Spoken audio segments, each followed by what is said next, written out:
Standing in complete despair, the boy heard voices in his head that literally begged him to do everything to save them.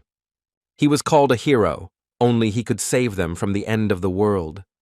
But all the boy wanted at that moment was to talk a little with his mother, who always helped him find a solution to any problem. He literally didn't understand why he had to be a hero. The guy wanted to end all this torment, but he had no idea how he would manage it. It was very difficult. In response to this, his mother decided to remind him that he was the only hope of this world, and after that she pushed him. And she was forced to freeze the guy because she asked him not to be weak and die like a real hero. The next thing the guy felt was raindrops falling on him, so he had to open his eyes. This guy's name was Kim Sun-in, and he was one of the awakened ones who appeared after the world was plunged into darkness. He just wanted to rest a little, but besides the rain there were other problems that prevented him from sleeping. After a while, Kim got used to this life and it made him smile a little, which was reinforced by the tiredness. His day started unusually. Some monsters came running in the few hours while he was unconscious. At the moment, the guy's magic coefficient was around 97, and his rank was 9th, which was enough to deal with all these monsters. Although even with so many different skills, it was still very difficult for Kim to defeat so many monsters. But it wasn't even the monsters that were the guy's main problem, but something more terrible, a huge monster with 2 horns, which was known for never losing. This monster's name was Fafnir, and he was literally going to destroy the only true hero on this planet. He repeated to Kim several times that the guy was a worthy opponent with a lot of inner strength, which after defeating Kim would become his strength. Considering Kim's condition, these words rang true and most likely will be. Kim's level of fatigue and helplessness at that moment reached almost 100%, so he himself began to think that this was really the end. He was not afraid of death. The only thing he thought at that moment was that he could not become the hero he was asked to be. His life will end with the fact that he will never achieve anything, and that will mean that he was nobody. After being hit by Fafnir, Kim opened his eyes and felt that he was still alive. It was true that it was strange for him to see some guys in front of him yelling at him and telling him that he should never faint so suddenly again, because the first thing they thought was that he was dead. He didn't fully understand what was happening, but first he decided to at least get up, and he did so in a rather frightening way. Kim looked up at the sky and realized she was probably in a completely different world. The guy was 100% sure that Fafnir destroyed him, and now he's somewhere else. Is this really some kind of dream? But he rejected that option when one of the guys standing next to him grabbed him by the clothes and started saying that since Kim woke up, it was a great time to hit him. At that moment, Kim's entire life flashed before his eyes, and he realized that this was definitely not a dream. It was life. Then his thoughts were interrupted when he noticed a fist flying towards him. Thanks to the fact that his strength from his previous life was preserved, he was able to block the blow. But the attacker did not stop there and continued to attack. But all his blows were unsuccessful, as it was not difficult for Kim to block all his blows. After that, he decided it was time to break up, and he retaliated in the guy's face. Because of this, he flew away from them. He didn't land as softly as he wanted. It was obvious from the faces of this hooligan's friends that they clearly did not expect such a turn of events. Kim decided to apologize for what he did. According to him, it was not his intention to hit him so hard. But apparently this bully wasn't going to leave everything to chance. But when he decided to attack Kim again, his friend suddenly shouted that the police had arrived there, so they had to flee. Kim didn't know what to do next, because he actually didn't even understand what body he was in, because he heard those guys and heard them call him by a completely different name. Then he tried to get up carefully and then figure out where he was going next. Almost immediately, he noticed a cell phone not far from him. When he picked up the phone, he saw his image there, which shocked him no less, because he saw in it a person he didn't know. In 2042, the world came to an end. After dungeons began to appear in different parts of the earth, monsters began to emerge from dungeons that had not been cleared and began to invade the real world. This event became known as the outbreak and mercilessly destroyed world peace. But on the other hand, There were people who were born with a strength that aimed to combat this catastrophe. People all over the world started calling these people awakened, and one of those people was Kim. Even after all the people died, he was the last one left alive and continued to fight the monsters. Roughly speaking, Kim became the last representative of humanity, and consequently, the most powerful awakened one. Kim, after distancing himself a bit from what happened, decided to first go to the police so they could help him find at least some clue about who he really was. He introduced himself as Kim Soo-hyun. He remembered the name of the owner of this body, so he decided to use it. The patrolman then decided to ask the boy how old he was, and there were obvious problems with answering that question. Kim had to think a bit to accurately give the correct answer. Suddenly he noticed a calendar hanging not far from the policeman's desk, on which was indicated the year 2022. The guy thought that if his memory serves him correctly, then time had gone back 20 years. These thoughts made him say he was 19, but the man who accepted his application was surprised for another reason, namely that the boy knows nothing about himself other than his name and age. The guy couldn't answer, because at that moment he was literally sure that he had died from Fafnir, and it still seemed to him that it was just a dream that started due to the effect of Fafnir's magic on him. But on the other hand, he was sure that those sensations were real, and apparently he had really returned to the past. In that case, he was quite interested in knowing what happened to the real Kim Sang-jin and what he needs to do to return to his body. Suddenly his thoughts were interrupted by a police officer who said there was no point in talking to the boy, so he called his mother, who said she would be there soon, so they could just wait. He also decided to tell Kim that after leaving this place, it is better for him not to wander around but just stay quiet at home. Especially, he asked him to avoid construction sites, as those are some of the most dangerous places where this can happen, although Kim didn't quite understand what he was talking about. But he didn't have time to explain it, because the boy's mother arrived too quickly and immediately grabbed Kim by the head and started asking what happened and why he was at the police station. It was clear to the woman that she was very worried about her son, so she wanted to know if he was okay. Kim at that moment thought he was seeing this woman for the first time, but quickly realized that she was apparently the mother of the owner of the body he was in. After the guy was released from the department, they decided to take a short walk and talk about how it happened that Kim suddenly forgot her home address. According to the guy, he was nervous, and besides, they had just moved recently, so you shouldn't be so surprised. It was also strange for her to see Kim use formal speech, even though the guy usually doesn't use it. Did Kim at that moment not really understand what she should do, and should she apologize for the situation that happened? At one point, his thoughts were interrupted by his mother, who asked him to wipe away his tears, after which she added that she heard that the kids who constantly bullied him at school did this today, and therefore she wanted to know when they would stop doing this. But without waiting for the boy's response, she added that if they did that to him again, she asked him not to be afraid and to tell her everything. Kim was a little surprised by these words, so it was difficult for him to respond, and he simply agreed with the woman. They continued walking until at one point they both discovered that the park was very quiet. Kim looked around and realized that there was literally not a single living soul here, and this silence made him think. But it was so quiet for a reason, and there was actually a reason why this park was so quiet. The boy's mother asked him not to stand still and to leave immediately, as she didn't like the situation. Kim completely agreed with her, and he didn't mind leaving, but suddenly he heard someone behind him running very quickly towards him. When he turned around, he saw a wolf in front of him, ready to eat them alive. At one point, it seemed like this was going to happen, but Kim still managed to pull himself together and repel the monster's attack, after which he took a closer look and realized that it was clearly not an ordinary wolf. And after a few more seconds of looking into this monster's eyes, Kim realized it was probably a werewolf. And thinking about it, Kim realized that apparently the police officer had warned him about exactly that, and that's how the outbreak started.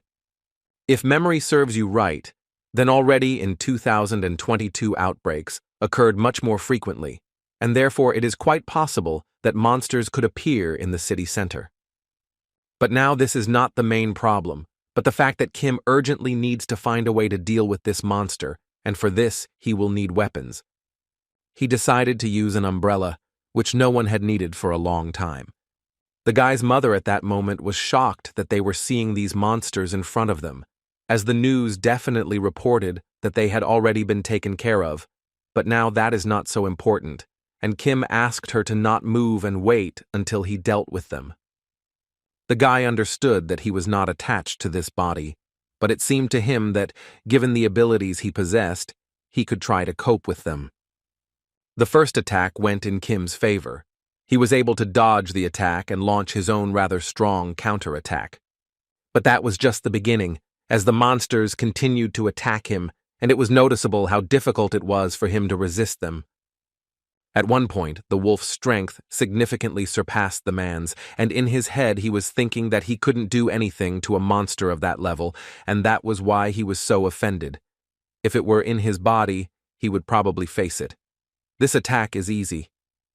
Considering the strength of these monsters, he came to the conclusion that to defeat these monsters, he needed to be awakened. It looked like the second werewolf was going to finish the guy off right now, but unexpectedly his mother came to his aid and pushed one of the werewolves away.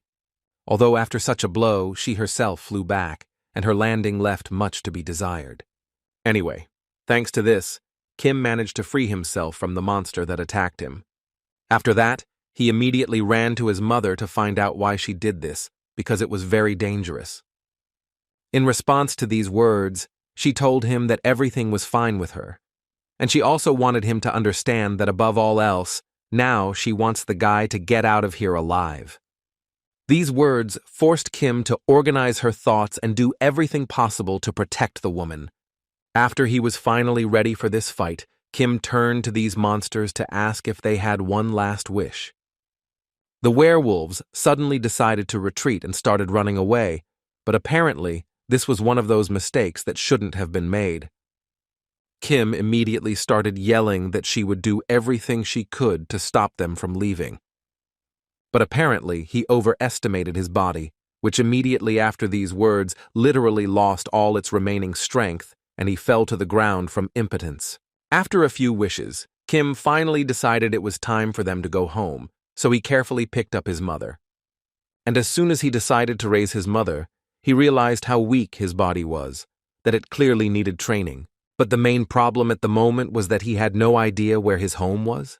After some time he was home, and all thanks to the fact that the woman's wallet had an address, so they would have to walk down the street.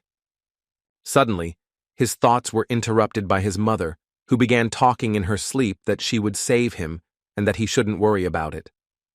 For Kim, it was difficult to understand the fact that the woman was willing to expose herself to such danger, as she really could have died. Is this all just to protect you? Anyway, to begin with, he decided that he first needed to find out the reason why this body was so weak.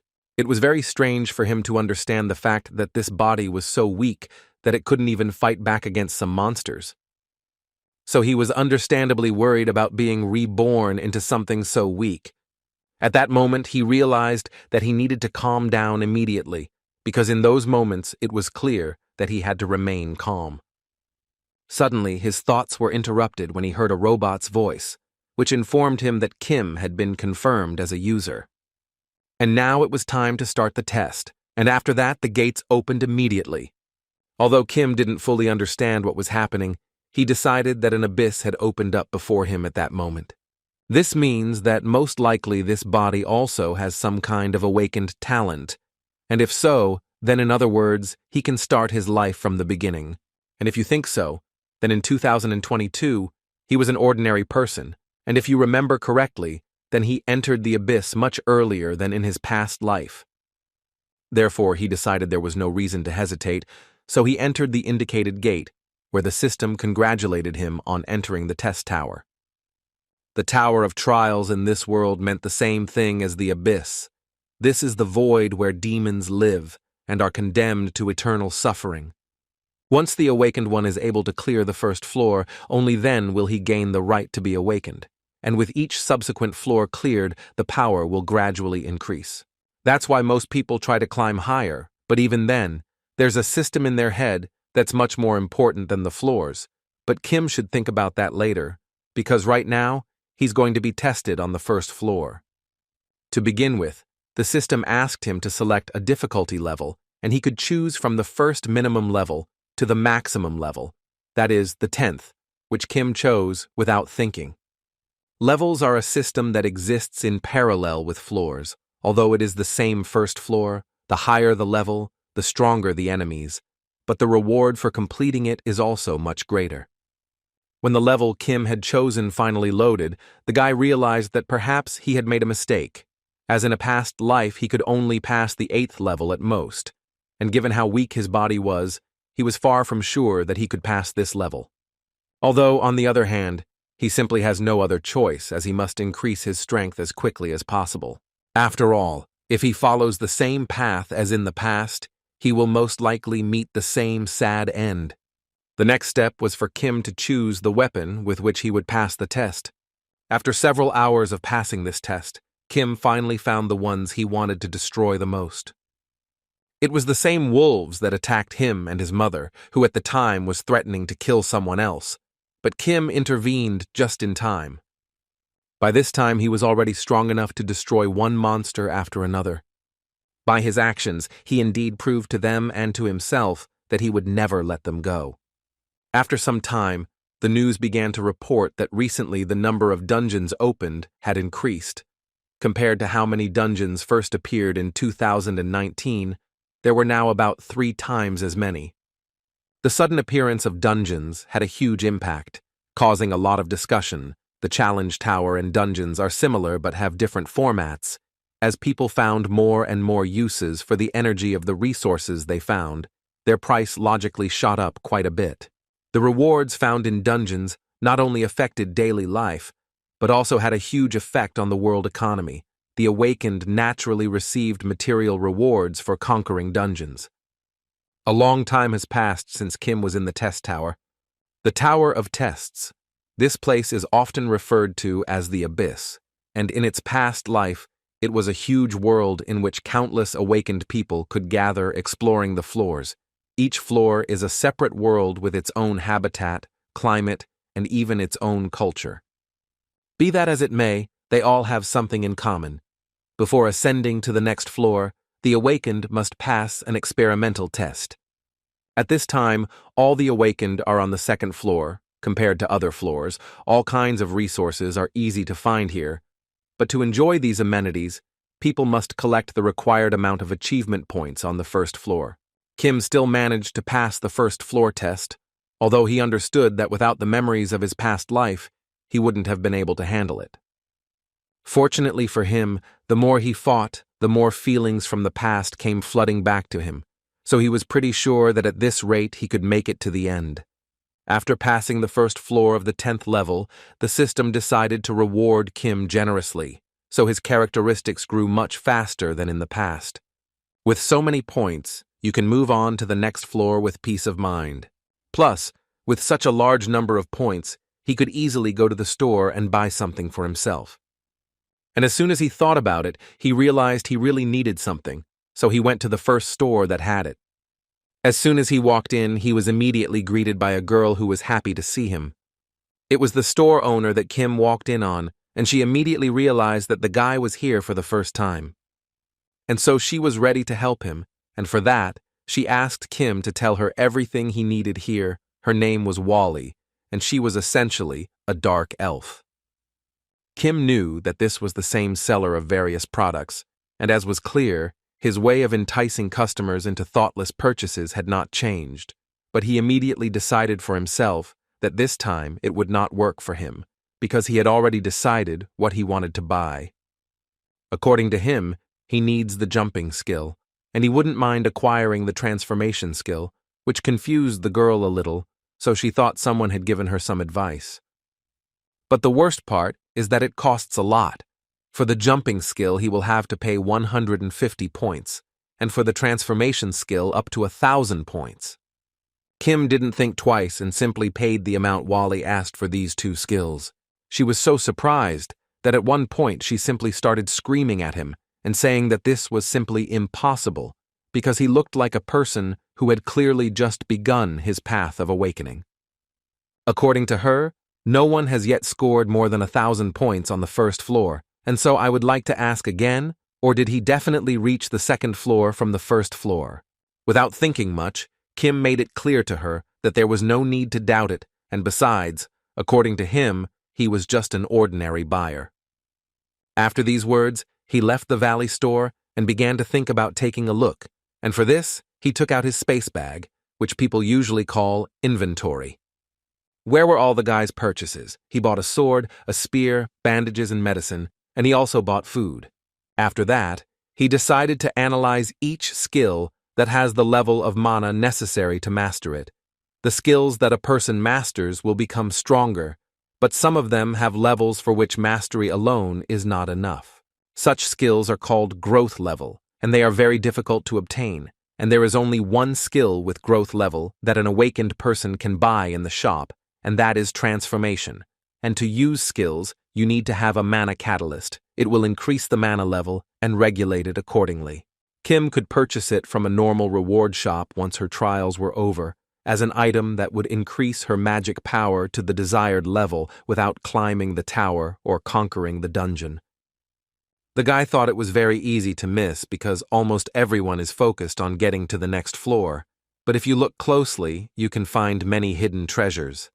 Among them, one can easily find this low-level mana catalyst. This could be a useful item, as it can easily increase magical abilities at an early stage. The only downside is the taste, which was actually just disgusting. Kim didn't know how useful it was to have memories of his past life. The transformation and the magical catalyst were a very good thing, and it was really good that he had this information in the early stages. At one point, Kim's thoughts were interrupted by a guy who wanted to ask him for some attention. First, Kim was surprised that he couldn't sense his presence for a full 3 seconds, which clearly confused him. This guy immediately realized that he had surprised Kim quite a bit, so he asked her to forgive him for showing up so unexpectedly.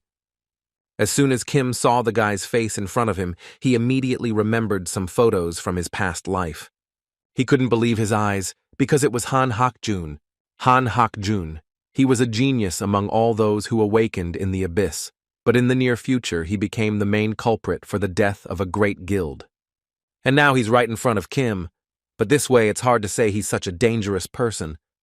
At one point, Kim's thoughts were interrupted by Han, who was embarrassed that his interlocutor was looking at him so intently, so he decided to find out from him the reason for so much attention.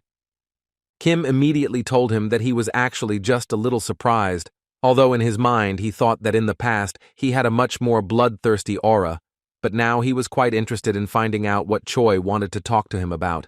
Han told him that he had been following him since he was still in the store, and all because it seemed to him that Kim was buying a lot of different items, and therefore he thought he had a good eye for buying equipment. After these words, Kim became even more upset, and all because he was surprised that Choi was watching him, and he didn't even notice. But the guy kept surprising him, as the next thing he offered Kim was to join his team, so he had to ask the guy several times if he understood him correctly. The second floor of the test was that Kim would have to act out a story in which he, as the main character, stole the treasure of the Charles clan, and the evil members of this clan would soon come after him to take theirs. Kim had to use all her strength to escape with these treasures in this forest. He knew that Charles's clan were monsters and hunters who tracked their prey perfectly, so Kim understood perfectly that this would be extremely difficult to do. The guy started to think, because the mission was so difficult, what would be the reward in this case? After examining this treasure, he realized that it was absolutely useless to him, except for the fact that at that moment he had to protect it. There were many different thoughts running through his head, but he had to pull himself together and come up with a plan in which he could protect this treasure and not be caught by this clan. But suddenly he realized that one of the conditions of this task was that he survive in this forest. So without thinking much, he jumped to where one of the clan members was, which surprised him a little.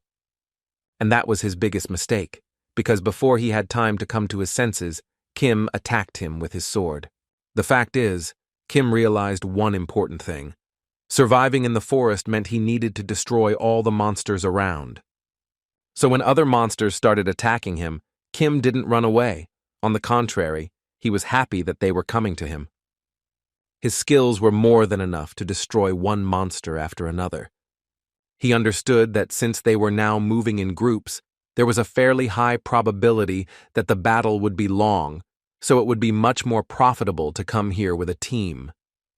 But he remembered that due to the fact that the difficulty increases from the 5th level onwards, it would be quite difficult to recruit people for the team.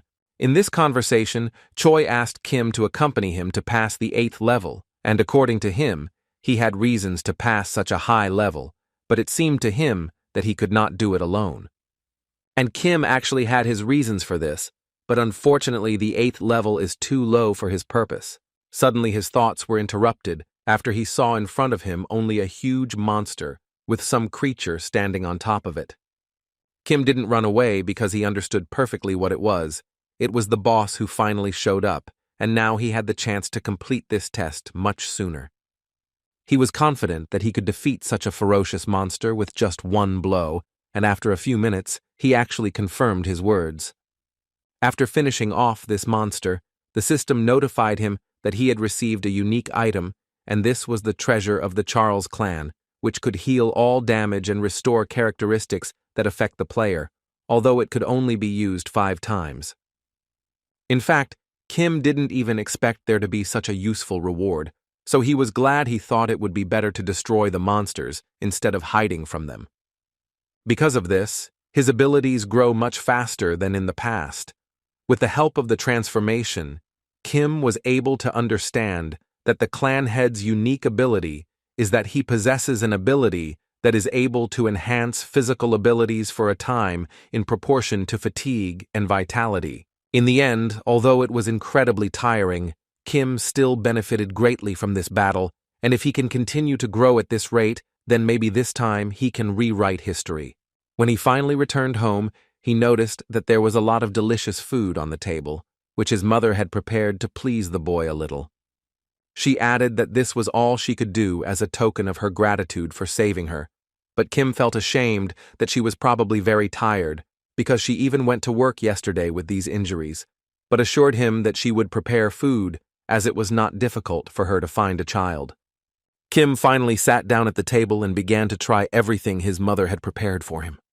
And after a few minutes, he literally destroyed everything on the table, so his mother suggested that he was very hungry. After Kim ate, he went to his room, where he had a computer, and when he opened the news forum, he noticed that his name and the number of his points were flashing in all the news. Many couldn't believe that after the 1st floor he could earn up to 2,000 points. Others believed it was some kind of new type of deception. In fact, this was quite troublesome for him, because in this case, the guilds would definitely start looking for him. Meanwhile, at headquarters in Seoul, Han heard people talking about Kim, who currently holds the top spot in the rankings. Guild boss Ares informed the guy Han that apparently this Kim woke up with him at the same time, so the man would like to know, or does the guy know something about him? Without much thought, Khan decided to say that he actually had no idea who this guy was, and had definitely never met him. At this point, the boss decided to postpone the question about Kim and offered to talk to him about the fall to the 3rd floor. The boss understood that he was at level 8, but if you leave everything for later, many problems will probably appear, and now this Kim Soo-yoon has appeared. According to Choi, he is currently looking for people to go there with him, and due to the level of the floor, it is quite difficult to find volunteers. He added that if this continues, he will most likely go there alone. The principal was happy that his student was so responsible, so he told him that he would try to help with that. Since he was short of people, he would try to find them for him, and asked Choi to think of nothing else but climbing the tower. After which the dialogue ended, and before leaving the office, Choi heard a request from the boss in which the man would like the guy to try to beat this Kim. Either way, Choi underestimated this Kim, because he understood that he clearly got so many points for a reason. Furthermore, he believed that even if this were the case, there was nothing wrong with it. He decided that the best thing he could do now was to simply focus on his own path. Meanwhile, Kim heard a system notification that he had successfully completed the 3rd floor, after which he heard the same for the 4th floor, and then for the 5th and 6th. after which his mother suggested that he take a rest because she perfectly understood that he had been working hard all this time, so he needs to rest. By this time, Kim had successfully passed the 9th floor of the test tower. A whole year passed, and after such a productive year, Kim decided she needed to take a short vacation, so before leaving, the guy told his mother that he would be back soon. The first thing he did was go to the station, where he thought a whole year had already passed, and it always seemed to him that he could do it much faster. Kim was worried after passing his final exams, but he was still happy that he managed to get past the 9th floor. He understood that the 10th was coming, which would take much longer, and since he didn't know how long it would take to release it, he decided that an excellent option would be to go on vacation away from home. For the awakened challengers of the tower, the 10th floor is a barrier that must be overcome. The difficulty of the challenge increases incredibly every 10 floors, so much so that it is more difficult than the 11th and 12th floors. Therefore, most awakened people usually choose a lower level than they usually pass, but if you lower the level like this, other floors will become more difficult. And in this story, it was quite obvious that to overcome this difficulty, he simply had to become stronger. The green dungeon that will appear in Anyang in a year will be called a large-scale outbreak. This will be the first time humanity will be under threat. And sometime later, the incident in Kegido on New Year's Day, all of this is a very terrible story of humanity, which Kim very much wanted to change. The guy was more than sure he would eventually make it, because they didn't just give him one more chance. After some time, he finally reached the entrance to the 10th floor of the test tower. On the way, he met a man who immediately assumed that the guy was going to the 10th floor of the tower. After that, he added that of course he wasn't trying to stop him. He was just there to ask Kim for a coin before the guy came in, and that man was the doorman on the 10th floor. Kim was thinking at that moment that most people, upon seeing this beggar, simply pass by, but this person's role is actually extremely important. And then the guy, without much thought, gave this man up to 5,000 achievement points. The man was incredibly surprised by this, because almost everyone ignores him and just walks away, and Kim is quite generous to an ordinary beggar like him. In response to this, Kim immediately said that this is not surprising, because the man is a valuable person. He was very pleased to hear such words, so he was happy to tell Kim everything she wanted to know. Kim didn't think for long, as he knew that above all else, he wanted to know information about the 10th floor, which surprised the man a little. After all, according to him, she is quite valuable, but he cannot refuse, having received so many points from Kim. So he finally made up his mind and said that the guy first of all needs to be careful with the village chief. After that, he fell silent. Kim clearly expected to hear more, but apparently the man ended there. He understood that this was somewhat ambiguous, but on the other hand, Kim knew that the gatekeeper's information was always correct, so he had no doubt that this would be more than enough, and with these thoughts, he entered those gates. And as soon as Kim chose the difficulty he wanted to complete this level on, he was immediately transported to the forest. The girl, sitting on a tree branch, thought she would never be able to collect a full basket, and today she was very lucky to collect a whole basket of berries. Therefore, she believed that since she had so many fruits, there would be no harm if she ate one. But her wish was suddenly interrupted by a monster who did not allow her to do what the girl wanted so much. She immediately started running away from this huge lizard with all her might, but apparently, she should have chosen a different tactic because the monster would quickly catch up to her at this pace. At a certain point, it became clear to her that this would be the end of her escape, as the monster was already very close. She began to say goodbye to her life, when suddenly, at the last moment, someone picked her up and helped her dodge the lizard's blow.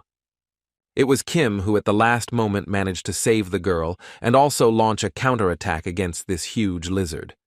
After a few more seconds, Kim managed to deal enough damage to finally defeat the massive salamander. After that, he finally managed to ask the girl how she was feeling and if everything was okay with her, to which all he heard in response was a scream. The girl was very scared and ran away, and Kim was only able to prove that he was not a kidnapper and that in general he wanted to help. But apparently those words didn't work, even when he said he was an ordinary stranger who was lucky enough to save a child. This child's mother chimed in and started yelling that she was sure that even if the guy was telling the truth, she still saw ulterior motives in his words. After that, she assured him that there was simply no point in trying to hold the child hostage, because there was simply nothing to steal in this village, so they better get out of here now. No matter how much Kim tried to explain that they misunderstood him, they still wouldn't listen to him.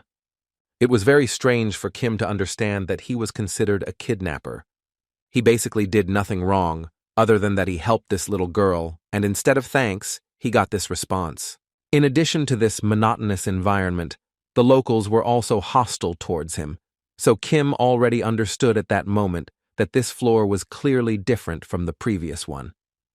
But on the other hand, he was haunted by the idea that not only did he need to save the village and survive, but he was also sure that there was something else hidden behind it, and he essentially had no information as such. And it seemed very difficult for him to find out anything from people, because they saw him as an enemy.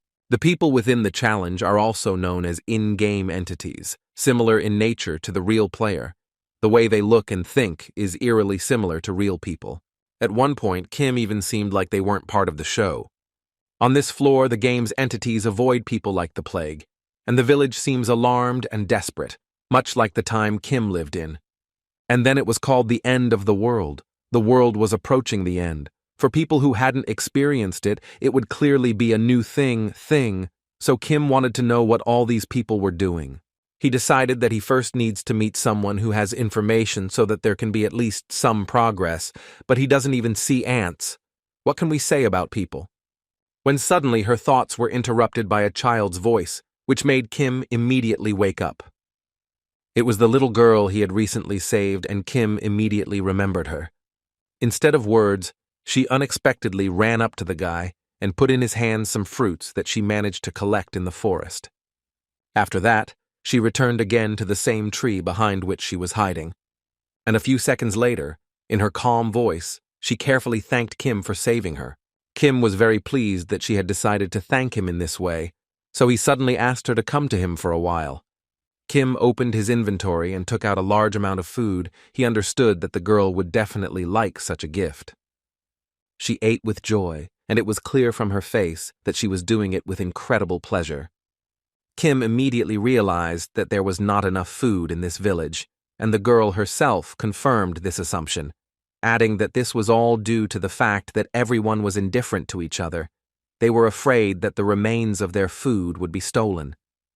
The guy realized that now is a rather difficult time for ordinary villagers. The girl replied that in fact they are still holding on only thanks to the village chief. Furthermore, the girl assured Kim that the chief of her village was literally a hero who wouldn't let them starve to death, which confused the boy a bit, considering what he'd heard before entering those gates. According to the girl, her father thinks so, who says that the chief works hard to protect the village and that they should trust and help him. After that, Kim realized who really has all the information, and at the moment, he is just talking to himself with you. The girl suddenly decided to ask Kim why he came here, and in response to this question, the guy said that in fact he was just wondering how his head was, and besides, it seemed to him that he could help them deal with the monsters near this village. His interlocutor assured the boy that the monsters simply cannot enter the village, and this is all thanks to the chief who protects them. And as soon as Kim decided to ask the girl to tell him more about it, the dialogue was suddenly interrupted by two men, one of whom wanted to find out if Kim was the same stranger who came to his village. Before the guy could say a word, this man introduced himself as the chief of this village.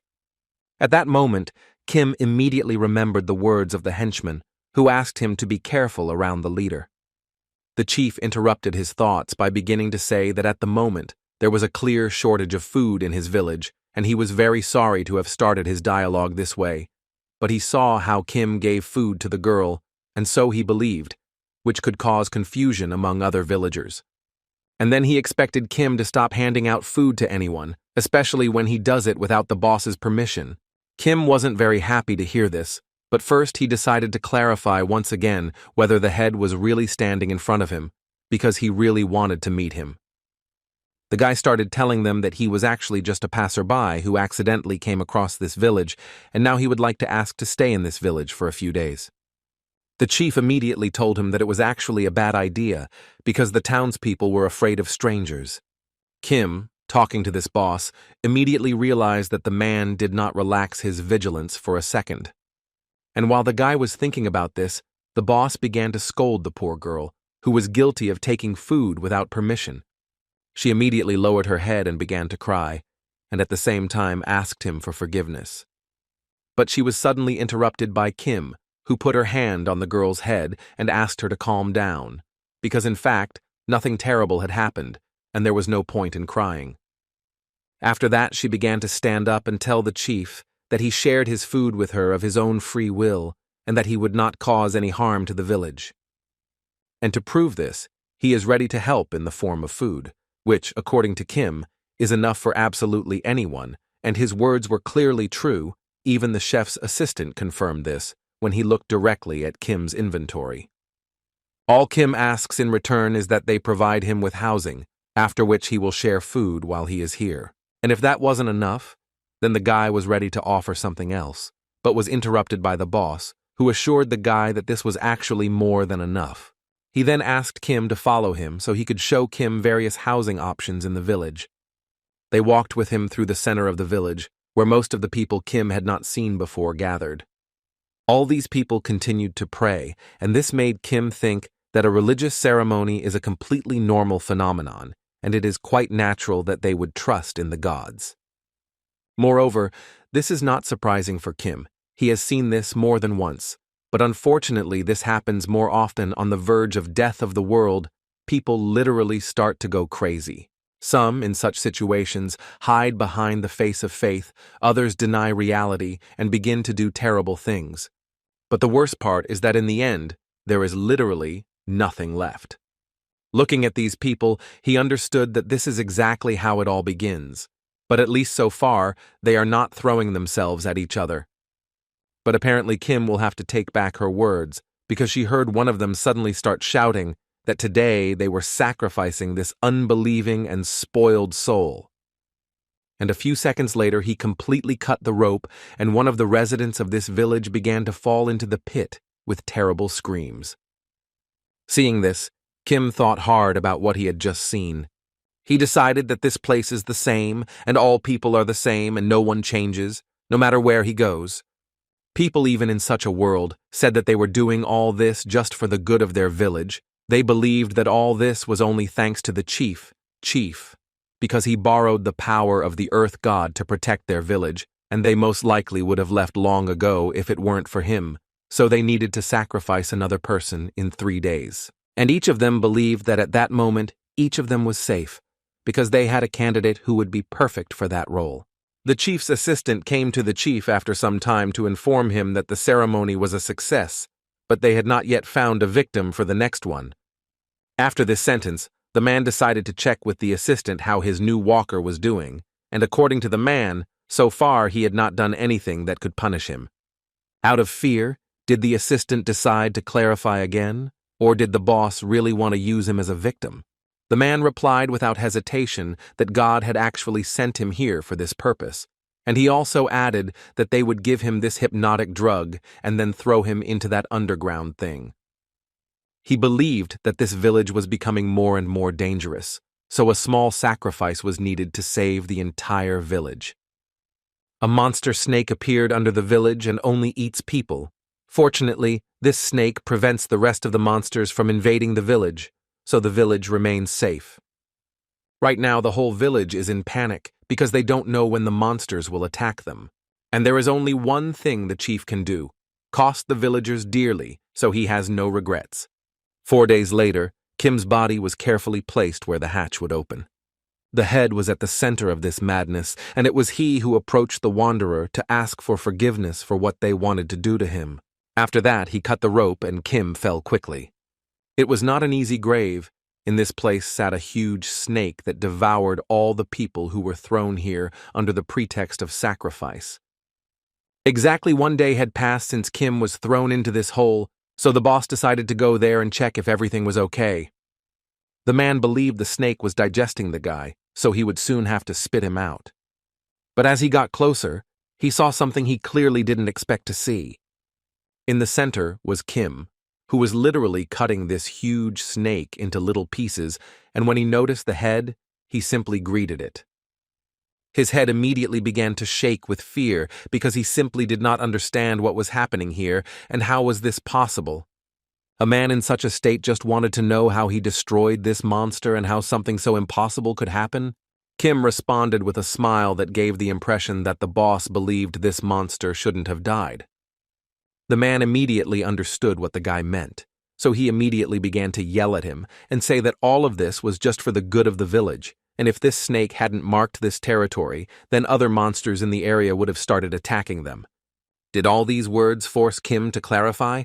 Or is the boss sure this wasn't for his own benefit? After that, the guy added that he knows something about this monster. According to him, it is called a predatory snake, and it spends most of its time eating and sleeping. Like a lazy bastard, it also nests and marks its territory until it leaves it, because of which weaker monsters do not dare to touch it. And finally, he added one more very important feature. Whoever feeds this monster will not become its prey. This is just an assumption, but it seems that, knowing these nuances, Kim could safely say that the leader was pretending to be a hero, feeding this monster to the local residents, but his hypocrisy has clearly come to an end. As soon as Kim got out of this snake's nest, along with its head, he immediately went to the villagers to talk about what was really happening all this time, but most of them didn't want to believe it, even looking at this monster's head. They believed they were performing a religious ceremony in honor of the god of the land, but some still began to think about it, because if Kim was right, then they did not understand why some people from this village were given as sacrifices. After some time, after thinking a little, they began to think that most likely the head was actually deceiving them and simply trying to feed this monster. But now they believed that this was not entirely important, because now they wanted above all to know what Kim would do next.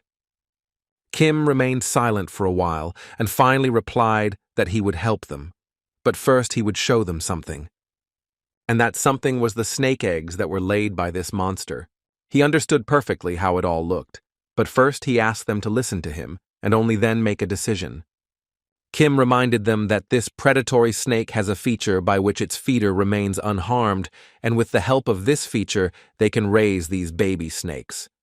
After that, he immediately said that they should not worry, as they would no longer have to sacrifice people, as he believed that in the future they would feed them to monsters. According to him, at first Kim will catch the monsters, and he will help them feed them to the snakes, but he asked them to remember that he is just a wanderer who will soon leave this village, after which they will have to fend for themselves. One of them immediately started yelling at Kim and telling him not to talk nonsense. He wanted to remind the guy that all they had were farming tools, and therefore he had no idea how they could catch monsters. And Kim, in response to these words, reminded this man that this is just their village, and if they themselves cannot protect it, then someone else cannot do it for them.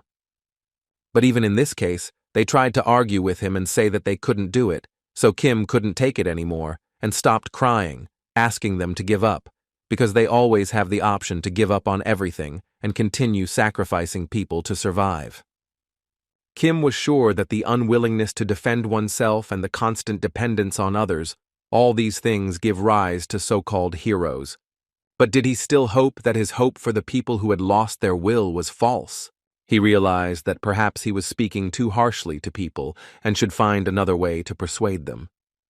But suddenly he heard a little girl's voice shouting that they would get through this together, after which she hid behind her mother again.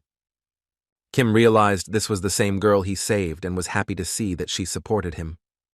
After that, she added that of course she doesn't know how useful she can be, but she also wants to become as strong as Kim to protect her loved ones. The guy was very pleased to hear this, so he simply couldn't help but praise the girl for such words. Anyway, he decided to tell her that if they all join forces, he will literally be sure that they will succeed and be able to defend their village on their own. And as soon as she replied that she would do anything to protect her village, Kim turned to the other villagers again and said that even a small child is ready to defend his home, but they do not want to do it. These words still had an effect, and someone in the crowd began to shout that he too was in favor of trying to do this, because he too believed that this was somehow better than being destroyed by inaction. And as soon as he said this, other residents also decided to support him and started shouting that they would do the same. One of the residents even decided to say that the residents here are weak and very cowardly, and only took advantage of what he did for them. And he told him all this to finally ask him to teach them to fight while he was still here. At this time, the system sent Kim a notification that the villagers had gained willpower, and thus the progress had reached about 60%. The boss, however, went down to his secret room, on the way thinking about how Kim still dared to humiliate him so, without knowing the situation.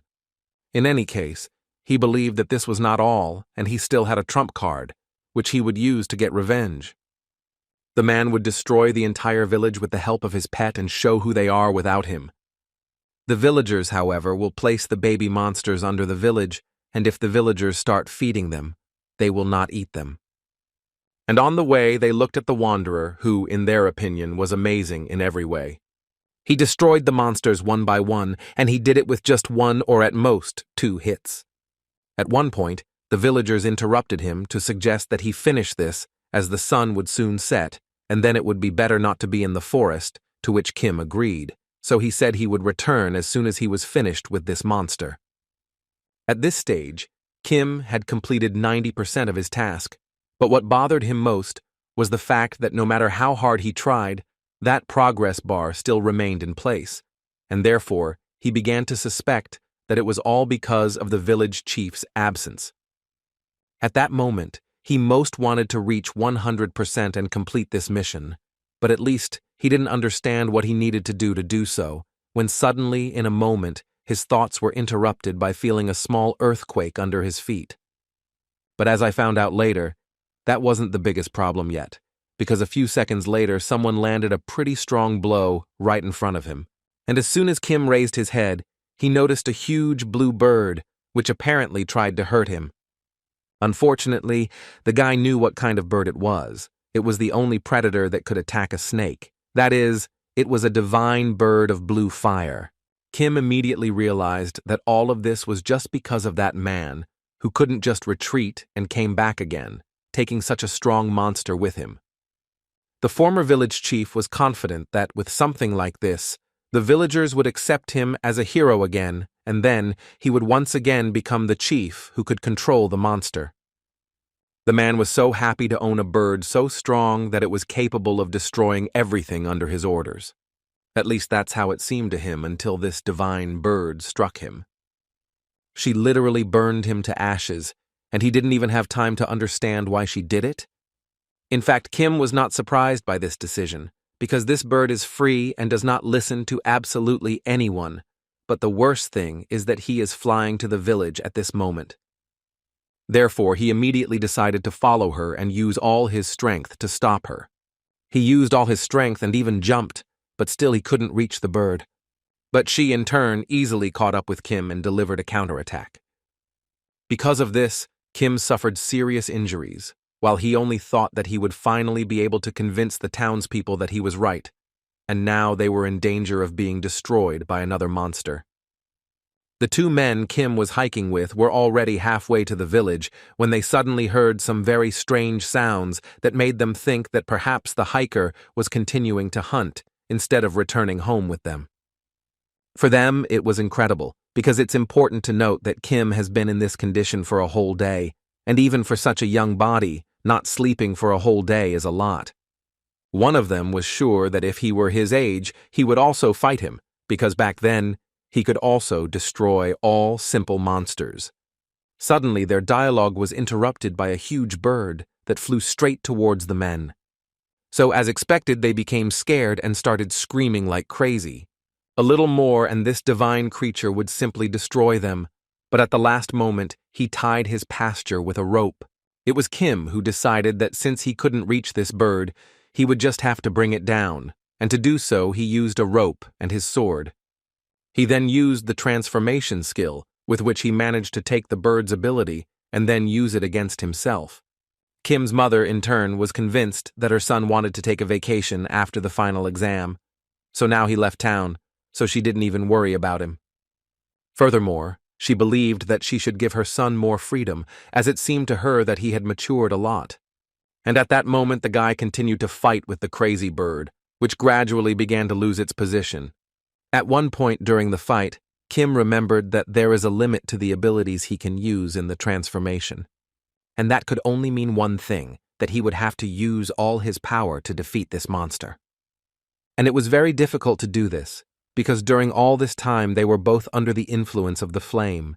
At some point, fear took hold of Kim, and he clearly began to worry about the possibility of dying. This stressful situation made him realize that the talisman he was supposed to protect was not so useless and could clearly be used. He tried to convince himself that he could still fight and that he just needed to gather all his remaining strength into a fist. And in this, he was helped by Charles's treasure, which the guy used for the first time and thus managed to restore all the damage to his body. After such good news, all that was left for Kim to do was destroy this huge bird.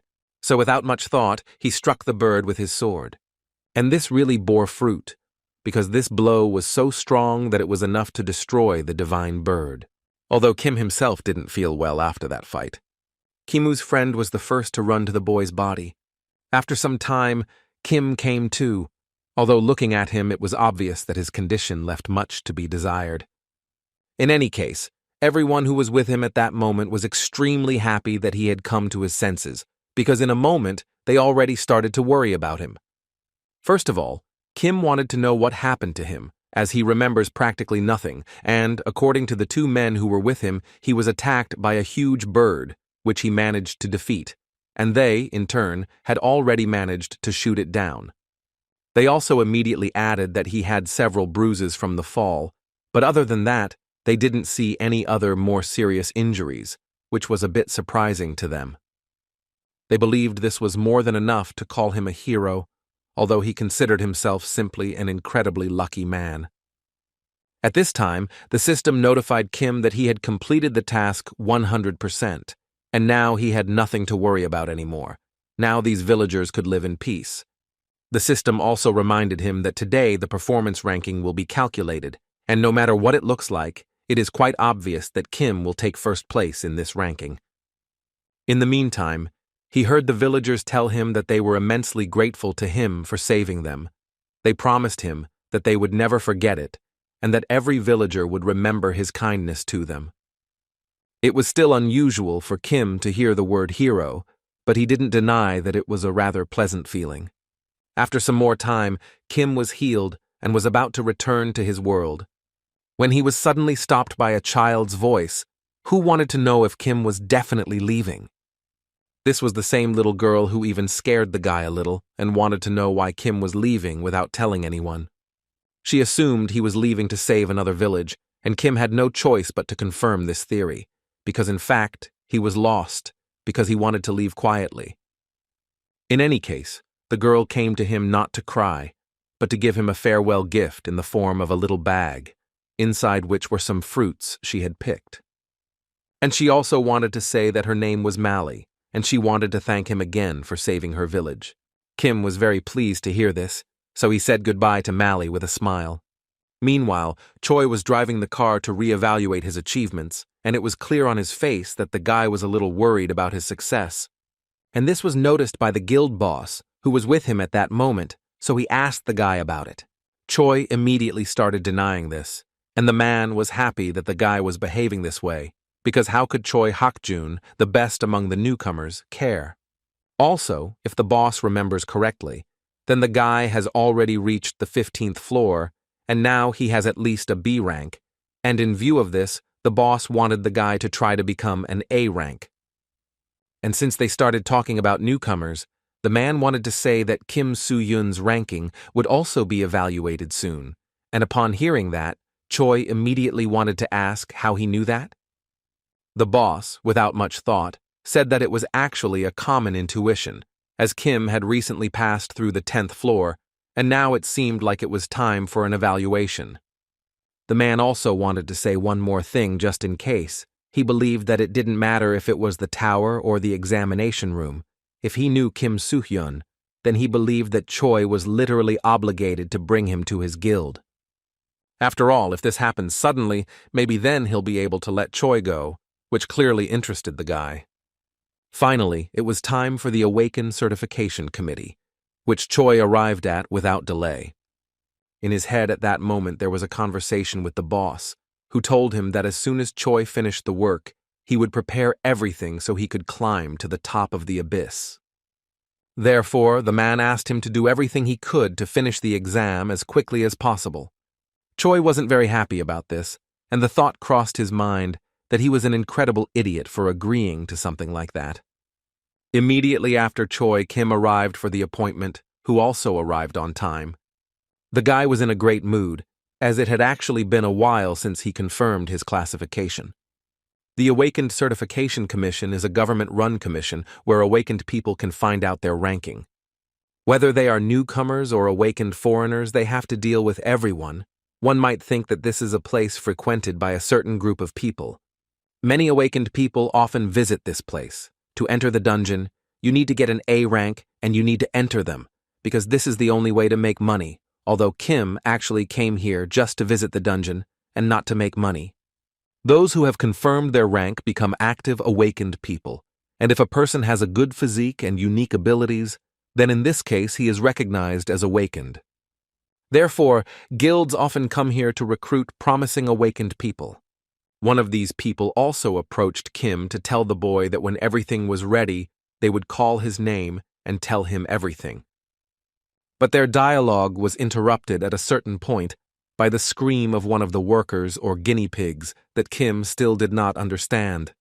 Anyway, the man was shouting loudly that they should look at his results again, because he's sure he already has the 3rd level of mana and should get at least a C rank, but for some reason, they're talking about that he had D rank, even though the employee tried to tell him that the requirements had changed.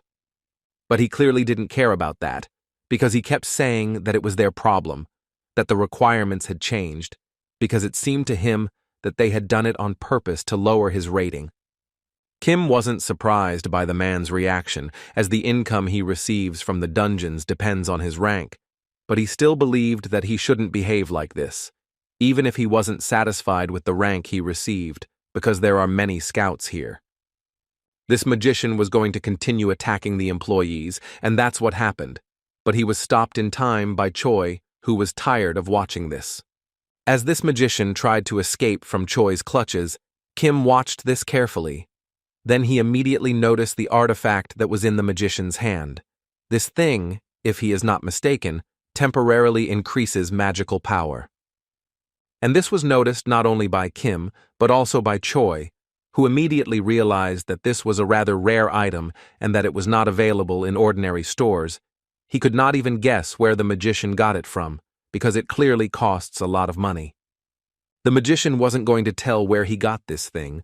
On the contrary, he kept cursing Choi, so the guy had to remind him that people here aren't stupid and don't just look at skills. He said this to, at a certain point, invite the magician to pass the test again, only this time without the bracelet. In response, he heard silence, and this was obvious, as Choi understood that in this case he wouldn't even receive a D rank. At this point the scene ended, and the next thing that awaited this guy was the exit where the guards would take him. Choi, after this situation, thought that he was actually not in a good mood, because he was worried, and yet he believed that he should calm down as soon as possible. When suddenly his thoughts were interrupted by a very familiar voice, which made Choi freeze. It was Kim who greeted him, and added that she first saw him on the 2nd floor. Kim hoped Choi would remember him, and apparently he did. Then they started talking about how these were their first tests, but it was still clear that Kim wasn't that nervous. Choi decided to say that the A-rank test was usually taken a month after waking up, although Kim assured his new friend that he was a special case. Although Kim wants to mentally avoid situations where everyone looks at him, he cannot allow his mother to suffer any further. Choi, in response to Kim's words, assured him that he had personal circumstances for which he had not yet received an A rating. Kim immediately noticed this rather strange look, which literally radiated anger. Choi interrupted his thoughts, saying that if you think about it, then they don't even know each other's names. But they didn't have time to get to know each other, because Choi was called in for an audition. He immediately ran off and told Kim on the way that he would like to meet him again. Kim also heard that this guy is from the Aries Guild, and remembered this guild as it was the one that Choi would destroy in the near future, and now it seems that was the moment he just came into contact with it. Now it's even more interesting to find out why Choi did this. What was the main reason for such an act? After a few minutes of testing, the result of Choi Hak-jun of Aries was announced, who reached the 4th level and managed to reach rank B, which surprised many, as the guy was still very young. As soon as Choi returned to his seat, Kim immediately congratulated him on his achievement. But looking at Choi, the guy realized that his new friend was not particularly happy, despite having received such a high rating. Before Choi could answer Kim's questions, Kim Soo-yun was invited into the testing room.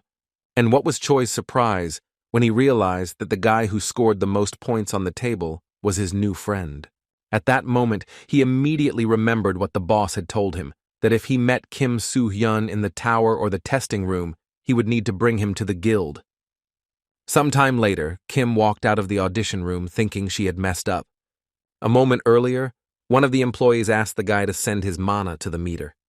And as soon as Kim did that, literally the room at that very moment filled with a purple glow. Not only was it enormous energy, but it was also unclear what was wrong with this guy's mana. But the most interesting part came next, which clearly surprised Choi a lot, because according to one of the main staff members in the testing room, Kim only received a C grade. Which Choi obviously had little faith in, because he was sure that an energy of this magnitude must be at least A rank, or even higher. Han understood that it was unlikely that anyone else in the room would feel this energy. But even in this case, Kim only received a C rating, and the person conducting the test said he would soon receive a recording of the awakening and its results. But for now, he was free. Everyone in the room was sure that Kim simply had the same name as the guy who ranked first, but Choi, seeing that burst of energy, was sure that this was the same Kim Soo-hyun. Although on the other hand, he was still plagued by doubts, as the gauge clearly showed that he was C-ranked, so he could easily make a mistake, although it was known that no one could carefully control his rank and the level of power acquired. He understood that even if Kim is a genius, only those who are awakened on a national level can do such things.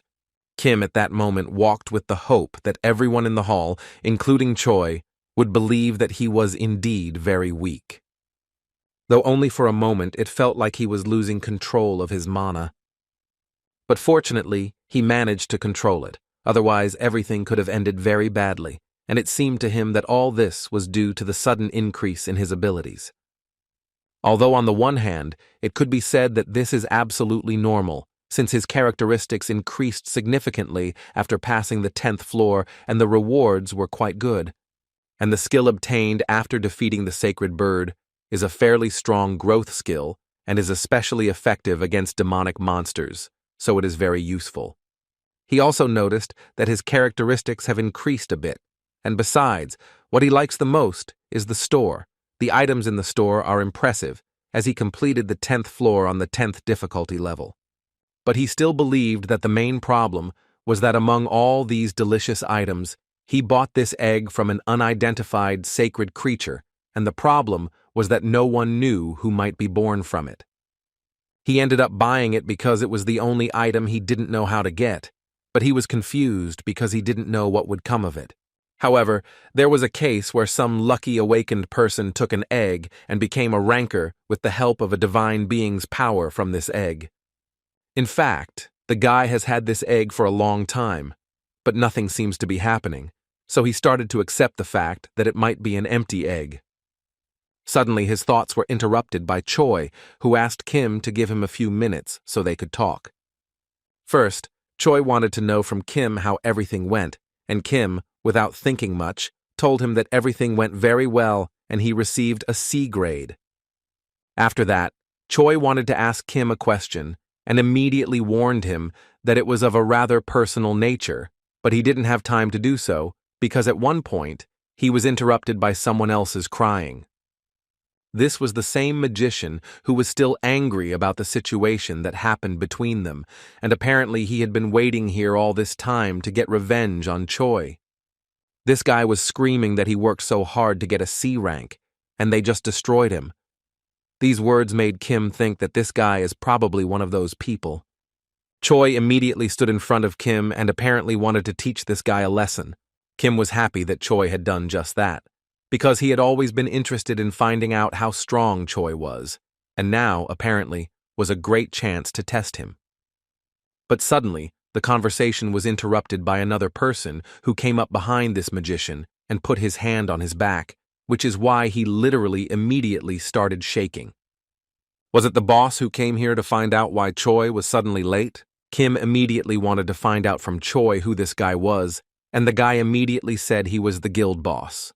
But the strangest thing happened next, when the guild boss released his hand from the mage's body, and he literally lost consciousness immediately and started falling. In fact, Kim knew this man very well from a past life, the head of the Ares Guild, Jen Danyan, who had instilled fear in more than one awakened person. But looking at how he treats Choi, you can tell he's not that scary. Suddenly, Kim's thoughts were interrupted when he heard the guild boss tell Choi that he had apparently made a new friend. Choi immediately started making excuses, saying he simply met him at the training center and wanted to invite him to join the guild if his ranking was high enough. The guild head immediately started saying that since Choi was interested in him, then there was definitely something about him, so he decided he would check this guy out himself. As the man introduced himself to Kim, Choi tried to show something and desperately tried to convey something to his new friend. After a few seconds, it became clear that Choi didn't want Kim to reveal his identity. And at first it seemed like he understood him, but then Kim told him with great pleasure that her name was Kim Soo-hyun. Clearly, this was not expected by Khan, who had written on his face that there was no need to say this. But the boss, on the contrary, was very happy that the guy admitted everything himself, because it actually made his job much easier. Choi immediately started telling his head that this is not the same Kim Soo-hyun, because this guy is only C rank, and he is sure of it, because he evaluated him himself.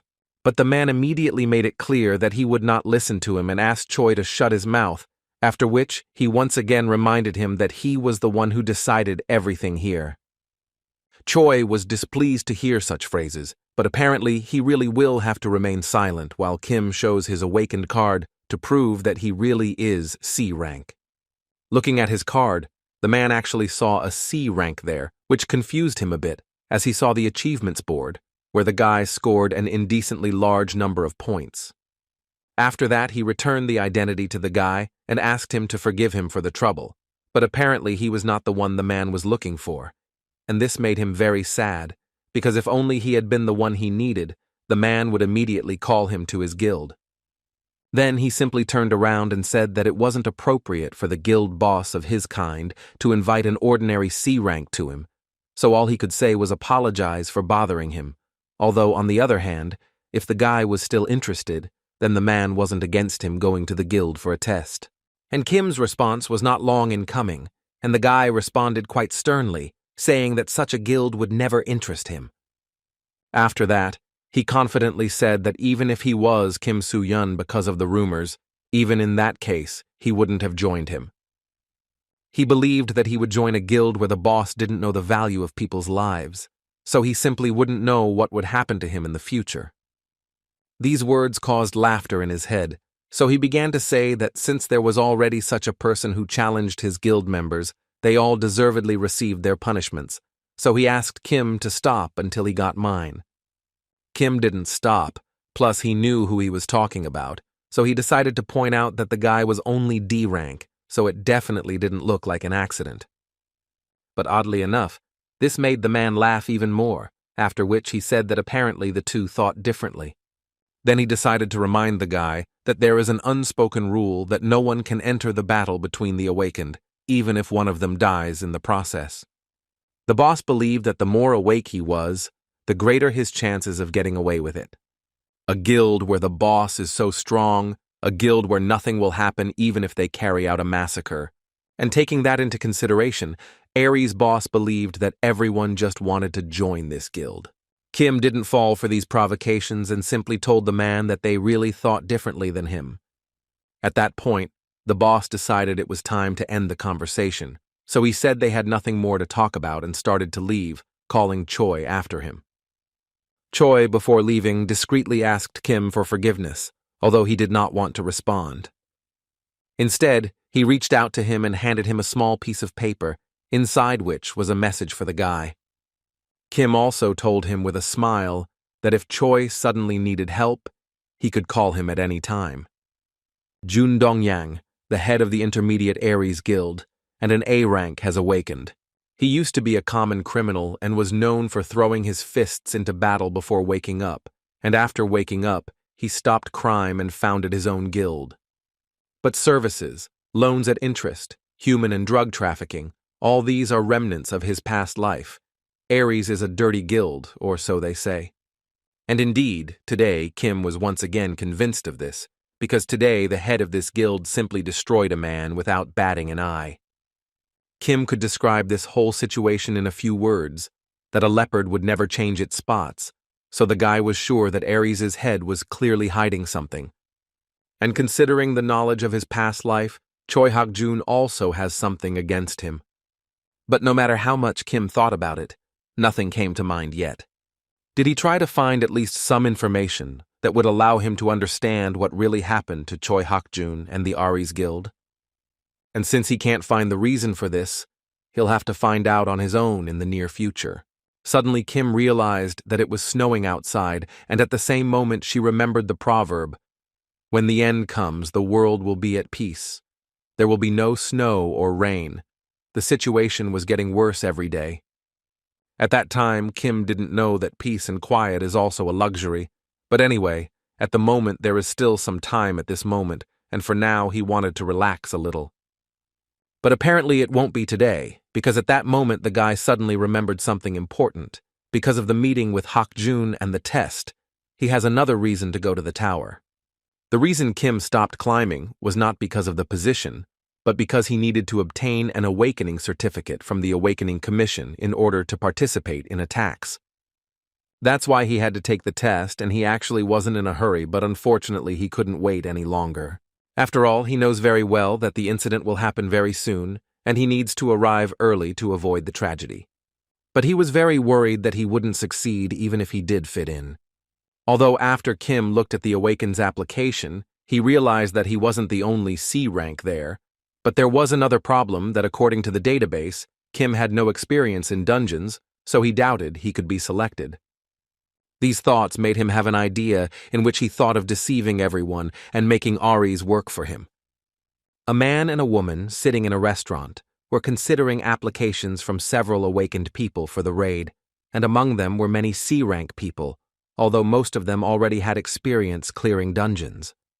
The woman selected several candidates, among whom Kim was not, and assured her colleague that these guys should work well together and give them a good result. The man, without thinking much, assured her that in fact all these people were just mediocre loners. These words angered the girl, as she was one of the participants in the attack. This anger made her realize the fact that they really shouldn't care who was in the squad when a man goes with them on a raid. Sitting at the table with her was Lee Juho, a B-rank awakened, whom the woman tried to calm down, but he clearly didn't like something on this list. Therefore, at a certain point, he even said that even in this case he wouldn't go, and in his opinion they needed at least one more participant. But then they would receive less money, and apparently that was the girl's main problem. Furthermore, she simply didn't understand what the man was afraid of, as he was already a B-rank awakened. But Lee didn't explain anything to her. He just said that in their case, safety comes first, and besides, the death percentage in the dungeons has increased now.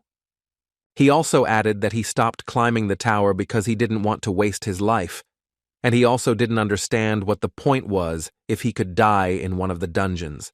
Even though the girl assured him multiple times that this was just an orange dungeon, and there was clearly nothing to worry about. But on the other hand, she agreed with him, because he is the leader of the group and therefore can do whatever he wants. And if he really wants another member, then she is ready to help him. And as Lee looked through the applications of various awakened people, he didn't notice anyone intelligent, and just at that moment, a woman interrupted him and said that a guy had just applied, and his name was Kim Soo-hyun. The easiest way to show the difference in dungeon difficulty is through the colors. The closer the color is to purple, the harder the dungeon becomes. The orange dungeon is the second easiest dungeon in the rankings, and there is an opinion that if there is a B rank awakened in the group, then such a dungeon will be quite easy to clear. But this orange dungeon is a little different from the others, and only Kim Soo-hyun knew about it, who had already experienced it in her past life. It was with these thoughts that he arrived at this dungeon, where a detachment of people was already waiting for him, including Lee. Kim noticed that he was apparently the last one to arrive here, but Lee assured him that there was nothing wrong with that, and besides, they themselves had just arrived. The man decided to officially introduce himself again. His name was Lee Joo-ho, and he would be the leader of this squad in this attack. One of the cast, upon learning that Kim Soo-hyun would be on the same team as them, literally exploded with happiness, as he thought that Kim was the same guy who was currently number 1 on the list of achievements. Lee immediately denied this information, saying that they actually just have the same names and that Kim Soo-hyun is C-ranked, and this is usually his first time searching the dungeon. To be honest, at first I also thought it was the same guy who was now in first place. Kim was very happy that he still falsified his position. Now he will be happy that everyone believes it. The guy believed that now it was better for him not to show his skill level because it could cause a lot of new problems for him. Suddenly their dialogue was interrupted by a woman's voice, which broke into the dialogue with the phrase that she wanted to see Kim Soo-hyun, but apparently her wish would not come true. After that, the girl immediately went to Kim to find out if he was too young for this. Kim didn't waste any time with her and immediately replied that it seemed to him that he shouldn't hear that from the same C-rank hunter. This caused an immediate reaction, and the girl immediately started yelling at him and saying that they were nothing alike, and she believed that her skills were much better than his. Another girl intervened in this dialogue, suggesting that they calm down, as they would soon be moving forward, and she believed that it was not worth wasting energy on such trifles. But apparently the girl just couldn't leave it at that, so before entering, she decided to say that she would be very interested to see what Kim would be like inside this dungeon, and the guy thought that was a typical answer for such a third-rate bitch like her. The girl who assembled this squad thought that this woman was Kim Baroon, Lee Joo-ho's friend and the leader's assistant, yet even with such merits, she still behaved so badly. Meanwhile, another participant approached Kim, who first introduced herself as Kim Yun, and if you believe her words, then in this attack, she will be a healer. Yun approached him to tell him that he shouldn't worry about what just happened, because some of them like to brag to other awakened ones, which Kim had no doubts about. But now Kim was interested in something else. That is, he wanted to know who this person was on the sidelines. Yun said that she doesn't really know this guy. All she knows is that Lee and Baroon don't know him either, so Kim just didn't understand what the point was. Why take a stranger with him to the dungeon? The girl said that this guy told them that he would not show his face or name for personal reasons, but the most important thing is that they make sure of his position, so she is more than sure that everything will be fine. Kim believed that this was clearly not as good as everyone thought, and this guy was probably hiding something. In fact, there's a reason he stopped climbing the tower and came to the orange dungeon, all because Kim knew that soon everyone here would die. On January 1st, 2024, all the members of the squad were destroyed in a dungeon, a strange incident that occurred in a dungeon with a not very high difficulty level. The reason why it attracted so much attention was that out of 6 people in the squad, 5 people died. And that could only mean one thing, that the real culprit for the deaths was among them. But this time, everything will be different, because due to Kim's participation, there are 7. But this only means that now, the culprit of the crime will have one more victim, unless suddenly Kim manages to change fate and find the real criminal. As he thought about all this, he lost all the rules Lee had told him and the others.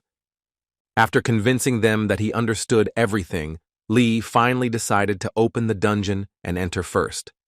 And when they started to enter, he immediately decided to convince himself that in fact, this was just an orange dungeon, and that it was unlikely that anything would happen to them here.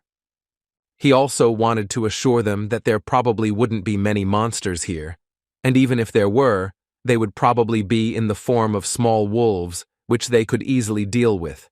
But apparently, he was very wrong. After all, as soon as he finished speaking, they were immediately attacked by a huge Cyclops. Even Kim, who had seen a lot in his past life, didn't understand what Cyclops was doing here. They managed to dodge the blow of this big guy, and thus remained unharmed. Kim couldn't help but think that since the Cyclopes were in the orange dungeon, something was obviously wrong. After all, he knew that they only appear in yellow-level dungeons and above. And given this knowledge, he quickly came to the conclusion that this was probably a level-up dungeon. Just as transformation is a growing skill, there are also dungeons that gradually increase in level. This means that the reason for conquering this dungeon is an unexpected level increase. But on the other hand, he understood that in fact, this reason was clearly not enough for him to take such thoughtless actions, and moreover, it was clear from Lee's face that he was also surprised. Furthermore, even though they are criminals, they still cannot change the dungeon's level, although on the other hand, if they just wanted to kill everyone, then such a situation would be ideal. Kim tried to figure out who this person is, who among the surprised faces actually feels good. Barun couldn't take it anymore, and started yelling that they are all crazy here, and she thinks they need to run away from here immediately, because this is a yellow-level dungeon. She just didn't understand how they were going to destroy such a monster, so she immediately decided that she was leaving. But Kim immediately tried to stop her by asking her a question, in which he wanted to know what would happen to the others if she decided to leave. Before she had time to respond, suddenly Cyclops started attacking them again and some more, and Kim would have had a hard time, but she still managed to dodge the attack at the last moment. The guy understood that he was lucky, and as for his team, they are not busy at the moment, and he needs to help them, as they will die quickly. And if it weren't for Lee, who blocked Cyclops' blow at the last moment, several people would probably have died on the spot. Looking at how he took the blow, one can conclude that Lee was definitely not lying, that he was rank B. However, even at this rank, he is still no match for the Cyclopes. After the Cyclops successfully attacked Lee, the others immediately began to panic, because if an awakened B rank couldn't defeat this monster, then they would definitely die here. Lee himself thought so, and had already begun to say goodbye to life, until at the last moment, Cyclops' blow was blocked by Kim. Other squad members immediately began running towards them to help. Kim, looking at Lee, thought that it seemed like he wasn't hurt, and that was good news. But now he was clearly thinking about the wrong things, because Cyclops wasn't just going to let the guy go and decided to strike back. Kim reacted in time and managed to dodge the blow using the skills he had acquired. The other members of the group were quite surprised that the guy had managed to dodge Cyclops' attack so easily. Their thoughts were interrupted by Kim, who, looking at them, rudely asked how long they were going to stand.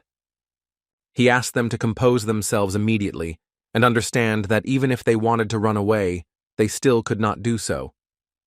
They didn't quite understand what the problem was and why they couldn't just leave, and at that moment the same stranger entered into dialogue, who told them that the whole problem was that the path was blocked and they had no other way out. Kim added that from the yellow level onwards, entry and exit work differently, and once you enter, you simply cannot exit until you find a way out. Lee agreed with the boys, saying that he himself was surprised that the dungeon level had changed so suddenly. Their stories were interrupted by a sudden earthquake, which frightened the children even more. But unfortunately, it wasn't an earthquake. It was a bunch of monsters that came running when they smelled them, and at that exact moment, Kim realized they would have to fight for their lives. Lee immediately assured them that they could leave Cyclops to him, and they could fight the rest of the monsters themselves, but before he could finish speaking, Kim went into battle. Kim understood that there was no time to hesitate, as they were currently attacked by more than 30 monsters that could destroy them at any moment. But on the other hand, he understood that although the number of monsters was large, fortunately for them, only Cyclops was so dangerous, so Kim decided to deal with him first. Although he wasn't used to trusting others, he used one of his skills, which allowed him to defeat such a large number of monsters with just one blow. After that, he again focused on Cyclops and entrusted the rest of the guys to fight the rest of the monsters. Kim knew that Cyclops' weak point was usually his huge eye, but it wasn't the eye on his head. His true weakness was his hidden eye. That the guy would destroy him first, and to do that, he needed to get as close to him as possible.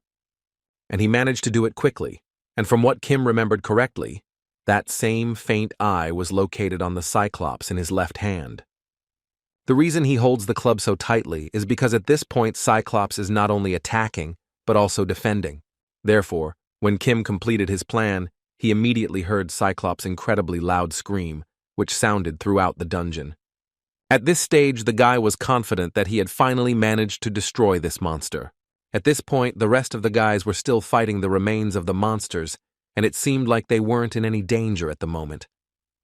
At least that was the case until one moment, when Kim heard the other guys yelling at him to be careful.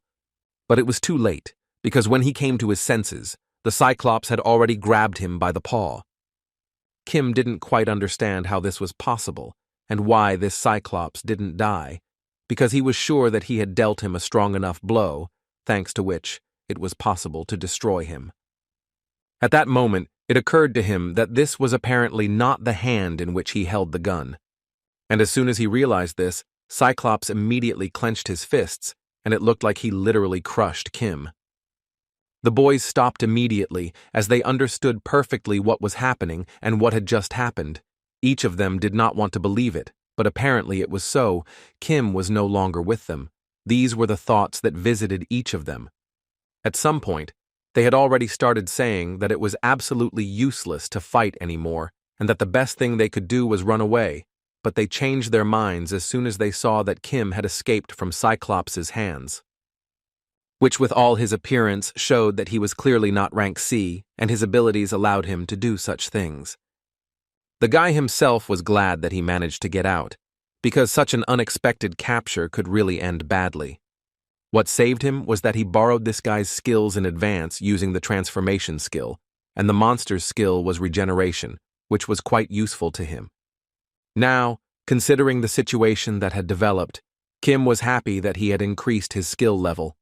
Until now, he could only superficially copy his target's abilities, but now he can copy their full power.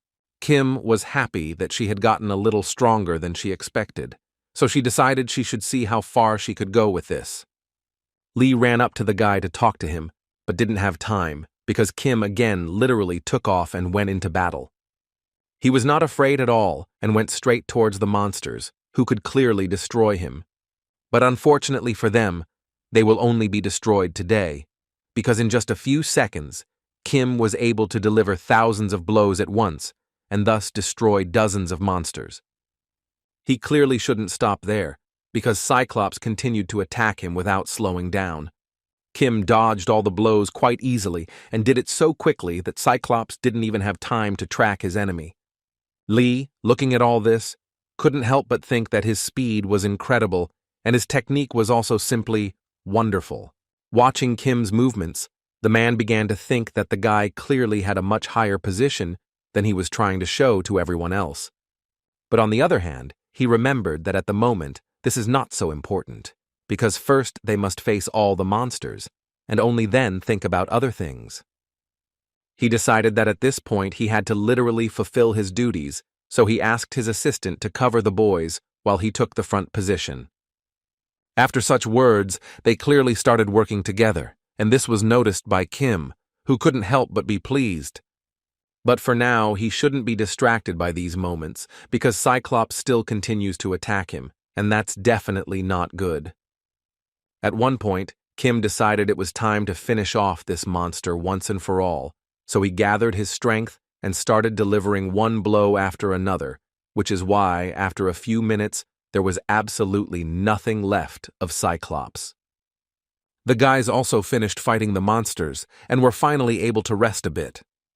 Most of them thought they would simply die during the battle, but they still managed to win, although now they simply didn't know what to do next. After all, even having defeated these monsters, they still don't know where the exit is, and the realization that there will be even more monsters of this kind ahead haunts them. Some of them started suggesting to immediately request support from superiors, and, according to Lee, this is also the first time in such a situation, but it still seems to him that there are no recommendations for such situations. So, to begin with, he decided to offer them some rest, since they were safe for the moment, to which the boys quickly agreed. After that, Lee approached Kim to ask how he was feeling and if he was hurt, to which the guy immediately replied that everything was fine and there was no need to worry. Suddenly he realized that he was a C rank awakened and clearly shouldn't be that strong at that rank. Even though it was an emergency, he was clearly overreacting, so he decided to say that he felt like his whole body was shaking.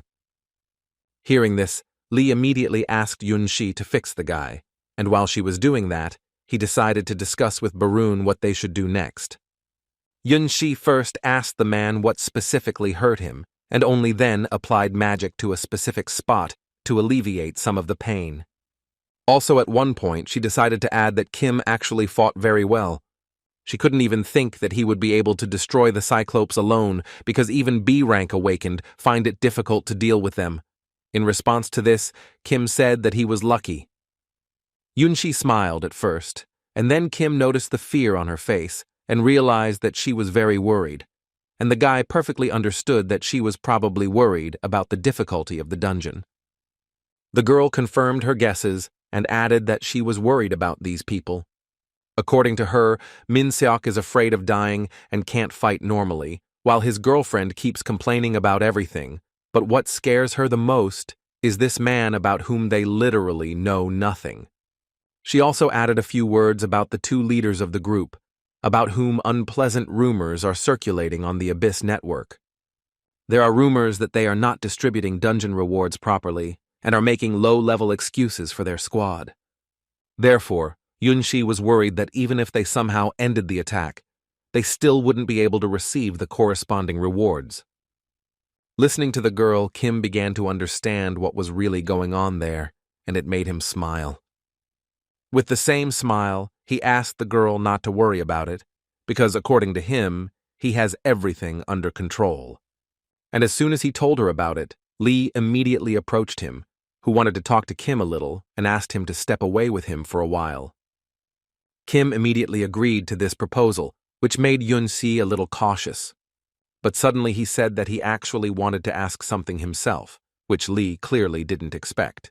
After some time, they continued on their way again, and Yunxi realized that fortunately, she no longer sees any other monsters here, to which Kim replied that they had already dealt with all the monsters, so there was nothing to worry about.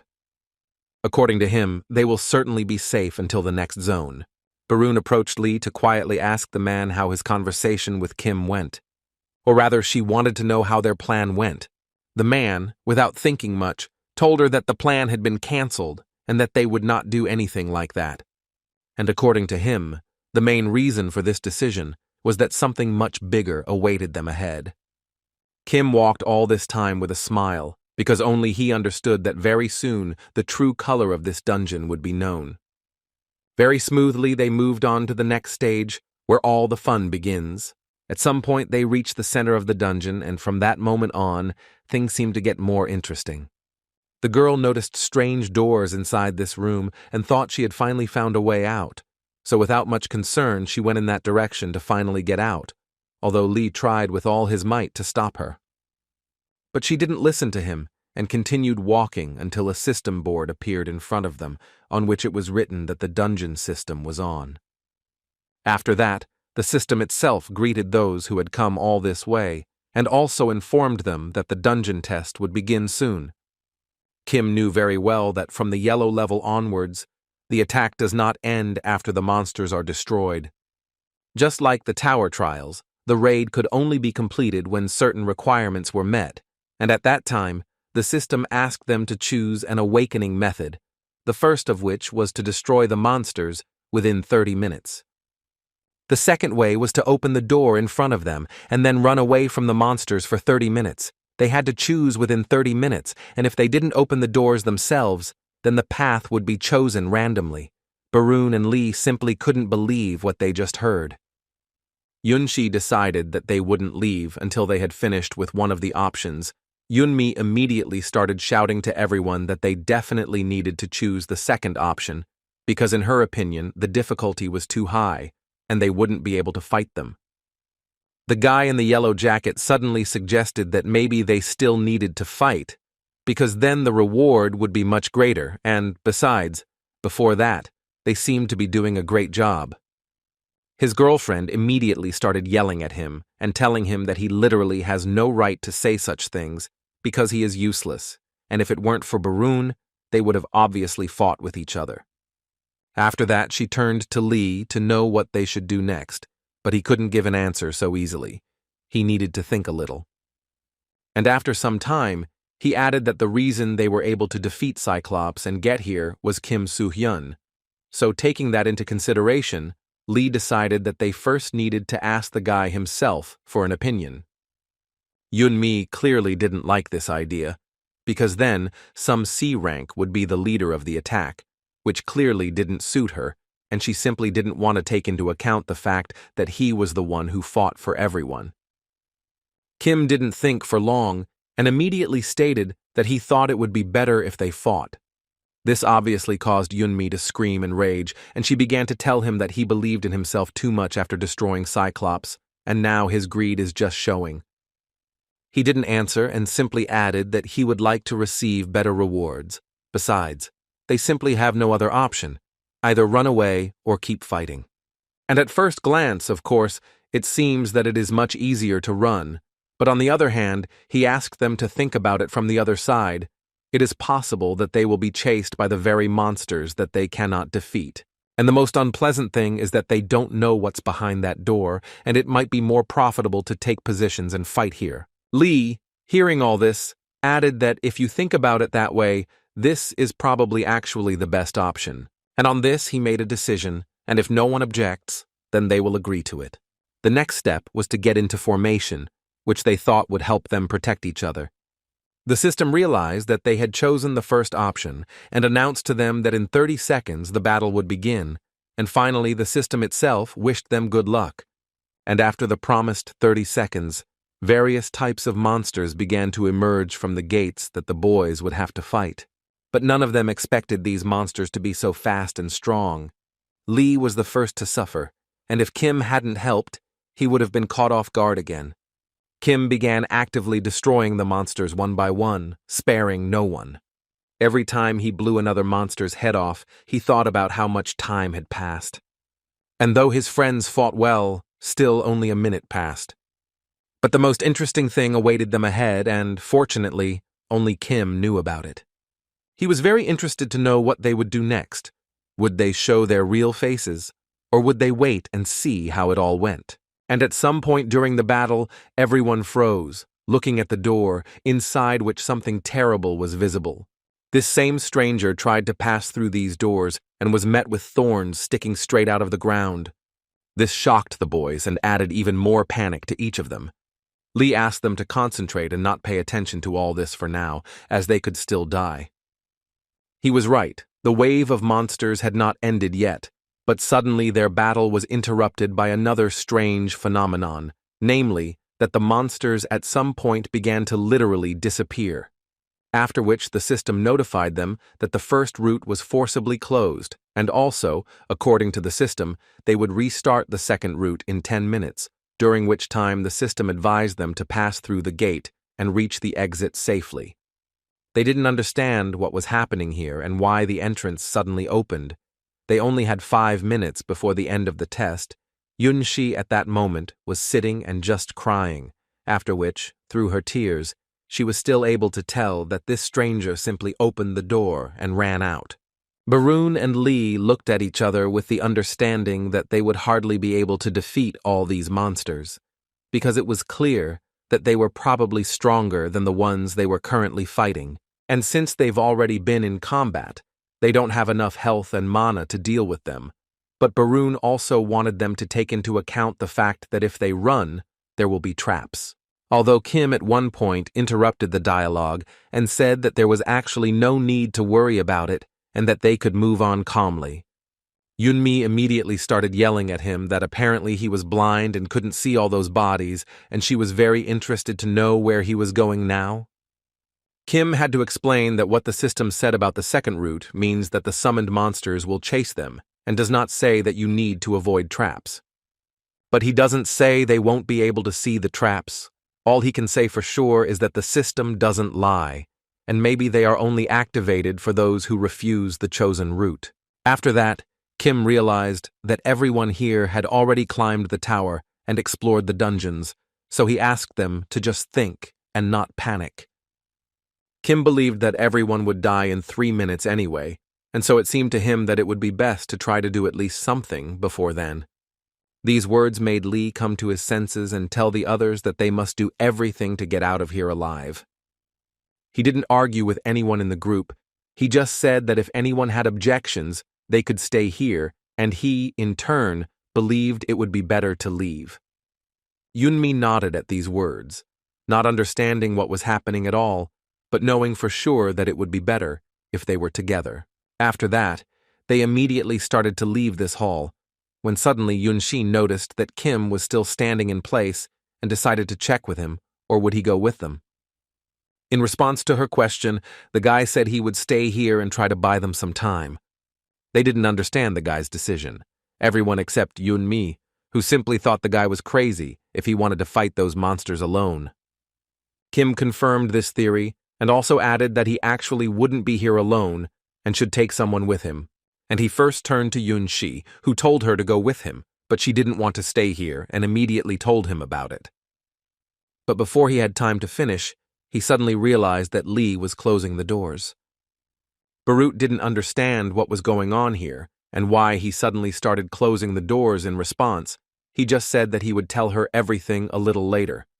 Yunxi tried to shout at him and say that she also wanted to get out of here, but apparently no one heard her at that moment. Finally, Kim simply asked Lee if he hadn't forgotten the agreement, and before completely closing the doors, the man made it clear that he remembered everything. Yunxi did not give up hope that they would take her with them, but the doors simply closed before her eyes, and with them, she lost all hope of salvation. She immediately fell to the ground and started asking Kim why he was doing this to her, because they would both die if they stayed here, and she wanted to live so badly. In response to his lamentations, Kim simply told him to shut his mouth and said the same words after taking the dagger from his hands. After that, he brandished his sword and told her that she was very stupid if she thought he wouldn't guess who she really was. He cut off her clothes and said he immediately realized she was from the Scavenger Guild, and her signet on her shoulder once again proves it. This guild is just a terrible bunch of criminals. The Scavengers are a hotbed of all kinds of crimes, a crazy group of exterminators, and in the future they will spread even more evil throughout the world. The name Scavengers isn't particularly well known in society right now, but in a few years they'll become a group that threatens humanity to the point of doomsday. They'll also be responsible for the terrorist attack.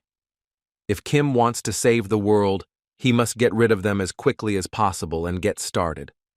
I decided on this girl. After all, according to him, she was going to destroy the entire group to get an achievement corresponding to her guild. But she miscalculated a little, because Yunmi was less sociable, and she was very worried about her life, so she was constantly thinking about how to escape the battlefield. Minseok wanted to clear the dungeon to get a bigger reward, but his skills were clearly not enough to destroy the entire squad.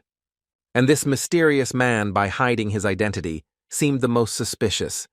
It was for this reason that the girl chose him as her first victim, and Kim also did not forget to mention how the girl deliberately told him the story of Lee and Barun, which is why they began to suspect them after this incident.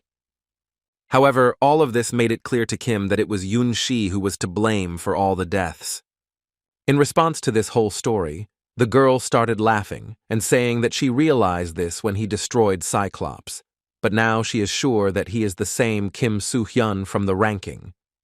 But in this case, she simply didn't understand the point of what he was doing, because he would die in a matter of seconds, and she, in turn, when he died, would open the door and run away. And she was so sure of this, because she has the ability of invisibility, and the fact that she is a healer is actually a lie. All her abilities are designed for destruction. According to her, she used her ability to hide from him and open the gate. As soon as they finished speaking, the system notified them that the second test route had opened, and as soon as that happened, all Yunshi could do was wish the guy good luck. But Kim answered her, or will her ability be able to hide the smell of blood that will come from her body? She couldn't believe what happened and when the guy managed to cast that spell on her. After that, Kim only heard the girl's screams as monsters tore her into small pieces. But no matter how happy he was, Kim still had to deal with the large number of monsters that had just come out of the gate.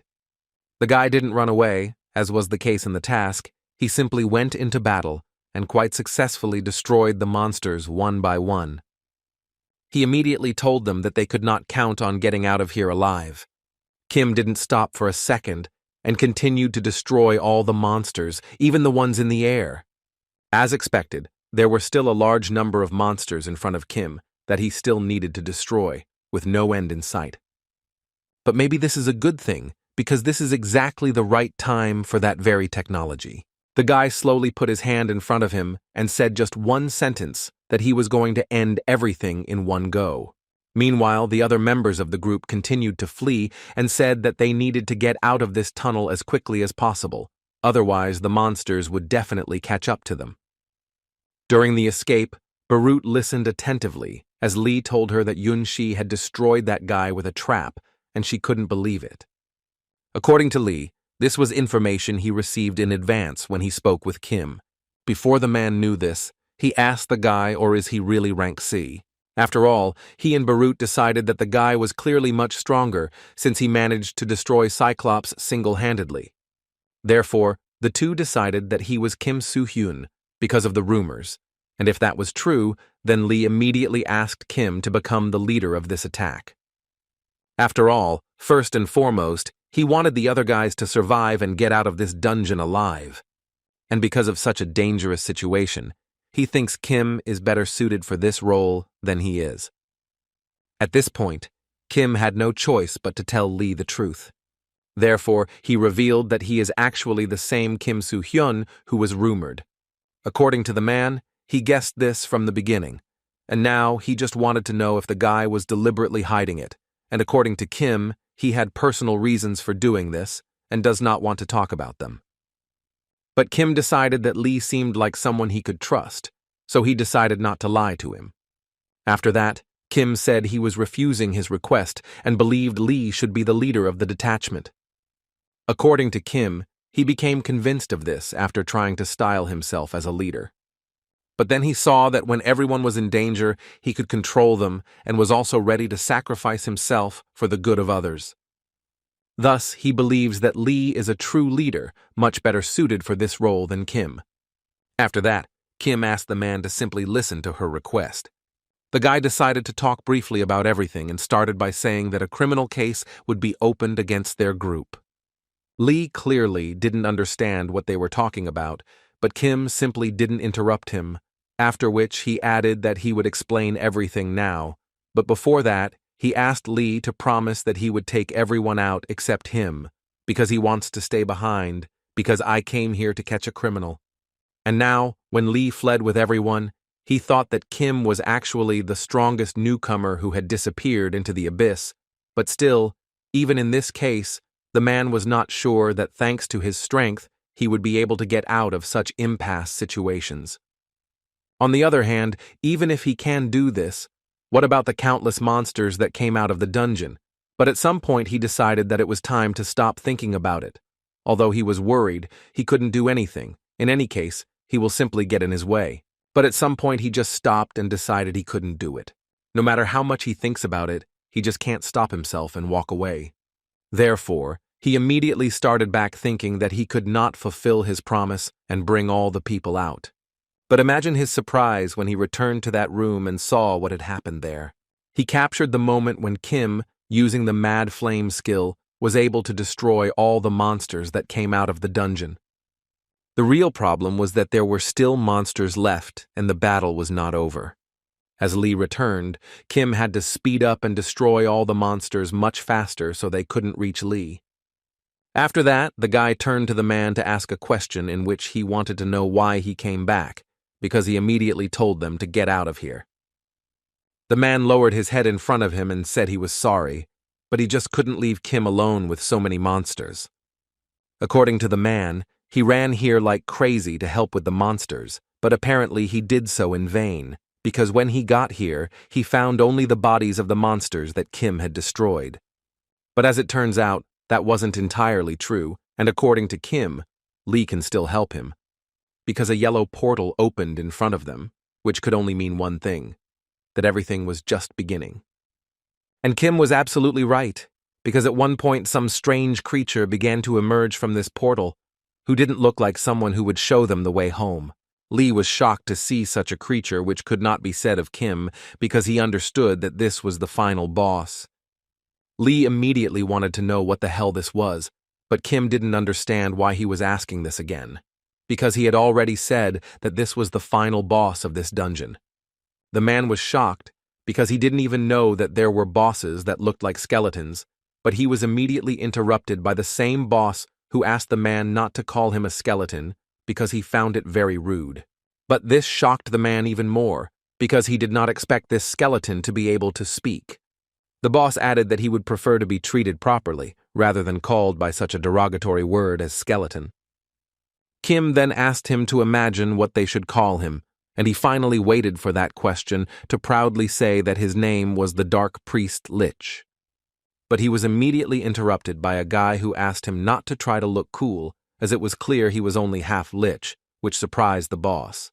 The guy explained that this thing was definitely not a lich, and in fact almost became a lich, as a real lich is completely different in terms of mana and concentration.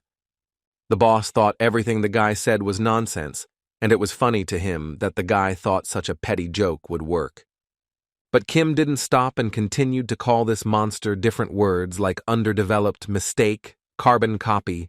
It was clear that all these words really made the monster very angry, and he literally cowered in rage.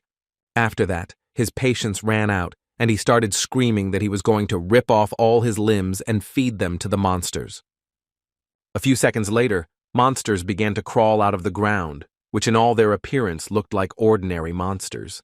But Lee and Kim understood that they were zombies, which were much stronger. The guy at that moment was thinking that this is still a lich, albeit half, but even in that case he has the ability for necromancy, which makes his life quite difficult. Now Kim understood why the dungeon was painted yellow. Lee interrupted his thoughts with a question about why the guy teases him, because it definitely won't lead to anything good, but according to Kim, he does it on purpose. The guy tried to convey to the man that this was the only way to provoke him into attacking them. After that, he combined the power of his sword and divine fire to have a weapon that could destroy any monster. And as soon as the guy did that, he turned directly to Lee to say that at the moment he was not strong enough to fight these monsters, and it would be difficult for him to fight and protect him at the same time. Lee himself understood this very well, so he didn't argue with Kim. The guy stepped out of the magic circle he had just created and said that the monsters would not be able to cross this circle, so he simply asked the man to divert the monster's attention to himself without going beyond it. Meanwhile, Kim will make every effort to destroy the lich that has appeared in front of them. But apparently, it won't be that easy, because as soon as Kim struck his first blow, the lich managed to dodge very easily, which the guy definitely didn't expect. It seemed to him that his speed was much greater than that of this lich. Although the lich himself certainly didn't think so, he finally managed to mock the guy in response, telling him that he was a rather fast person, although even in this case, he couldn't catch up to him. Considering how quickly the lich had managed to change position, Kim realized that he must have used teleportation, as liches normally lack physical combat skills, use undead to avoid attacks, and do all of this just to hide their fatal weakness. Kim knew very well that their weak point was the life crystal on their forehead, the mana crystal, which serves as their source of vitality. And liches must keep their distance from the enemy to protect this crystal. Their teleportation ability was also developed due to this feature, and either way, this also means that just picking it up is enough to destroy it, which is what Kim wanted to do, but to his regret, his blow missed its target again, and the lich was once again able to dodge the blow. But this time, not everything was so useless, as Kim noticed an interesting fact. The lich uses the cloak to create a blind spot in which the guy is constantly caught. In any case, he should have first repelled this monster's attacks to use this information in the future, and as he repelled the lich's blow, he created a divine flame and directed it at the lich. But even after such a huge explosion, when Kim thought he would be able to destroy this lich, he heard the monster's laughter and then saw it. The lich laughed and said that the guy was able to surprise him. According to him, the divine flame was a very good ability and he could destroy it. But he also believed that it was useless because Kim didn't hit. Until recently, the guy thought he could still hit, but now he understands that it seems difficult to hit a moving enemy, and he needs to urgently change tactics, otherwise he will definitely lose the battle. At this point, Leech continued to say that it was actually quite funny for him to see Kim hanging, and at the same time try to talk about how he could win. But on the other hand, he still thought it was good that the guy was at least thinking.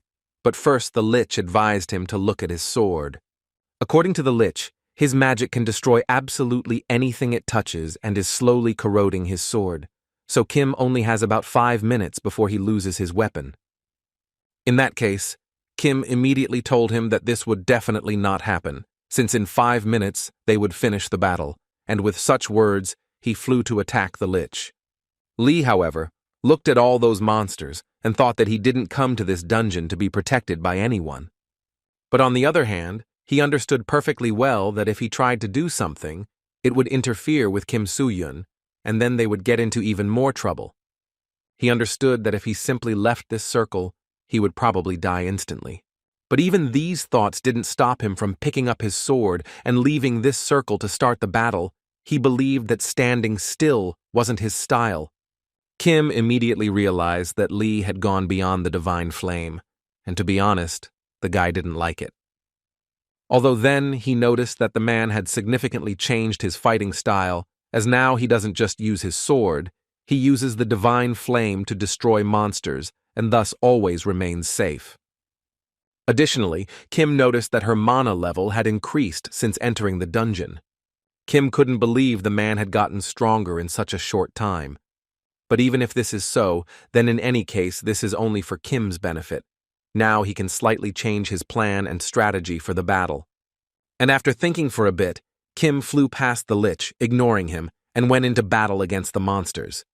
The lich clearly didn't expect such a turn of events that the guy would suddenly decide to flee the field of pain. But apparently, he didn't quite understand what Kim was doing and how he would act. Kim destroyed several dozen monsters, and when he was already next to Lee, he replied to the lich that he was not running away, because in fact, they had just started the battle. To begin with, Lee wanted to know why Kim approached him, because now he had to fight the lich. Kim, quite unexpectedly for the man, said that first of all he wanted to apologize to him for saying that Lee was weak, because in the end, that was not the case. After that, he suggested that we first deal with all the monsters, and only then could the two of them take down this skeleton. The lich, upon hearing this, apparently began to laugh and shout that Kim was so self-confident when he thought the two of them could handle him. Instead of answering the monster, Kim approached the man and began whispering something in his ear. Lee was far from sure that Kim's plan could work, but he trusted him, and if the guy said it was possible, he would have no problem trying to do it. The lich, however, gathered his forces and was going to show these two idiots what he was truly capable of. But the guys seemed to have been expecting this, so they immediately engaged in battle with the monsters, which they managed to destroy one by one. After that, Lee came out of the shadows, who unexpectedly attacked the lich, which surprised him as he did not think that this time he would fight an enemy weaker than the previous one. But apparently he himself didn't take into account the fact that they could attack at the same time. And while Lee flew at the lich with a physical blow, Kim created divine fire and sent it straight at the monster. Lich appreciated the boy's efforts, saying that a double attack was a very good plan, but still believed that they would fail. At least it seemed that way until Lee launched his attack, which he called the Storm Dance. Thus, they combined two attacks, Divine Fire and Storm Dance, which flew simultaneously towards the lich. The monster clearly didn't expect this, and it was evident in his facial expression. So they still managed to reach him and delivered a pretty strong blow. But even so, they would not stop and decided to continue attacking this monster. This time the lich decided that he would not fall for this trick anymore, and no matter how hard they tried, now he will destroy them and thus put an end to this battle. Lich thought until the end that this would be the end for them, and he could finish them off. But apparently he didn't take into account a very important point. And when he realized he was mistaken, it was already too late, because Kim finally managed to land the blow on the lich's head. But as I discovered later, this was not enough to defeat the lich, at least that's what the monster itself thought. He reminded Kim that he forgot his sword was cursed, and that's why it broke instead of delivering a really good blow. And now he just wanted to know how Kim would fight without a weapon, but the guy replied with a smile that no one said he only had a sword. Meanwhile, Lee appeared behind the lich, who was also ready to attack the lich and destroy him once and for all. What he did, in his own words, was cut the monster in two halves. But most importantly, he destroyed the stone in the center of his head, the weakest point Kim spoke of. After such a blow, Kim began to say that when they started fighting, the lich thought that the guy was using Lee as a distraction. Maybe he also thought he had a chance to win, as his sword was broken. However, when they discussed the plan with Lee, they decided that Lee would be the one to destroy the lich, as they believed he would be able to catch him in his mistake. But even in this case, the lich would not give up and continued to say that this is not the end, and when the sun darkens, their king will be reborn again, and then he will punish them. Lee and Kim couldn't believe that it was all really over, and that they were still able to defeat the final boss. Even though everything was truly over, Kim still cared about the words the lich said before he disappeared. They barely made it out of there, but they still couldn't just get out to the people. While Barun was giving an interview, she literally couldn't stop crying, as she was literally sure that her colleague and friend had died in that dungeon. Lee was a little embarrassed to see such a situation, and also felt that she was the one who called the rescue team, and this could be bad for them. And he thought so, because he thought his new friend clearly didn't want anyone to know who he really was. Although it seemed to Kim himself that sooner or later this would happen anyway, he agreed with Lee, because now he definitely didn't want to face it. So Lee decided to go there himself, which was a little strange to hear from him. The man believed that he handled these situations very well, as he had dealt with these situations that arose with Barun many times before. But before he does that, he would like to tell Kim about one condition for him to do so. He took a small pouch out of his jacket pocket and said that his share of the reward the guy gave him before, now Lee would like to give it to him. This was truly unexpected, because Kim understood perfectly well that such a number of stones would cost him hundreds of millions of won. In any case, the man assured him that, be that as it may, he still did not want to accept it, because it seemed to him that he did not deserve it at all. Kim did not understand why the man suddenly decided so, to which he replied that they were only able to destroy the lich thanks to his help. Although the guy himself also believed that the man's help was no less important in destroying the lich, and if you look at it from the other side, it was the man who destroyed him. But Lee was sure that if Kim really wanted this, he could easily deal with the lich alone, but he only allowed him to fight because he wanted to help the man in his development. Kim listened to all this with a smile, because she understood that in fact everything was like that. Lee once again asked Kim to pick him up, and he also wanted to ask him to leave while he dealt with this issue.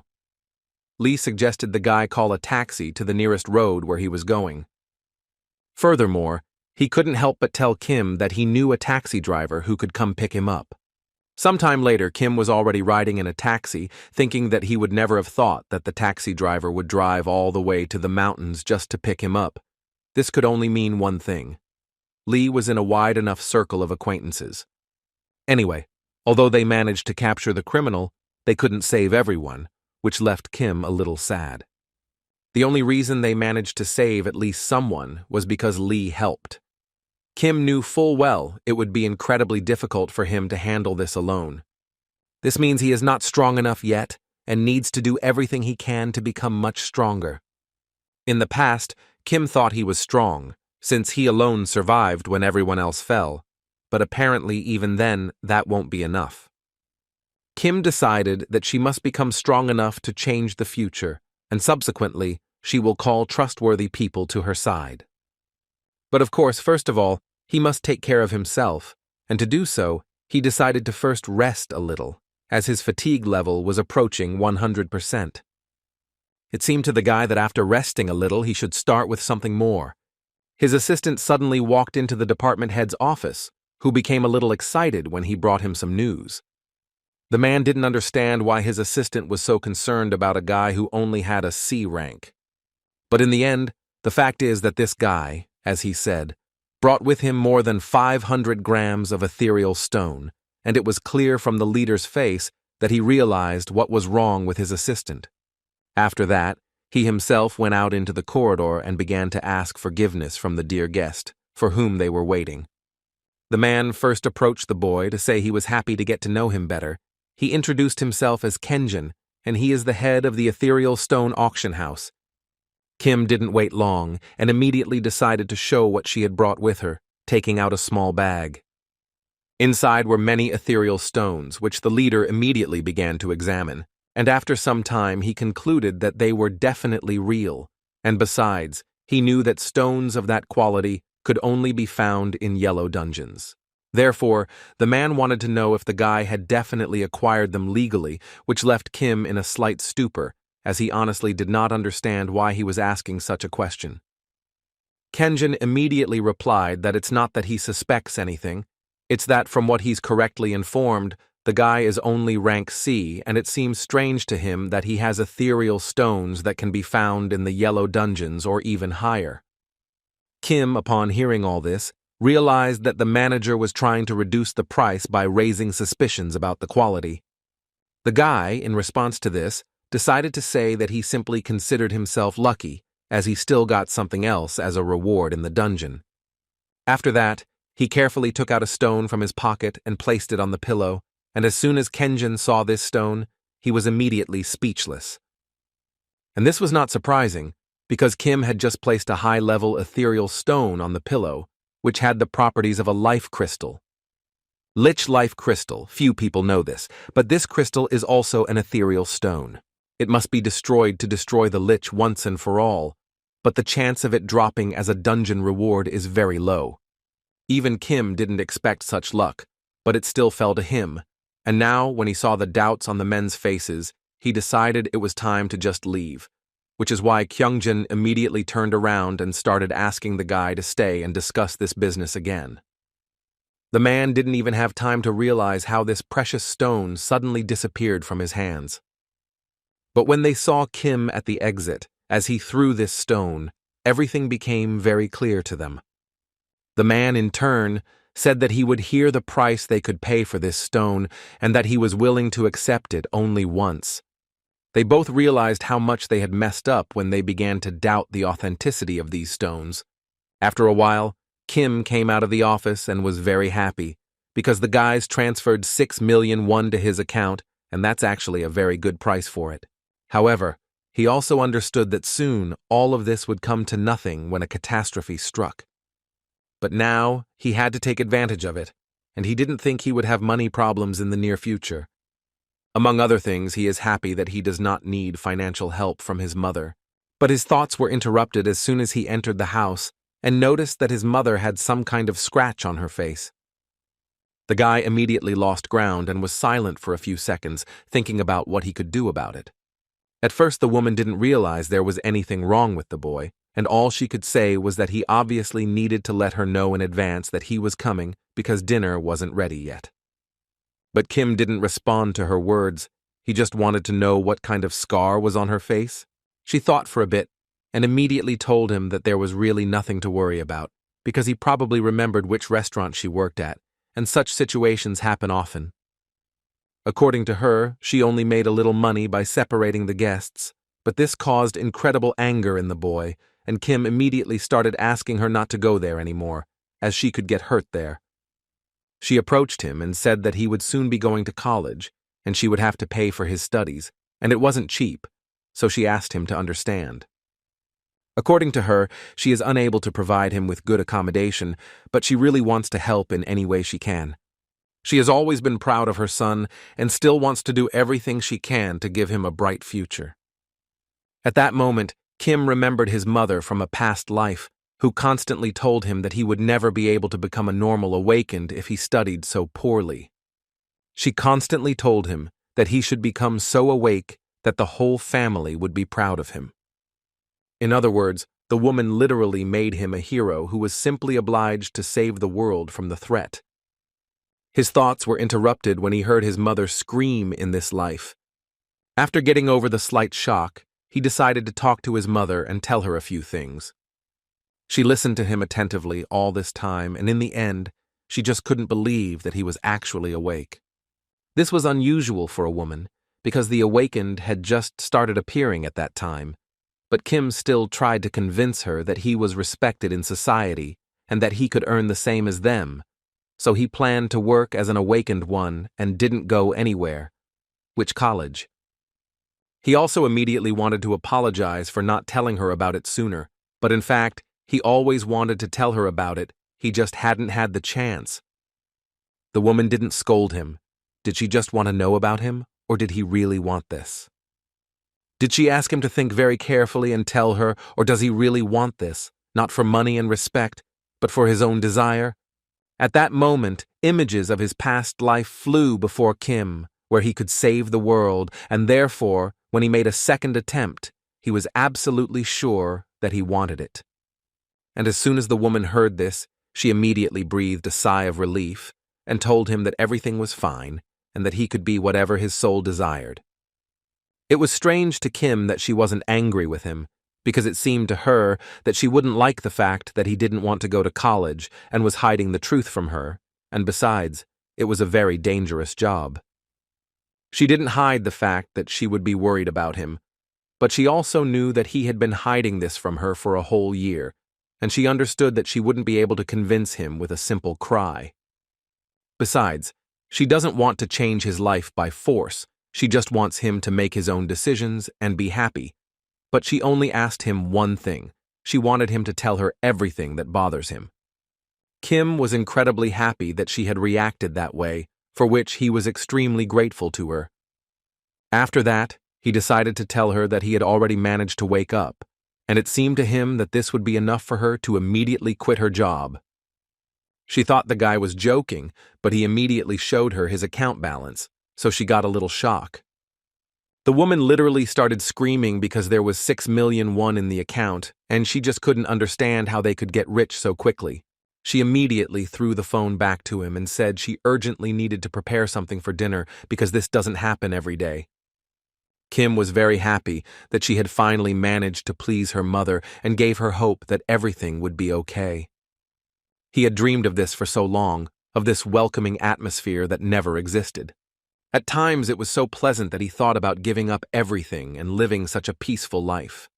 But on the other hand, he hasn't forgotten that it's not the real Kim Soo-hyun who should live here, and this warmth should be meant for him. Although in reality the guy didn't care at that moment because he had a second chance to protect the world. Therefore, Kim wanted that when the owner of this body returned, he could continue to protect everyone so that he would not have to lose such a loving mother. The guy wanted to turn him into a hero, but for that, it was obvious that he needed to become much stronger, as he was still weak, as even the lich caused so many problems.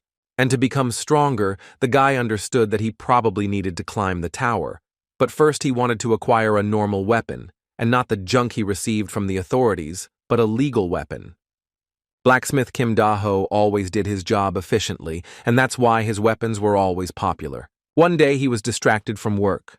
Someone knocked on the door and asked if anyone was there. Kim Da-ho paid no attention and continued working, and his uninvited guest kept knocking on the door and asking if there was anyone in the forge.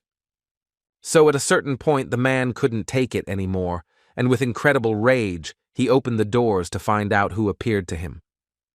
It was Kim who first said that he was very pleased to meet the blacksmith. The man calmed down a bit and immediately wanted to ask the guy who he was and what he needed here. Holy Sword Balmung. Its name means the holy sword that destroys dragons and was borrowed from the sword that Siegfried used. Kim also used this sword in his past life, when his name was Kim Sungen. It was the greatest sword of all time, created from countless rare materials and the efforts of the awakened, and its creator was precisely the blacksmith Kim Da-ho. Kim still remembers how, in a past life, he went to the blacksmith to take from the man what he had asked him to do. And when the blacksmith showed him his work, it was clear that the man had outdone himself, and this was evident from the expression on the guy's face. So it was one of the greatest masterpieces Kim Da-ho created in his entire life.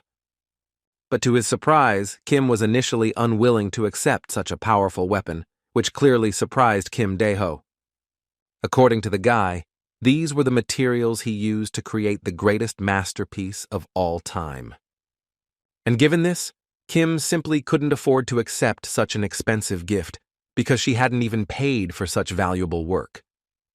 In response to these words, the blacksmith decided to tell him that he had heard that they called him a hero, and had also heard rumors about the guy's exploits, although he rarely leaves the forge, which means that his achievements are truly known. However, it seems to him that the more famous a person becomes, the more tired and error-prone he becomes. Therefore, the blacksmith felt it was a bit unfair. People all over the world expected so much from him, although they did nothing in return.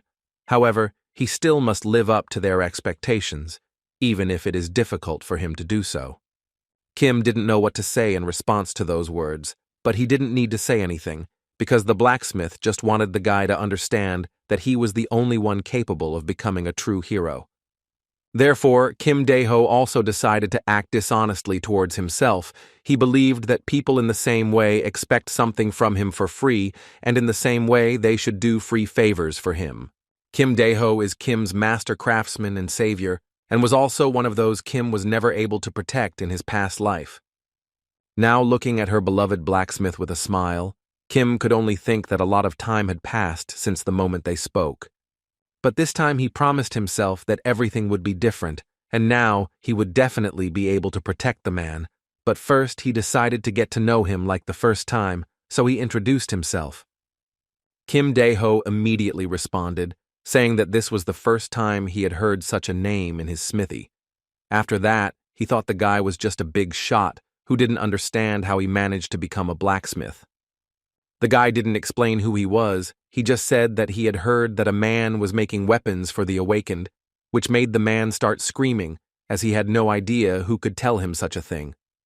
After that, without thinking much, he closed the doors right in the guy's face and said it was all a lie and that he didn't make any weapons. Hearing this, Kim could only smile, as she understood that her close friend had changed a lot and would have to find a different approach to him, which makes this process even more interesting. After thinking for a while, Kim told the man out loud that he had already prepared the materials needed to create weapons. And not a minute passed before the doors opened again, and the man began talking about how he should first look at the materials. Kim had no doubt it would work. Therefore, he did not think much before handing the man the same materials with which he wanted to obtain the weapon. From the expression on the blacksmith's face, it was immediately clear that he was very interested in the material Kim brought him. The man literally couldn't believe he was seeing a high-grade ethereal stone in front of him. This ethereal stone is another reward Kim received after the lich's destruction. It's believed this item is now nearly impossible to obtain. It was only after breaking through the Gwangju dungeon that the world learned that the highest quality ethereal stone could be obtained as a reward for clearing a dungeon. so Kim also thought that he would have to clear the Gwangju dungeon to obtain this stone. The uses of ether stones are endless, though their greatest value is found in the creation of weapons. Therefore, the man's surprise was understandable, and it was not strange that he immediately wanted to find out where the guy got this stone, but Kim was not eager to talk about it. And in fact, the man didn't care where he got it, because at that moment, he was already thinking about how he would make a weapon with that material. So the next thing he asked the guy was what he wanted the man to do for him, and Kim was expecting an answer to that question, so he immediately replied that he would like a sword.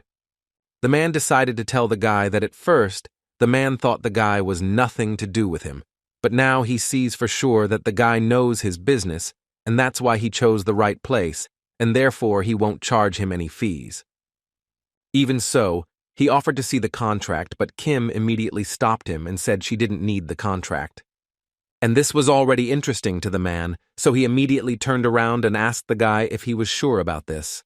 The man once again repeated to him that this material is actually incredibly valuable, and the guy apparently doesn't understand this. But Kim interrupted him with a smile and said that he perfectly understands what kind of material it is. The thing is, Kim completely trusts the man, and therefore sees no point in signing a contract. Furthermore, he also knows that the forge is primarily attracted to the ethereal stone itself and the weapon-making process, not the sword itself. These words apparently hit the nail on the head, as the man started laughing at the guy's words. After that, he added that Kim is a very interesting guy, and that he likes him and will gladly accept his request, and make him the best sword that matches his material. All Kim could say in response to those words were words of gratitude, and that she would trust him. The blacksmith immediately told him that he would need a little time to finish, but if the guy needed a weapon now, then he allowed him to take from here anything he considered useful, for which Kim thanked him, and as soon as they talked, the guy finally left the workshop. Kim left the workshop thinking that it would actually take about 10 months, so he needed to be patient and wait for this sword to be made for him, although in reality he was expecting something like this. But on the other hand, the weapon he had taken so far as a replacement looked quite good, as expected of a blacksmith of this class. Now that he had done all his business, Kim realized that at this point he could only keep moving forward and do everything he could to become stronger. He again entered the abyss, where he once again met the same veteran who already knew Kim well. They exchanged a few words, and Kim entered the abyss, thus beginning the test on the 11th floor.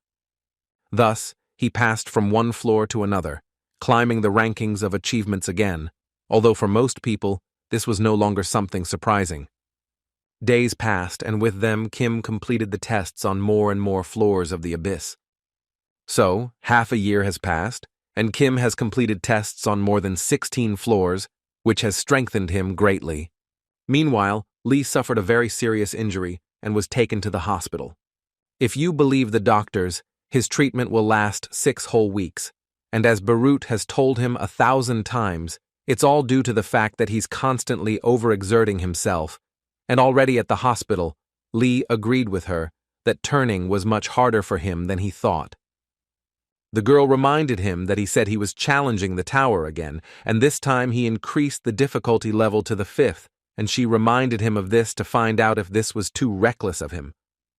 Before he had time to respond, the girl realized that fortunately this time he had limited himself to just cuts, but she was very interested to know what he would do if something more serious happened.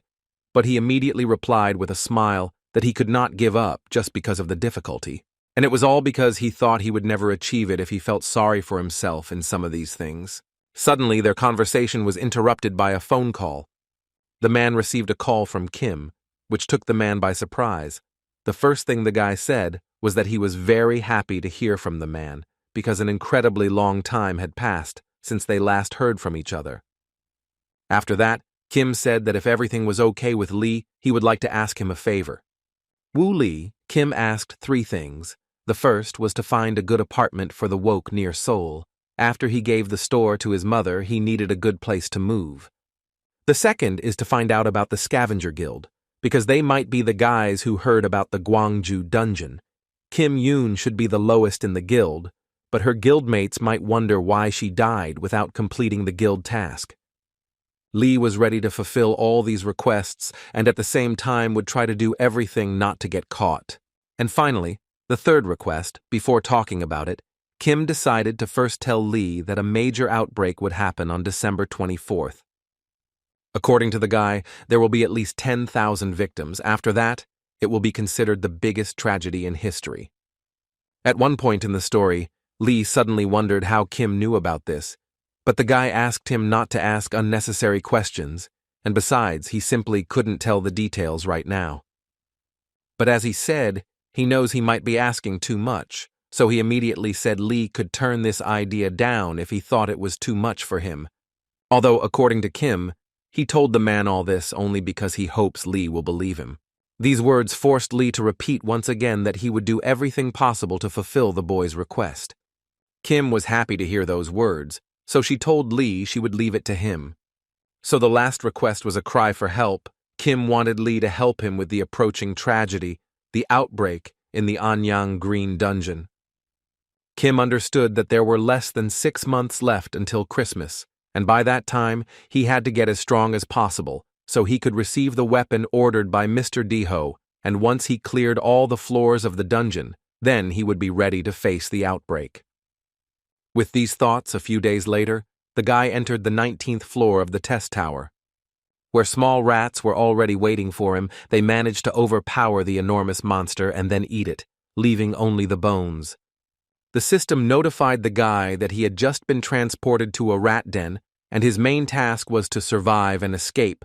But the first thing that caught the guy's attention was that there were an incredible number of these little monsters there. Considering that they were eating the flesh of a long-destroyed monster, Kim understood that it was probably like food to them. But this only added interest to this battle, so as soon as Kim landed on the ground, he immediately began to provoke them to attack. He didn't have to ask much, and the monsters immediately started running towards him as soon as they smelled the new victim. But for them, not everything was as simple as it might seem at first glance, because Kim destroyed one little monster after another. However, due to the large number of these creatures, the guy still managed to miss the attack, and one of the rats still managed to inflict a successful attack on her, although this was the last thing she did in her miserable life. After that, Kim looked closely at his hand and realized that these rats don't just bite. They probably secrete some kind of poison or acid, which only means that if they bite him, he's in big trouble. And while he was thinking this, these little monsters kept attacking him, and he needed to prepare immediately. Otherwise, he would lose. Therefore, without much thought, he decided to use his proven divine flame technique, with which he destroyed several dozen monsters in one go. But it was too early to relax because Kim understood that individually they did not pose a threat, but there were many of them.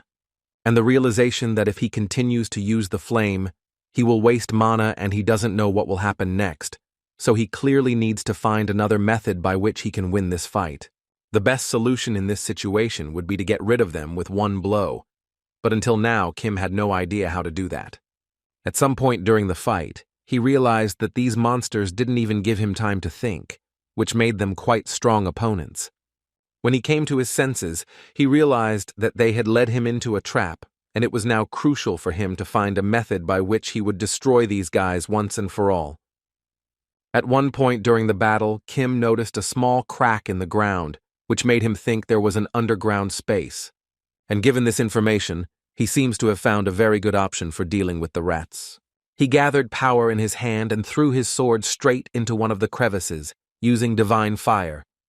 His main idea in this regard was that he simply wanted to remove the land on which these monsters roam. And as soon as he did so, he found himself in a place unknown to him. At first, Kim was a little surprised that there was actually space here. Then he looked around and realized that the real test would most likely begin here. After such a blow, some rats still survived. But the most interesting thing is that Kim noticed that they suddenly began to be afraid of something, which became a small discovery for him.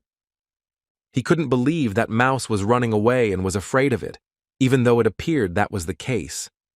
The guy didn't understand why, but he watched very carefully one of the rats, which, during its escape, suddenly stepped on a button that makes one of the traps work. After that, the mouse fell into a small hole, which opened after she pressed that mechanism. And then everything became completely sad for her. A large number of sharp needles entered her body and thus ended her existence. But apparently all of this was just a little warm-up, because at a certain point Kim started hearing a rather strange sound, which made him turn around and look horrified. He knew from the beginning that a bunch of rats was just the beginning, but he was still very surprised to see such a large snake in front of him. From her appearance, it was clear that it would definitely not be possible to defeat her like this, and here it would be necessary to use much more energy than in the case of rats. While Kim was thinking about how to conduct this fight, the snake began to actively attack him, so the guy had no choice but to start dodging its attacks. Of course, Kim not only avoided their attacks, but also tried to counterattack with his own attacks, which were not always successful. The guy just couldn't believe that even Uncle Daeho's sword didn't work, despite having a pretty high magic resistance. So he decided that magic should help him defeat this monster, so he started attacking this snake with the help of divine fire. But this monster didn't care one bit about all of Kim's attempts to harm her. Thus, Kim realized that this monster has both magical and physical resistance, which means that absolutely any of its attacks will not have much effect. But the snake kept attacking him, and the guy clearly needs to change something in his strategy if he wants to win this fight. It seemed to him that all the attacks of this snake until that moment were dangerous, but he retreated when it decided to eat him alive and used its simply huge mouth to do so. This monster was much faster than the guy could imagine, so at the last moment he had to block this monster's attack with his sword. As soon as he managed to escape, he immediately began to think that despite its enormous size, his opponent was very mobile, and it seemed that this snake had no weak points. The guy could safely say that if this battle had happened a month ago, he would have been an invincible opponent for Kim. But now the guy believes that it is not a problem for him. It was with these words that he looked at the huge snake that was flying towards him with another attack. The guy has half the mana remaining than he normally does after a battle before he completely uses it up. So he decided that he first needed to immobilize this monster, and only then could he decide what to do next. At a rather crucial moment, he realized that he didn't really care how high his magic level was. Because either way, this monster will hurt a lot more if it hits exactly this spot. After that, he used a rope to immobilize the snake, and it seemed to work. But it only seemed that way at first glance, because as soon as Kim thought he could relax a bit, another snake strike immediately flew at him. At the last moment, he managed to dodge. Such a blow could easily destroy the guy without leaving any trace of him. But on the other hand, this was a good time to launch his counterattack, which is what Kim actually did. He used his sword and divine fire in conjunction, which allowed him to destroy this monster's defense, and finally deal strong enough damage to it. From the snake's cry, it was clear that Kim had finally understood, and now the initiative had definitely passed to him. It seemed like this would definitely be the end of the fight, but apparently the snake wouldn't just give up, so it wanted to catch the guy above all else. But the smile on Kim's face wasn't just that. It meant only one thing, that he was ready for such a turn of events. Ultimately, he was able to capture this monster by mistake and thus immobilize it. Physical and magical resistance, as well as the ability to regenerate. Such a monster had all three of these abilities, and was the first with such abilities that Kim had met. But even taking into account all these abilities, the guy still believed that she wouldn't be able to defeat him, as he had more destructive power. That is, he is not only the owner of the divine fire, he is the owner of the main source of that fire. The Phoenix Divine Flame is a type of divine flame summoning, and he received this skill not long ago on the 18th floor when the skill level increased. This isn't exactly an easy skill, but thanks to it you can summon a beast that you can give orders to and control. However, the downside is that it consumes more mana than expected, but the results are really worth it. And the whole point is that the destructive power of this phoenix is 10 times greater than the power of the divine flame itself, and because of that alone, the guy was confident that he could easily defeat this monster. And so it happened. With just one flight, the phoenix managed to pierce this monster, which made it possible to end it once and for all. After that, the guy received a notification that he managed to complete 100% of the achievements on this floor and thus finally completed the passage of the 19th floor. At this moment, he was thinking that the difficulty of the trial tower increases drastically every 10 floors. Like last time on the 10th floor, he would probably have a hard time. During these 6 months, Kim has done everything possible to prepare for this, and now there is only one thing left for her to complete. Recently, rumors have been spreading among people only that Kim Soo-hyun has managed to pass another floor, further increasing his achievement points, and therefore, people have become more and more interested in who the guy really is.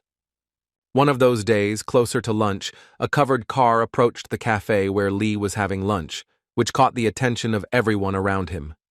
Kim walked out, paying no attention to the people and simply walking up to his old friend Lee. The man didn't wait for the guy to enter the cafe and decided to run out to talk to the guy.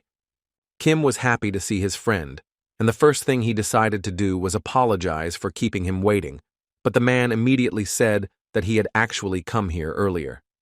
How is it that this car was given to him by Lee, who first wanted to know if Kim liked the car he gave her?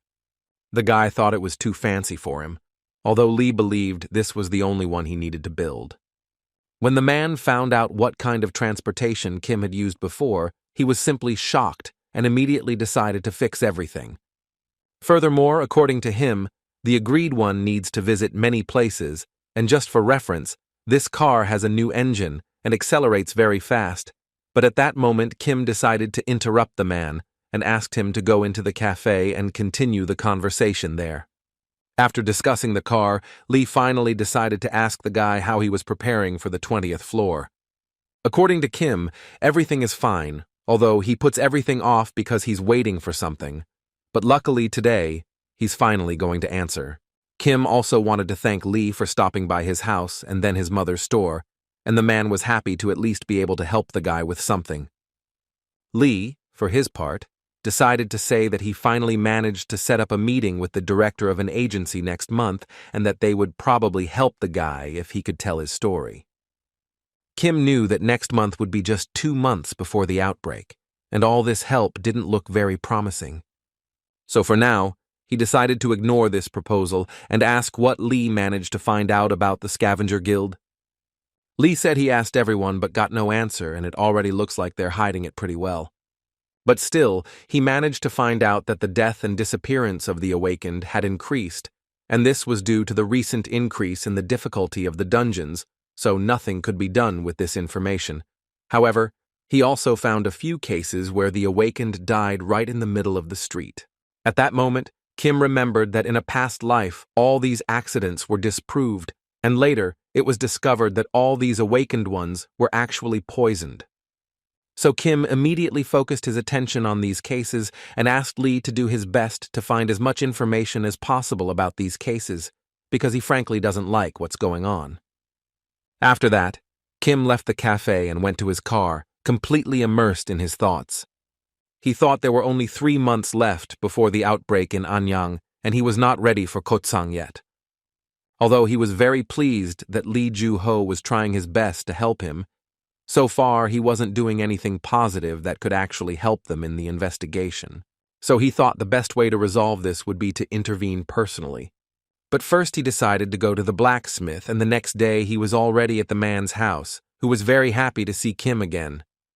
And the first thing he wanted to tell the guy was that it was quite difficult for him to handle the material due to its high quality, but he enjoyed working with it, so he could guarantee its power, and all that was left was to look at the new weapon. Kim's face at that moment spoke for itself, as he saw before him the exact same sword from his previous life. But what surprised the guy most was that as soon as he picked up his new sword, he felt that it was alive. Now Kim felt that his sword was in his hands again. The sharpness and strength were simply perfect. He felt how this sword reacted to his mana and understood what needed to be cut and what not. Considering all these nuances, Kim could only say that it was just an excellent sword, which was now back with him. Now that Kim had taken a liking to his new sword, the blacksmith immediately approached him, to see if he had thought of a name for this sword yet. Kim had completely forgotten about this ritual, and the man reminded him that since it was now his sword, he simply needed to name it. And the guy didn't need to think much. He called this sword Gram, which confused the blacksmith a little, as for such a sword it was a rather strange name. The fact is that Gram is an alternative name for Balmung in Northern Europe, and Kim decided to call it that, because he couldn't call it Balmung again. But on the other hand, he didn't want to give up the name of the important destroyer of gods.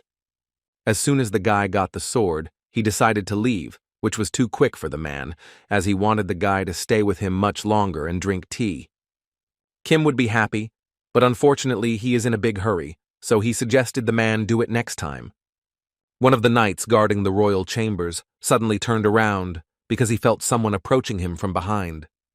But then he quickly calmed down when he realized that it was Commander Maxman, who first apologized to the young knight for scaring him. After that, will the commander know how your service is going, and if anything unusual has happened? The knight replied that so far everything was peaceful and calm. Then the commander began to say that he perfectly understood the knight, that he was tired due to a series of shifts, but still he would like to ask him to hold out a little longer, because it was obvious to him that the castle would be in danger if the Odrum kingdom was invaded. The knight understood him, so he continued to do his work, and Maxman thought that half a month had already passed, and things inside and outside the castle kept changing, and if this continued, only the people would suffer. So Maxman was a little upset about all this, and besides, he didn't even know roughly what to do next. When suddenly his thoughts were interrupted by a painfully familiar voice wanting to know if Commander Maxman had a problem. The man immediately turned around and was happy to greet his old acquaintance Atake. After some time, the commander finally decided to find out why the stalker was here. Maxman immediately wanted to ask the follower why he was here. After all, it seemed to him that he had gone to help His Majesty the King, but it turned out that he was here to ensure how well he guarded this place. According to the commander, they concentrated all the troops guarding the fortress, but even so, the situation is not pleasant, since the army of the Odrum kingdom is much superior to his army, so he believed that in case of emergency, they would need to leave this fortress anyway. But he was suddenly interrupted by a follower as he approached and asked him quietly, or did he understand correctly, did the commander really invite him to leave this fortress? Maxman immediately assured him that he meant that this would only need to be done in an emergency situation. If the confrontation dragged on, it would be very difficult to supply the army with provisions. But the follower did not care. He immediately said that they must do everything to avoid such a situation. It seemed to him that it would be better to die here altogether than to abandon this fortress. The commander, upon hearing this, began to wonder how he could say such a thing, even though he himself did not participate in the battle and did not even know why soldiers give their lives. Soon after the declaration of war with the kingdom of Odrum, this man, who was a first-class follower of the king, became the commander-in-chief. Complete obedience to the orders of his superiors is a soldier's duty and a rule on the battlefield. But this man believes that the life of a soldier is equivalent to the life of an ant. Therefore, the commander did not understand how the king could appoint such a person as commander-in-chief, when suddenly his thoughts were interrupted by a follower who declared that, in any case, all this talk was a waste of time, because there was only 1 month left to hold out. But these words only angered him even more, because he believed that even if they lasted for another whole month, nothing would change anyway. Suddenly, the conversation was interrupted by some kind of explosion, which caused a small earthquake. Commander Maxman was immediately informed that they were in trouble because there had recently been a sudden external attack. According to the knight, the fortress gates were destroyed by just one person. A few hours earlier, in front of the gates of the 20th floor of the test tower, the doorman on the 20th floor was surprised to see here a man who had not received guests for a long time. It was especially strange to see a man as rich as Kim here. At least that's what the man had in mind. The doorman immediately guessed that the guy had come for advice, and Kim himself made no secret of it. He wanted to seek help, but the man made him understand that it would definitely not be free and that he would only help him if he was satisfied with the amount mentioned. Kim knew perfectly well that everything would happen exactly like this, because the higher the floor, the more complex the doorman would be. So without much thought, Kim promised the doorman 10,000 points. It seemed to him that this was more than enough for a small job. These words immediately provoked laughter from the doorman, who for a long time could not calm down. And when that happened, he finally said that paying it off all at once with so many points that the average citizen would have to save for more than 10 years could only mean that the doorman's eyes hadn't failed him this time, because the guy is really rich. After accepting the payment, the man wanted to know where the guy was going, and Kim immediately told him that she was thinking about attempting the 10th stage, and so wanted to know what she needed to be careful of. All the doorman could say for sure was that the guy definitely wouldn't die, as he could destroy whoever he wanted. Still, he advised the guy not to destroy anyone, because that would only make things worse for him. And most importantly, the man asked him to have confidence in what he was doing. At that moment, the advice and parting words ended, and the doorman immediately began to escort the boy. Now Kim realized that 10,000 points was really too much. These doormen always say something vague. Although he still understood that this could help to some extent, after all this was his job, but suddenly his thoughts were interrupted when at one fine moment he began to fall. At the last moment he managed to react and landed well. After that, Kim raised his head and saw a huge castle in front of him in which Kim would carry out his next mission. And so it was. The system notified the guy that the 20th floor, difficulty level 10, had started from that moment. The fortress that Kim saw was called Grandalum, which is a fortress with iron walls, guarded by thousands of soldiers, and the guy's main task this time was that he needed to capture this fortress, but the system asked him to remember that he was not an enemy. The system also asked him to reveal the castle's secrets and stay alive, and this time the explanation of the task was much more, which could not help but please the guy. But on the other hand, he understood that the longer it lasts, the more conclusions can be drawn from it. He realized that the system had ordered to capture the fortress and reveal the secrets of this place, which means that the objective of the test is not just to overcome the siege. Besides the fact that he was not an enemy to them, the gatekeeper said something similar, if he could avoid pointless battles as much as possible. But for now, Kim simply did not understand how he could capture the fortress without battles. To begin with, he decided to think of a plan and paint it. He understood that the wall was so thick that it would not be an exaggeration to call it a fortress with iron walls, and the level of soldiers and mercenaries was also adequate. Furthermore, given the description, in this castle there were many who use magic, and all of this clearly qualifies for rank C. A situation where he is weaker both in numbers and position, and the fortress needs to be captured, and at the same time no one can be destroyed, and also to reveal the secret, and he has only a month to do everything, although there is plenty of time for testing, but the problem is that he simply has no freedom of action. After some thought, Kim finally decided how he would deal with all of this, so he approached the castle where the knights immediately noticed him. Kim at that moment was thinking that, as always, there was simply no point in him thinking about his plan for too long, because anyway, not everything would go according to plan. And the best plan in this case was to come face to face with the knights and this fortress, so he approached them carefully and said that he did not want to harm them, as he was just a traveler. And his main request was that he wanted to stay in the fortress for a while, but in response he immediately heard that he was crazy for deciding that he could just go to them, because now there was martial law throughout the kingdom. Kim understood that they weren't just going to let him in, and also that there were 2 months left before the outbreak, and he had to pass the test as quickly as possible and come back fully armed. So without much thought, he made the decision that he would need to use his sword. Kim decided that he would have to enter this fortress by force, and to do so, he used his strength. A few seconds later, the gates of this fortress collapsed, and Kim still entered this fortress. Having done this, the knights accused the man of being an invader and of deliberately destroying their gate, and now they must stop him. But the guy at that moment didn't care at all about their screams, as he was happy that the more he uses his new sword, the better he understands how wonderful it is. They were one with the guy, and through it, he can freely adjust the sharpness of the blade. Thanks to this skill, Kim was able to deliver crushing blows to the knights, but at the same time leave them alive.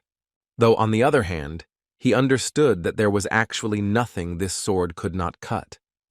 And at that very moment, he became convinced that he could do everything cleanly, without hurting anyone. But his battle did not end there, because the archers immediately began to attack him. While this wasn't a problem for Kim, he still lost some time fighting these guys. So he decided to finish off these guys as quickly as possible, and to do that, he needed to climb higher, and that's what he did. He continued to do everything possible to avoid harming any of the knights who were in the tower at that moment. Suddenly, Kim heard a man shouting and saying that everyone should retreat because he was supposed to be his opponent, although he was held back by all the knights who could do so because they had no idea what they would do if something happened to him. Considering this whole scene, Kim realized that this was the main one. Apparently, this was the commander they could negotiate with. But the guy also saw another picture, that despite him being in command, they will not obey his orders, prioritizing their protection. Thanks to this, Kim realized that in order to understand the situation, he was thinking of making a little noise here, but now he was sure that his commander's attack would accelerate events. But the knights weren't going to let the guy get to their commander that easily, so they used rope arrows. Although this didn't help them much because Kim was much stronger than any of them. So he easily pulled the knight towards him and went with him to the commander. And once he got as close as possible to the commander, he threw out his hostage and now aimed only at the man. And as soon as they came face to face with the commander, Kim finally realized that his enemy was strong enough. The battle with this commander will clearly not be a simple race, as it was before, and Kim understood this very well. Maxman himself wanted to be his opponent, so he ordered his men to focus on the situation outside the fortress walls. Because he was sure that this guy was not a spy from the Odrum kingdom, moreover, he believed that this stranger was acting of his own free will. To Kim, this was incredible. This commander truly has excellent judgment skill that matches his position, a skill level equal to A rank awakened.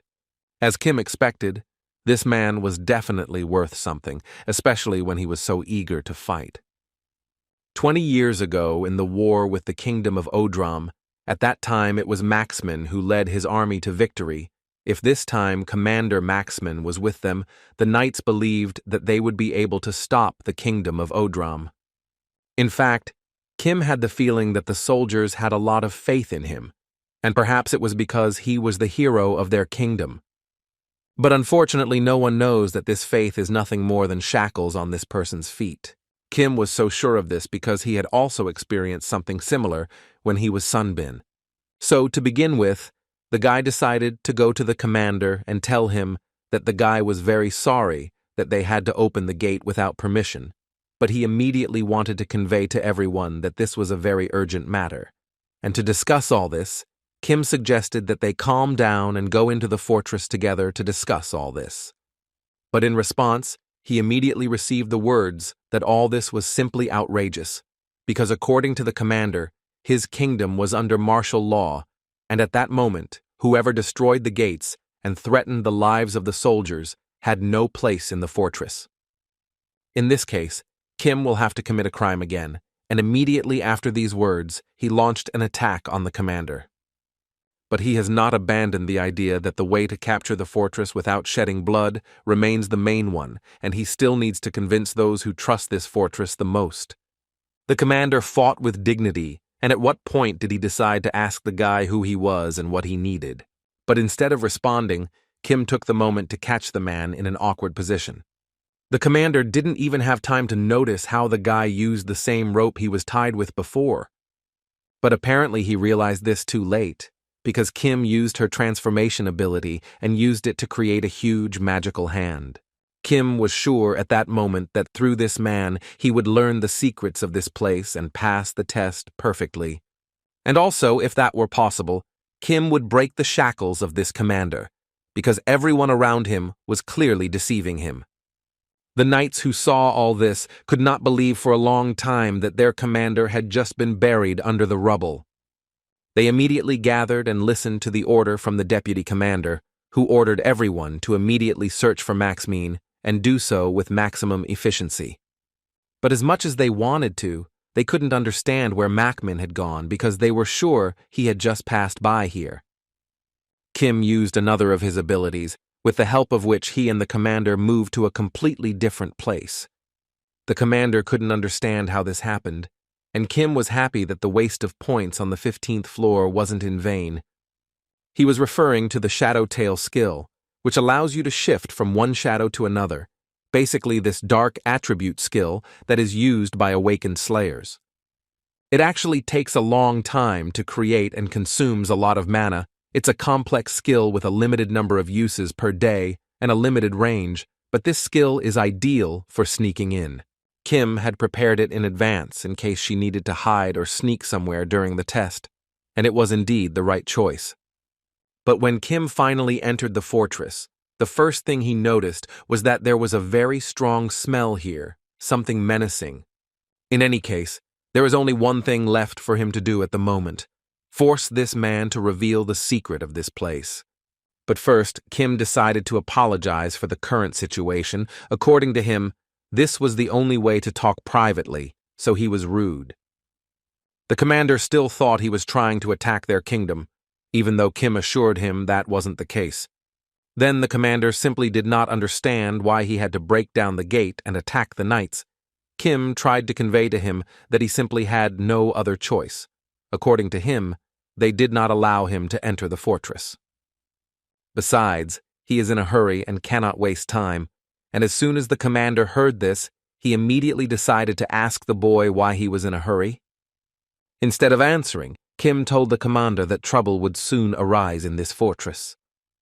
What obviously took the commander by surprise immediately frightened him, as he only asked not to say that the kingdom of Odram would soon invade them, although Kim himself did not know exactly what would happen next, which is why he came here.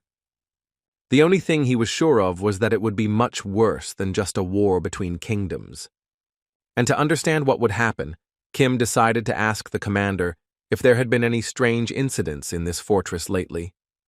And as soon as the guy asked the commander this question, he immediately remembered the conversation with the follower. Anyway, to begin with, the commander wanted to know from the guy how he could trust him, even if something happened. The commander wanted to know how he could trust the guy and not think that he was from some other kingdom. Kim replied that, as a commander, he said that if he were a spy from another kingdom, he would not have used such a difficult method. Because really, Kim could destroy this fortress alone. Maxmine realized for himself that this was apparently true, as he realized this during the sword strike. At that moment, he realized that there was no one in this kingdom who could resist this man. As a result, it was possible to conclude that the commander simply could not dismiss him just because he did not believe in him. The commander was ready to tell the guy everything he knew, but in return, he wanted Kim to take him with him. In this case, the guy was happy to welcome the commander to his team. After that, the man assured the guy some strange basement for him. According to the commander, about 100 years ago this place was used as a prison due to the powerful spiritual force.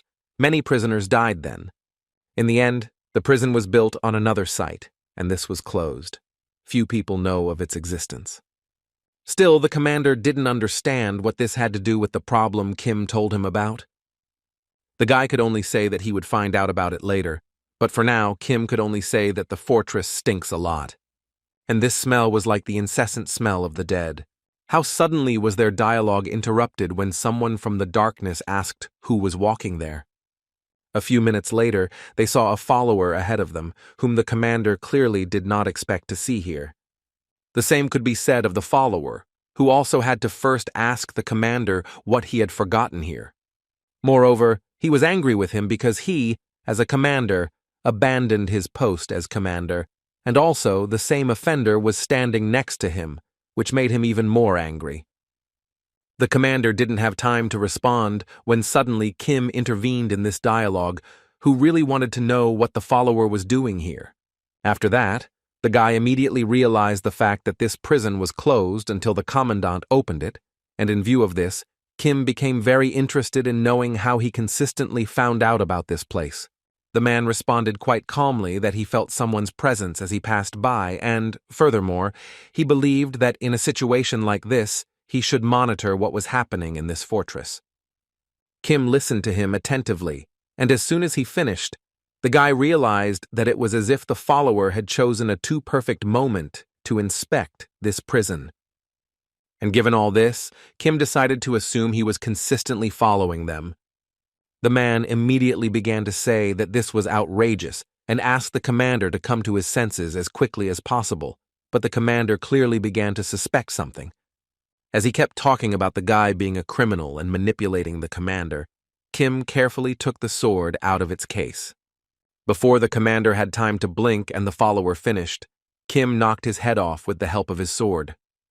The commander turned away from what he had just seen and immediately started yelling at the guy, telling him he had no right to do something like that. After such an act, the commander decided that Kim was still a spy, as he had just destroyed the king's follower and commander-in-chief.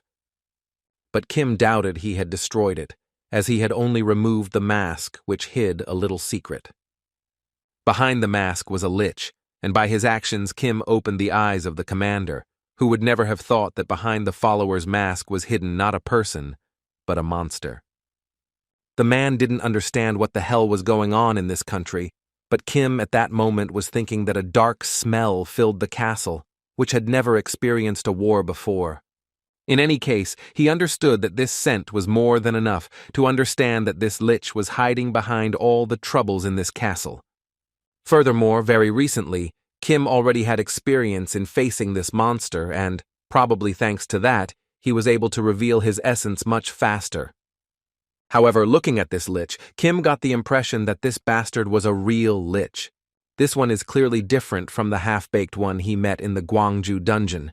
And as soon as Kim thought about it, the lich turned to the guy to say that he wasn't as simple as he seemed, so he wanted to know where the boy was. In response to this, Kim drew his sword and said that no one knows about this, and perhaps he even came from a world unknown to them. The lich didn't really need that answer, so he told the guy that he could not answer. Anyway, his plans had changed long ago. Kim guessed what the lich would say now, and all her thoughts were more than justified, as this monster declared that he would now destroy them.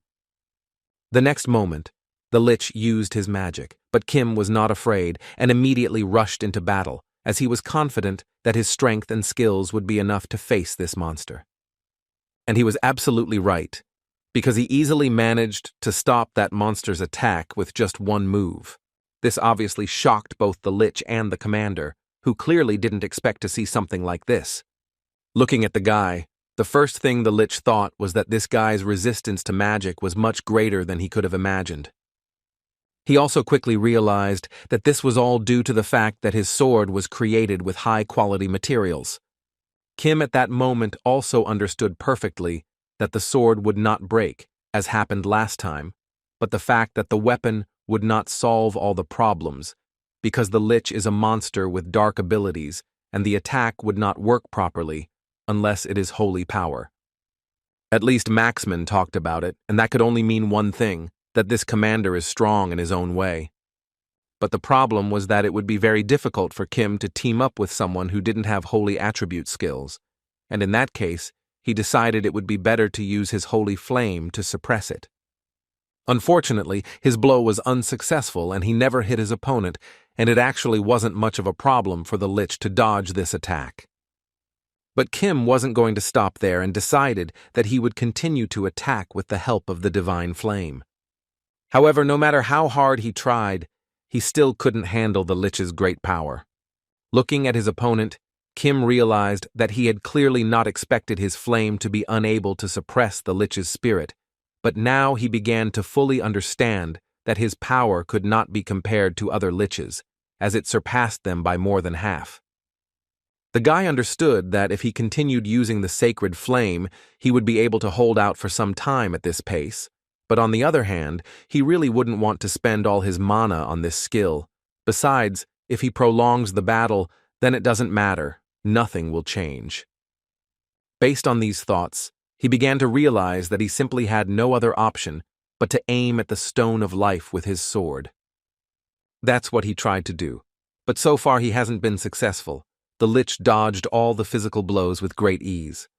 In fact, physical attacks were no longer useful, because the lich also avoided all of Kim's attempts to reach him. All of this led to the point where the lich attacked Kim in response, and it seemed that this counterattack was crowned with success. But Kim didn't think so. He dodged much faster than his opponent had time to notice, and after a few seconds he was already behind the lich and ready to attack him.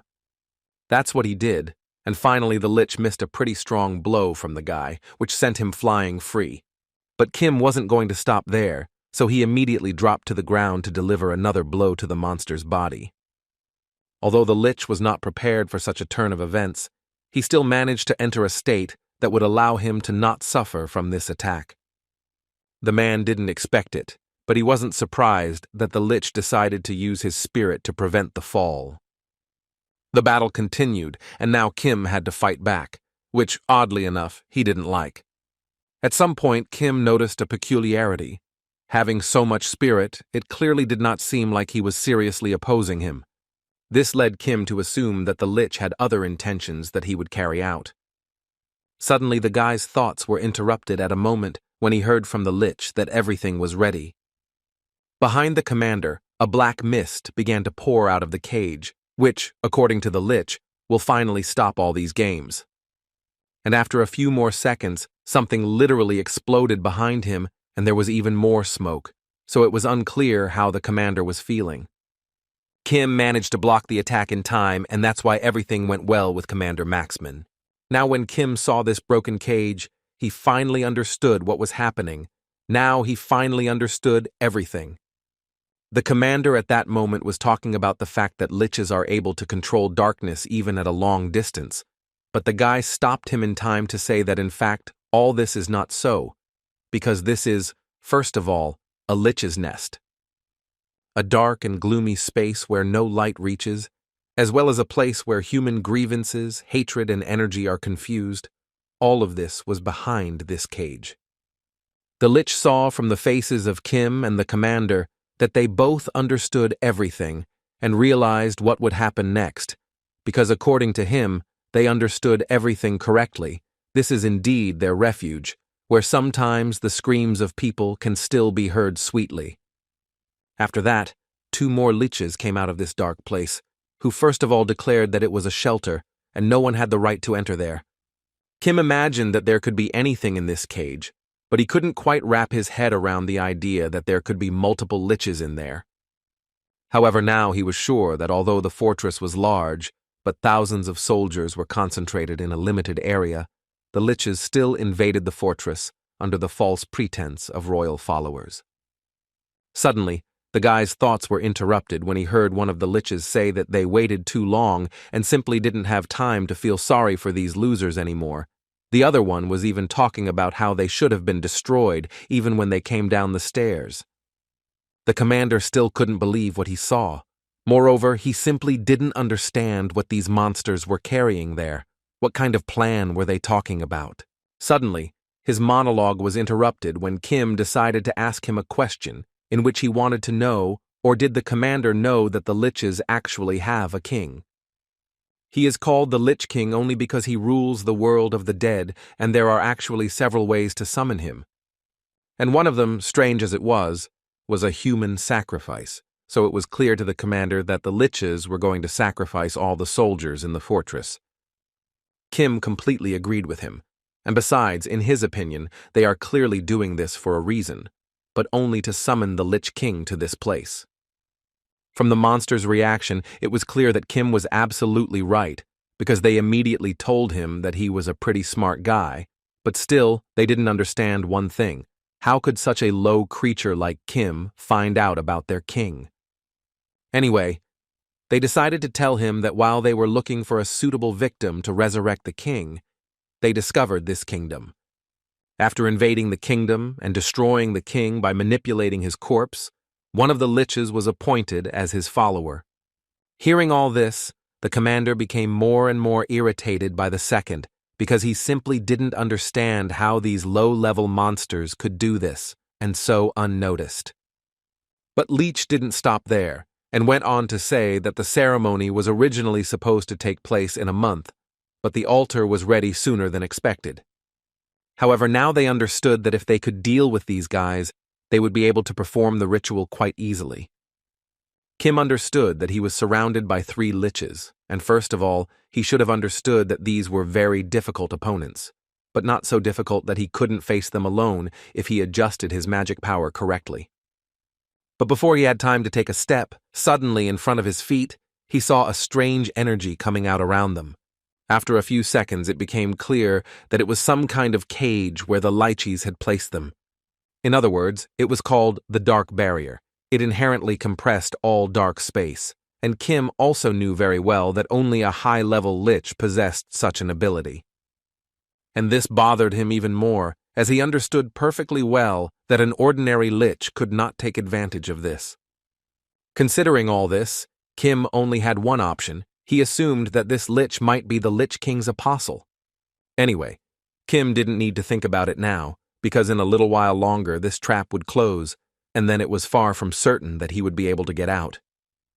But just as he began to think that this was the end, and that not even his sacred bird was able to help him, at that exact moment, that barrier collapsed, and apparently all of this was only thanks to the commander.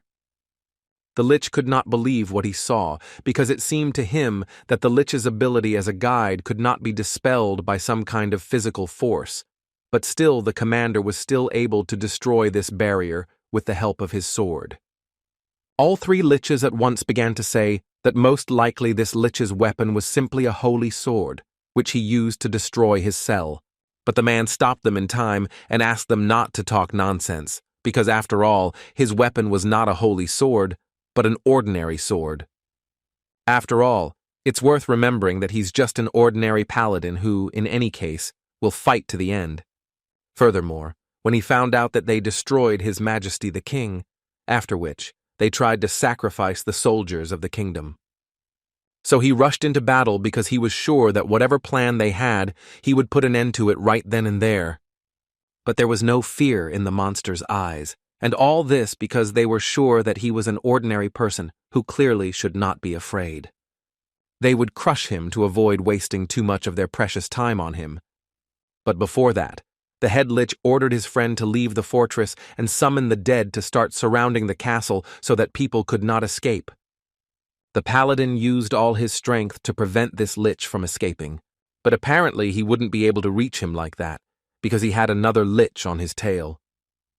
That he would do everything he could to launch an arrow of black magic at the commander, to not only stop him, but to end him once and for all. Kim at that moment did not stand still, but was completely ready to block this psychopath's attack.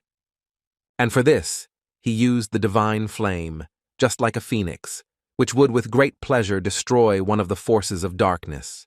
As a result, he succeeded, and this divine phoenix was able to see through the particle of dark power that the lich cast upon them. But Phoenix didn't stop there, and immediately continued to attack the lich controlling the others, who in turn was clearly unable to deal with her. Once one was finished, he immediately went after the other, who abruptly changed his mind and began saying that he actually had nothing to do with it, and that he had done nothing like that. Kim was happy that he finally managed to defeat those monsters, but on the other hand, he suddenly heard the voice of Commander Maxman, who wanted to ask the guy who he was. Looking at his face, it wasn't surprising to Kim that he was so upset, because the king's death and the fact that the soldiers in this fortress would soon die simply couldn't help but upset him. But even so, Kim tried to prove to him that this wasn't the situation now where one should give in to anger. But in this case, the captain simply did not understand what to do, after which he heard Kim tell him that he was the commander of this battlefield and that it was Captain Maxman. However, he asked the man not to forget that in this situation he really has someone to trust, and by extending his hand, Kim was referring to himself. Either way, they haven't won yet, and the battle with the lich is still ongoing, so Kim and the commander must continue to fight. At least it seemed so, until Kim saw how his divine bird began to actively defeat the lich, which forced him to ask Maxman to prepare for battle. But the question is, did the man himself not fully understand, or was he actually doing the right thing? Maxman wasn't sure if he should just leave Kim here alone with these monsters, because he still owed the guy and it felt like he should pay him back and stay to fight with the guy, but Kim couldn't help him in this case, so I asked him to resolve it as soon as possible. Did he say this just because he understood that in the case of a commander, only he can choose what is more important to him, this fortress or the lives of the soldiers? And as soon as he thought about what might happen to his people, Captain Maxman immediately took off and rushed to the rescue, and as it seemed to Kim, that was the right decision. After they finally resolved the issue, Kim thought that apparently the doorman had already told him about it. When I tried to convey to the guy that under any circumstances, he must be confident in what he is doing. These words became the guy's main motivation, so he decided that he must do what he came here to do, and Captain Maxman can only protect his soldiers. These thoughts forced the guy to deliver the hardest blow he could. It was very strange to the lich that this blow was not directed in his direction. It seemed to him that the guy missed, and he wanted to start laughing at him, until I noticed how Kim slowly puts his sword back in its case and does it as if he had already won the battle. But after a few seconds, Kim did it for a reason. He hit the wall, and since his sword is capable of cutting through any object or creature, an ordinary stone wall was no exception for him. A few minutes later, the wall began to crumble. It seemed that Kim had hurt herself that way.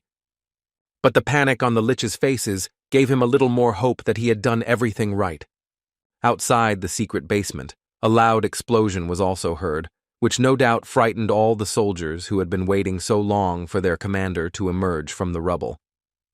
But instead, a lich appeared in this world, and the first thing after he came to this world, he told all the soldiers that they were only creating trouble for him because of their stupidity. He further stated that he would not repeat to his subordinate lich that he should do everything to summon the dead. And if he doesn't do it again, he will either destroy him alone along with all these people, or simply send him to fight Kim, who will quickly deal with him. His second subordinate was also not left without a task. The main lich ordered him to go check the altar, as he understood perfectly that the ceremony could only take place if the altar was intact. And as soon as he wanted to begin his task, he saw a divine phoenix flying straight towards him, which would not forgive this lich and give him a second chance. He immediately tried to dodge this crazy creature, and at some point, he was even sure he had succeeded. But it never occurred to him that it was just a deceptive maneuver, and that Kim would appear behind him at that very moment. The lich didn't have time to figure out when Kim managed to get so close to him, and all because the guy delivered a blow strong enough that it literally cut the monster in two. Obviously, this is where this lich's story has reached its logical end, and the monster will no longer bother you. But on the other hand, there was no need to forget about the other monsters who became even more angry when Kim destroyed their comrades. After that, Kim had to defend himself from attacks from other leeches, but so far this hasn't been a big problem for him. At least he thought so until one of the liches decided to lock the guy in a cage, similar to the one they had already created in the dungeon. The main problem at this point was that Kim was still in the air, and therefore it was much more difficult for him to counter this move. But the lich was only counting on this, so without much doubt he squeezed his hand and thus caused the compression of this prison. However, everything will clearly not be as simple as it seemed to the lich, because before doing so, Kim managed to call the phoenix to him, which helped him break this magical prison. With each attack, the guy had less and less strength. It seemed to him that at this rate he would certainly lose, especially when he periodically hears the head lich telling him that his best decision in this situation would be to simply give up. The lich stated that he knows that this sacred firebird absorbs all of the guy's mana, so the loss is simply inevitable. But nevertheless, he decided to offer Kim surrender now, and then he will destroy him painlessly. Kim, in response to these words, stated with a smile that the lich was absolutely correct in what he said, and that the bird was indeed absorbing a large amount of his mana. However, at the same time, Kim wanted to know who told him that he would become powerless if he ran out of mana. Before Commander Maxman left, Kim borrowed from him an ability called Alteration, which allowed her to harness the power of a sacred attribute.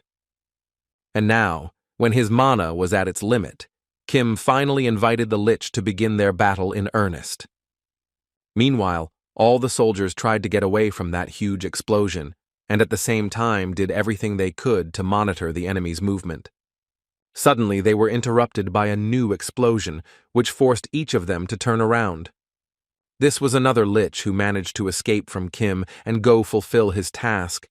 At that moment, he thought that if he didn't do what he was told, the main Lich would get angry, and that wouldn't lead to anything good.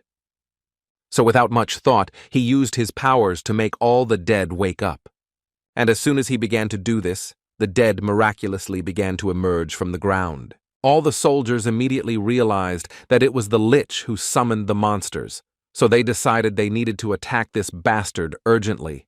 However, the problem was that they didn't understand who this guy was and how they were supposed to defeat him. Maxman showed up just in time and declared that this was what he came here for. His assistant immediately ran to the captain to tell him that he was very happy that Maxman was alive and that everything was fine with him, because after the capture of the fortress, it seemed to him that everything was over. His words were interrupted by Maxman himself, according to whom he evacuated all the nearest knights, so that there would be no casualties. He then added that, in fact, this was not the priority now. At this moment, he was interested in knowing if they managed to restore the fortress doors, and, if the deputy's words are to be believed, they have not yet managed to complete the restoration. Maxman heard him and immediately asked the man to block the gate in every possible way, because first of all, they had to preserve the fortress, and he, in turn, would take care of the monster. Luke immediately shouted that they really wanted to help him, and besides, they believed that these dead would be enough for an advanced detachment, so there was nothing to worry about. But before the captain had time to answer him, the deputy announced that this time he would not allow him to fight alone. Maxman realized there was no point in telling them anything, so he simply asked them to be defensive and follow him. The man understood that first of all he should think that the point is not to fight with all his strength. His duty is to protect the soldiers. Kim would take care of everything else, and this time the man would trust the guy who had saved his life more than once. Meanwhile, Kim used the maximum of his strength to catch one of the liches. But so far, he hadn't been able to do that, because the lich was much faster than the guy could have imagined at first. However, this speed still didn't help him, and at one point, Kim finally caught up with this lich, dealing him a rather heavy blow. The monster just couldn't understand how this was possible. He couldn't believe this guy could be so strong. Furthermore, he could not simply forget that for almost 100 years he had become stronger and stronger. It seemed to him that he was so strong that he now had the right to say that he was the strongest among the apostles. However, all of this didn't explain to him how this guy was capable of such things and how he was able to inflict such attacks on him. Until the end of his useless existence, he could not believe that he could not resist just one insignificant person. He didn't give up and tried until the end to do everything he could to avoid dying in that place, as he still hadn't fulfilled their plan. Kim at that moment was quite surprised that this lich did not disappear even after cutting the life stone.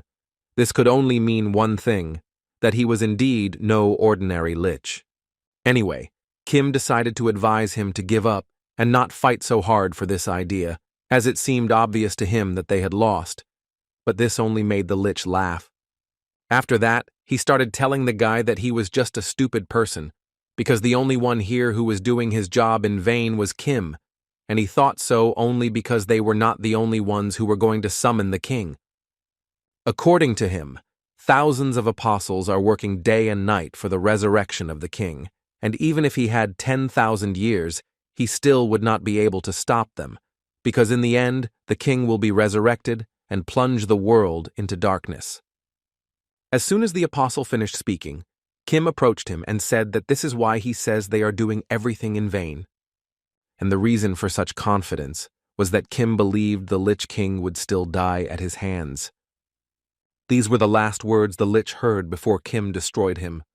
At that moment, Kim thought that what he told the lich was true.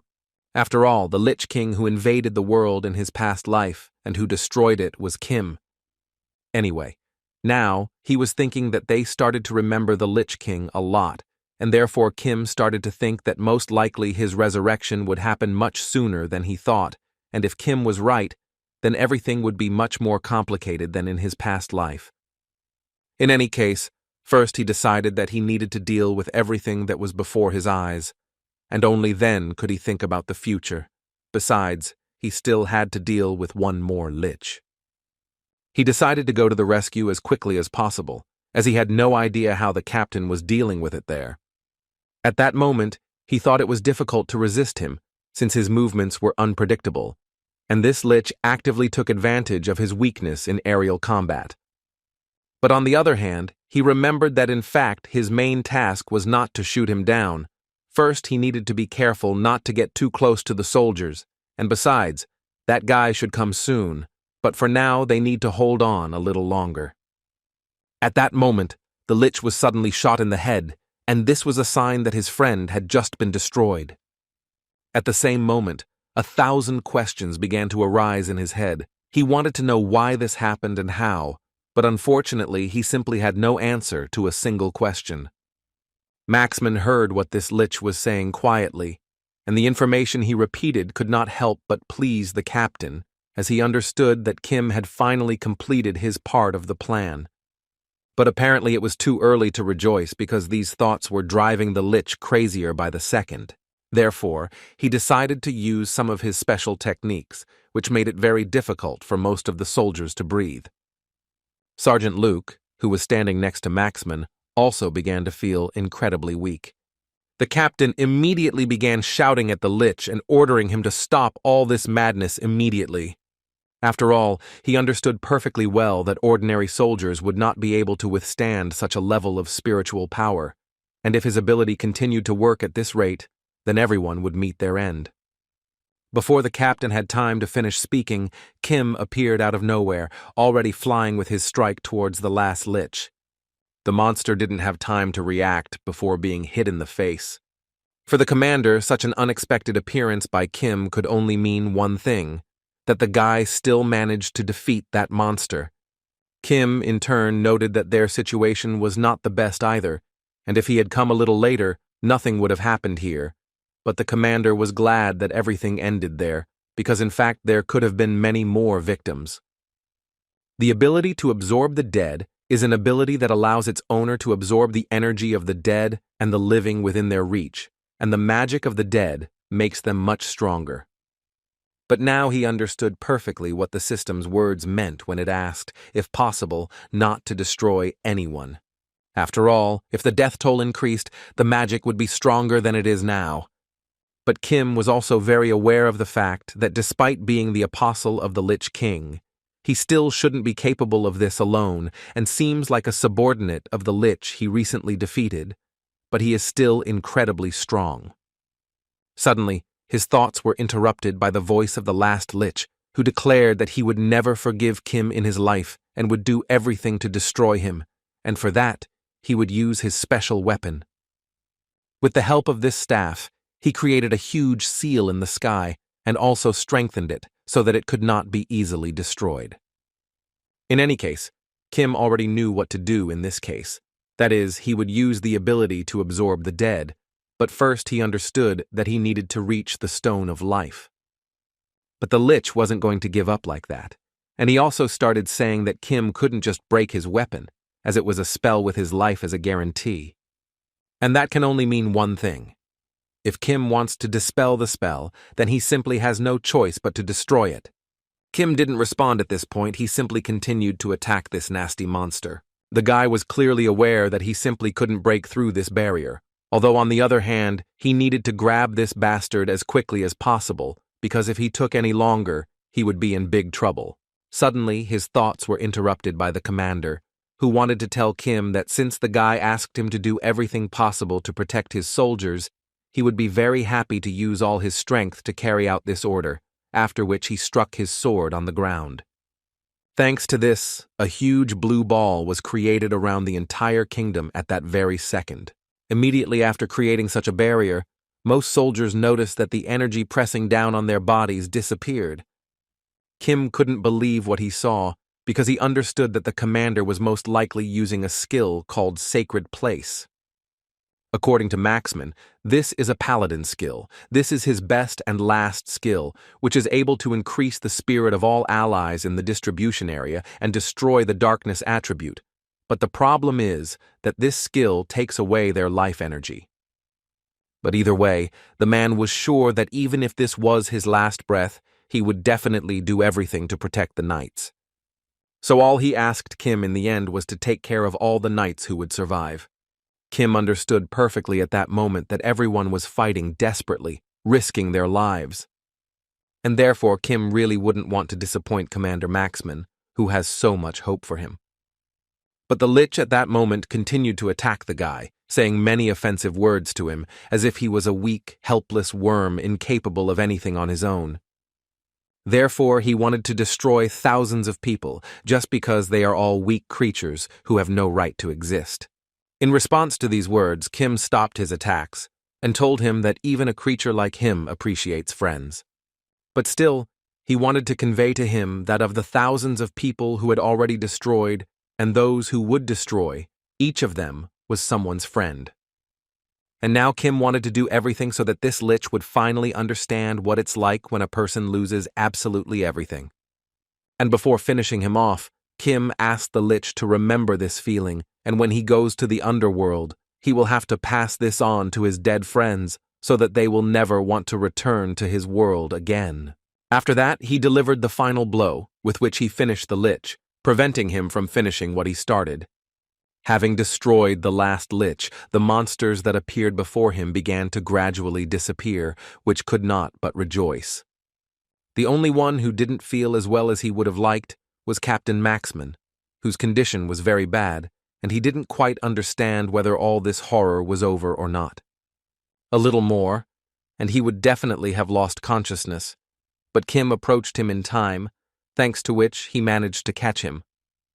And after the commander looked at Kim, the first thing the guy wanted to say was that the man really did a great job. Maxman thought he would probably die without seeing how it all ended, but how happy he was that he was still able to live until that moment. He sat down carefully, leaning against the wall, and said that before he could begin to rejoice in his victory, he needed to rest a little. But apparently, he wasn't the only one who wanted to get some rest, because as soon as he turned his head to Kim, he saw how he could barely breathe.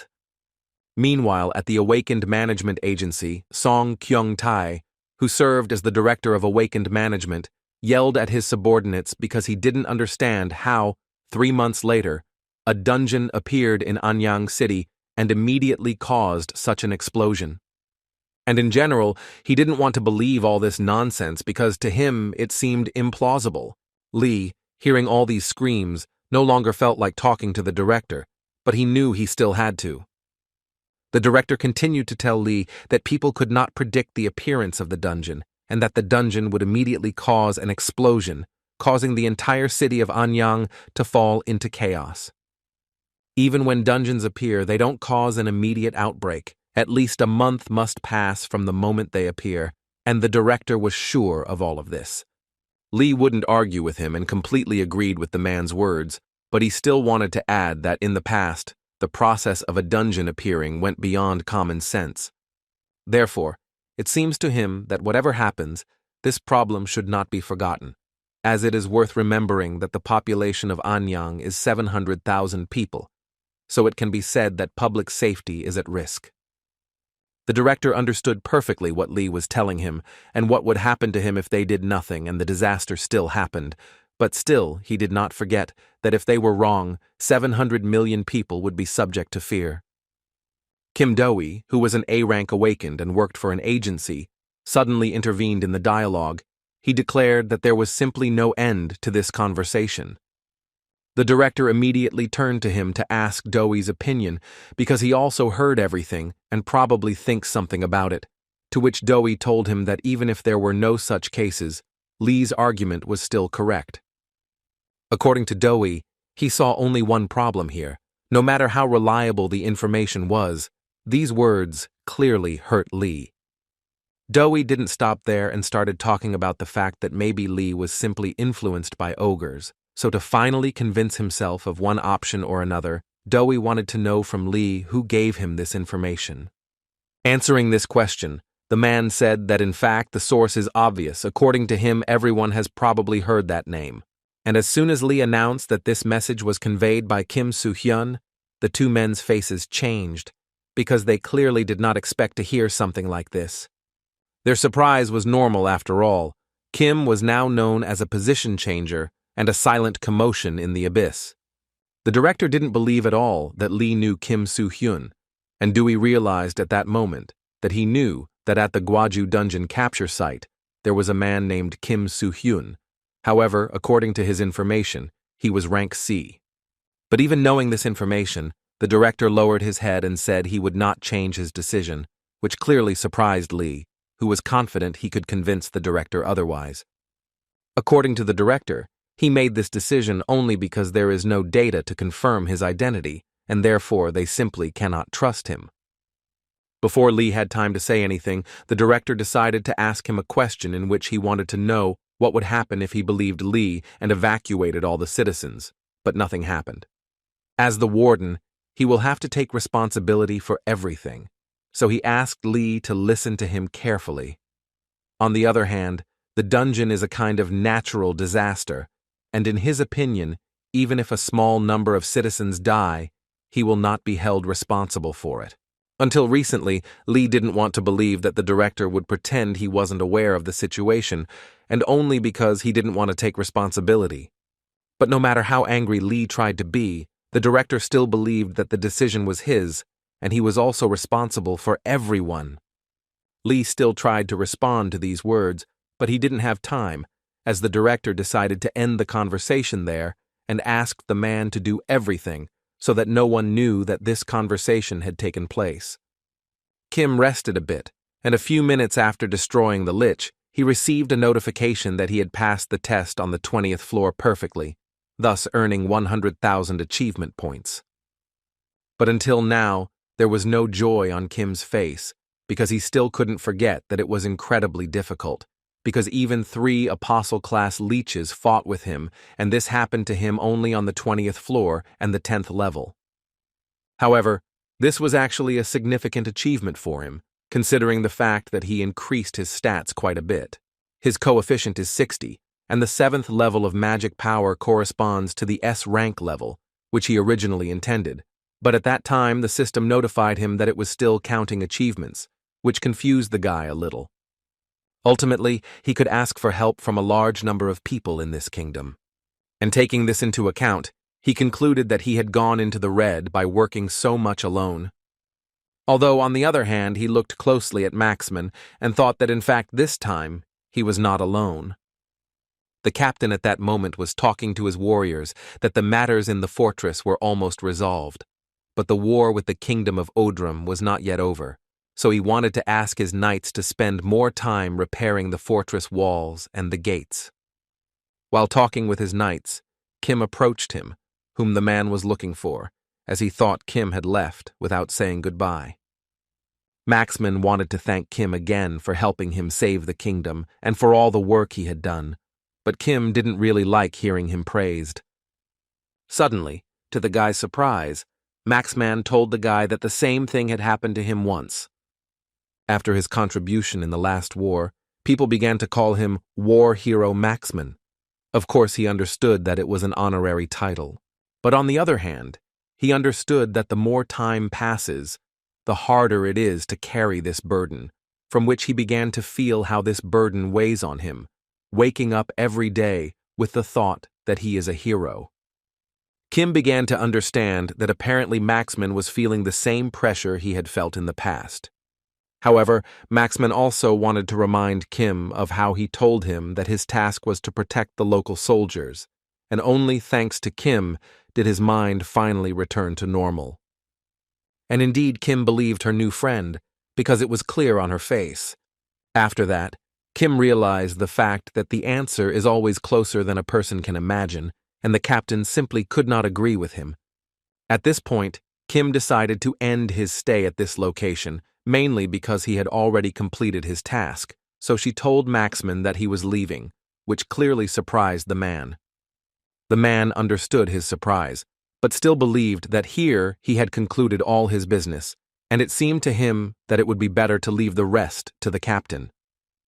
To which the captain could not help but agree, but first he wanted to point out that Kim had just told him that he was embarrassed to receive praise, but still, he would like to ask the guy's permission to tell everyone around him that Kim is the same hero who saved his entire empire.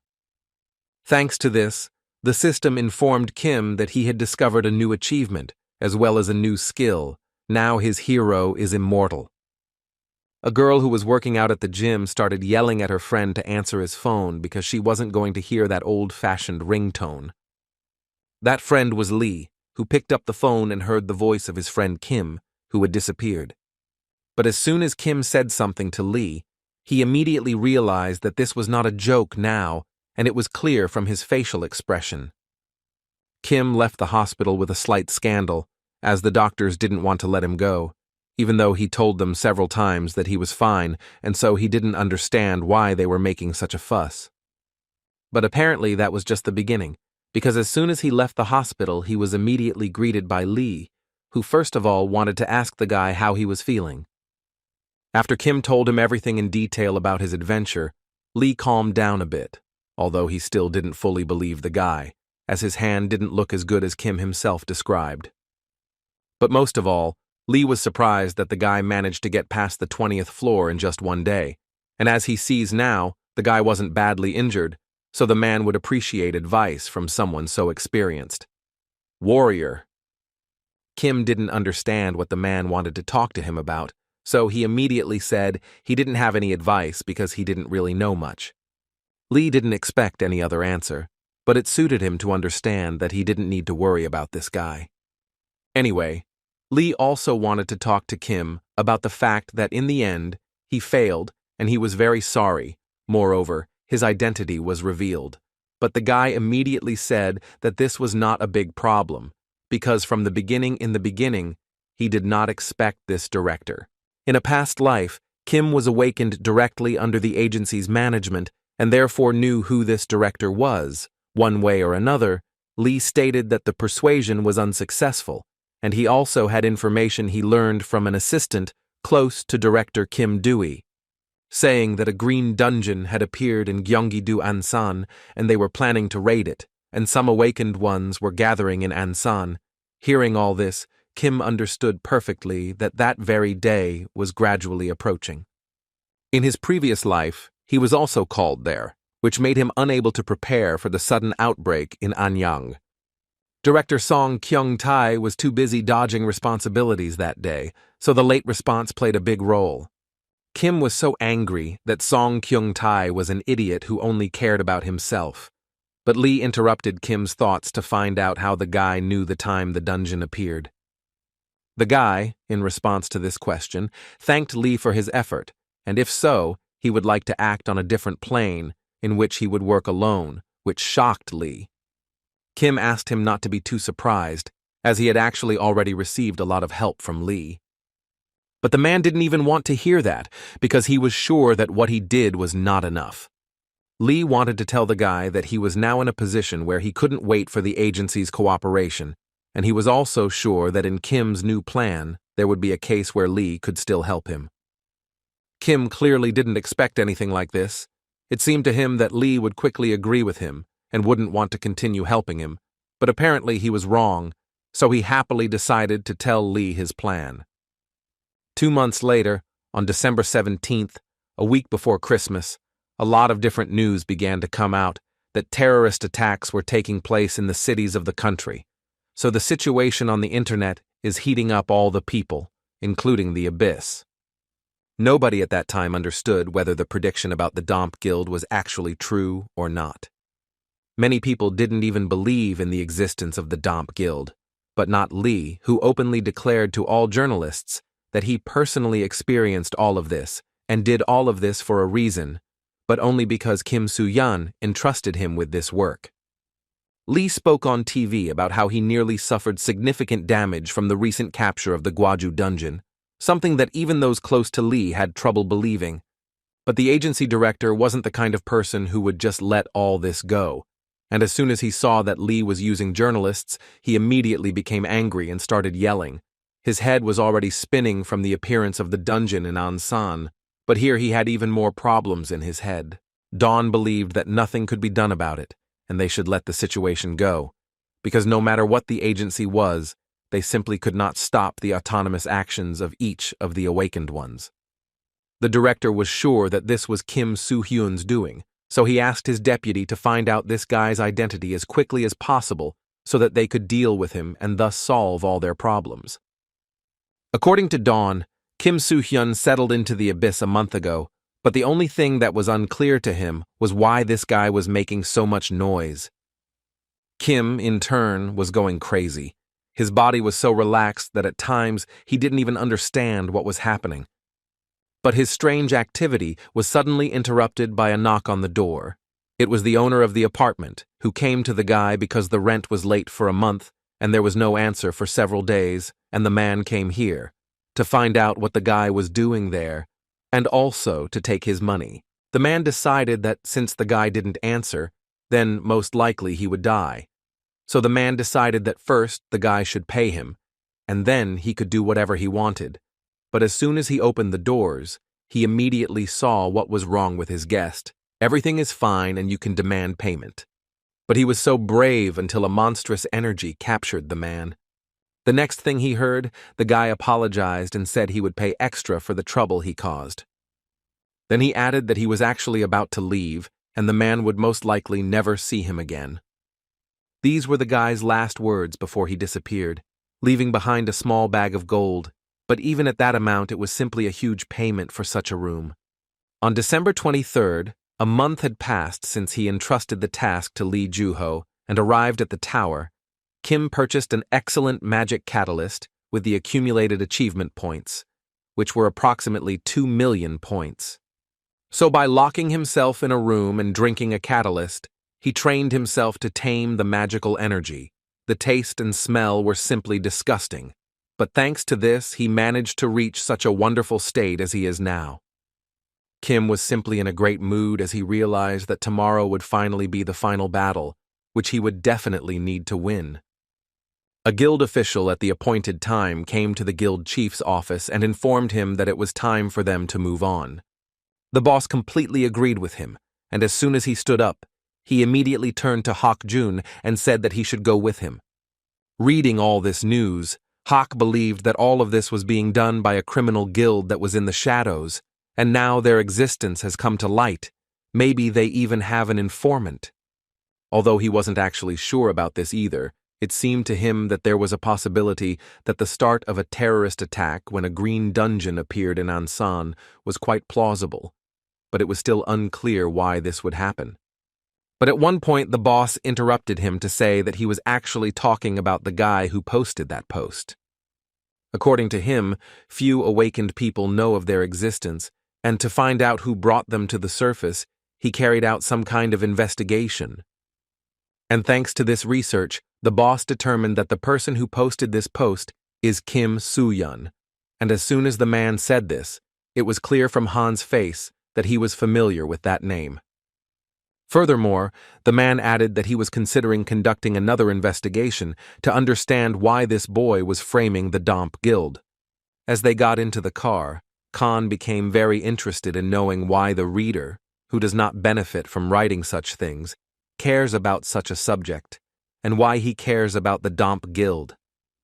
But at some point he began to suspect that the Aries Guild and the Domp Guild were connected, and that's why the man was so worried about it. Furthermore, he didn't forget the fact that Kim Soo-hyun is just a C-ranked person, and therefore it seemed to him that it was definitely not his fault. But in a somewhat strange way, Han still thinks about how Kim gave him a small piece of paper and asked the guy to contact him when needed. Meanwhile, in Ansan, it was an incredibly quiet Christmas. Even the hooligans, who usually have something to do, were very bored. One of them said that maybe they should also run away better, because they say that a disaster will happen here. but the leader of this small group believed that all these were fairy tales and that they should not go anywhere. According to him, a crazy guy just made a noise, so at first glance it was clear to him that it was a lie. But suddenly his words were interrupted when a stranger appeared behind him who assured the guy that it was not actually a lie. Everyone turned around and saw a masked guy who they obviously didn't like, so they were going to beat him up. The same guy who did most of the talking immediately said he already saw this guy's apology, so he would definitely get it. He was so happy that they finally managed to kick at least someone, especially someone as crazy as this one. But before he had time to finish speaking, this crazy guy lifted this guy by his clothes and made him understand that definitely not everything would be that simple. Kim then threw him to the ground and drew his sword, after which he assured him that he was not actually crazy, but just an ordinary terrorist. And a few seconds after these words, an explosion thundered behind Kim. These guys immediately took off and started running away as fast as they could. Within an hour, news that the explosion was now known to have occurred throughout Anyang city spread across all television channels, so that residents who were still in the city immediately began to be urgently evacuated. The director's employee burst into his office to report what had happened, but as it turned out, the man himself saw everything perfectly well. The man was very angry because until the end he thought this was just nonsense and that nothing would actually happen. But when he realized he was wrong, it made him even more angry. According to eyewitness testimony, Doi realized that one person was responsible for the terrorism, and this could not help but be surprising. It didn't take long for the director to realize that this man was Kim Soo-yeon, who was already incredibly tired of him. But he didn't want to solve this alone, so he decided to entrust this task to his deputy, whom he was against. The director literally immediately started yelling that he should gather all the available awakened people so that they could all catch Kim Soo-hyun together. He also wanted everyone to know that Kim Soo-yeon is a common terrorist who should be eliminated immediately. Meanwhile, Kim was on the roof of one of the city's buildings and was wondering if he could create trouble. Kim believed that it now definitely looked like a terrorist attack. Buildings and cars appeared to be on fire, although in reality this was far from the case. As his mastery of the sacred flame increased, he was able to create the illusion of burning. Only thanks to this was he able to put on such a spectacle. He also noted that so far there had been no casualties, and this could only mean one thing, that the population had already been evacuated. But even in this case, Kim believed that this was not enough, and he needed to go all the way to the end. Anyway, the time had come, and just as he pulled himself together and thought about doing what he had in mind, his thoughts were interrupted by a male voice asking the guy to stop there. These were the awakened ones who came to defeat the guy and prevent him from continuing to carry out his plan. But Kim perfectly understood that this was possible, so he was ready for it. At the head of all these guys was the awakened in the service and deputy director of the agency, Dewey, who was the first person to ask Kim to humbly surrender and not continue doing what he had in mind. As soon as the other newcomers learned that the terrorist was Kim Soo-hyun, that super newcomer, a slight panic immediately began among those who had woken up. But Dewey wouldn't deviate from his original plan and continued to say that he knew Kim specifically conspired with Kim Joo-ho to create this situation. However, even in this case, they suggested that he peacefully agree to surrender, and then they wouldn't punish him to the fullest. But Kim didn't even let him finish, before saying that they talk too much and do so little. After that, he directly asked them to attack, because he actually didn't have much time to talk with them. This self-confidence obviously irritated all the awakened ones, as they believed that even though he was a super beginner, he still had no right to underestimate them. Kim immediately realized that most of the guys attacking him are B rank and above. Furthermore, they not only attacked him without thinking, but tried to do everything possible to force him to lower his defenses. But all these attacks were very predictable to Kim. He even found it a little funny how they were trying to get him. One of the awakened ones noticed that Dewey was standing still and not attacking, which made him a little angry, as he was the strongest among them, but for some reason, he still stood still. The deputy, in response to this question, said that it seemed to him that there was clearly something suspicious here, although what he meant was not clear. While they were talking about this, the battle between Kim and his awakening continued. The guy continued to be actively attacked, although so far this had not brought any results. Kim understood that most of his opponents were B rank or higher, which made this fight clearly unfair, so he believed he needed to even the odds a bit. While Kim was thinking about this, Dewey decided that he also needed to join the fight, so he used his ability, which was called wings. Immediately after that, strange wings appeared on Kim's back, which began to lift the guy to the top.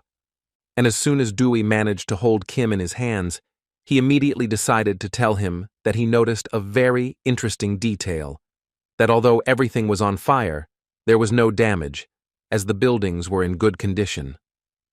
But at that moment, he was more interested in one question. He wanted to know why Kim wanted to evacuate people under the pretext of terrorism. The guy didn't expect his opponent to be a sorcerer, as this would make his job much more difficult. But in any case, he wasn't going to talk to him, and immediately told Dewey that first he had to defeat him, and only then could he ask him about something. In this case, he had no choice but to heed Kim's request and defeat him before he could execute his plan. After that, he threw Kim off a huge building and followed him in free flight. To use his magic, he used a book, each page containing various types of spells. His next skill was Lightning Strike, which had all 5 stars. But even after such a powerful blow, Kim managed to land on his feet without any problems. At that moment, Dewey was thinking that the guy had been attacked by so many awakened people, so it seemed to him that it was simply impossible to dodge in the air. But how wrong he was, because as soon as the guy landed, it was immediately clear to him that he didn't have a single scratch on him. And this was a problem, because Dewey used one of his most powerful blows, and this can only mean one thing, that even he cannot defeat Kim, and the awakened himself at that moment evaluated Dewey, and it seemed to him that the magician was clearly no less than A rank. Anyway, it seemed to Kim that the sorcerer showed him a lot at this stage, but all this just confirms that Dewey is just a useless awakened. Dewey was really surprised that even in such a situation, the guy could say such a thing, although he realized that his strength would not be enough to defeat them all. When his colleagues finally came to help him, the first thing Dewey asked them was to buy him some time. According to him, this had to be done so that he would have time to send a request for help to the agency. He believed that all the forces of the awakened needed to be mobilized at this moment. After these words, all the awakened ones immediately went into battle, although Kim dodged all their attacks and did everything to not harm them, and this seemed to anger them even more, and they asked him to fight normally. Although everyone understood perfectly well that the person they had to fight at that moment was much stronger than they thought. One of them even heard that this guy passed the first floor in less than 2 years. They also just couldn't help but notice that this guy has a special magic sword that he fights with. But the strangest thing is that he doesn't use anything else besides that sword. In any case, looking at this guy, one can safely say that the level of his skill is simply incredibly enormous, and this despite the fact that he has not yet fully shown himself. Dewey still couldn't understand, despite all his fighting strength, why he hadn't revealed his identity yet. What was the problem? Kim at that moment decided to tell everyone who had already shown her all her uselessness, and that's why it seemed to her that there was simply no point in continuing this fight. Even though Dewey knew this guy's name and position, he still thought that Kim Soo-hyun's position was much higher than S's. Therefore, he asked his awakened ones to attack slowly and as carefully as possible, for without help, they could suffer greatly, and no one needs that. He also noted that so far the attacks have only come from their side, and this is a very bad sign if they suddenly find out what happened and who is to blame for this situation.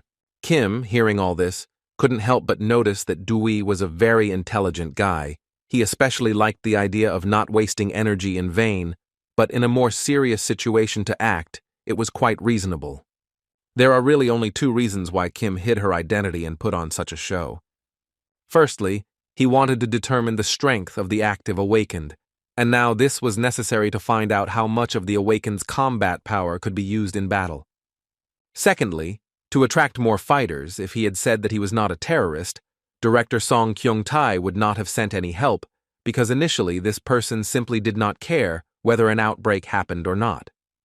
But when he organizes terror that threatens national security, things immediately take a different turn because it hits journalists and television. So all Kim needs to do now is wait for help to arrive, and they must do so before the outbreak occurs. Dowie, still looking at the guy, didn't understand why he was standing so calmly looking at them, because he had definitely heard about the help, but he still wasn't going to attack.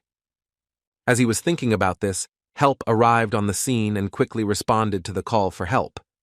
It was still unclear who had come to his aid, but the commander's voice was quite familiar.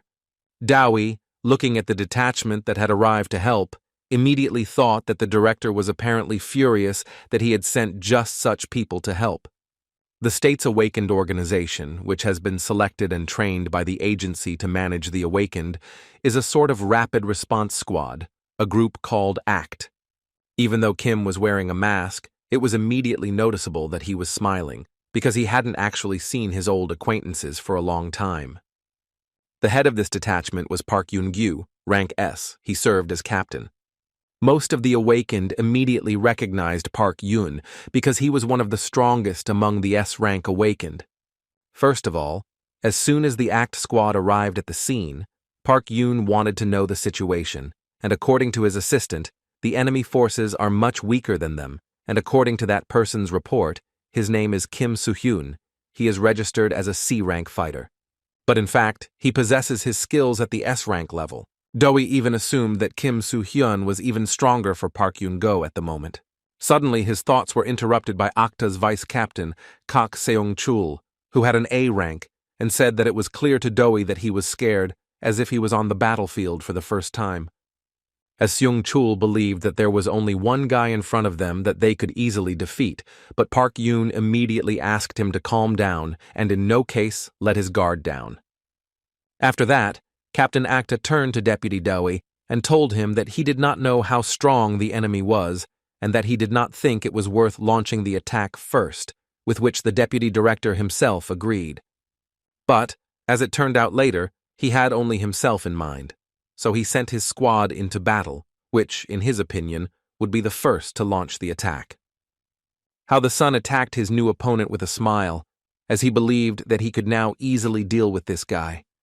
Dowie at that moment decided to turn to the ACT captain and say that even though Park Yoon-gyu and A's student was a ranked fighter, he still wasn't sure if he could become a worthy opponent, although Park Yoon believed that everything would be fine.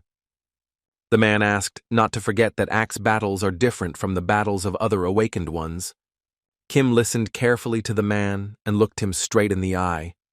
The thought crossed her mind that he was exactly the same as he was then. Nothing had changed. Kim, like no one else, knew who Park Yoon was and what he was capable of, but he also hadn't forgotten what this captain taught him in a past life. From the way his squad attacked, Kim immediately realized that the guy's breeding methods were exactly the same. But before destroying them all, Kim decided to test a theory. At some point, when the ACT group members were supposed to start attacking Kim, they simply ran off in different directions, which was quite strange to watch. But then it became clear what the problem was, so they created a circle that closed Kim in and didn't allow him to leave. Others who were awakened, looking at this, did not understand what was happening at all, because it did not meet their expectations at all. For them, it was somehow very strange. Dowie turned to them and said he understood perfectly, that perhaps this seemed like an ordinary race in circles, but in fact, it was far from the case. After all, in reality, the guys land a blow every second, and considering there are so many there, we can only imagine how many blows Kim Soo-hyun will have to dodge. Then the awakened finally understood what was happening and why this attack was so serious. According to the deputy director, the scheme of multiple attacks is set up in a single acceleration, a systematic tactic that combines support, containment, and powerful attacks, attacking from all sides to capture strong individuals or bosses. In other words, this technique could be called the ideal versatile attack. This is the very characteristic of the Awakened Act. as the sun at that moment spoke to Kim Soo-hyun and asked him to stop dodging like a mouse and finally show what he is capable of. But even so, Kim avoided all possible attacks from the act group. He understood that the moment his foot left the ground, the central point would naturally collapse. And all this just to finally use a chain attack that tied the guy up like a spider with a web. The other awakened who observed this closely. The first thing they thought was that Act had managed to capture this crazy terrorist. But as the sun decided he simply couldn't stop there, he launched an attack that stunned everyone who watched. The other members of the group immediately thought that the captain was asking them to do all the work more delicately, and now, when he made this mistake, they lost control because all the chains were broken. But before they had time to say it out loud, Kim began to carefully emerge from the fog, which shocked everyone, including Captain Park Yun, who, although he tried not to show it, it was clear on his unperturbed face. The whole point is that Kim dodged all of Kak Seung's blows, and not only landed several accurate strikes, but also wrapped the guy in his own chain. Kak Seung was obviously very angry about this. But what was surprising was that he started yelling about how Kim supposedly knew how they were going to attack him, and that's why he was able to dodge the attack so easily. The guy remembered that at that moment when he was tied up and brandishing the sword, Kim dodged and broke the chains. Also, he wore the chain backwards, but that was embarrassing, so like the sun decided it would be best if he kept quiet about it. Dowie simply didn't understand how this was possible, even taking into account the fact that he may have simply incredible instincts, but even with such abilities, it is literally impossible to do all this in a split second. Kim at that moment was thinking that of course he knew this, because he was the one who was in the ACT squad in a past life and was trained in all the smallest battle tactics, so you shouldn't be surprised that he was aware of all this. Suddenly, his thoughts were interrupted by the captain, who said he had apparently made a mistake in deciding he should have attacked second. After that, he turned to Kim Soo-hyun and told the guy that even though he was young, even in this case he was still very good and talented. It seemed to the captain that if they had met elsewhere, he would have invited him to work together. After all, it seemed to him that at that moment the guy was using his power for other purposes. Dowie, before the start of this battle, asked the captain to be as careful as possible not to collapse the entire area. Kim was very happy at that moment because everyone who was awake was slowly gathering, and this was only a plus for him. At that moment he was thinking that someday he would be able to fight like that, and apparently the day his wish would come true had finally arrived. However, he reminded himself that today was not the time for that, and he should remember the reason he really came here, so he threw away his sword. And then, without much thought, he turned to the captain and said that he had been forced to surrender and that he really did not want to continue this battle, or rather, to start it. This obviously greatly surprised both the captain and the other awakened, who could not believe that after such a battle, Kim would decide to give up so easily. The captain didn't fully understand what was going on here, so he asked Kim to clarify once again what his words meant. Kim confidently told him that the captain had heard everything correctly, according to him. There was no need to waste any more energy on senseless fights, because from now on, a real battle would begin for all of them. And as soon as this was finished, Dowie and the others noticed a green light after a small earthquake, which occurred among the clouds. Their worst expectations came true.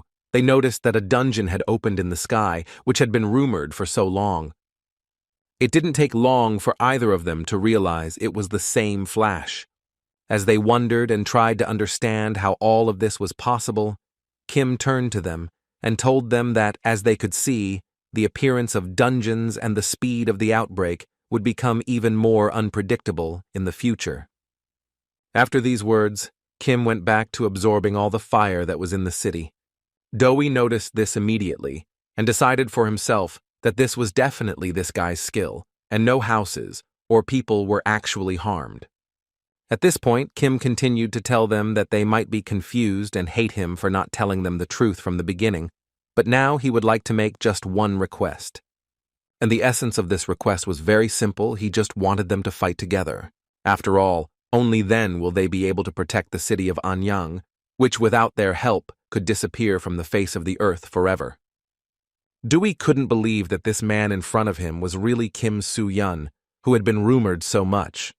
The sudden outbreak in Anyang City is the beginning of an anomaly that will threaten the world in the future. It was known that the outbreak is a phenomenon that occurs when a dungeon is not attacked for a certain period from its occurrence. However, this is a special situation where the outbreak occurred simultaneously with the emergence of the dungeon, so Kim was well aware of the fact that such things would happen more and more frequently in the future. After that, Kim decided to talk to Dewey and find out from him, first of all, how many support forces he had, and if you believe the deputy's words, then there were about 100 people in his squad. Kim was happy to hear this, so he immediately thanked Dewey for his work, as well as for listening to his intentions. But Dewey believed that all these thanks should be directed only to Kim, because all the awakened ones would definitely not have gathered here if he had not pretended to be a terrorist, because this way he was able to solicit support much more quickly. Other awakened people didn't understand what we were talking about at that moment. Did these guys already know this outbreak was going to happen? In any case, the answer to this question will have to be patient, because when they raised their heads, they saw a huge monster crawling out of the dungeon. At that moment, not everyone understood that it was a flash coming from the green dungeon, which could not be said of Dewey, who immediately understood this and was therefore frightened. It was not surprising that he was so scared, because it was a flash of a green dungeon in which the monsters are an order of magnitude stronger than in all other dungeons. Most of those who awakened had never seen such enormous monsters, so they were paralyzed with fear when they began to attack. Many awakened were stronger to these monsters, but they literally couldn't do anything with themselves. Their bodies were simply filled with fear that wouldn't go away. This happened to one of the guys who stood there like a statue until he was attacked by a huge goblin. It seemed like this would be the end of the guy's story, and no one would remember him anymore. But at the last moment, Pak Yun blocked the goblin's blow, and thus saved the guy's life. The man at that moment was thinking that every monster was at the boss level of a red or orange dungeon, which scared even him. Anyway, there was no point in thinking about it at the moment, so he started fighting with these monsters, and also shouted to his subordinates that now was not the time to speak ill, it would be better to fight. As the sun also began to scream and panic, even though his original task was to calm his colleagues and bring hope to the hearts of each of the awakened. But unfortunately, he didn't, and Kim decided to tell him about it, who appeared out of nowhere behind the guy. The guy once again reminded him that he is from a special organization called ACT, which in such moments must show its strength, so Kim once again asked him to pull himself together and use his position to calm the awakened and transfer their fear in the right direction. The sun didn't have time to respond before Kim jumped high and flew straight to the center of the green dungeon, where there were more monsters. This further angered Vice Captain Act, because he didn't understand what was wrong with this guy, because he spoke exactly the same as his mentor. Kim used all his strength and all his resources to destroy as many monsters as possible with his sword. Although he succeeded, at some point it seemed that the number of these monsters was simply infinite, but it still seemed to Kim that Pak Yun should help him deal with the monsters in the green dungeon, and since the whole act is here, then the evacuation of the citizens will be much easier. Thanks to this, he doesn't need to worry about the smaller monsters. He can destroy the boss of this dungeon, the huge dragon Egolas. The size of this dragon was incredible. It was so big that the skyscrapers in the city center seemed so small. When Dewey saw this monster, he immediately realized that they needed to evacuate all the citizens as quickly as possible, and so far they have only managed to do so with half. At that moment he was thinking that, thanks to the early evacuation, there were still no casualties, but still the thought was that if they didn't stop the monsters, there would be much more damage. And looking at this big guy, one can assume that not only Anyang City is in danger, but the entire country. Therefore, they decided that it would be best not to let any monsters leave Anyang, and all people were asked to remain calm and follow the instructions of the awakened ones. Meanwhile, Kim Soo-yeon was organizing his thoughts, as he would soon have to destroy a huge dragon, although he did it in his past life, but that doesn't mean that doing it a second time will be much easier. Doey believed that the only hope left at the moment was Kim, however. Given the strength of such a dungeon and the immediate departure of all the monsters, it was difficult to be sure that the guy would handle everything for sure. Doey's thoughts were suddenly interrupted by heavy breathing behind him. Because of this, he turned around carefully and hoped until the end that he wouldn't see a monster behind him, but unfortunately, that wasn't the case. At first, it seemed like Doey was finished, but suddenly this huge goblin fell right in front of him, and Park Yun was sitting on the head of this monster, who only realized that Doey had lost his vigilance and needed to pull himself together. After that, he decided to rest a bit and explain to Doey what was going on here. According to him, he and Act will take care of the extermination of monsters and the evacuation of citizens, and he would like to ask Doey to continue summoning the awakened. As they were talking, Kim jumped up beside them, who also wanted to say a few words. But as soon as he wanted to speak, he was approached by Park Yun, who wanted to know if he could entrust this enormous dragon to him, and the answer was not long in coming. Kim replied that this was all he needed now, after which he summoned his sacred phoenix, with whom he would go into battle. The guy flew high enough to catch the monster in an awkward position. Kim attacked with all his strength, but as soon as the sword touched the surface of the dragon's body, instead of causing damage, it couldn't even penetrate the surface of the shell. After that, he immediately jumped back a short distance, and the first thing Kim thought was that the dragon was incredibly strong, and it was unlikely that his usual blows would be able to reach this monster. It was now more than obvious that defeating this creature would not be easy, and that it would obviously require something much stronger and more powerful than ordinary sword strikes. Kim decided that he would first try to attack this creature with the help of his phoenix, to at least somehow distract it from himself. But all these thoughts distracted the guy, and he completely forgot that this huge monster is also capable of attacking back. That was the main reason why Kim missed the blow. Although it was quite a heavy blow, Kim obviously had no intention of giving up after that and immediately started to get up. At that moment, the guy thought that this dragon had withstood 2 blows, from which any monster would have already died, while he felt as if nothing had happened. But this only confirmed that the guy should recognize the enormous strength of his opponent. Especially when he remembered that in a past life the outbreak in Anyang was recorded in the protocol as a disaster. The losses totaled more than 100,000 people, about half of whom died precisely because of this dragon. Due to an unexpected anomaly in the dungeons, the number of awakened was insufficient. After conquering the dungeon, he entered the battle, but unfortunately, Kim was unable to completely defeat this reptile.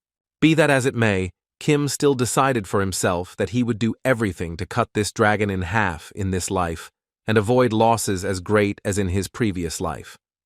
And in this, he should have been helped by his knowledge of how this dragon fights. For example, he knew that after the eruption of the flame, this dragon needs to rest a little. That is, it takes a break. So this moment is more suitable to hit him with his own punch, which is what Kim was going to do and used a jump to start. After that, he realized that the dragon's neck is the most vulnerable area, which probably won't be able to withstand the guy's blow. But this time, he decided to attack not with his sword, but with the help of a dragon spear. This is a weapon that is made based on the mythical spear Gunner and is sold in the Abyss store. It is quite expensive. The only disadvantage is that it is disposable. Although, on the other hand, this disadvantage is offset by the fact that it is so powerful that just one hit is enough to inflict colossal damage on the enemy. It was with the help of this weapon that Kim would ensure that no person in this city would die because of this dragon. 1,000 small spears flew at the dragon, and after a few seconds they hit its body, which is why all those screams were heard. After a few seconds of looking at the dragon, it became clear that this was where his story ended, and he could no longer harm anyone. This monster fell from a great height after being hit by Kim, which made it clear that the guy was able to destroy it. Kim was very happy that she was able to deal with this monster so quickly, before it destroyed other people. But after a few seconds, he realized he was a little hasty in his conclusions, as strange creatures of incomprehensible shapes began to appear on the dragon's body. As soon as the guy saw them, he immediately thought that perhaps this creature only appeared after inflicting serious injuries on Igolas, but Kim was happy to see it. If he remembers correctly, this is how part of Igolas's soul manifests itself. Part of this dragon's soul, incredibly, could speak, and the first thing she asked Kim was who he was. The guy, answering this question, immediately told him that before asking him this, it would be good for him to think about who he was. These words made this monster think, because in truth, he didn't even know who he was or what he was. All this demon could say was that he was in incredible, unbearable pain. At this moment, while this creature was angry, thousands of arrows began flying towards Kim. Kim didn't dodge them, because he understood that it was actually useless. He tried to block this attack a little with the help of divine fire, but it didn't help him much. A few seconds later, the dragon's body came back to life and instantly hit the guy's body, sending him flying several meters away. Now that Kim wasn't feeling well, it seemed like she would hardly be able to continue her battle after this. Apparently, Igolas didn't intend to stop there, so he moved in to finish Kim off. At least that's what it looked like from the outside. Just then, Lee arrived at the battlefield, who first turned to Doi to find out where Kim Soo-hyun was at the moment and if he needed help. But as soon as he raised his head, he saw an incredibly terrifying image in which a dragon's enormous mouth was about to devour Kim. And a few seconds later, he saw how the dragon, with the help of its huge teeth, disintegrated Kim's body. Lee immediately started screaming at the top of his lungs because he couldn't believe what was happening here. He didn't want to believe that Kim Soo-hyun would just die. At that moment, Kim finally heard the precious system notification, which told the guy that the skill is activated when health reaches a certain level, and then the hero becomes immortal. Thus, the guy restored lost stamina, also accelerated vital regeneration, and as a bonus, he had a sharp increase in physical abilities, for which Kim could only thank the dragon. And as soon as his strength was with him again, he opened the mouth of this monster with his bare hands. After that, he told him with a smile that only thanks to him had he just become an order of magnitude stronger. The second part of the soul simply did not understand what was happening and where it was, and most importantly, who was this guy? All of this was so strange to this part of the soul, because he didn't even understand what kind of dragon it was and what it was doing here. However, from the way he looks at him, this guy is probably his opponent, whom he wanted to destroy with the help of this dragon. All that was left in this particle's memory was who it was before it died, and now it has apparently merged with Igolas. Meanwhile, Kim continued to attack this monster. Fortunately, he now had enough strength and stamina to do so. The guy couldn't get out of his head the fact that at the moment he is in the best condition, because his body is so light in flight that this gives him the opportunity to use his skills several times better. He understood that it was probably just the effect of a skill that helped him survive, but either way, it's not that important now, because the dragon is still flying, which means it can theoretically cause a lot of damage around the city. Even in such a heightened state, Kim still couldn't land a blow strong enough to finally defeat this monster, but he still wouldn't give up and did everything he could to finally find this dragon's weakest point. He struck 1,000 blows in a few minutes, and at one point he finally noticed a huge wound on this dragon's body, which allowed him to come up with a completely new plan of action. And actually, there was nothing complicated about it. He just needed to cut off part of the dragon's body using this wound. After such critical damage to the dragon, it was obvious that it would hardly have time to recover. But Kim was not referring to the dragon itself, but rather to whoever controls this creature. This part of the soul was called Falcon, and it was he who controlled the dragon at the moment, although he himself did not suspect that he was doing so. Now all that came to mind were memories of how people had asked Falcon to save them, because they believed in him and knew for sure that he would do everything he could to keep them from dying. His main task was to stop the dragon Igolas, because once upon a time, Falcon was the only one who could be entrusted with such an important task. So Falcon decided that since he couldn't defeat this monster, he should subdue it himself, but he had no idea what all this would lead to. Kim interrupted these memories to ask Falcon what he thinks, the people he protected and those he failed to protect. Would they like him looking so pitiful now? It was obviously very difficult for Falcon to answer this question, so he was silent for a while and thought about what to say. He understood that it made no difference who he protected and who he could not protect, because in the end, he was never able to defeat this monster called Igoglas. Kim was ready to hear anything, but not this. It seemed to him that Falcon had completely lost his mind and would go into battle again right now. But in the end, Falcon decided that he would do everything to destroy Igoglas and end this story in his favor. After that, he turned to Kim and asked this stranger to put an end to this and finally destroy the sinister dragon, which for a long time had only brought sadness. Kim didn't wait long and released the same tattered arrow, adding a bit of divine flame to further increase the weapon's power. This was more than enough to cause damage that would destroy Falcon, and with him, the dragon he owned and controlled. After this blow, the dragon began to fall successfully, thus giving hope that everything would finally end. The first thing Kim wanted to ask after landing was if Falcon's memories had returned. Falcon immediately replied that everything that was forgotten had passed along with all the mistakes and failures. He is a knight of the Tesseram Empire. Falcon resisted the demon Igolus, who had long threatened his homeland. Due to the prolonged war, the damage to his homeland increased every day, and in the end he, using magic, lured him and himself into another dimension. But as a result, in an endless battle, he and Igolus merged into one, and even after leaving that dimension, they fought fiercely within one body to destroy each other. However, every time Falcon tried to put an end to all this madness, he kept destroying people.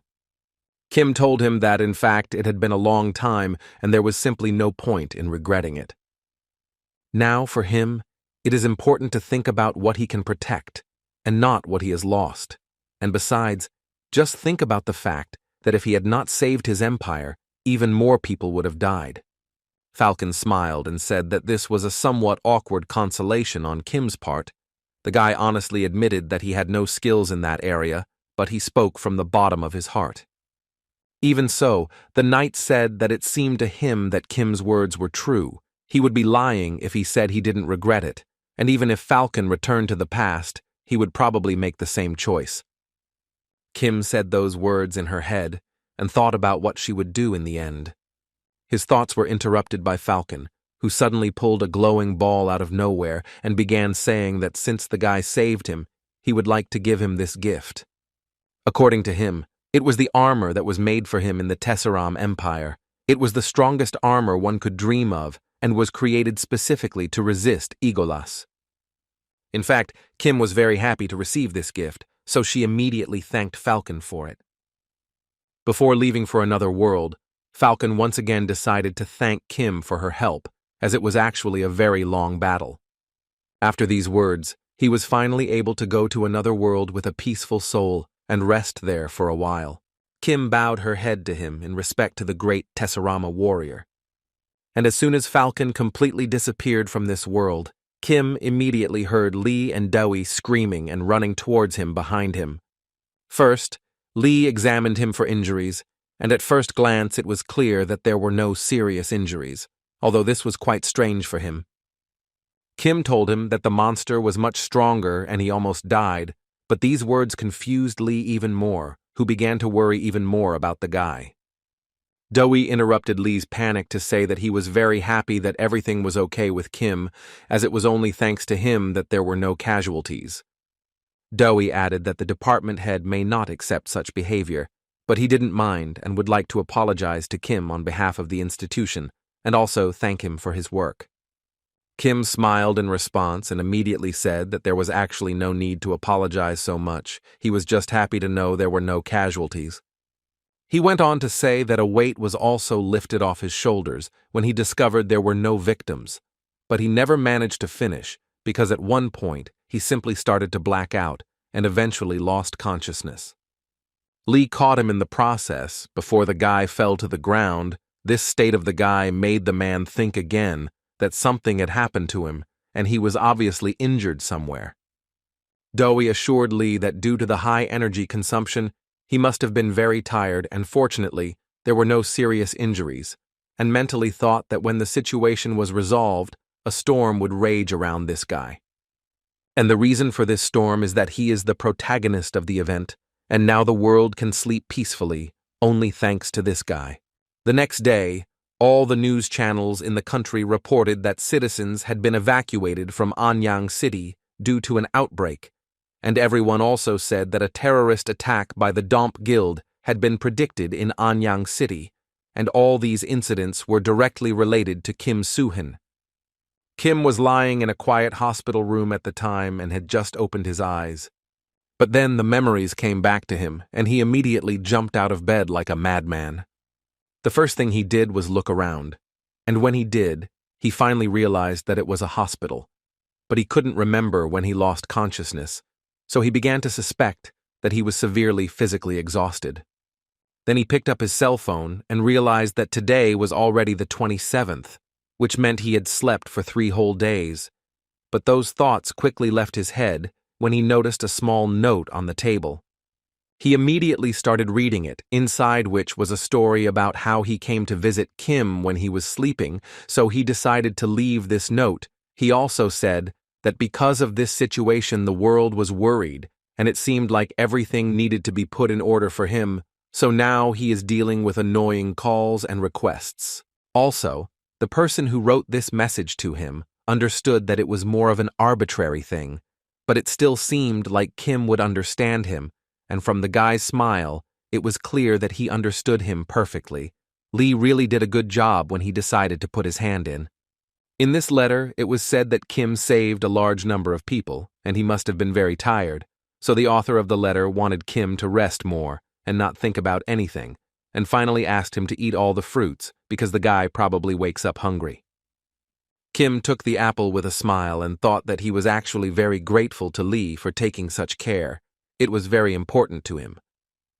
There were thoughts in his head that after the Gwangju dungeon, the outbreak in Anyang was successfully prevented and his efforts were not in vain. Now it is safe to say that everything is radically different from his previous life. But he also could not forget that he still has a lot to do, so he must remain vigilant. And at first he decided he needed to figure out what to do now. Suddenly, his thoughts were interrupted when he heard someone knocking on the door. Imagine Kim's surprise when he saw Choi Hak-jun enter the room. Kim noticed for the first time that this guy seemed a bit strange, but still he was the first to turn to him to find out if the guy had come to visit him. Next, Kim would like to ask what happened to his face, but in the end he never received an answer to any of the questions, because Zhang simply ignored all of it to ask his question.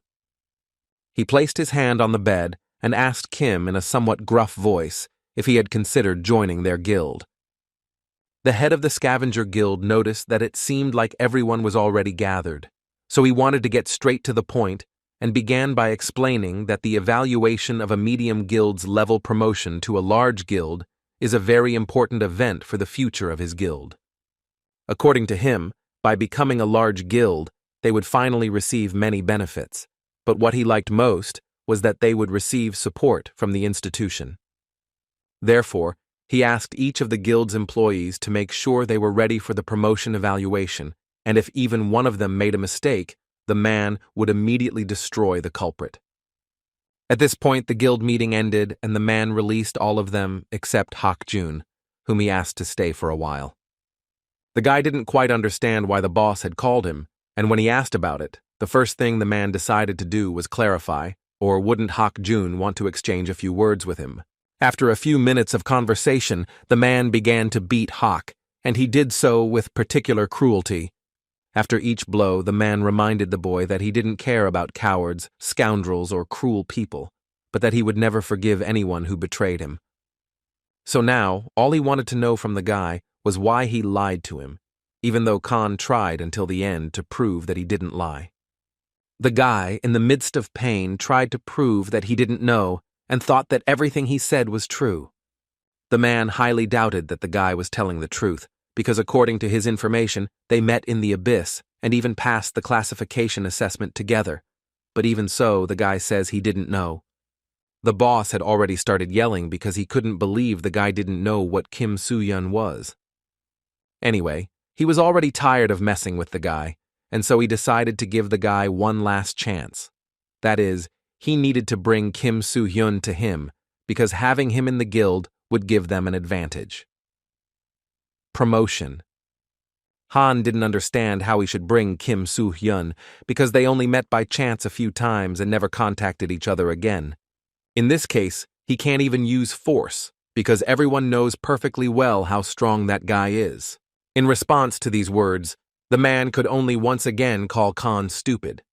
After all, he couldn't understand that this wasn't something that should concern him. If he said to bring it, then it needs to be taken and brought. The details of how he was going to do it didn't bother him at all. Well, if this time he couldn't fulfill his request, then the man would show him what true pain was. And as a result, he decided to warn him for the last time that before the promotion evaluation starts, he will have to bring Kim Soo-hyun to him. Immediately after this incident, Khan went home, where his wounds were treated by a girl, on whom he endured the pain and said that all these wounds only stung him a little. She didn't believe him, and so she decided to find out who did it, and the first person she thought of was Yong-dong. The guy immediately changed his face and started saying that recently the monsters in the dungeon have become much stronger, but she didn't listen and interrupted. She started to get a little hysterical, so the guy got up and started to calm her down. He realized that ordinary words would not help here, so he immediately found the necessary medicines, which he handed to the girl so that she could take them immediately. The illness that makes her suffer so much is an illness that modern medicine cannot cure, and he couldn't even imagine what she would do without him, because in those moments, only he can give her a painkiller that works. The fact is that the head of the guild gives him this painkiller, with the help of which he blackmails the guy, which happened this time too. He told Khan that the guy would have to try if he did not want to see her die. Khan told the girl that she was not well, and when she felt so bad, he did not feel well either. Therefore, he decided for himself that until his girlfriend gets better, he will not give up under any circumstances and will fight for her until the end. After all, in fact, he is ready to do anything for her. That's why he came to the hospital to see Kim. He asked the guy to think carefully about his proposal. These are not bad conditions. According to him, he will definitely receive many calls from various guilds and associations, but if he joins their guild, then Khan was ready to guarantee that then no one will bother him. All that was needed for that was to join the guild, but his words were suddenly interrupted by Kim. He wanted to admit to Khan immediately that, at that moment, this all seemed incredibly implausible. Therefore, Kim suggested to him that before joining the guild, it seemed like it would be best to tell him what happened. At that moment, Han started to get extremely worried, but he still decided to check with Kim, or did he really want to know what exactly happened? But before Kim could answer his question, Han drew his sword and told Kim that he would tell him everything, but to do so, he would have to fight him. Han promised Kim that if he defeated him, he would tell him everything, but if he lost to him, he would join the Ares Guild without any fight. Choi Hak-jun, the youngest A-rank awakened member of the world-class Ares Guild, was called a genius and predicted a promising future. The night before his promotion to S-rank was evaluated, he destroyed all the members of the Ares Guild. Even during Kim Song-in's time, they met him several times, but they couldn't agree on anything in common. After all, Khan in that life sincerely didn't understand why he should think of anyone other than himself and save the world from people who wouldn't even thank him later. He had a completely different image than he does now, but today's Choi Han-jun is different from that time, and Kim considers him a good person. Even when they met in front of the establishment, he seemed to have something to say, but in front of Yong-dong-yeon, he tried to pretend he didn't know him. In Anyang, he saw that he fought to save people, so now Kim wanted to find out why such a guy wanted Kim to join the Ares Guild so much. But apparently he will have to do it using the method proposed by Khan himself, because he was the first to decide to attack Kim. Han attacked Kim with the words that if Kim remained silent, he would consider it consent. In response to these words, Kim told him that she would like to know why the guy had changed so much. So far, Kim has only had to dodge Han's attacks, and that hasn't been so easy to do. He's still an A-rank awakened. Still, Kim's speed was enough to finally catch this guy and force him to slow down a bit. He understood that if chaos reigned in the hospital, it could harm everyone, and so he wanted to resolve this situation as quickly as possible. But first, he had to find his weapon. Looking around the room, he found that his sword was not far from the window. But Khan would not stop, so he continued to attack, despite being the only one with the sword in his hands. Kim needed to distract this guy's attention a little, and to do so, she decided to use a tablecloth. After that, the guy took off and started running with all his strength towards the sword to continue this fight with equal strength. And as Kim ran for his sword, he heard Han saying that he would not allow him to take the sword in his hands, because he knew that if Kim took the sword in his hands, he would definitely lose. So without much thought, he used the power of his sword to stop Kim. This resulted in an explosion that erupted throughout the city, which would obviously attract a lot of attention. Kim flew out of the room and began falling towards the incredibly tall hospital building. At this moment, he thought that he luckily managed to avoid the attack, but this is a strong wind, although he was prepared for it because he knew that Choi Hak-jun was strong. He still couldn't pick up the sword, so he decided to pick up a kitchen knife to even out the odds of victory at least a little.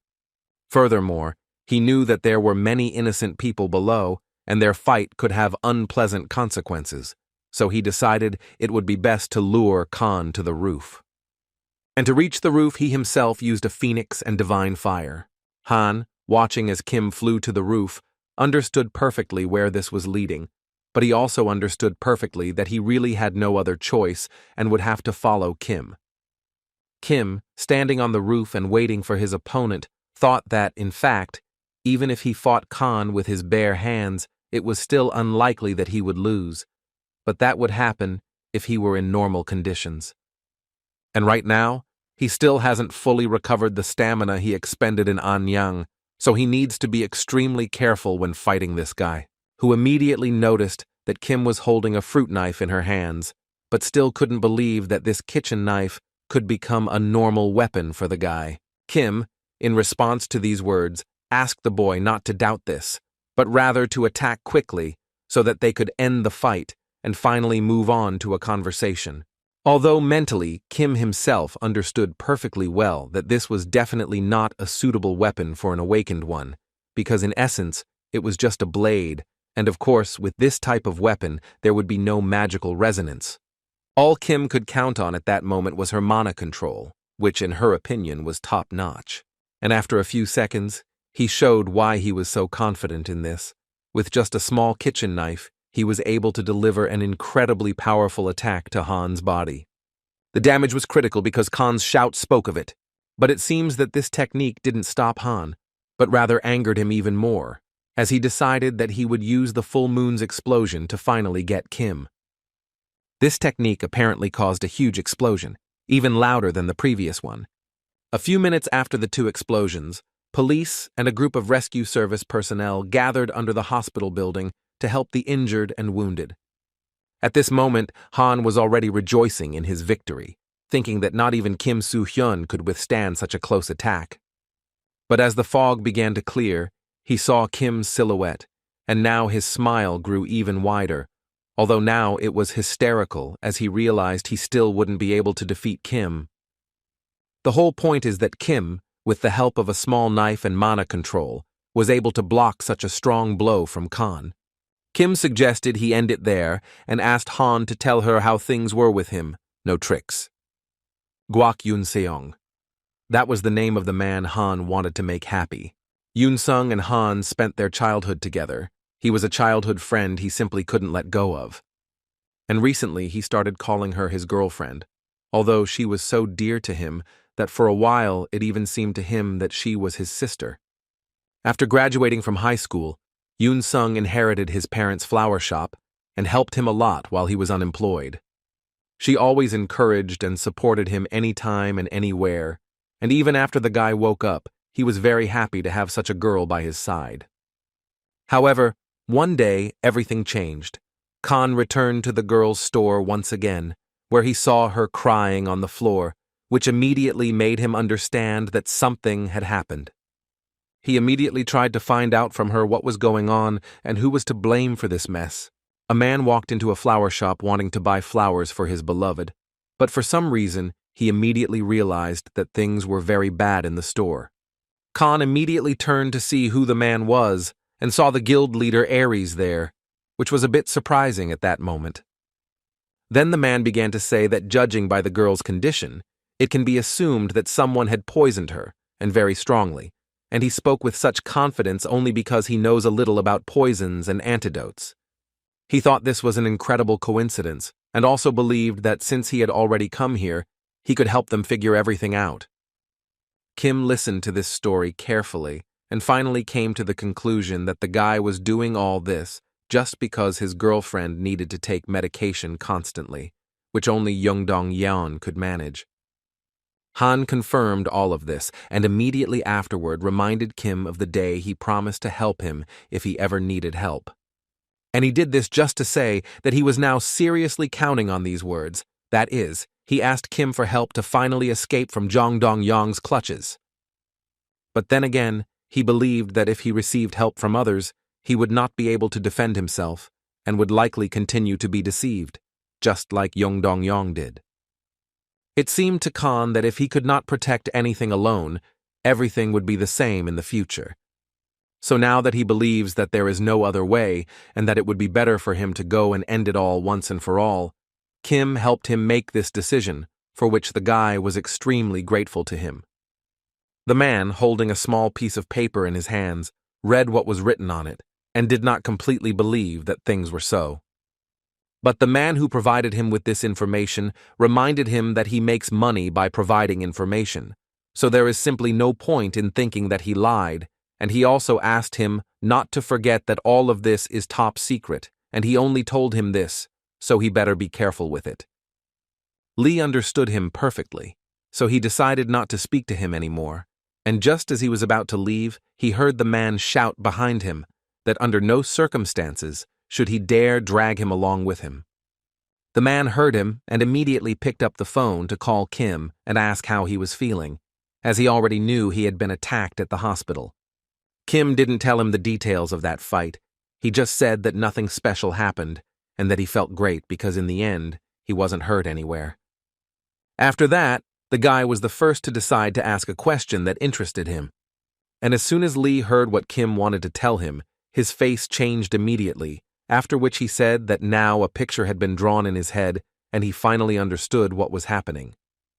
He also wanted to tell him some interesting information directly related to the Ares Guild, which clearly interested Kim. The guild chief, Ares, meanwhile, was smoking a cigarette in a relaxed manner, and this continued until a guest entered his office.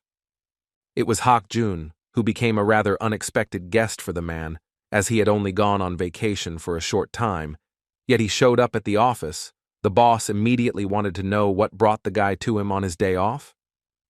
Khan looked at the head with a smile and said he was just here to ask a single question. He wanted to understand when an awakened person uses their powers on someone, and if that awakened person dies, then their powers also disappear forever. The boss also smiled in response, as he wanted to know why the guy needed such information and what he would do when he found out the answer to this question. On the same day, it was urgently broadcast on all television channels that an awakened had attacked Sonil Hospital, located in the Gangnam area of Seoul. Fortunately, there were no unnecessary casualties, and the awakened control department is currently clarifying the details. It was also announced that the prime suspect is the awakened Ares Guild member, Choi Han-jun. His girlfriend immediately started calling him to find out what had happened, but unfortunately for her, the signal was not established, so she became even more worried. She just didn't understand that her boyfriend was doing such a thing, that he was now the prime suspect in such a crime. The girl was very worried when suddenly someone knocked on the door, which made her even more scared. She opened the doors very carefully and immediately asked who came to visit her, and his visitor was Kim Soo-yoon, who introduced herself with a smile. She let him into the house and made him some tea, after which he said that he came here unexpectedly, so he should also thank her for letting him in. In response to these words, she said that she actually knew him very well, because he was quite a famous person, and besides, she had heard about him from Han Jun, so she wasn't as scared as he thought. The girl also added that Han always said he really wanted to be like him, but she didn't understand what was happening at all, because the news reported that Han had attacked Kim, and she believed that it wasn't him who would do such a thing. Kim decided to tell her that in fact he is also not aware of the details, but he knows very well that Jung Dong-yeon is giving medicine to Yoon-sun, and thus blackmailing her, so it seems to him that the reason Han came to him is what the guild ordered him to do. The guy also told her that when he came to him, he seemed very desperate, but he didn't say what was going on, and Kim just couldn't hold him back. Therefore, he came to the girl to finally discuss all the details of the situation and try to find a solution to this situation together. The girl immediately remembered their last conversation, in which Khan made him believe that if the girl felt good, he would feel good too. These memories made the girl cry and say that in fact everything was very bad for her. Therefore, she could only ask Kim not to leave Han Jun alone, because then anything could happen. Kim immediately told her not to worry so much, because he actually wanted to hear those words from the beginning. The guild boss, Aries, meanwhile, was fighting Khan, and it seemed like he was stronger than the guy. Everything was so bad that Khan was bleeding, and at the same time he heard the head laughing at him, saying that he was simply unworthy of him. According to the man, this is the worst choice Khan has made in his entire life, because thinking that, since he has become strong, this gives him the right to think that he can defeat the head, but this is far from the case. Khan tried not to listen to what his head was telling him, but the idea that he could lose this battle did not leave him, because his body literally did not listen to him.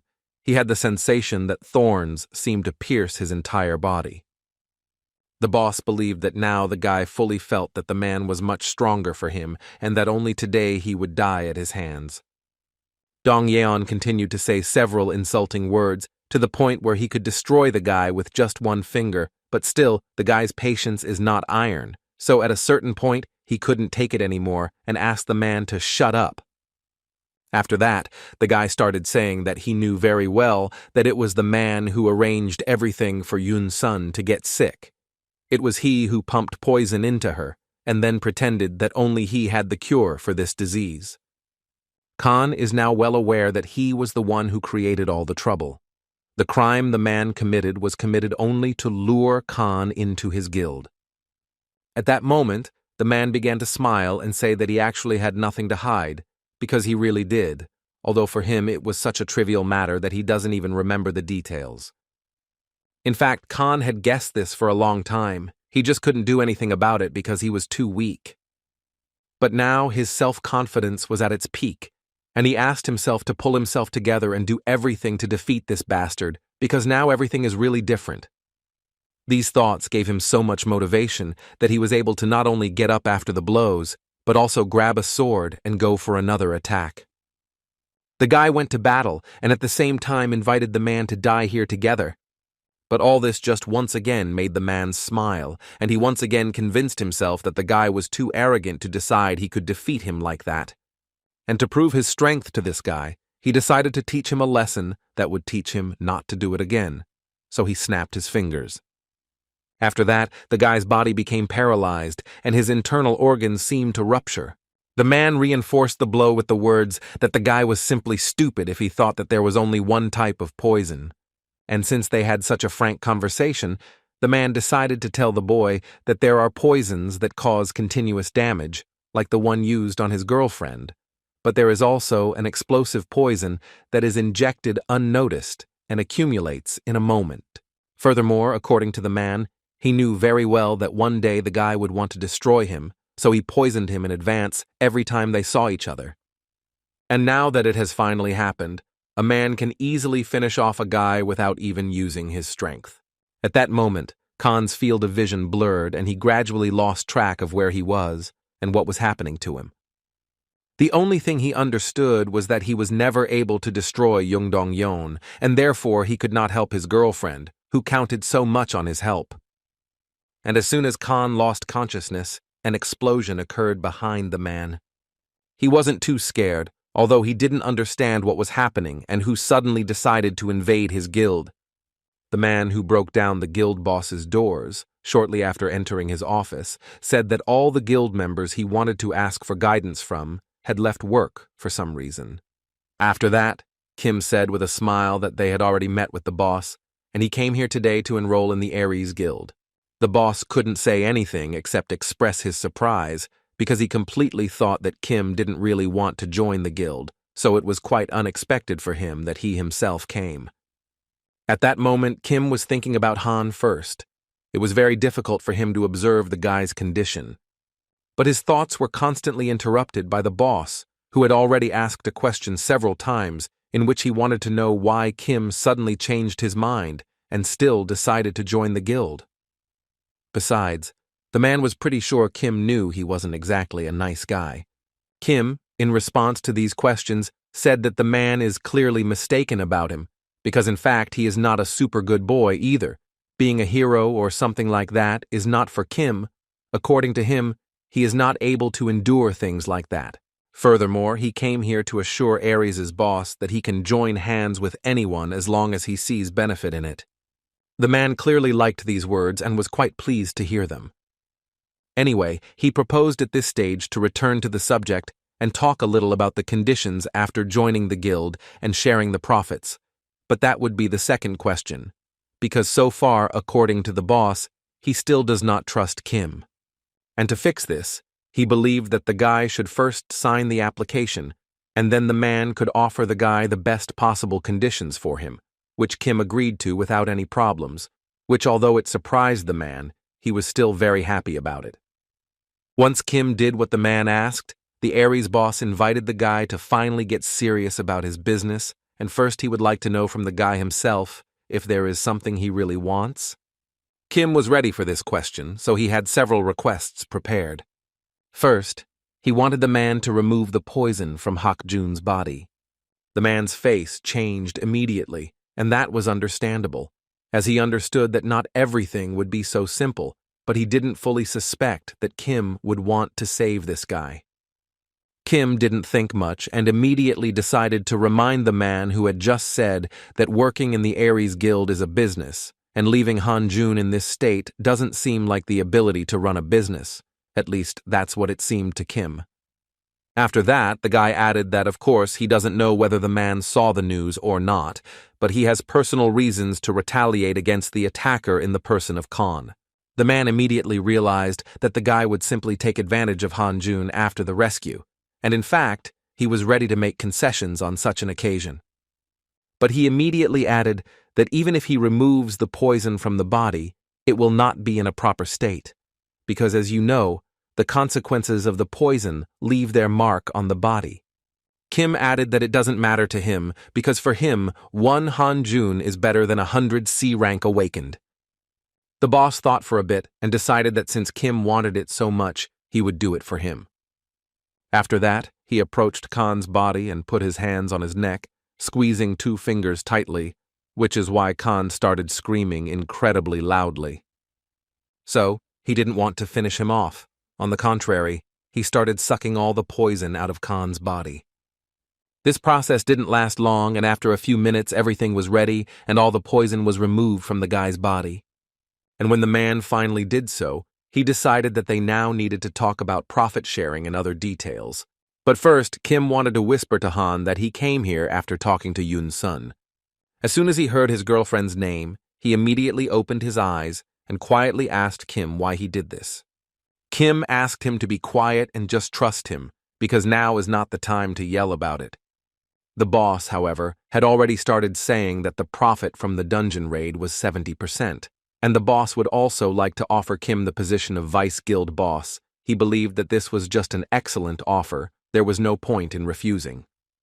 In response to this proposal, Kim repeated what he had already said, namely, that the man is not very good at running a business and needs some practice. And if a man calls it a business, then the guy will not engage in an unprofitable business. Then the man wanted to know what conditions the guy would like. Kim told him the answer is quite simple. He needs the guild boss position and 100% of the profits. In other words, Kim wanted the man to hand over his guild to him. Otherwise, he would have very little, and it was unlikely they would agree. Literally immediately, these words caused incredible laughter in the man, after which he added that he was already scared because he thought the guy was up to something and that he was just playing in kindergarten. Kim didn't see anything funny in his words, so he wanted to ask the man what he said that was so funny. Without waiting for an answer, Kim told him that he created this guild using violence, and in this case, Kim will also use this method to take over this guild. The boss believed that Kim was very arrogant, and the man was convinced that he uses people legally and never forces them to work for himself. Indeed, in this case, we could sympathize with the herbivores who are destroyed by predators, but in any case have no reason to live because in their opinion, they are weak and stupid. According to him, all the weak are destined to be eaten, but he successfully used them, and furthermore, he transformed them into people capable of living in society. Weak strength, weak spirit, lack of intelligence, this is the worst thing in the jungle world. This is the world of the awakened. Kim smiled, understanding perfectly that the man himself fit each of those points perfectly. Furthermore, he completely forgot that even the weakest herbivores sometimes bite a predator to protect themselves. Khan appeared behind the man, who didn't think twice before attacking with his sword. So Kim wanted the man to finally feel the despair he had brought to so many people throughout his life. After such an act, all Han wanted to know was how it all happened, as he was sure he was dying from the effects of Chongdon's poison. Even when he detoxed, he was still simply poisoned, but he wasn't completely cured, and his body would never have had time to recover in such a short amount of time. At that moment, he only had a feeling, as if his entire body was numb, and in his eyes there was only a fog that prevented him from acting. But then he felt the touch of Kim's hand, after which his body was immediately restored. All he wanted to know at this point was why would Kim do something like that? Han just didn't understand why Kim was helping him, why he did this not only now, but also the first time they met. Why is he doing all this? Kim would probably like to answer all your questions, but unfortunately, now, in her opinion, is not the best time for dialogue. After all, the whole point was that they weren't finished with Ares' head yet. The man started to get up, saying that the two boys had given him a rather pleasant surprise, and he was also pleased to realize at that moment that he had trained Khan correctly, as he had turned out to be vile. Jongdon used his hemostasis ability, which allowed him to heal all wounds, and depending on his skill, his healing speed increased. Kim observed the man carefully, so it wasn't surprising to him that he used the ability to handle poisons and medicines, but it was a bit surprising for him to realize the fact that the man was able to use healing abilities. Han, at that moment, did not choose his words and asked Jongdong to give up, although he wanted to destroy him, but he asked the man not to forget that in a 2-on-1 situation he would not be able to defeat Kim Soo-hyun. So they offer him another chance. If he stops there, they will spare him and let him pay for his sins in prison. But apparently, Jongdong wouldn't even consider that option, as he was sure that he would be the one to decide whether to spare the guys or not. After that, he added to Khan that the guy simply had no right to say something like that, and then these words turned into action, and the man used his venom. A huge pool of poison began to spread around Jongdong, which gradually began to fill the room. The guys decided that for now it would be best to climb onto the table, and as soon as they did so, Han immediately began telling Kim that this is Jongdon's strongest ability, which is called the Green Zone. This poison is capable of hitting anyone and anything. By spreading toxic substances throughout the territory, Jongdong creates a huge swamp. Han's story was interrupted by Jongdong, who turned to Kim to tell the man that he was right when he mentioned that the man created the guild by exploiting the weak. But he asked not to forget a very important detail. Exploitation is a privilege only for strong people. Well, immediately after these words, there was an obvious attack on the guys, which they successfully dodged. Kim clung to the nearest locker and thought the swamp was moving beneath her feet according to her will. And while Kim was thinking about this, Han had to block Jongdon's attacks, who was desperately trying to destroy the guy. Kim continued to watch closely as Han tried to defend himself from all the man's attacks, and in the process, he realized that this green poison only affects living creatures, because even the furniture drowned in the swamp is in perfect order. In that case, without thinking much, he drew his sword, also took off the closet door, and decided it would be good to pedal like a surfer through this swamp. But the smile on the man's face didn't disappear, and that could only mean he still had some kind of ace up his sleeve. And so it was, because after a few seconds, he raised his hand and cast the next spell, the essence of which was to summon a purple swamp, which was supposed to be full of acid. And indeed, this was a problem for Kim, because within seconds his board turned into trash. It was now clear that the green zone's poison skill simultaneously performs attack and defense, but the purple zone's acid skill blocks sudden attacks, all that could be noticed was that this was definitely a well-balanced skill. At that moment, the man shouted again that Kim Soo-hyun was too predictable for the strongest hero everyone was talking about, and this even upset the man a little, as he expected much more from the guy.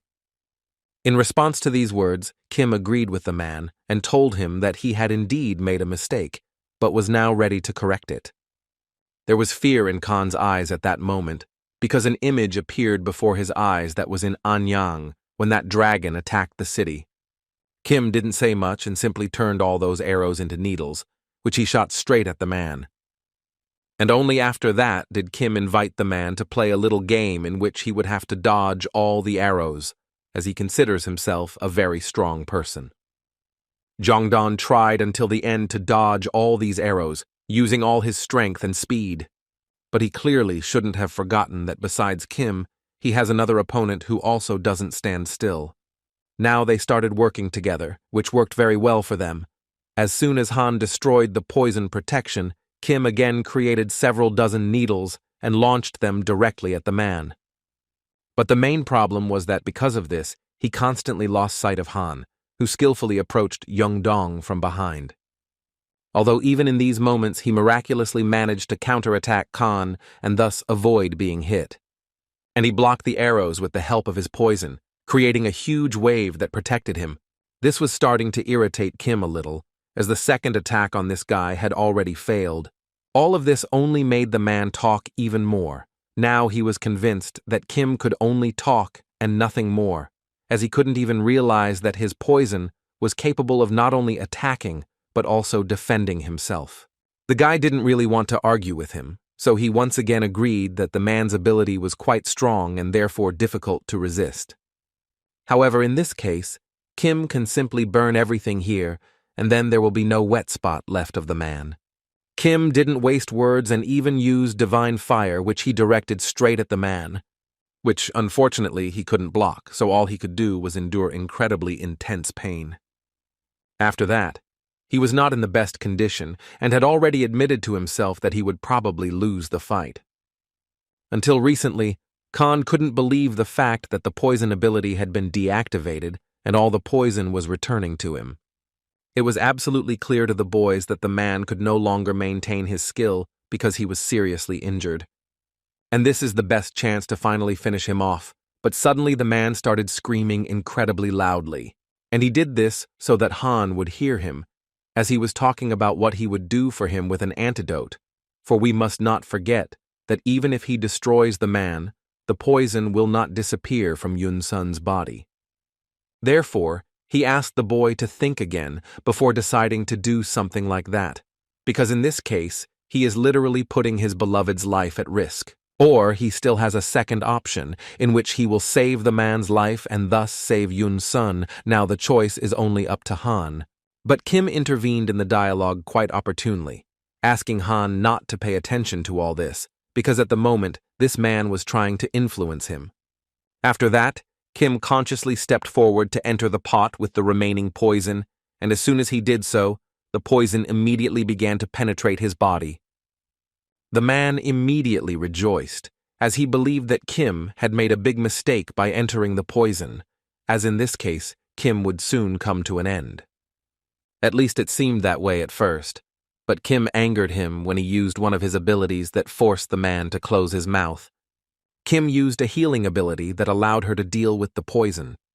Han stared at Kim with his mouth open and couldn't believe that the poison that was in Kim's body had simply disappeared.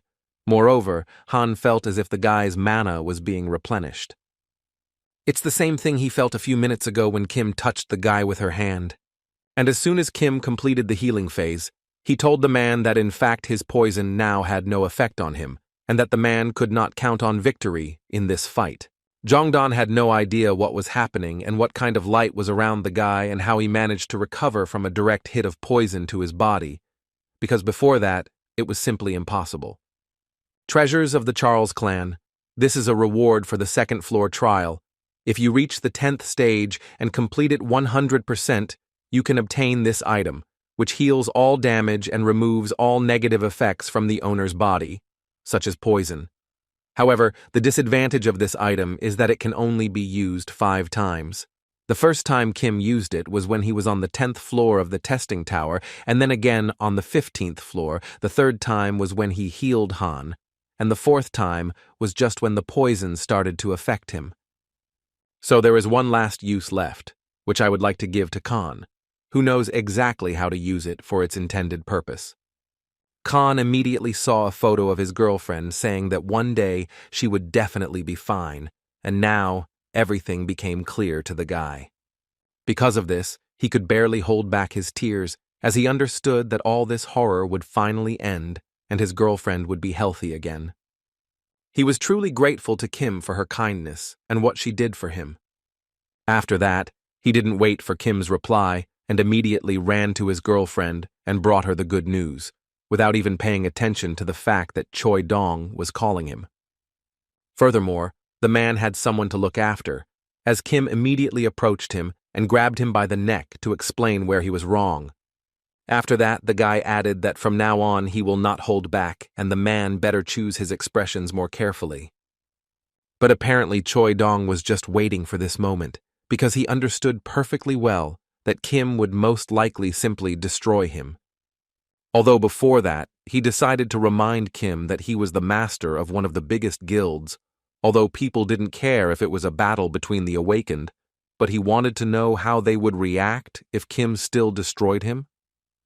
He also didn't forget to add that he has connections with many important people, and according to him, even though he is a famous newcomer, he will still have to pay for his actions. But Kim believes that since we are talking about destroying the main guild master, then you really won't be able to get out easily. However, he asked the man not to forget that that guild master was related to the notorious criminal organization of the Scavenger Guild. Such words clearly struck a chord with the man. And although the man was in shock, Kim added that he had already conducted research between these two organizations. Lee had gotten some information long before this conversation. He told Kim that the Ares Guild was working with the Scavenger Guild. Since the Collectors Guild is based in other countries, it has not yet managed to spread its influence in its own country. And to facilitate penetration into Korea, they decided to choose the Ares Guild as assistants. Furthermore, Lee added that using the information network and resources of the Ares Guild, the Scavenger Guild eliminates anyone who knows or suspects that they are related to the Scavenger Guild.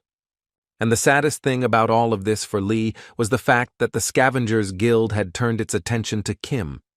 Now Choi Dong has heard this whole story, whom Kim has accused of blackmailing guild members and committing terrible crimes, as well as collaborating with the Scavenger Guild and exterminating innocent people. Now, considering all this, it seemed to Kim that he had more than enough reason to destroy the man right here and now. Kim also understood perfectly well that they were targeting him, and this was an ideal chance to eliminate anyone who showed up. In other words, it can be said that the man turned out to be an ordinary bait for him, which he used successfully. Choi Dong tried his best to do everything possible to get out of this situation, so he decided to use poison on the guy again.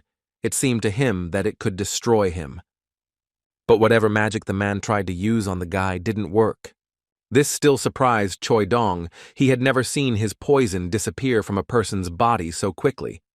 Kim smiled and decided to tell him the secret, which was that her poison didn't work against his magic circle, so all these attempts were simply useless. The man invited him to talk about something else. He was interested in the man's incredible ability, his venom. Kim wanted to see what would happen if he used the venom on the man himself. Choi Dong didn't have time to say a word before Kim used his own ability against him. And after just a minute, Choi Dong felt an incredibly strong pain that pierced his entire body. He immediately tried to take an antidote from his jacket, only he could save him at that moment. But today he obviously won't be able to do that, because Kim was still there and he decided to remind him of that in a rather unusual way. He drew his sword and cut off the man's fingers where he kept the pills. Kim immediately told him that it was better not to do that. Besides, Kim was sure that the man was clearly mocking people, using this antidote as bait, and now Kim really wished the man could feel this pain too. Within seconds, the man was screaming at the top of his lungs in pain and literally begging Kim to destroy him. Since Kim had no intention of doing so, the man decided the best thing to do would be to simply jump out of the window, which he did. Kim looked at this man with disgust because it was so painful for him that he was ready to jump out of the window without a second thought, but he injected this poison into other people without any hesitation. In any case, Kim now believed that everything this man had achieved through his dark ways should be wiped off the face of the earth. At that time, Khan stood in front of his girlfriend and saw how this magical pendant was helping her recover from a terrible illness. After a few minutes, she felt much better, so she had a smile on her face. Khan was so happy that he couldn't contain it, so he happily hugged the girl and also admitted that he received a lot of help, and not only from her. Therefore, he would like to say that he wants to do everything to repay what you did for him today. Yoon Sung interrupted him and decided to say what he had said many times before, that he should never carry the burden alone. She also told him with a smile that although she cannot fight him on equal terms, she can always be by his side and support him. Thus, on the 1st of January 2023, the Ares Guild was successfully destroyed and all of its assets burned in the fire. According to all the news, yesterday around 9 o'clock in the evening, an accidental collapse occurred at the Ares Guild headquarters in the Gangnam area. No casualties were reported as a result of the collapse. It was also known that the body of the awakened guild leader Ares was discovered at the bottom of the building the police are investigating. It was later discovered that the exact cause of death was a fall, but signs of a struggle were visible on the body. At this point, the director of the association turned off the TV and asked me to explain what was happening. Kim was tired of saying the same thing over and over, so he said again that he just did what he had to do. These words angered the director even more, because he not only entered the guild headquarters without permission, but also destroyed the guild boss, Ares, and then completely destroyed his rearguard. In his opinion, this crime was tantamount to terrorism. Kim realized quite calmly that Dong Yeon used his abilities to scare and blackmail people. The guy also realized that apparently they didn't know that the Ares Guild was involved in illegal activities, but the agency simply looked at it and did nothing. He even thought about the fact that the agency, on the contrary, had made it so that the Ares Guild wouldn't stop its work. Was it really that problematic? In response to this, the director immediately told Kim that, like the last time with the Anyang incident, he was preparing good loopholes to escape anyway. He still wanted to tell Kim that he had gone too far. After that, he decided to leave this issue and move on to another. That is, he wanted to talk about the Domp Guild. He wanted to hear some clear evidence on this matter. Furthermore, he believed that even if the Ares Guild did something illegal, in his opinion, the guy still wouldn't be able to prove it.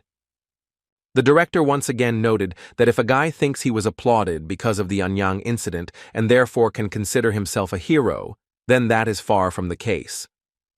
Kim could only sigh in response and say that he never asked to be called a hero, and after hearing that, he concluded that they were all the same. Besides, he was so tired of talking to them that it was becoming increasingly boring for him. Doey tried to say something, But Kim wasn't finished yet, and added that there was one more thing people didn't know. He was far from a hero. Risking his life to save the world and help others, at least that's what Kim always thought. But now he understands perfectly that that's not true. Anyway, for now, all he would like to ask is that these two be very careful, because if he wants to do something, he will be ready to even destroy them. The director started laughing nervously, so he wanted to show that he wasn't scared, even though it was obvious from his appearance that he was scared. But anyway, he wanted to know from Kim why he reacts this way. Is the title of hero really so insulting to him? Without waiting for an answer, the man added that he could help the guy out of this situation if he accepted just one condition, but in that case, they would solve his problem. In fact, Kim immediately guessed what was going on here, so he assumed that the man would want to offer him to be woken up during the organization. What was the man's surprise when Kim realized exactly what he would have to do? But Kim immediately realized that this way they wanted to lure him into the organization and use him as they pleased, so he immediately decided to refuse the offer. Although the director didn't want to stop there and began to tell Kim Soo-hyun that this wasn't something he should take so lightly because he shouldn't forget that he is guilty of a great crime. The man also yelled something about how, no matter how strong the guy was, he couldn't do anything without the help of the state and other awakened ones. But Kim didn't listen to him anymore. He just wanted to pick up his cell phone at that moment to play the recording of the conversation the man had had with Lee before the Anyang outbreak, when the director had directly stated that he didn't care about 700,000 people. The man then said absolutely that if some people died, then that would not be his responsibility. The director understood perfectly why the guy called him the recording of this conversation, but still wanted to clarify what the guy meant by that. Kim very calmly asked him a question in which he wanted to know which of the motives would cause more criticism, the awakened one who destroyed the criminal guild, along with its boss, or the director of the organization who takes the safety of its citizens seriously. The guy further added that the director of the organization, who was unable to fulfill his role and responsibilities, Kim did not think he would get help from such a person, which made the director very angry, and in fact was not at all surprising. But then Kim asked the man not to take everything so personally, because in fact he was just joking a little, and it was better for him not to be so demanding about it, although he understood that these words would hardly help the man in any way, or will calm him down. Kim, returning home, wondered if he had angered the director too much, but immediately remembered that the director wanted to take a bigger bite and, moreover, talks a lot, and even makes several threats. Anyway, the guy was happy about it, as everything ended well. However, he didn't want to create any trouble, so he thought about hiding in the tower for a bit. He also thought about the fact that everyone around him called him a hero before. It irritated the guy so much that he literally dreamed of running away from it. He constantly remembered his mother's words, who repeated to him over and over again that he literally had to become a hero who would end up saving the world. However, he remembered so many people he had managed to help that his opinion changed in an instant, and he was already thinking that being a hero wasn't actually that bad. This made him think about becoming a hero, as that path was destined for him. In a dark basement, a meeting of people was held, discussing the fact that Young Dong-yeon had died, and therefore they could be in big trouble. But not everyone was sad about this. Some were, on the contrary, happy to finally stop seeing this man. Although still, if you put aside your emotions and think with your head, then each of them understood that there was definitely nothing good in this, because the path to advance to Korea was blocked. But the plan for their penetration into Korea was not yet cancelled. They continued to present details with which they could penetrate this fortress. And the first problem they encountered, which clearly prevented them from executing their plans normally, was Kim Soo-hyun, who clearly irritated them greatly. Their informant reported that Kim had gone to the tower, at least his last known location was recorded there. Upon hearing this, they asked him to assign a spy to the man, who would report back as soon as he left the tower.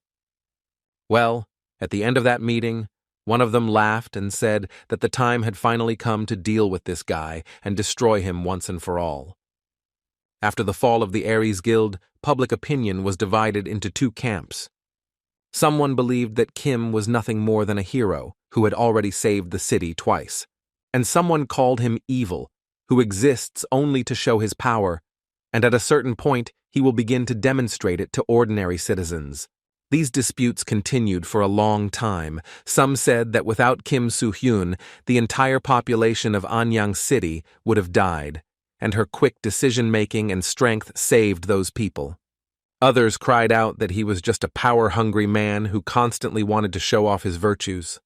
These people also proved to everyone that the Ares Guild is an important part when it comes to dungeon exploration, and are excellent proof that Kim Soo-hyun will destroy anyone he simply doesn't like. However, not only has he not suffered any punishment, but he also continues to receive special treatment in the form of a dungeon exploration pass, despite being only a C-rank awakened, and it being quite obvious that he has connections in the association that allows him to do so. The number of dungeons he has cleared, including Anyang, is already in the dozens, and if he really wanted power, he would have climbed the Tower of Trials, and this was the main argument of those people who continued to defend Kim Soo-hyun. Heated discussions continued while Kim was in hiding, but despite all the criticism from the community, he absolutely didn't care about anything that was happening. He continued to train and prepare for that day of judgment, which, by the way, will arrive very soon. All he wanted was to achieve maximum strength, which would allow him to face any difficulties in the future. Lee was working quietly in a cafe near his office when he was suddenly distracted by a familiar voice. It was Han who was surprised to see Lee here, working after everything that happened to him. Lee asked him not to joke around and just sit at the table, especially since he had already ordered everything for them, and they clearly had something to talk about since it had been a whole month since he sent him on his mission. Han first wanted to know how Lee was doing, but the man immediately asked him not to ask about it, because according to him, not everything was as calm as he wanted, as he needed to continue going to the Association for the Management of the Awakened, as well as visiting the Tower of Trials, and even going to clear dungeons. The guy noted with a smile that with so much work, he could already ask Kim to pay him.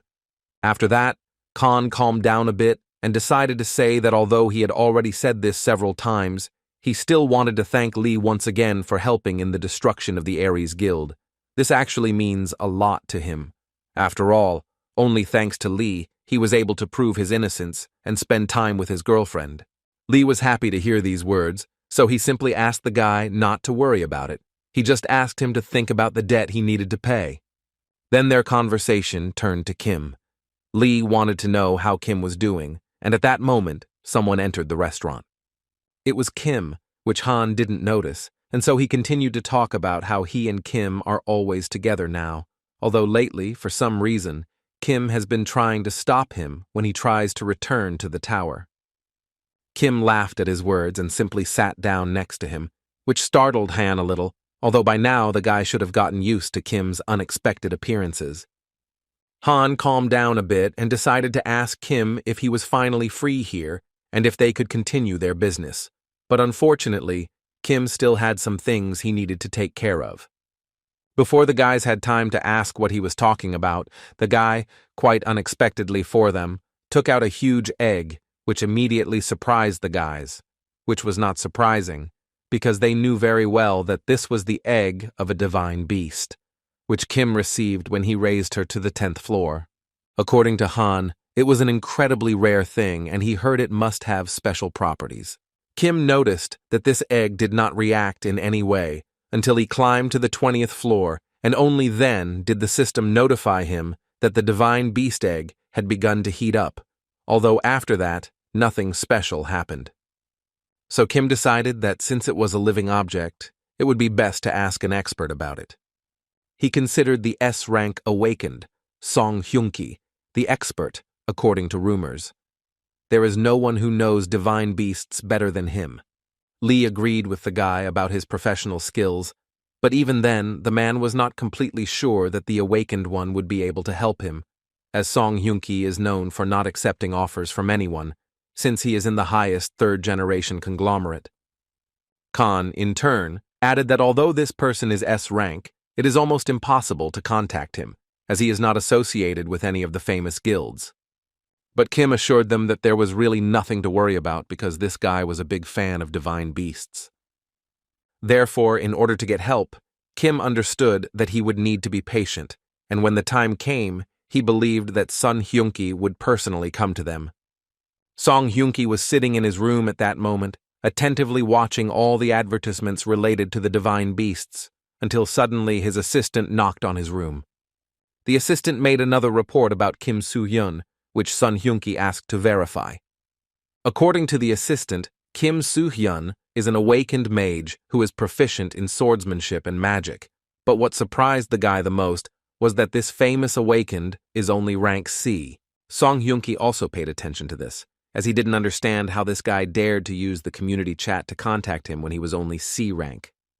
The assistant pointed out that this was only what was listed in the official record. However, he was currently ranked number 1 on all floors of the test tower up to the 29th floor. And he is also known as the number 1 reason for eliminating the dungeon breakout that occurred in Anyang City, so the assistant dared to guess that his real rank is close to S rank. All Sun Hyunki could respond to this information was that great stories hide a great truth. But the assistant noted that this was not all, after which he added that at this moment there were rumors that he was visiting the association to begin the procedure for promotion to S rank. As soon as Kim Soo-hyun and his friends arrived at the place where he received the S rank, they noticed a large number of people, and Lee immediately realized that rumors that Kim had retrained to the S rank had spread, although they tried to keep it a secret, but apparently it didn't make sense. What bothered Han the most was that Kim kept walking around with this egg, so he wanted to know about Kim or if he would train with him again. Kim has already told Han about this, but if necessary, he is ready to repeat once again that he will force Sun Hyunki to pay attention to this egg. And as soon as he said those words, the journalists immediately went crazy and started shouting that they saw Kim Soo-hyun in front of them. After that, everything was normal. They started photographing him en masse and also asking him rather stupid questions that had nothing to do with him. Han and Lee tried to separate them from Kim so they wouldn't interfere with him before he took the advanced training exam.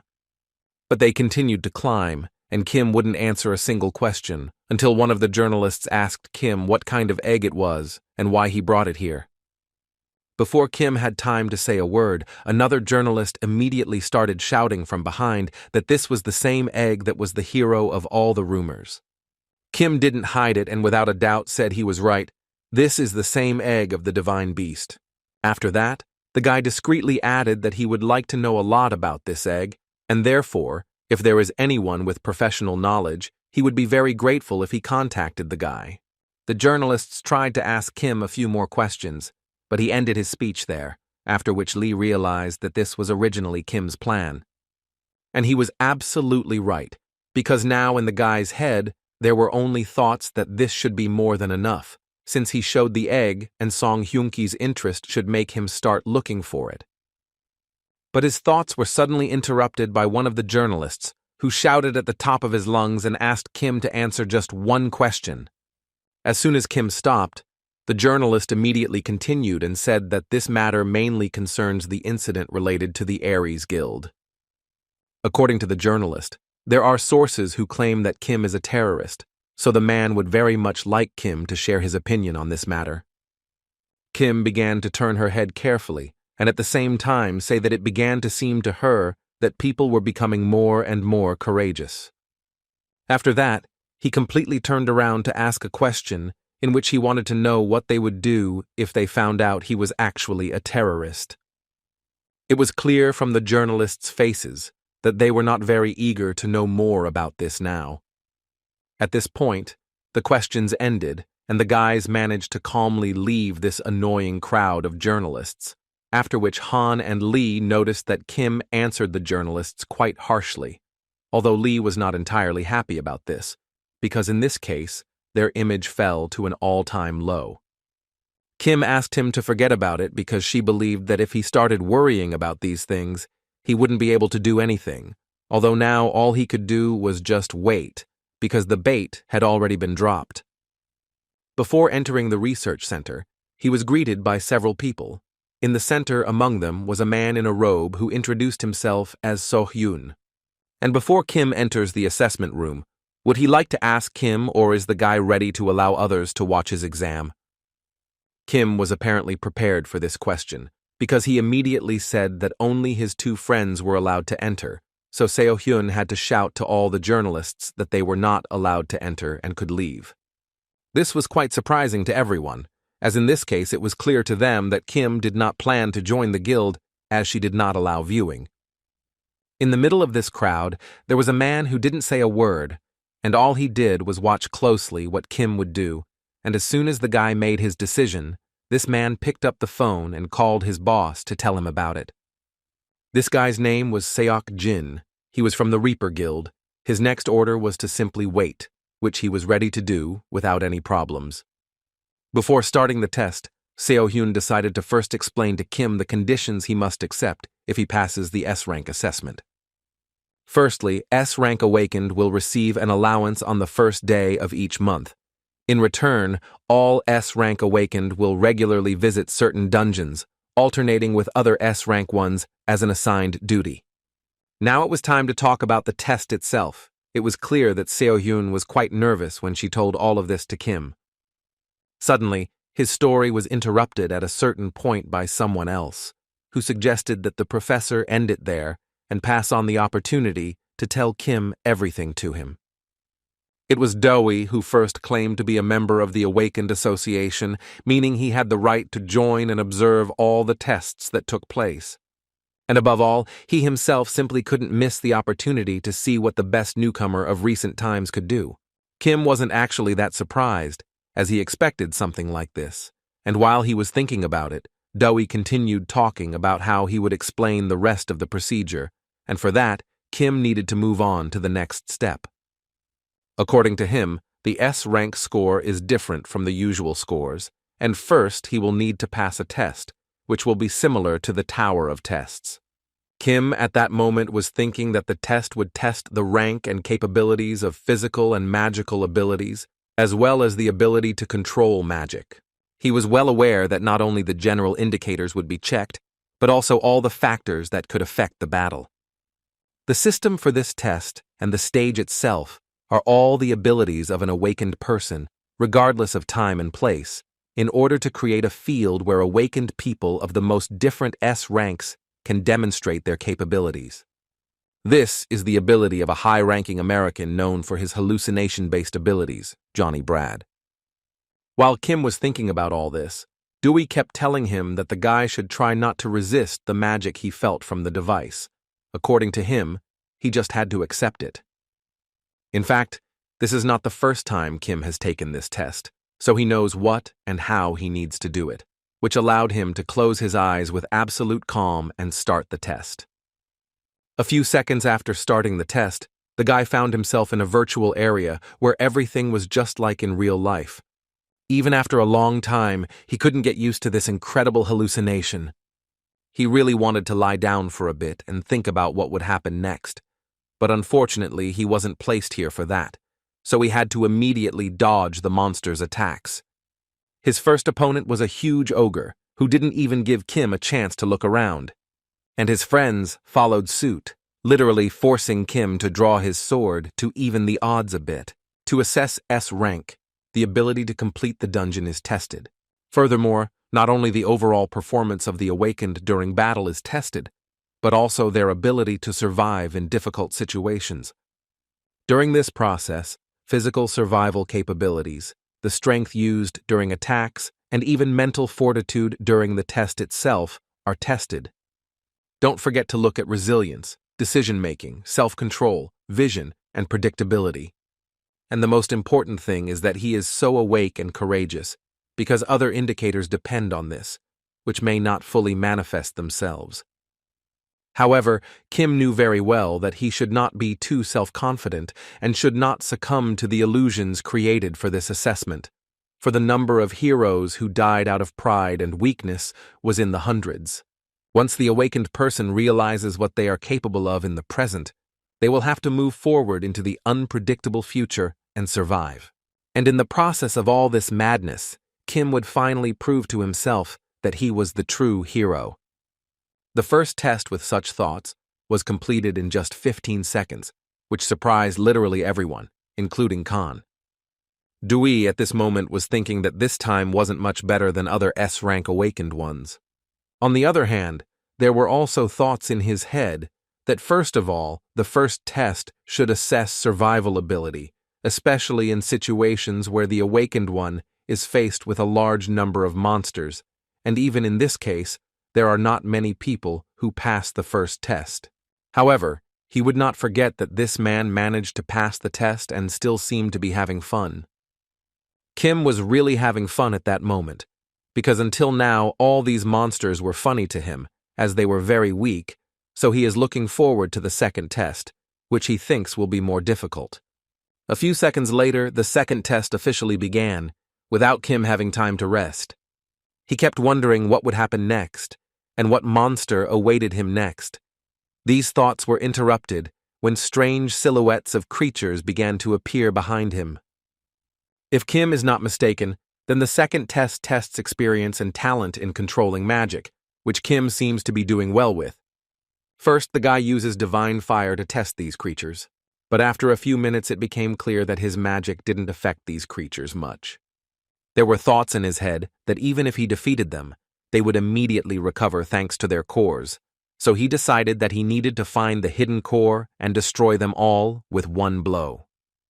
And for that, magic, resistance, speed, precision, and concentration, all of this must be perfect. And Kim had it all. He destroyed one monster after another without a problem. All this continued until he finally found the core. By destroying it, all these monsters would disappear. That's what he did because he understood that he didn't have time to continue this fight. Thus, the second test was completed in just 17 seconds. Lee could only laugh at Hana, because this guy once decided to fight Kim. Han noted with a smile that he really had no other choice, and besides, he never would have thought Kim would become so strong. Lee, looking at Dewey and the teacher, realized that they should probably also be surprised at how strong Kim is. It also seemed to him that the director sent Dewey here so that he could find Kim's weak points. One of the assistants noted that for the first test, although it takes some time to assess his overall abilities, more than 15 minutes should be enough, but he had no idea that the guy would complete his second test 17 seconds after the monsters appeared. Considering all this data, it was absolutely certain that Kim had just broken Park Ji-young's old 40-minute record. He couldn't even believe he was able to see it with his own eyes. Dewey seemed calm and had not yet reacted to these words, although he was mentally thinking that Kim was simply amazing. Furthermore, he believed that Kim could become the most powerful awakened, not only in Korea, but in the entire world. When suddenly his thoughts were interrupted by a terrible image, namely that a strange error had appeared in the test. According to the assistant, the connection was interrupted, which did not mean anything good. While the guys were trying to solve this problem, Han and Lee turned their attention to Kim, who was at that moment creating a small purple beam. Kim looked intently into the eyes of the monster in front of her and wanted to ask why he was doing all this. The huge demon immediately responded to the guy who seemed to be going too far with the joke. The guy's silence made this monster start yelling at him and doing everything he could to take the guy away. Kim understood that since this monster appeared, something went wrong, because he was probably not part of the test. Dewey at this point shouted to the workers to check the power and contact the technical department immediately. After that, he wanted to know if they managed to establish contact with Johnny Brad, but according to the assistant, they are trying to do so, but it seems like it will take a while. For Dewey, this was all very strange, because he knew that no matter what abilities were manifested during the test, Johnny Brad's abilities would not be interrupted, and if the system did not accept the abilities, then Kim Soo-hyun's spirit would bounce back and return. It felt like something was literally blocking the way to Kim Soo-hyun's body, but they couldn't figure out what was wrong. Kim at this moment tried to resist the demon, but even her abilities were too small to interfere with it in any way. The guy at that moment could only think that the test should definitely have ended in the second stage. It was really some kind of error. But the strangest thing is that Kim had never seen this phenomenon before. Therefore, he couldn't even understand where this creature came from and why it suddenly started attacking him. Anyway, there's no time to think about it, as Kim needed to prove to this monster that he attacked the wrong monster. With one easy movement, Kim carefully cut off the creature's hand, after which he continued to actively attack it. Kim definitely wouldn't lose to this monster, and since some mistake had happened, he definitely wouldn't become a victim. But certainly not everything will be so easy, as the monster continued to attack him, so the guy had to figure out what to do, as he would certainly lose. A device for increasing magical energy, which allows you to instantly concentrate power outside the body and release it to its fullest. Kim decided to use this to release all her magic and vomit it out in one go. But first, it would be really good for him to dodge the monster's attack, which also wouldn't just stand still and continue to attack the guy. But this creature clearly didn't expect the guy to gather so much power and throw it all away with one blow. Kim was thus able to destroy this monster and remain completely safe. After that, he slowly closed his eyes, and when he opened them, he came back to himself in the real world. In front of the capsule where Kim was, Lee and Han were already standing, which scared him a little. As soon as he opened this capsule, Khan immediately began to shake him, as they were extremely worried about him, as the signal had gone out and they didn't know what condition he was in. Did Dewey and the professor also come over to see how Kim was feeling? I would also like to apologize immediately, as it appeared to you that there was a technical failure, which caused the entire system to shut down. Kim wasn't too worried about it. At the moment, he was more concerned about his exam results. Teacher Seo-hyun decided to point out that Kim was very calm when they told him about the mistake. He wasn't the least bit confused, as if he already knew about it. In any case, Dewey had no problem informing Kim that he had passed the exam perfectly and had in fact made a new awakening certificate in advance. He showed the guy a new certificate, which stated that he had now officially become S-Rank. According to him, this way he will have priority access only to registered dungeons, and will also be able to obtain a bank loan guaranteed by the income received. At that moment, Kim himself understood perfectly well that in fact, with an S-Rank, he could gain many advantages, but in reality, there was only one reason why he received an S-Rank. And that reason was that he would have the opportunity to participate in dungeon raids around the world, because he knew very well that future threats would not be limited to just Korea. Now he just wanted to know if this was the end of his preparation to become a true hero or not. But suddenly his thoughts were interrupted when he heard the terrible sound of a dragon, which he had heard often in a past life. Immediately a small earthquake began in the building, which frightened not only the workers, but also the awake people inside. But the earthquake wasn't actually the main problem, because after that they began to feel incredibly strong pressure, which didn't allow them to breathe normally. At that moment, Kim relaxed a little, and a smile appeared on his face, as he saw what he had long wanted to see. It was the same professional magical animal who had apparently already taken the bait and was ready to talk to Kim. Kim carefully walked out onto the roof of the building, where the dragon and the awakened one were already waiting for him. The guy noticed for the first time that he was quite a noisy appearance, although many were watching him. For some time after those words, Sun Hyunki simply looked at Kim and thought of something of his own, and all of this lasted until Kim began to take out the same divine egg from his inventory. Kim understood perfectly well that Sun Hyunki clearly came here for a reason, and probably the main reason he was here was to get the divine beast's egg. Sun Hyunki immediately changed his expression, which could only mean that Kim was absolutely right. Although Kim admitted he was a little surprised that the man decided to act so immediately, given his reputation. Sun Hyunki finally spoke up and told Kim that he came here only because he saw the guy's provocation, which he decided to react to. And now Sun Hyunki decided to ask Kim to carefully place this egg on the ground. To catch his new pet, Sun Hyunki decided to send his beloved dragon, which seemed to pass right by Kim. Not only did the guy not expect this blow, but he also didn't have time to react, which scared Kim a lot. After that, Kim looked at Sun Hyunki again and realized that this guy had come here not to help, but to take his divine egg by force. And at the time, this was bad news for Kim, as he had spent absolutely all of his mana during the test. So in this case, he only had one thing to do: fight in defense. To begin with, he decided that it would be good for him to protect the egg, and then he could somehow deal with Sun Hyunki. At least that's what Kim thought, who at a certain point was interrupted by Sun Hyunki, taking the boy by the hand and not asking him to give the egg without unnecessary movements. But before Kim had time to say a word, the dialogue was suddenly interrupted by the egg itself, which at a certain point began to break. It was clear from Song Hyunki's face that even he didn't expect this. Apparently, he will have to reconsider his attitude towards this guy. But the most incredible thing was yet to come, because immediately after the egg began to crack, a small dragon miraculously emerged from it. Kim couldn't believe what he saw, even though it was small, but it was a dragon anyway, and as it was known, dragons are considered one of the best divine beasts, and considering all this, it was safe to say that Kim was incredibly lucky. And as he was thinking this, the first thing this baby did was attack Kim's face. It was like a hug.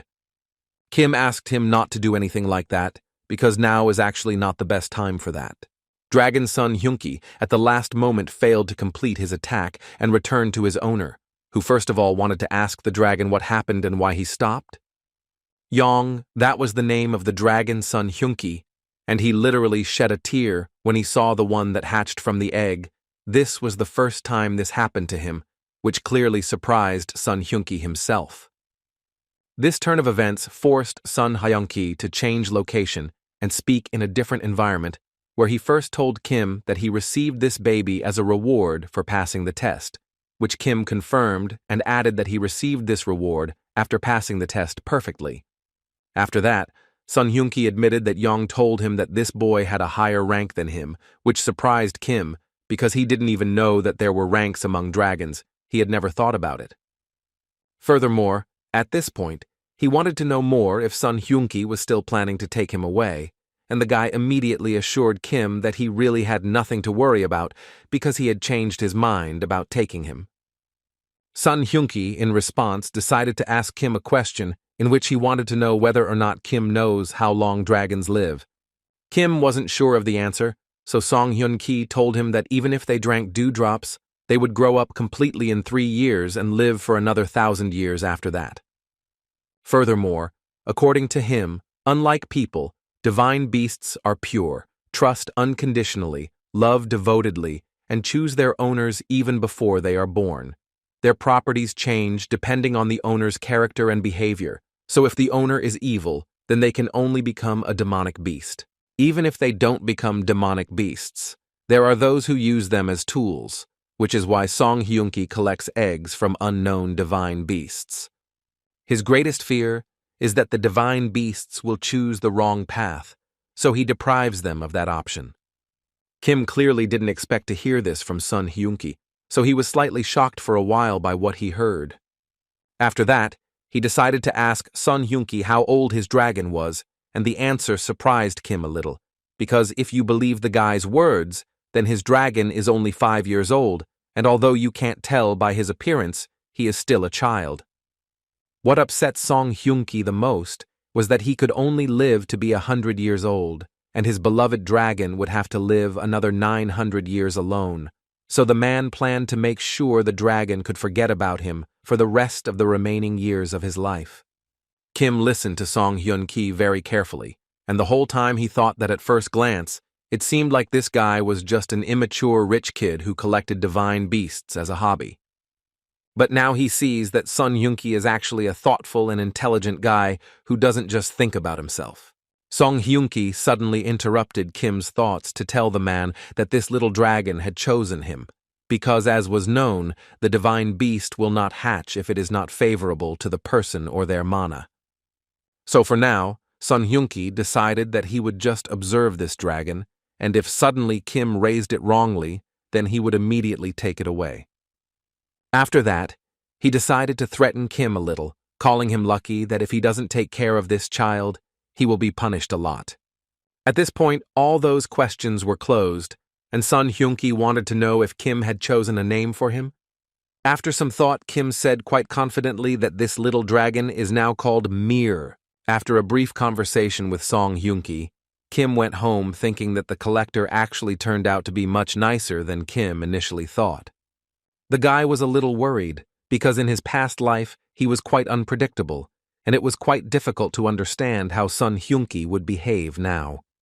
And most importantly, Kim definitely didn't expect such an attitude towards him after Sun Hyun-ki found out that the dragon had chosen him as its owner. Anyway, now when Kim looks at this little dragon, he feels good in his soul.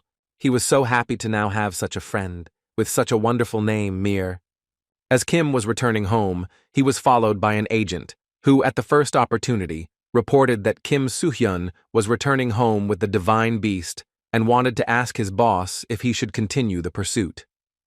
The person who led this person's actions asked the agent to report Kim's every move, no matter what happened.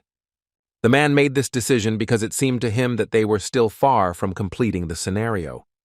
The agent had no further questions and decided to continue his task. But before he could get up, another man appeared behind him, who clearly didn't want to wish him a good morning. Kim stopped at one point and thought he was actually very interested in finding out what the people watching him would do next. But suddenly, he felt their presence disappear completely. Then it seemed to him that they had returned. Anyway, he kept going home, thinking that it would be very unpleasant if someone broke into his house. And as soon as Kim crossed the threshold of the apartment, he immediately felt the presence of another person.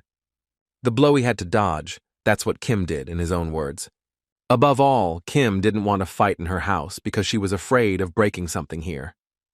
But it was immediately clear that the person who decided to attack him was definitely not going to stop. But Kim wasn't planning on giving up either, so they continued the hand-to-hand combat, in which Kim didn't fight with full force, as he didn't want to wake up his new friend. But on the other hand, he perfectly understood the fact that this man would definitely not leave him alone. And while the guy was thinking about this agent struck him directly in the body. Kim managed to block this blow and decided to add that she understands why he broke into her house, but she still strongly advises against this man insulting Mir. The guy understood that now he shouldn't have any problems with the fight, since he had restored his mana and he couldn't leave the world alone until he discovered his goal. But after thinking a little more, Kim finally understood why they only fought hand-to-hand. Apparently, this man wants to test his strength against him. Kim carefully placed the world on the table and turned to the villain, saying that at first, it seemed to him that he thought the guy came here for another reason. After all, it was very strange for Kim to see him break into her house just to fight hand-to-hand, but since he wants to test his strength, Kim is ready to show everything he is capable of. After such words, nothing but a fight could happen. Blow by blow, they found out which of them was stronger and who was more prepared. And at one point, Kim even missed a body blow, which was quite unpleasant and unexpected for him. But he wasn't going to go down without a counterattack, so as soon as he had the opportunity, Kim launched his own counterattack against his opponent's body. At that moment, the two realized that it would be best to end this sparring, and as soon as they did so, Kim realized that his opponent was actually a girl, which confused Kim a little at first. But she was quite confident in herself, because she immediately decided to invite him to join the Reapers Guild, and this girl's name was Park Ji-yeon, and she was the head of the guild. Kim just stayed silent for a while, thinking about what was happening, and at that moment the girl asked him to think a little faster, as she didn't have much time left. Finally, the guy spoke, and the first thing he wanted to ask her was a question that interested him to know, or is her proposal for recruitment into the guild necessarily done through a surprise attack? She thought that since he didn't die, then everything was fine. She was more worried because he suddenly started talking to her so informally, although Kim noticed that she was the first one to start doing it, and besides, they have a small age difference. Kim knew this man from his past life, and all that bothered him was that Park Ji-yeon wasn't such a simple person who would just come to compete. Park Ji-yeon, she is an awakened S-Rank with excellent skills and beautiful appearance. In her previous life, she always attracted people's attention and was appreciated as a leader to lead humanity. However, Kim did not forget that before the flower fully bloomed, In an all-out war with the Domp Guild, she lost her life. Based on this experience, it can be assumed that Pak Ji-yeon, or rather the Reaper Guild, has a hostile relationship with the Domp Guild. And Kim is a person who, albeit for a short time, used the name of the Domp Guild for himself, but now the guy wanted to know the reason why the girl came to him. He was sure she must have had a clear purpose for coming here, but instead of answering the guy, she asked the question he had just asked.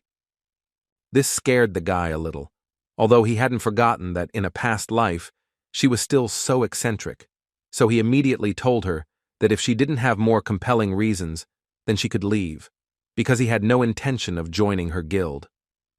She didn't try to convince him of anything, and Kim could also tell that he actually felt a little sorry for letting her go like that. So he decided to take a chance and asked her a question, wanting to know if she was interested in the Domp Guild. She slowly turned around and said that now their conversation was becoming much more interesting. After hearing these words, Kim realized that apparently he had hit the target. But he also noticed that at that moment an incredible anger appeared in the girl's eyes, which extended to him as well. However, looking at the girl, it was safe to say that she had gone a little crazy, because her smile was like that of the scariest clowns, and she decided to please the boy by saying that you could actually talk to him.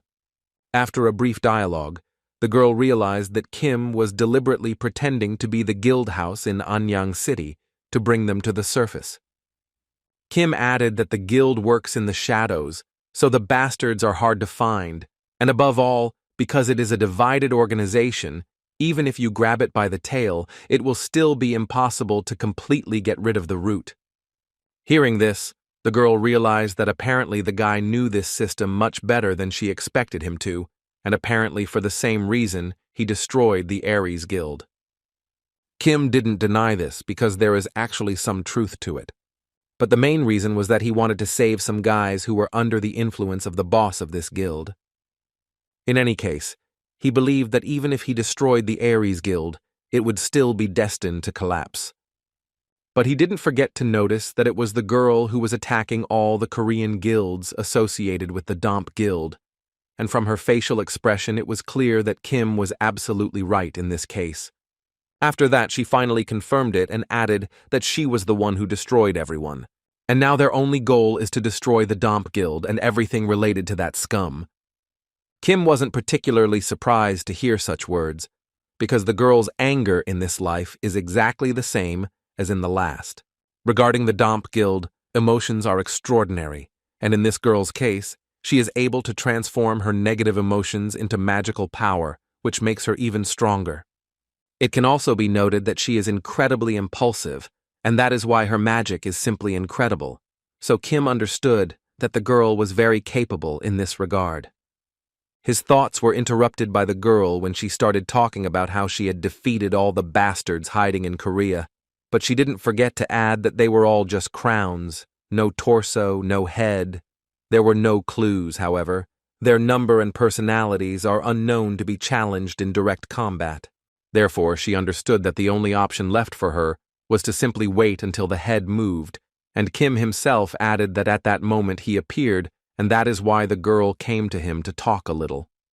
She confirmed this theory and said she assumes that's why the Domp Guild is moving, and she can't miss this chance. So it wasn't hard to guess that she wanted to use Kim for this, even though she asked her not to think that way. According to her, the enemy of the enemy is considered an ally, and as for the Domp Guild, she plans to actively support it. Kim didn't mind collaborating with her in this way, but first he wanted to ask her a quick question. This question was that he really wanted to know why the girl was so obsessed with the Domp Guild. At that moment, a very sad image appeared in her head, in which she lost her loved one. But she decided to tell Kim that she just had a small grudge against them that she wanted to resolve, so she wanted to get closer to them. To be more precise, she would like to be with the boss of this terrible guild. Kim didn't know how to respond to those words, so she simply remained silent for a while. And with that, Park Jin decided to end the conversation and told Kim that she would look forward to their next meeting. And when she was already gone, Kim began to understand why, in a past life, the Reapers Guild persecuted the Domp Guild so much. Han and Yun Sung went to visit Kim, and the first thing they noticed was that Kim had a wonderful house. Han was very happy to finally see where his friend lived, for which Kim wanted to apologize, because lately he had been very busy conquering the tower and reevaluating his position. But no matter how happy he was about their visit, it was still unexpected for him, so he decided to find out what they were doing here. Han immediately replied that the reason was actually simple. Yun Sun said that she wanted to thank Kim for everything. The girl also added that he had helped them a lot all this time, and they hadn't even had the opportunity to express their gratitude, so today, they are here. She also realized that it was thanks to him that she and Khan were alive, so they asked him to accept this small gift from them. After some time, the girl noticed that the guy had a pet, although Kim wasn't sure if it could be called that since it was a dragon, even though it was small now, but apparently this only interested the girl even more, and she wanted to see that there is even more of it. Kim tried to say that he was currently sleeping now because he was still little, so he needed a lot of sleep, but Mir didn't think so, so he jumped on the guy's head. The guys started admiring him as soon as they saw him. In their opinion, he was incredibly cute. The world, after sitting on Kim's head for a while, decided to approach his guests, among whom he liked Yun Sun the most. Kim was shocked by what was happening, because before the dragon had never gotten so close to anyone other than him. Apparently, he was as comfortable with the guys as he was with Kim. Although Han extended his finger to him, Mir almost ate it. Apparently, he only liked Yun Sun. Their conversation was interrupted when a call came into Kim's phone. He received a call from Park Ji-yeon, who was known to everyone in this room because she was an S-Rank. Even Yun Sun saw her once on TV, but Han compared these guys to the superheroes they see in movies. As soon as Kim picked up the phone and asked the girl what the problem was and why she was calling him, he immediately heard the news that a green dungeon would soon be opening in Busan. Park Ji-yeon was a little scared because she had never seen green dungeons appear so frequently before, so it was difficult for the association to predict their difficulty. Kim mentally agreed with her, because even in her past life there weren't many cases where green dungeons opened one after another. Of course there were exceptions, but there shouldn't be any now. The guy didn't understand whether he should expect something like this or not, but recently he realized that the future was changing a bit, and this could be clearly seen when, during the evaluation for S-Rank, he had to fight an unknown monster. Then Park Ji-yeon said that Sun Hyun-ki was appointed captain of this cleanup, but he refused at the last moment, so Park Ji-yeon called Kim to ask if he didn't want to participate in this. Kim was happy that she offered this to him because he wanted to be sure of everything himself, so he immediately agreed and said that she could safely count on him.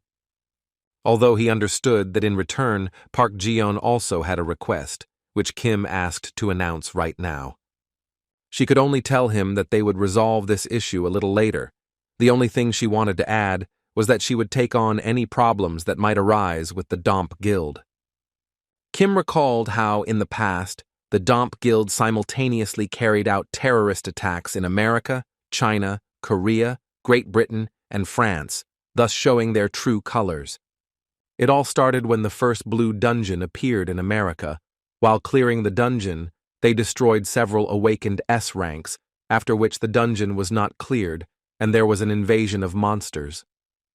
As a result, an unimaginable number of people died, so Kim, without much thought, decided to let Park Ji-yeon deal with the Korean Domp Guild, and Kim himself wanted to start conducting an investigation here. Before hanging up, Park Ji-yeon asked Kim to be extremely careful, otherwise he could easily be destroyed, but the guy believed there was no point in worrying about it. Although the girl didn't think so, it seemed to her that danger could lurk at any moment, so under no circumstances should she let her guard down. Then the girl sent some details of the raid to the guy over the phone, among which there were quite serious guilds, so Kim was not sure if they would listen to him. So it was. One of the guild bosses was quite surprised when he learned that the captain in this attack would be Kim Soo-hyun, who had recently received the S-Rank. So it seemed to them that the associations were simply not important to the lives of their people, since they decided to leave such a task to a newcomer. Li Kang-hee, the boss of Papian, thought so. Li Kang-hee thought a little more and decided that he would not accept another S-rank awakened unless it was Song Hyun-ki or Park Ji-yeon, so his interlocutor was forced to say that in that case they could only refuse to participate. Although they both understood that this was all just a joke, they started laughing a lot at the fact that they were being controlled by some guy. The man's interlocutor didn't understand why everyone had such a reaction, but on the other hand, he understood that it seems like his previous achievements in the trial tower mean nothing, which means that Kim Soo-hyun is still nobody to them. Even so, he said that Park Ji-yeon personally chose Kim Soo-hyun as the leader of this operation, which clearly surprised Li Kang-hee. Therefore, the man could offer Li Kang-hee to observe Kim for a bit first. Maybe in this case he will change his decision. The next day, Lee and Kim walked along Busan Beach, and the whole way, Lee complained that it took them so long to get here. At some point, Kim decided to ask Lee why he went with him. The man seemed to have been waiting for this question, as he immediately reminded Kim that it would be his first time as captain of a detachment at an anchorage, so he thought it would be good to go with him, for which Kim was grateful. But still, he is capable of giving orders himself. Lee had no doubt that Kim would be able to lead, but on the other hand, he is here for more than just that reason. Being a more experienced person, he can't keep up with him and Han, so he needs to do everything he can to become stronger. Kim didn't know how to respond to this, so he simply wished Lee good luck, which is why the man got the impression that the guy was just laughing at him, although Kim said he was very serious. The dialogue ended as they approached a part of the beach where there were 50 or more people, and that was quite good for the first attack. All of these awakened people turned and looked at Kim and Lee in an instant, and each look was incredibly frightening. Lee immediately realized from himself and Kim that all these guys were unhappy, why they became like this when they saw the guys, but Kim understood that they could not do anything about it, because in their eyes, he was just a beginner, with no experience in dungeon raiding. Suddenly, his thoughts were interrupted by a man he immediately recognized as Kim, who would become his new captain in the new attack. It turned out to be the Papian guildmaster Lee Kan-hee, who was very pleased to meet the new captain. Before Kim had time to introduce herself and say how happy she was to meet him, the man realized that the guy was very young, inexperienced, and therefore, in his opinion, probably nervous. The smile on Kim's face disappeared immediately, and that wasn't surprising because those were definitely not the words Kim wanted to hear. Lee Kang-hee came to this conclusion after seeing that Kim attended a meeting with the guards.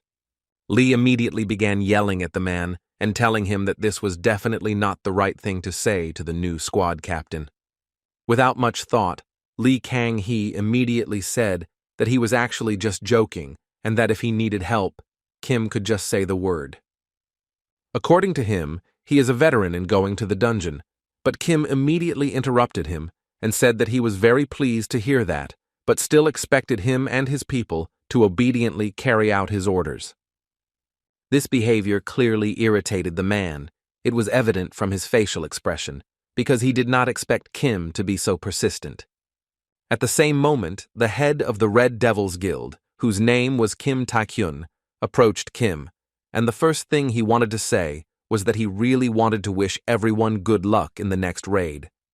He also added that it took a while to get used to the guild boss Papian, as everyone knew that in this guild everyone was proud of themselves.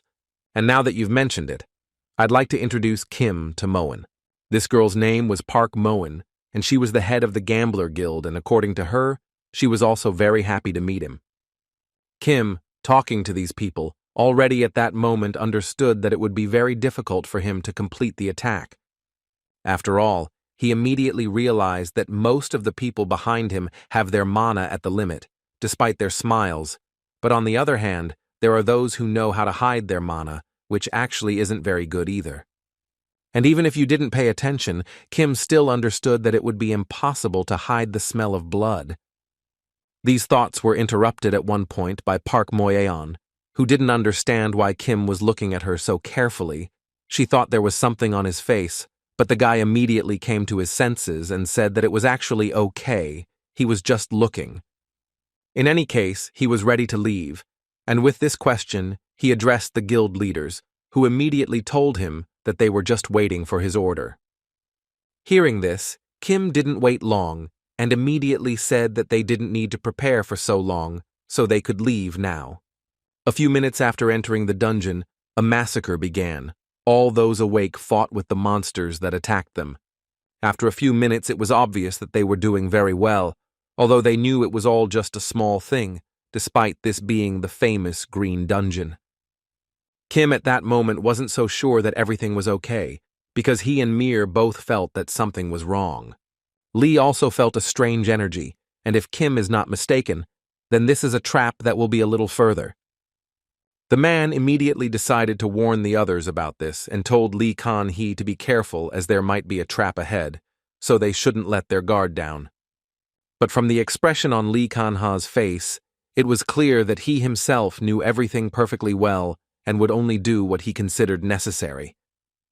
Furthermore, he reminded Lee that he had recently become an A-rank awakened, which confused Lee a bit because he didn't understand what that had to do with it. Lee Kang-hee didn't give him an answer to this question, he just asked another one, in which he wanted to know if the man was happy to be working with an S-rank guy. Kim was very tired of hearing this, so he turned to Lee Kang-hee to talk to him. And before the man had time to justify himself and say he was just joking, Kim grabbed him by the clothes and pulled him towards her. But he did this not to teach him a lesson, but on the contrary, to save the man, because at that moment someone hit the place where the man was. Kim didn't wait long and immediately ordered everyone who woke up to flee immediately. But apparently it was already too late, because there were many more blows and it was obviously incredibly difficult to avoid them. After some time, they noticed that a lot of water started to appear around. And after some time, great fear began to appear in the man's eyes, for he had never seen anything like it. Many people agreed with him, for after a few minutes, each of them was in a small underwater city, surrounded on each side by water. What was most interesting to them at this point was that they could breathe and had absolutely no sensation that they were underwater, although Kim understood that they had this sensation due to the fact that they were in the dungeon. Taekyun also noticed that it was suspiciously quiet here, as if it were a green dungeon. There was a feeling that this was not a mythical city. There was a feeling that it was an abandoned town, where locals had recently lived and everything was fine with them, but now it just gives off a strange feeling. Their thoughts were suddenly interrupted by Moen, who began shouting and pointing his finger at the sky for them to look at. In the distance, they saw something that looked very much like a large ship floating underwater. When the world saw this ship, it immediately tensed up and began to growl. Apparently, it had seen it before, or at least sensed that something was wrong with it. Taekyun was approached by one of those awake, who complained that he felt incredibly cold and was therefore very scared. He didn't have time to say anything when he suddenly realized that someone was looking at them from this ship, and that gaze made even the guild leaders feel afraid. The first thing Lee Kang-hee did was shout for all his awakened ones to immediately prepare for battle. And he was absolutely right, because looking at the speed at which this ship was approaching, it was clear that they would have to fight monsters much stronger than anyone before. As soon as this infernal ship docked on the shore of this underwater city, the captain of this ship immediately ordered everyone to wake up, because it was finally time to go hunting. Kim was the first to receive a wave of blows, and he withstood it, drew his sword, and began destroying one skeleton after another. The guy at that moment was thinking that only holy attacks like holy flames would work against spiritual class monsters, but fortunately, they could only be defeated with magic.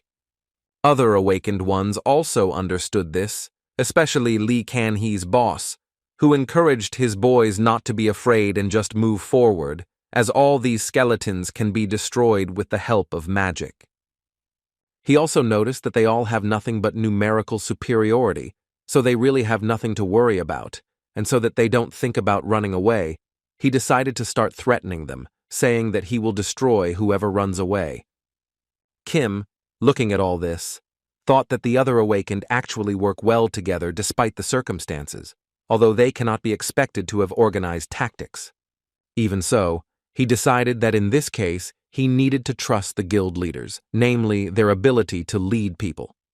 Considering all these points, he decided to leave everything to Lee, which the man didn't like very much, but he perfectly understood that he simply had no other choice. Kim, however, called upon his phoenix and immediately flew straight to this ship to deal with these monsters once and for all. And as soon as he stepped onto this ship, he immediately noticed a skeleton wearing a captain's uniform, which is why Kim assumed that this particular monster was the boss. But Kim didn't have time to think about all this, because this monster started shooting at him with his pistol. Kim and Mir were not at a loss and, after dodging all the shots, ran to the counterattack. Although Kim's attack didn't lead to anything good, because that monster disappeared at the last second. Instead of continuing the fight with Kim, this boss attacked the other awakened ones using magic, and as you can see, he did it very well. Kim, looking at all this, began to think that perhaps this monster was absorbing their souls to become stronger. Apparently, Kim was absolutely right in this situation, because this monster began to expel an incredibly large amount of energy. After that, this monster became much larger and began to scream that it needed more souls, for which it would do anything. Kim understood that this is a skill that absorbs souls to restore health and increase strength. And if we consider the awakened ones, then there are at least 100 showers. And given this information, Kim was well aware that this could easily turn into a battle of attrition, which scared him incredibly. Suddenly, Kim began to hear the voices of the people this skeleton had just eaten, and it became even more terrifying. All of this had already started to really irritate Kim, so he said without much doubt that this monster was already starting to irritate him. In response to these words, this skeleton began to draw his huge sword and was ready to start the fight. After that, he threw a blow, which Kim managed to dodge easily, although it was a bit difficult. But the guy understood that now is the time when he must use all his strength to finish off this boss as quickly as possible, and thus save the people he ate. Kim threw punch after punch, and they were all quite successful, which made the whole fight even more awkward. After a few hits, Kim moved a little to the side and began to think that he needed to change the tactics of his battle, because in truth, this monster was not particularly strong, but its regeneration was quite difficult to face.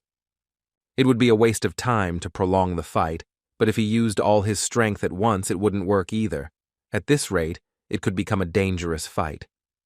The skeleton was also thinking about changing the tactics of his battle at that moment, although, in his opinion, Kim continued to use the sacred flame thoughtlessly, but the skeleton's blows still did not reach him, which worried him greatly. But on the other hand, he didn't forget that his mana would run out sooner, and then the skeleton would happily absorb his soul. But first he decided to refresh himself a little with the souls that were already at his disposal, which was quite easy to do. At that moment, he also started shouting that all he wanted at that moment was to have fun, because he was very bored. After a few minutes, this monster became too huge, which made Kim think a little about whether or not he could win this fight. But those thoughts quickly evaporated when he remembered that he needed to save the people who were counting on him. But the problems didn't stop there, especially the problem with his mana reserve, which gradually began to run out. And the worst part is that the skeleton also understood all of this perfectly, and that's why he attacked with complete confidence. The blows were quite powerful, and it became increasingly difficult to block them. Even Lee, who was busy fighting from below, began to worry about Kim, as the sound of the blows could be heard even in the quietest places in the venue. Kim took all these blows for a long time, trying to figure out what he needed to do to defeat this monster and finally end this fight. At one point, he realized that something strange was happening to his beloved dragon. But before he had time to turn towards him or even touch him, the world released from itself a rather powerful stream of fire, which not only stopped the monster's attacks, but also caused a lot of damage to him. The skeleton's head immediately began to burn, so he stopped any attacks on the guy. But what surprised Kim most was that his mana was restored in an instant, and his physical abilities became much stronger. He looked at Mir and begged himself not to say that this was Mir's ability, although it was impossible to tell that Kim wasn't happy about it. After all, only thanks to this little dragon, he was able to inflict colossal damage to the boss of this dungeon. Kim couldn't get enough of her beloved Mundo's new ability, so she decided that since the skeleton wasn't dead yet, it would be a good idea to finish him off. A few seconds later, the ship in the sky attracted attention by exploding violently. Now Lee was absolutely calm, because in front of this photo, he could safely say that everything was fine with Kim and there was no need to worry about him. The skeleton at this moment continued to miss a large number of blows, and in his head were thoughts that he had used up almost all of his souls, meaning that at this rate he would definitely lose, and this outcome of the battle would determine whether he would live any longer. Therefore, he decided to stop Kim and ask him to slow down a bit and first discuss the terms of the battle. And he began with the fact that it was the Lich King who gave him such an order. He himself would never have done this. According to him, the king ordered him to destroy everyone who came close to the ship, all because his pet lives here. Kim stopped immediately upon hearing this, and the skeleton was so happy that the guy was still scared, so he continued talking about how he was just a servant who feeds the king's pet and nothing more. He also tried to say that he wasn't here of his own free will, but he didn't have time to finish before Kim attacked with his sword and destroyed this monster forever. After that, Kim thought that apparently he would have to destroy another monster to finally pass this stage. Lee Kang-hee, after they started winning big, immediately started shouting that they needed to get on that ship too, because they couldn't just sit around waiting for Kim to figure it all out on his own. Taekyun had a different opinion. He was convinced that they couldn't do that, as they should first help all the injured, and also, in his opinion, they shouldn't move forward, since Kim Soo-hyun hadn't given them a signal yet. Lee Kang-hee didn't think about the answer for long, and immediately decided to ask Tukan to say that he was just scared, so he was hiding behind Kim. Tukan sighed heavily and said that of course he perfectly understands that Lee Kang-hee wants to achieve something, but he asked him to assess the situation after putting everyone in danger in the beginning. Besides, the man simply didn't understand how a person like him could become the head of the guild. Lee, seeing how they were fighting, started to worry. Now he wanted Kim to come back from that damn ship even more. At some point, Tukan approached him to get his opinion, but Lee first wanted to know where Park Moen disappeared. They immediately turned around and noticed that not only Park Moen, but the entire player guild was nowhere to be found. Lee Kang-hee suggested that perhaps they had gone to the ship, so he also suggested not fighting anymore and going up there and helping them. Lee was deep in thought that this was all very strange, because at some point this entire guild had simply disappeared from sight without a trace. He also didn't think they had gone to the ship, because then someone would definitely have noticed them doing it. At this time, Kim entered the depths of this ship and discovered something at once terrifying and beautiful. The guy remembered what the skeleton told him, and it didn't take him long to guess that the Lich King was creating a kraken. But the most dangerous thing is that although weak, he was covered by the Lich King's life energy. He was happy that the world was normal in such a place. Besides, he was still trying to fight against this energy. Thanks to divine protection and magical resistance, Kim was unaffected by this energy. But given the strength of this energy, it seemed to Kim that most of those who awakened went mad and died. In short, Kim understood perfectly well that this boat was a kind of cradle for the future kraken. The captain of this ship destroyed people and carried them onto the ship. The souls and thoughts of the destroyed people become food for the growth of the kraken. Everything here was arranged so that if anyone enters here, he will immediately die from the kraken's life energy, and this is necessary to teach the kraken self-control and make him stronger. It was carefully prepared, but now he is sleeping under the influence of the seal, and therefore Kim believed that he could destroy him with magic. But suddenly his plan was interrupted when some people stuck 2 spears into his back. At least they wanted to do that, but at some point they realized the gun didn't go through and they had no idea what was wrong. Without thinking much, Kim turned and attacked these two soldiers, but apparently this was just the beginning, because right after these two guys, two more awakened ones attacked him, in the same way, from behind. Although even this advantage didn't help them, and they couldn't catch Kim by surprise, he easily repelled the attack and landed several blows in response. Kim, at that moment, was thinking that he had really expected this and understood that it would definitely not be that easy, but still the timing of their attack on him was not the best. What a relief he was to have turned the 21st floor's iron turtle into a skill.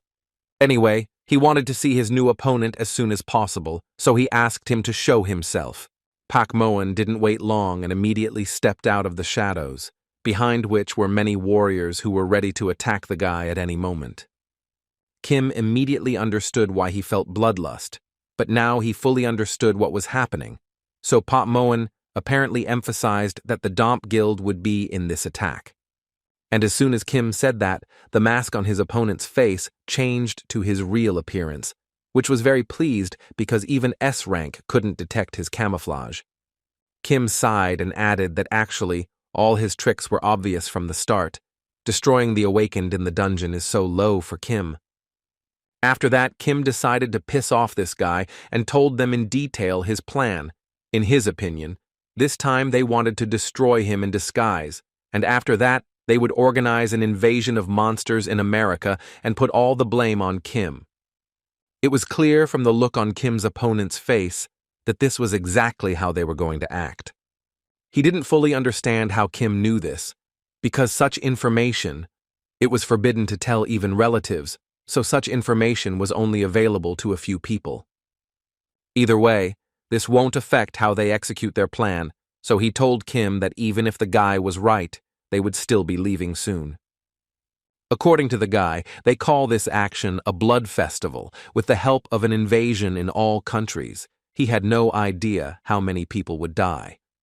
And most importantly, the culprit of this tragedy will be Kim Soo-hyun, who destroyed all the S-Rank warriors during the dungeon's passage. But Kim couldn't help but notice that the plan would only work if they could destroy him. And he seriously doubted that they were actually capable of doing that. But apparently his opponent had a completely different opinion on this matter, because he immediately took off and rushed to the attack, saying at the same time that Kim can talk as much as she wants. Kim deliberately angered them so that they would start attacking him, and at the same time he thought that probably not only had they arrived here, but his superiors were also here. The man was saying on the phone that the promotion group had already entered the dungeon and he could destroy it later even if he survived. His interlocutor confirmed this information, so he immediately added that he would then leave Kim Soo-hyun with him, because they had not yet completed the preparations. But when he finally arrived at the same warehouse, the first thing he wanted to do was find out who she was and why she destroyed all those people.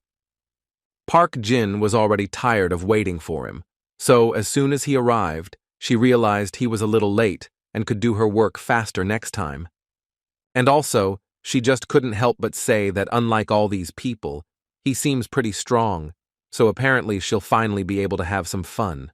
The man once again asked her a question in which he wanted to know if she had planned all of this, to which Park Ji-yeon responded with a smile that seemed to her that it was already obvious here, because it was unlikely that a passing thug would have done this. As soon as Park Ji-yeon said those words to him, the man immediately started taking off all his clothes and saying that he was ashamed to be in the same guild with such pathetic awakened people, because they lost to some woman and that clearly didn't suit him. The man's words again amused Park Ji-yeon, because everyone who came here said the same thing. Either way, she doesn't mind hearing this, considering that in the future they will be very surprised at what really awaits them. The man decided to realize that in Korea, there are annoying insects that interfere besides Kim Soo-hyun, and he's here to fix that moment. But apparently first he'll have to crush everyone who interferes with him. Meanwhile, Kim continued to fight, and after a few seconds, it became absolutely clear to him that his opponent was not as weak as he had thought from the beginning. But thanks to the world, his strength increased several times, so he still managed to break this guy's sword, and this caused him to cause irreparable damage to him. He also continued to be attacked from behind. There were many opponents, and Kim at that moment was incredibly happy to still have that shield on his back. Thanks to him, he repelled the attacks, after which he launched counterattacks that were successful enough to destroy them. One of them shouted that it was best to aim for his back if possible, though it wasn't entirely clear why he made that particular decision. Anyway, to attack, they decided to use their special ability, which made them invisible, allowing them to attack quite unnoticed.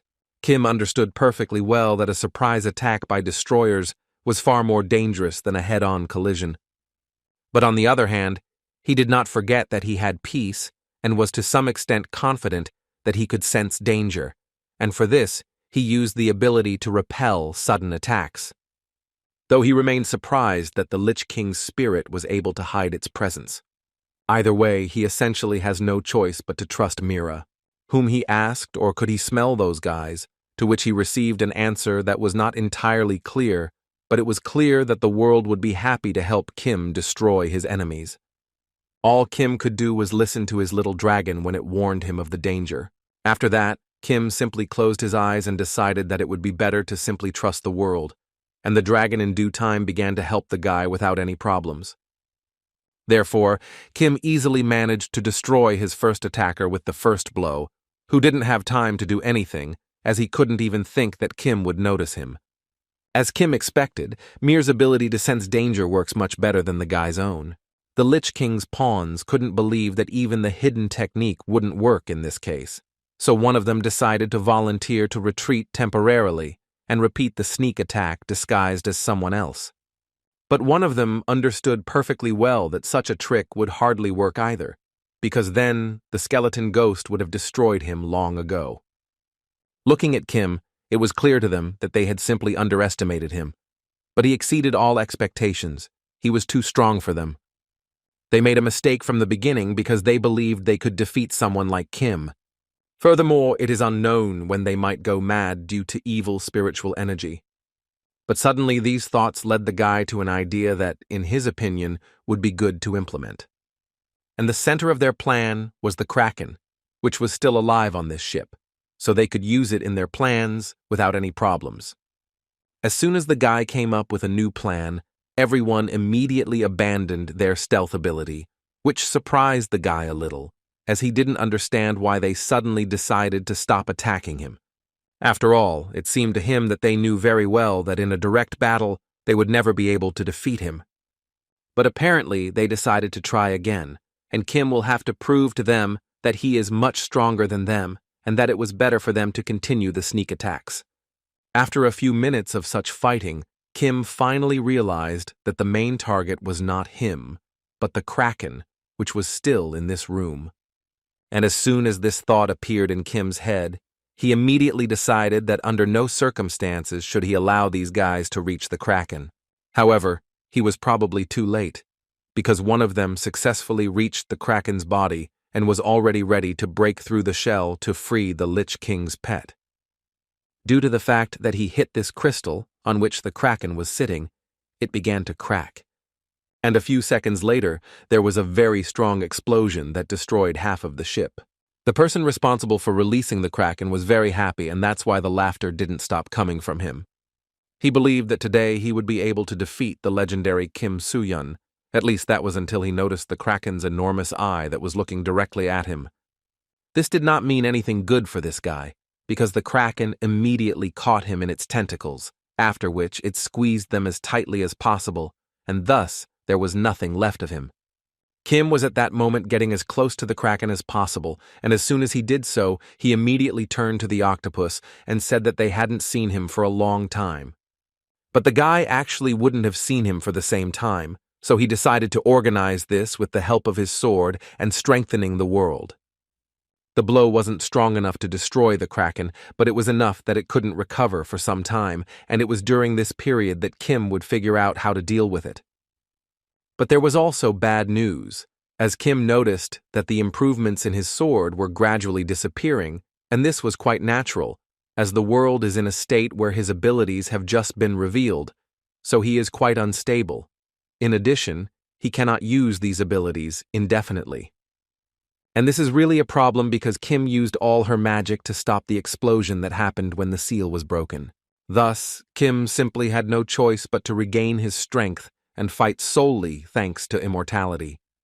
At that moment, Lee came to his aid, who simultaneously yelled at Kim that the guy made him nervous when he did something like that. Lee suspected that Kim might not even realize how valuable her life was if she was acting so recklessly. The man asked him to immediately correct his stupid habit of deciding everything himself. Kim couldn't understand just one thing, where Lee came from here. Although according to him everything was quite simple here, the guild's excitement had disappeared, so they had no choice but to board the ship, as there was nothing to do underneath. But due to the explosion that happened on the ship, everyone was evacuated to a safe place, and he was worried about him, so he came here to help. Kim was grateful to Lee for saving him, and also agreed that he should have acted as the leader of the attack from the beginning and not try to do everything alone.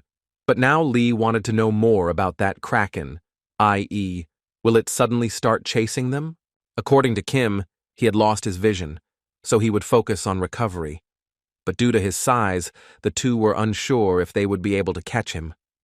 Lee Kang-hee started talking about how the Azart Guild raid boss, and also that man, Lee, suddenly all of them disappeared, so it seemed to him that in such a situation they could go crazy, but Tae-kyun couldn't understand where this monster came from anyway. Suddenly, their dialogue and thoughts were interrupted by Kim, who wanted to explain everything in detail and also tell them what they would do next. The guy took about 10 minutes to tell the story of what happened to him on the ship. The other guild leaders were quite surprised, but on the other hand, they understood that everything was quite logical then, but now they wanted to hear some kind of plan of action from him, as so far they had no idea how to proceed. Kim already knew what they would do, so he said that first they need to get along, and when they do that, they will be able to hunt the kraken without any harm, and sooner or later they will still be able to defeat it. But he immediately decided to warn them that if they continued to demonstrate disunity, they would not need a plan. From their faces, he could tell that they were now all ready to adhere only to his plan, which he immediately began to tell each of them. A few minutes later, they began to implement this plan, and before that, they divided into squads, each performing their role. And when everyone was completely ready, each of them fired their element directly at the kraken.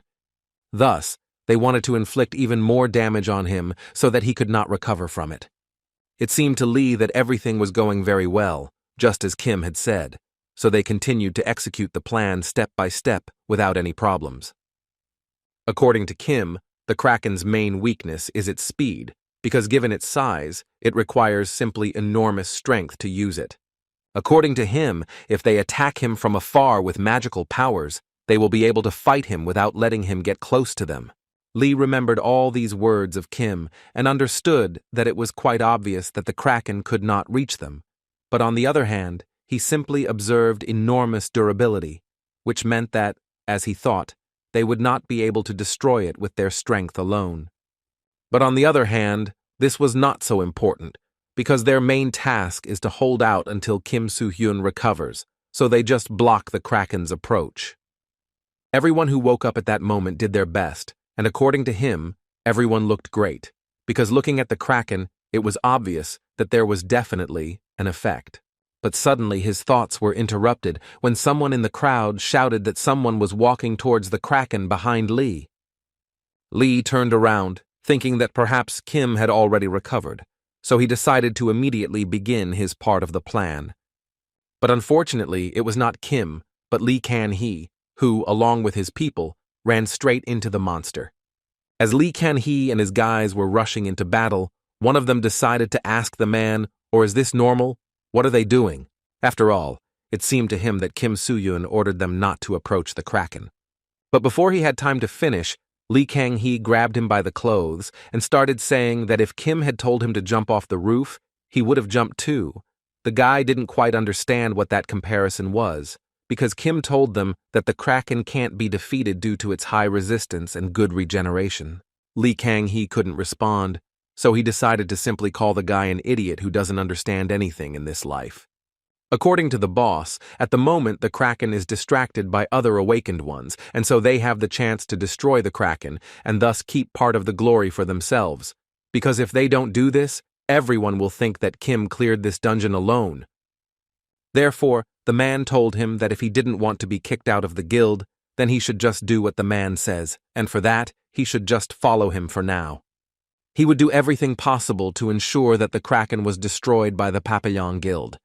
A few minutes later, they were already on top of the monster, and Lee Kan-hee ordered each of them to attack the monster until the end, and at the same time not leave it a single chance of survival. The other soldiers, looking at all this, simply couldn't understand what was wrong with this guild, because if they continued to attack without thinking like this, they could easily get hurt.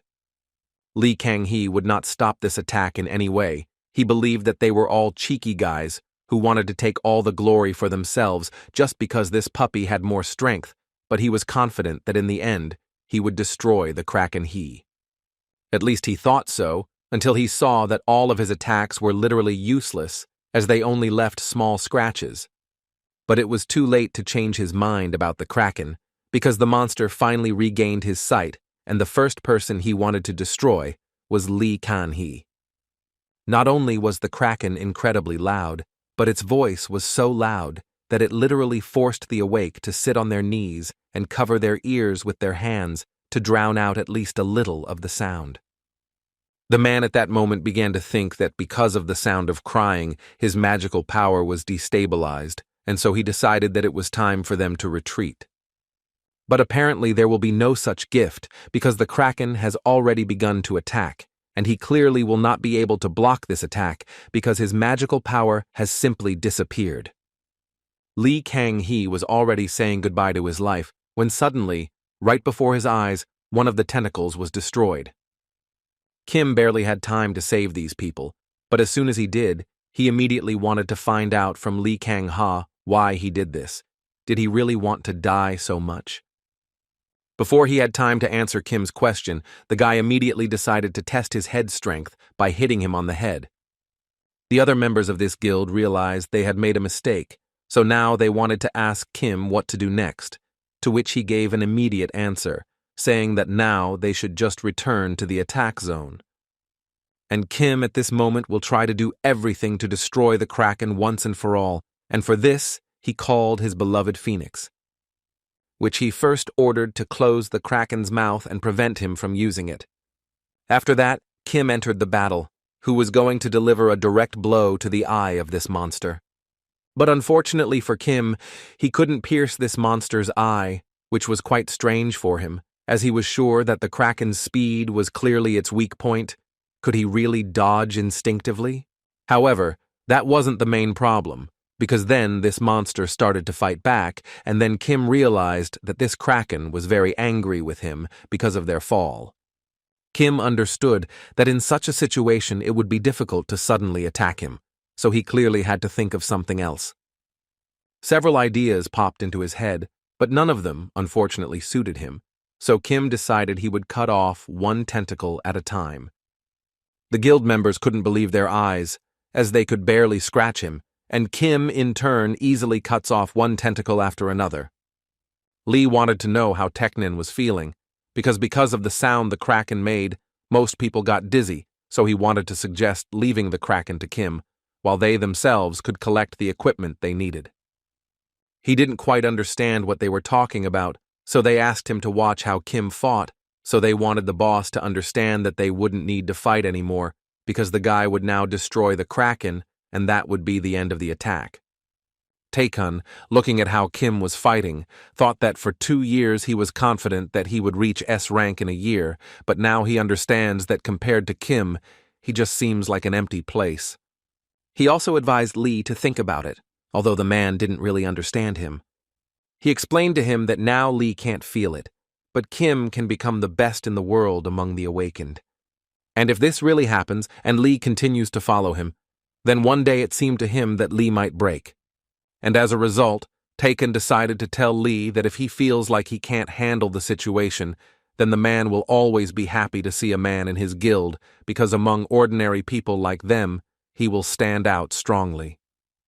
Lee, however, was almost finished with the fight, and was flying in to deliver the final blow to this monster.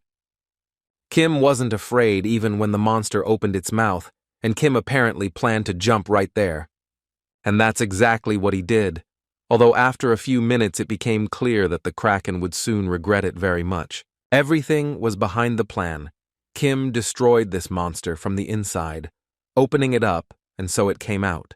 Kim was very happy to finally be done with this kraken, because the smell of this monster's blood was still as disgusting as it had been since the beginning, and that was what he disliked the most. After such an epic exit from the kraken, all the people realized that the monster had been destroyed, so they immediately began to rejoice. First of all, they were happy that Kim had still managed to defeat it. Lee was not entirely happy because he did not understand why all this was being done. But he clearly didn't expect Kim to be behind him and ask what the man was talking about. Kim didn't quite understand why Lee was so scared, but he still repeated his question, in which he wanted to know what Lee was talking about. The man decided to make a joke about it and said that the guy wasn't old enough for Lee to tell him about his affairs. After that, Lee turned to Taikon and told him that the attack was officially over, so they could finally return home with peace of mind. Kim suddenly decided to find out where Lee Kang-hee was. Lee understood perfectly why he needed to know, but still decided to tell him that the man had been knocked down so hard by the blow that he had lost consciousness. The guy was pleased to hear this, but he still believed that the matter was not completely over and that he needed to finish what he started. Lee Kang-hee was just beginning to come to his senses when Kim approached him. The man didn't understand who approached him until he looked up and saw Kim there, who was sure the man had something to tell them. He immediately started screaming and looking around because he couldn't believe that Kim had managed to defeat the kraken. But when he realized what he had done, he finally felt a little ashamed that Kim was still able to handle everything, so Lee Kang-hee decided to propose determining each of their contributions. According to him, his Papillon guild was the one that suffered the most because of the kraken, but before he could finish speaking, he was interrupted by Kim, who once again noted that it seemed to him that this was definitely not what the man meant. Although Lee Kang-hee did not understand until recently what Kim wanted from him, because it seemed to him that immediately after the end of the attack, he needed to decide on the distribution. This was already starting to make Kim very angry, so he decided to ask the man again, or did he definitely not want to tell him anything else? It was then that Lee Kang-hee realized what everyone wanted from him, but he wasn't going to do it. He decided it would be better to draw his sword and attack Kim. But before he had time to catch him, Kim immediately drew his sword and broke the man's sword, adding that apparently Lee Kang-hee simply did not understand what he had done. Therefore, Kim decided to make it clear that because of his selfishness, people could have died, and he cannot even ask for forgiveness for this act. Apparently everything with this guy was clear for a long time. Even after these words, he still continued trying to attack Kim. Apparently Kim quickly got tired of this, so she stopped her next attack and said she was giving the man a chance to apologize, but thankfully it lived up to Kim's expectations. Therefore, the pure-souled guy began to squeeze Lee Kang-hee's fist to such an extent that the man screamed in pain like he had never done in his life. But even at this point, he decided that he had the right to say that Kim is the leader of the team, and since he took force over his charges, serious consequences await him, and once they leave here, he will do everything to ensure that Kim is punished. Then Kim asked him to listen carefully. He would explain to the man why he was wrong, just once. According to Kim, the team leader is responsible for the strategy, but his rights don't end with simple management. He's also responsible for the lives of the people in the squad, so he has every right to do something else. That is, he believed that if someone, blinded by selfishness, harmed the entire strike team, then Kim had the right to decide his own punishment. And Lee Kang-hee's punishment, according to Kim's decision, was death here and now. Absolutely everyone believed that Kim would actually finish off Lee Kang-hee right now. Even the man had already accepted this and was ready to accept it, but at the last moment, Kim stopped his blade without finishing the job. Even Lee believed it, although he understood that Kim would never do such a thing. But apparently Kim just needed to vent, and the guy also believed that he just needed to scare people so that later in his absence they would avoid such nonsense. Furthermore, the guy was sure that because of this situation, Lee Kan-hee would probably lose the trust of his guildmates and would have a hard time remaining in his position. At that moment, he decided to end the class and told everyone that it was time to leave, so they better start getting ready. After that, Kim thought about the fact that in this raid, he used the world's skills and understood how to use the lich's skills, but still understood that he should check if there were any dungeons still unknown to him. He also believed that he needed to find out how Park Ji-yeon was there. After all, the people of the Domp Guild are quite strong. Just hours before the successful conclusion of Kim's attack, Park Ji-yeon continued her battle with a new opponent. During this battle, she used her special ability called Dark Assimilation, in which her body merges with darkness, allowing her to enter a state of darkness and take no damage for a short period of time. Thus, she quite successfully blocked the man's attacks, and thanks to this was able to create her own counterattacks. At some point, she was so confident of her victory that she told the man without a doubt that he would soon turn into a corpse. But even after such an unexpected blow as it seemed to her, the man still managed to defend himself, which could not but annoy the girl. Besides, looking at him, one would think he did it with his own hands, which scared her even more. After that, he slowly turned around and said that she surprised him quite a bit. He never would have thought that she had such a strong ability. But on the other hand, this only becomes even more interesting for him. Park Ji-yeon was tired of listening to him talk, so she asked him to stop immediately and start fighting again. After all, she was ready to do anything to destroy this man. He, in turn, was very surprised that she, as a destroyer, decided to attack him head-on, because in reality, she was so reckless. But either way, he was ready to fight with her, mainly because he really enjoys these fights. He enjoyed harnessing his own strength, believing his aura to be one of the strongest in the world, and furthermore, it was designed to resist physical damage, giving him an even greater advantage in hand-to-hand combat. He was confident that no matter how she attacked, he would still be able to withstand any of her blows. Moreover, not even a scratch would appear on his body. The only thing that really bothered him was that her skill was very fast and accurate, but it also had weaknesses. And he considered that the biggest weakness is that the duration of this skill expires very quickly, which makes this girl vulnerable. At some point, he finally found an opportunity and created his attack. The man couldn't get the thought out of his head that if he attacked in that very place, he would definitely be able to destroy the girl. At that moment, Park Ji-yeon was thinking that her opponent had a rather high level of defense, so in her opinion, it was pointless to continue such attacks. So in this case, he began to understand that she simply had no choice but to destroy him in another way. And she decided to do this with the help of her blade, with which she inflicted a lot of damage to his hands with just one precise blow. But even in this case, the man believed he had a much greater advantage in this battle than she did, and his blade was just a toy that would not help her at all. After that, he continued his attacks again with the thought that it had been a long time since he had fought such an interesting battle as today. That's why he enjoyed every second of his fight with Park Ji-yeon. But suddenly he noticed that the girl became very relaxed, as if she no longer wanted to continue fighting. And when he asked her about it, she said quite confidently that they had already finished the fight, and she didn't quite understand what she should do next and why. But the man thought she was talking complete nonsense because there was still no winner in their battle, so he wanted to continue. Park Jin could only shrug his shoulders and show with all his appearance that he would not continue fighting with him, which made the man very angry because he simply couldn't understand how she dared to disobey him and stop the fight at that moment.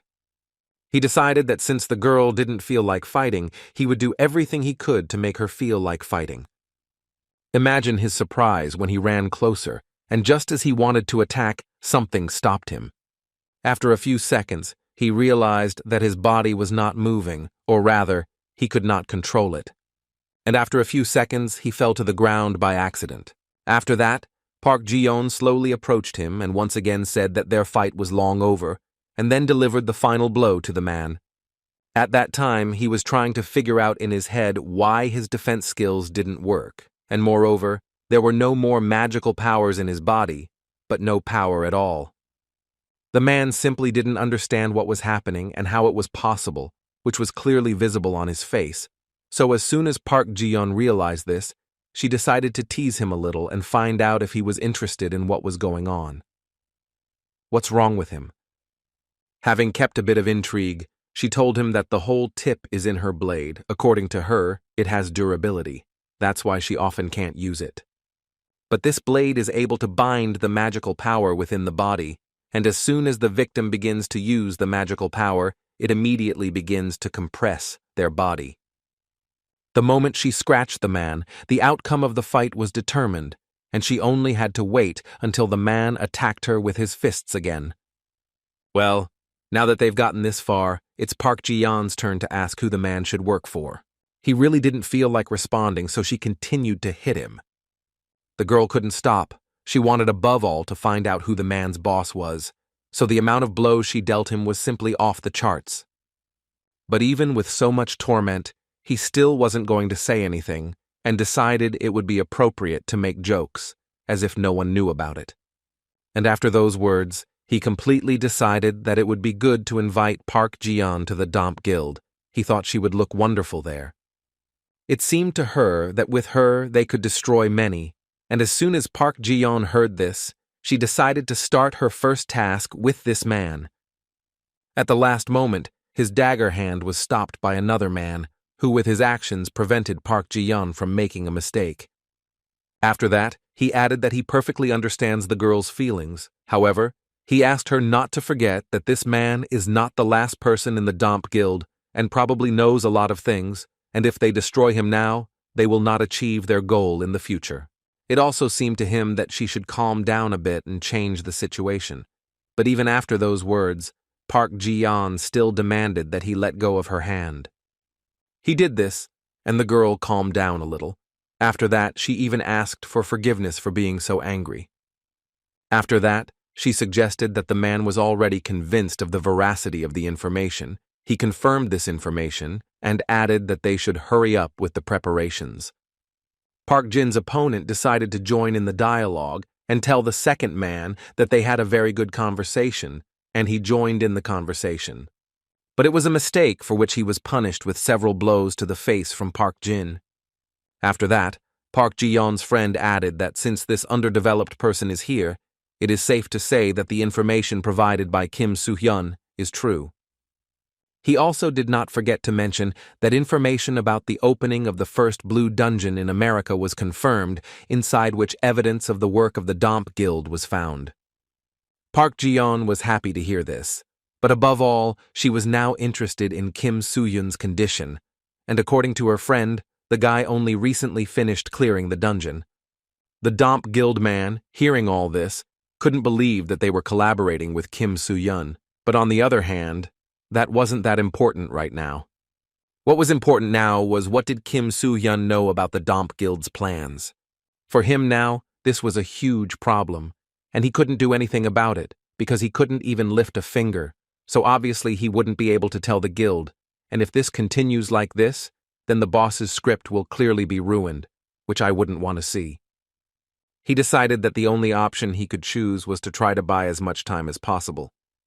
The man couldn't think of anything better than to start laughing, although it's important to note that he still attracted a lot of attention to himself in doing so. Park Ji-yeon assumed the man had gone mad from her blows, which is why he started laughing so hard. But he didn't stop there and decided to tell them that it was very funny to know that Kim was working for the Damp Guild, just to destroy it. They didn't understand what he was talking about, so they asked him to explain. What did he mean by that? But in response, he asked her to think for herself, because everything is very simple. According to him, few people knew about his plan, and they were all members of the guild. And knowing this information, it seemed quite strange to the man that Kim Soo-hyun knew this. Although at that moment, he himself was thinking that they were all like little mosquitoes chasing them, but if he pushed them face to face, then they would clearly have much less trouble with them.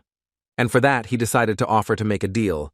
Otherwise, according to him, Kim Soo-hyun will continue to play for two teams. He tried to convince Park Ji-yeon that they needed to deal with Kim first, and then he would tell her everything he knew about his guild.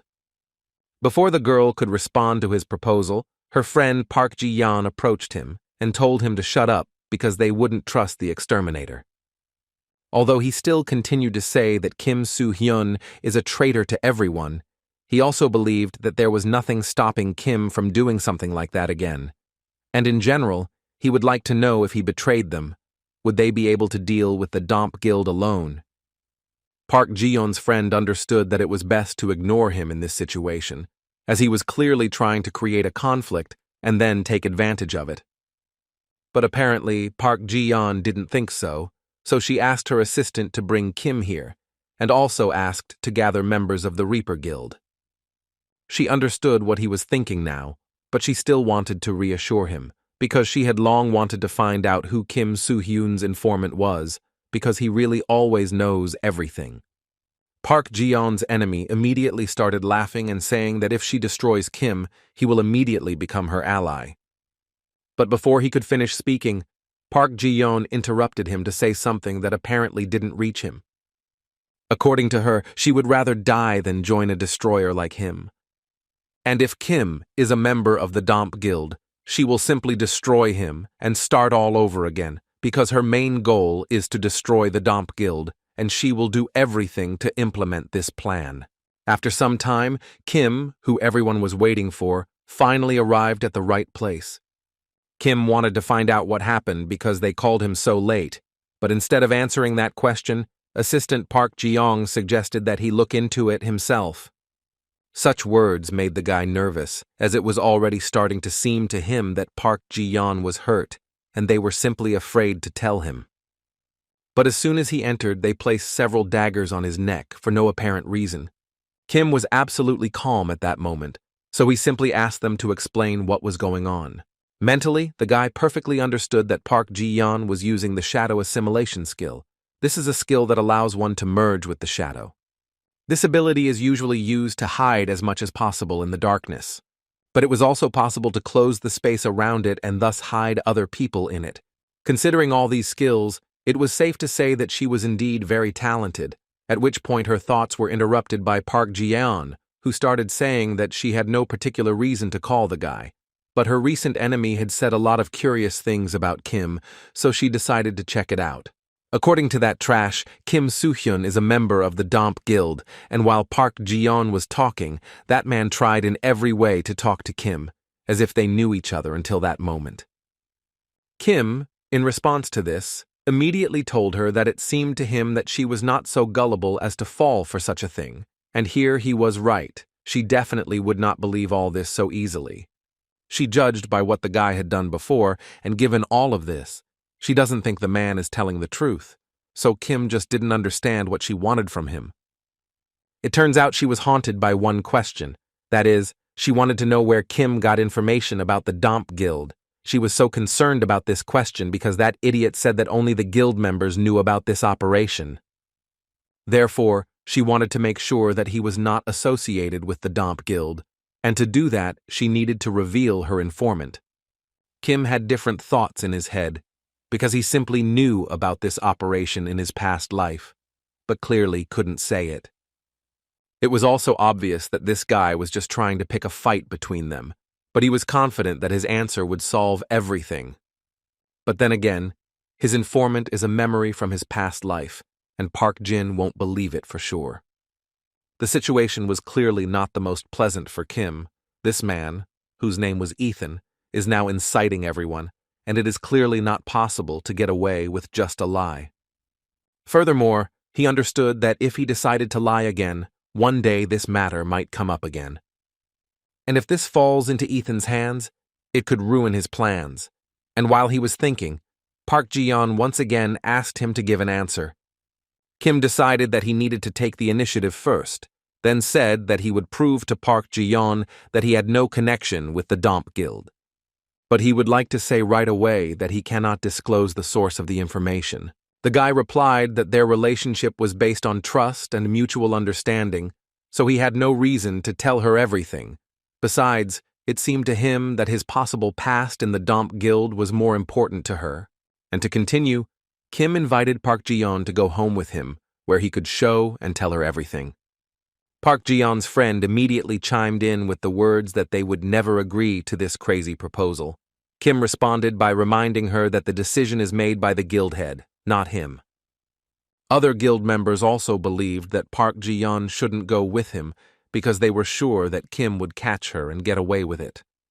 But luckily, Park Ji-yeon was on Kim's side, so she told Kim that she would go with him. Because of this, everyone in this guild immediately started telling her that this was definitely a mistake and that it could lead to bad consequences. But Park Ji-yeon immediately stated that if Kim lied, she would make sure he died. But as soon as she entered Kim's house, her bad mood immediately evaporated. It was all due to the fact that Kim was very warmly welcomed by his mother, who had not seen her son for a long time, as he had not visited her for a long time. After that, she turned her attention to Park Jin, according to Kim, who was her friend. But apparently Kim's mother misunderstood him a little, because the first thing she thought was that this wasn't his friend, but a girl. So she immediately ran up to her and started talking about how beautiful she was, and the only thing she didn't like was that Kim only introduced them now. Park Ji-yeon clearly didn't expect to hear something like that, so she simply remained silent for a while, because she didn't understand how to react to it. After a while, they sat down at the table to eat, and the first thing Kim noticed was that his mother had prepared too much of everything, which confused him a little, although the woman didn't understand such a reaction, as his girlfriend had arrived for him, after all. She accidentally said that Park Ji-yeon was a girl again, which she had to apologize for because she thought that Kim had finally brought a girl home, so she was very worried. Either way, she believed they could eat together and learn more about each other, which Park Ji-yeon couldn't argue with. As she ate, she watched very carefully how Kim communicated with her mother. Already at this stage of the conversation, she understood perfectly well that Kim was not one of those people who would simply betray her. After that, they went to his room, where the first thing Park Ji-yeon noticed was that Kim had a wonderful relationship with her mother. The guy was happy to hear that. Then he decided to ask Park Ji-yeon, what does she think? Does he look like the person who works with the Domp Guild? The girl perfectly understood what Kim meant by this, but on the other hand, she believed that the fact that he had a person dear to his heart did not prove anything. The guy didn't want to do it until the end, but since it didn't prove anything, he decided to go another route and started undressing in front of Park Ji-yeon. She immediately started yelling at him because she didn't understand what he was doing. Because if he ran out of arguments and decided to show his face like that, then it's unnecessary. But the guy didn't understand why she suddenly started getting so angry, because they both knew very well that the Domp Guild members had a logo on their bodies, and he just wanted to show that it wasn't there. Park Ji-yeon realized that he didn't belong in this guild and asked him to get dressed immediately, as it was simply impossible to talk to him.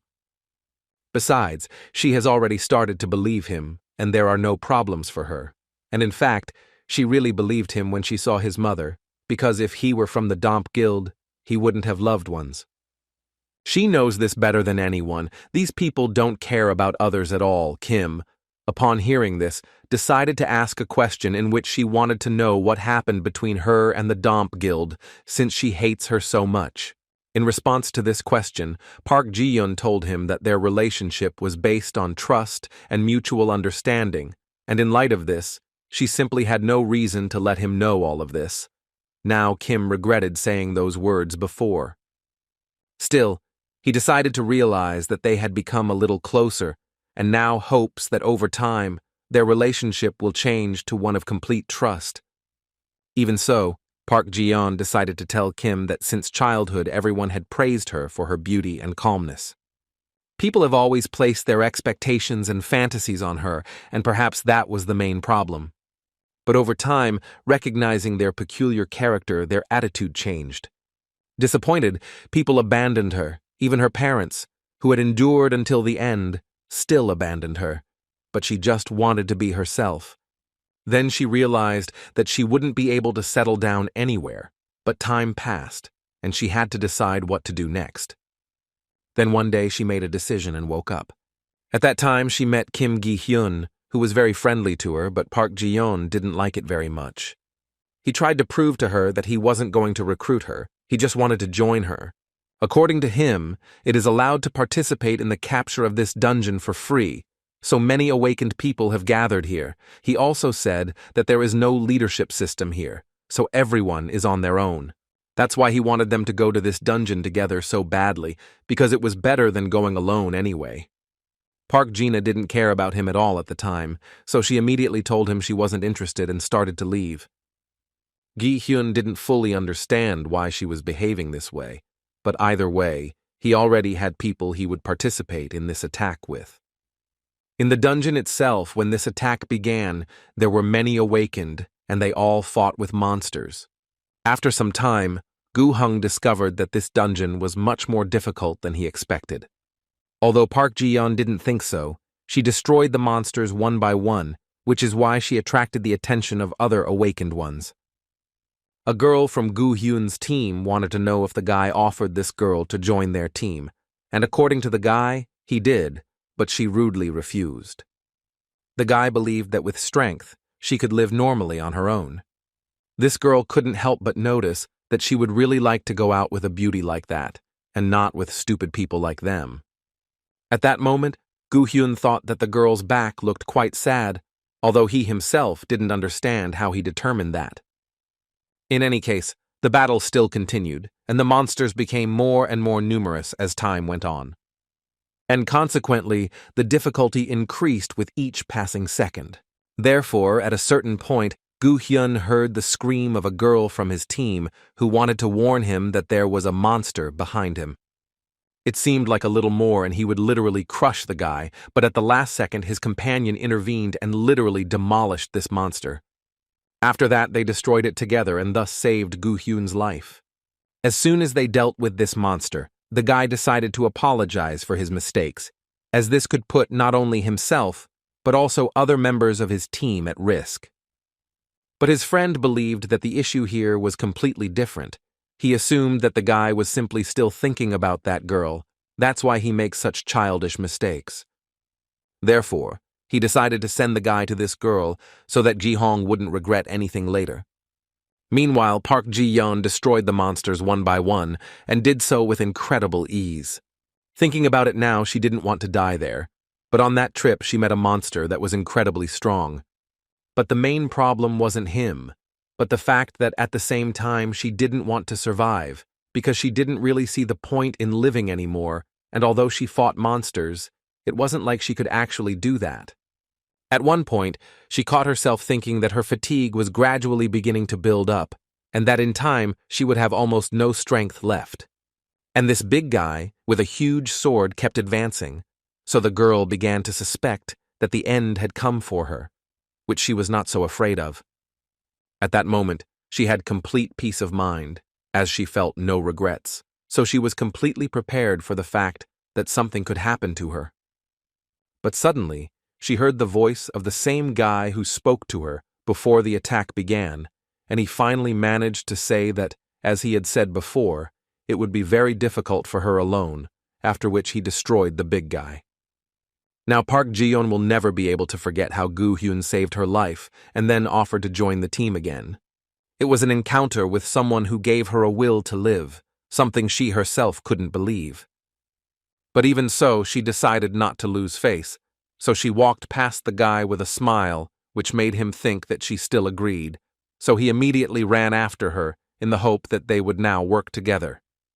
After some time, they met again, and the guy once again invited her to join the guild, although she once again refused him, although she noted to herself that now the guy was not talking about the team, but about the whole guild.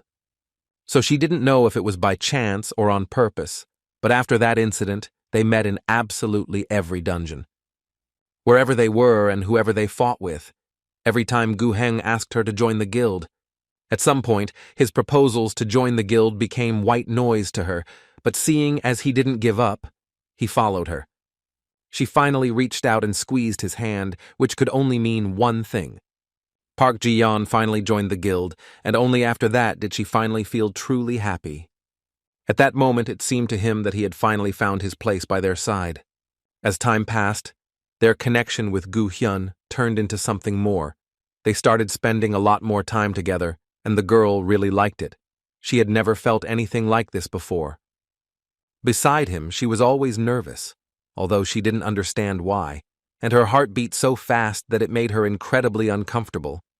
At one point, she even thought she was going to go crazy because her heart was beating so fast next to him. Gu Hyun felt the same way, so at some point, he finally made up his mind and suggested that the girl, after they finished tomorrow's dungeon, relax a bit and go somewhere together. Without much thought, she quickly agreed to the proposal. So she didn't know yet that this would be her last happy moment in life. The next day, they quickly completed the dungeon raid, and Gu Hen immediately suggested that they leave here. Park Ji-yeon had been very nervous all this time. This was still her first date, and she wanted to prepare as best she could for it. But suddenly their thoughts and the boys' attention were interrupted by a man who introduced himself as a representative of the association, and, according to him, they were investigating the destruction of the Awakened, who was completely in this dungeon, and he would really like them to help him. Gu Hung immediately remembered that he had heard something similar on the news, so he quickly made contact with this man, who, according to him, was engaged in field research. Park Ji-yeon didn't like him right away, especially since she wanted to get out of here as soon as possible, and he came and distracted the guy she was dating today. Gu Hen listened to him carefully and still wanted to know more specifically how they could help him. But before the man had time to respond, Park Ji-yeon suddenly intervened in the conversation and forcibly carried the guy away. Apparently, she did it for a good reason, as the man wanted to hit the guy and was quite surprised that the girl was still able to block his attack, considering no one had managed to do that before. The girl didn't comment on his words, but simply wanted to know who he was and what he needed from them. Instead of a normal response, he called himself the misfortune they encountered. Gu Hyun tried to shout to the girl to be as careful as possible, as it was incredibly dangerous. And he was absolutely right, because the man delivered quite serious blows to the girl's body, which made it very difficult for her to block his blows.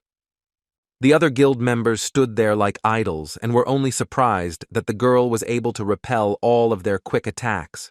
Before this, they had no idea that the girl could be so strong. Apparently, Gu Hyun was the only one who understood that it seemed like their level was the same. But in reality, this guy is stronger in every aspect, and that's why it will be almost impossible to win this fight. Park Ji-yeon herself understood this and immediately realized that this man was surrounding her, and it was becoming more and more difficult for her to fight him with each passing second. At one point, it seemed like the man was going to destroy the girl, but he suddenly stopped and said he had changed his mind, after which he invited the girls to join his guild. She didn't understand what he was talking about, so he started explaining that he wanted to do something, but it would be very difficult to do alone, so he created a guild, even invented a name. The name of this guild will be Dump, and it is in this place that he will gather the best psychopaths in this world. And looking at the girl, he thought she looked interesting enough that he was sure she should join his guild. Park Ji-yeon understood who this man was, but still decided to ask again. What would happen if she suddenly decided to refuse? The response was immediate and not particularly pleasant, because in this case the man would simply destroy her and all her friends. After such words, behind him he heard Gu Hyun go on the attack, who simultaneously said that no one would allow him to destroy Park Ji-yeon. He easily dodged this attack, but that was just the beginning, as soon after other guild members entered the battle, who tried to stop the man with the help of magic, which greatly angered him. Park Ji-yeon immediately said that this guy is very dangerous, and it would be better if Gu Hyun and the guys got out of here while he bought them some time. But the guy was categorically against such an idea. He was not going to leave the girl here alone, because after all, they should fight for each other to the end. After that, he gave an order to the other guys in the guild, whom he asked to try to stop this man from using his abilities. But objectively, this was not enough, because this man was an order of magnitude stronger than each of them. Therefore, Gu-hyun decided that he could do everything he could to divert this man's attention and thus buy some time for the boys to escape. The guy wanted above all to find out from this man why he should destroy the awakened ones. What is the interest in doing this? The man believed that there should be no reason to destroy people, and he was also very angry with Gu Heng, so he decided to get rid of the guy. But not everything was as simple as it seemed to the criminal, as all of this was just to divert his attention, so that Park Jin, hidden in the darkness, could deliver a blow that would finish this guy off once and for all. This combination only gave her the opportunity to hurt the man, and there was no point in talking about his destruction. Therefore, they decided to immediately move on to Plan B, the main feature of which was Wu Shik, who in their opinion would definitely be able to destroy this impudent person. But they apparently made serious mistakes when they decided to do this, as the man managed to stop the blow with a huge hammer with just one finger. And before he started destroying them one by one, he warned that now the games were over. The last thing Park Ji-yeon remembers is that they were fighting with that guy and he knocked her out. The only thing that worried her was that everything would be okay with the other guys. But then she saw Gu-hyun, who was clearly not feeling well. The guy was so happy that she finally woke up and everything was fine with her. Park Ji-yeon wanted to first find out what happened here and why the guy was so injured. But then, when she saw that all the other guild members had died, she realized what was going on here. She tried to talk to the guy, but suddenly she heard that same man telling her that at that moment he was watching a very moving scene, and of course he wouldn't want to interrupt it. But apparently he would have to, because there really wasn't much time. Obviously, this caused incredibly strong emotions in the girl. She immediately began yelling at him and saying that she would destroy him so that this would not happen to her. Just as she decided to fight this guy again, she was suddenly stopped by Gu-hyun, who in a low voice asked her not to do that, but to just run away. He gave her a small necklace and told her she could only go out alone, so he asked her to do just that. And at that time, he will try to do everything possible to stop this guy. Park Ji-yeon didn't want to do this more than anything and wanted to tell Gu-hyun about it. But he didn't even listen to her and started yelling at her and telling her that she should do it immediately. With tears in her eyes, she began to run away, and from that moment on, her only thought was how to find the creator of the Domp Guild himself and tear him apart. According to her, she left there alone, and after a while she started chasing that guy, but in the end she couldn't find any trace. So she decided that if Kim told her the truth, then he probably already knows who the Domp's boss is. She literally begged him to tell her this information so she could avenge her friends. At that moment, unpleasant images from a past life appeared before Kim's eyes as he fought with the guild boss Domp. According to the guy, the head of the Domp Guild is the first generation awakened and Chinese Hollywood actor Huang Zhenfeng. Upon hearing this name, the girl was very happy to now know who destroyed all her friends, as she could finally take revenge. Kim immediately tried to stop her, as she believed that now was not the time for rash decisions, but the girl immediately told her that she perfectly understood that there were reasons why Kim did nothing, even knowing her identity. And she doesn't want to ruin everything because of her stupid emotions that prevent her from thinking soberly. Kim, looking at her, understood that although she said this, it was clearly visible that she was holding on with all her strength. Therefore, Kim decided to say that Huang Zhenfeng is a very meticulous person. He even hides the fact that he is awake and uses the disguise skill within the guild itself. In public, he acts like he doesn't care about them, constantly thanks everyone and says he cares about everyone. But it was actually just a mask, because inside he was incredibly angry about all of this and would really like to stop pretending and destroy everyone at once. Furthermore, even knowing his identity, provoking Zhenfeng is not a good idea, as in a bad situation he could be hiding in the Tower of Trials. Therefore, Kim proposed to carefully follow the plan, the main goal of which is to completely destroy the Domp Guild. And the guy suggested starting with the fact that while he was fighting the Domp group in the Blue Dungeon, Pak Jin and the Reaper Guild would attack his base. Juan at this point returned to the Domp Guild headquarters, where his employees were already waiting for him, from whom he first wanted to know where Ethan was. In response to this question, they said that he had not yet arrived, and judging by the fact that he did not answer calls, they assumed that he had been attacked. But this did not bother them much, as they were already tired of him, because he constantly turns up his nose. His colleague believed that this was not the main problem, but that information about them could be leaked. The woman believed that even if that was the case, Kim Soo-hyun still wouldn't be able to do anything about it, as he was just a small fish, although the man believed that it was too early to relax, as whoever could handle Ethan was strong enough. This woman's name was Chloe, and yet she believed they would be unlikely to lose to him. Mac was one of the members of the Domp Guild and believed that not everything was as simple as the woman thought.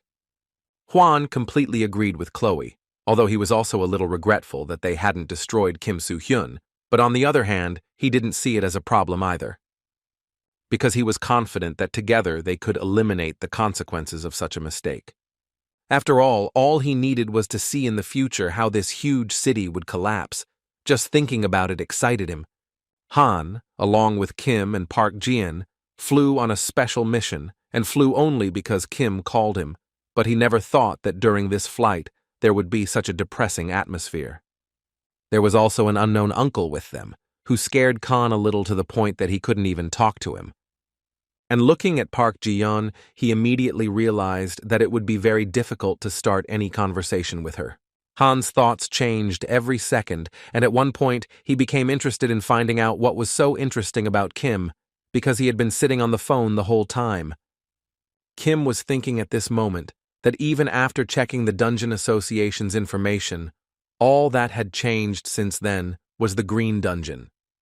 Anyway, he was happy that the future hadn't changed much, but he would still have to constantly monitor it, when suddenly his thoughts were interrupted by Kim, who wanted to know something from him.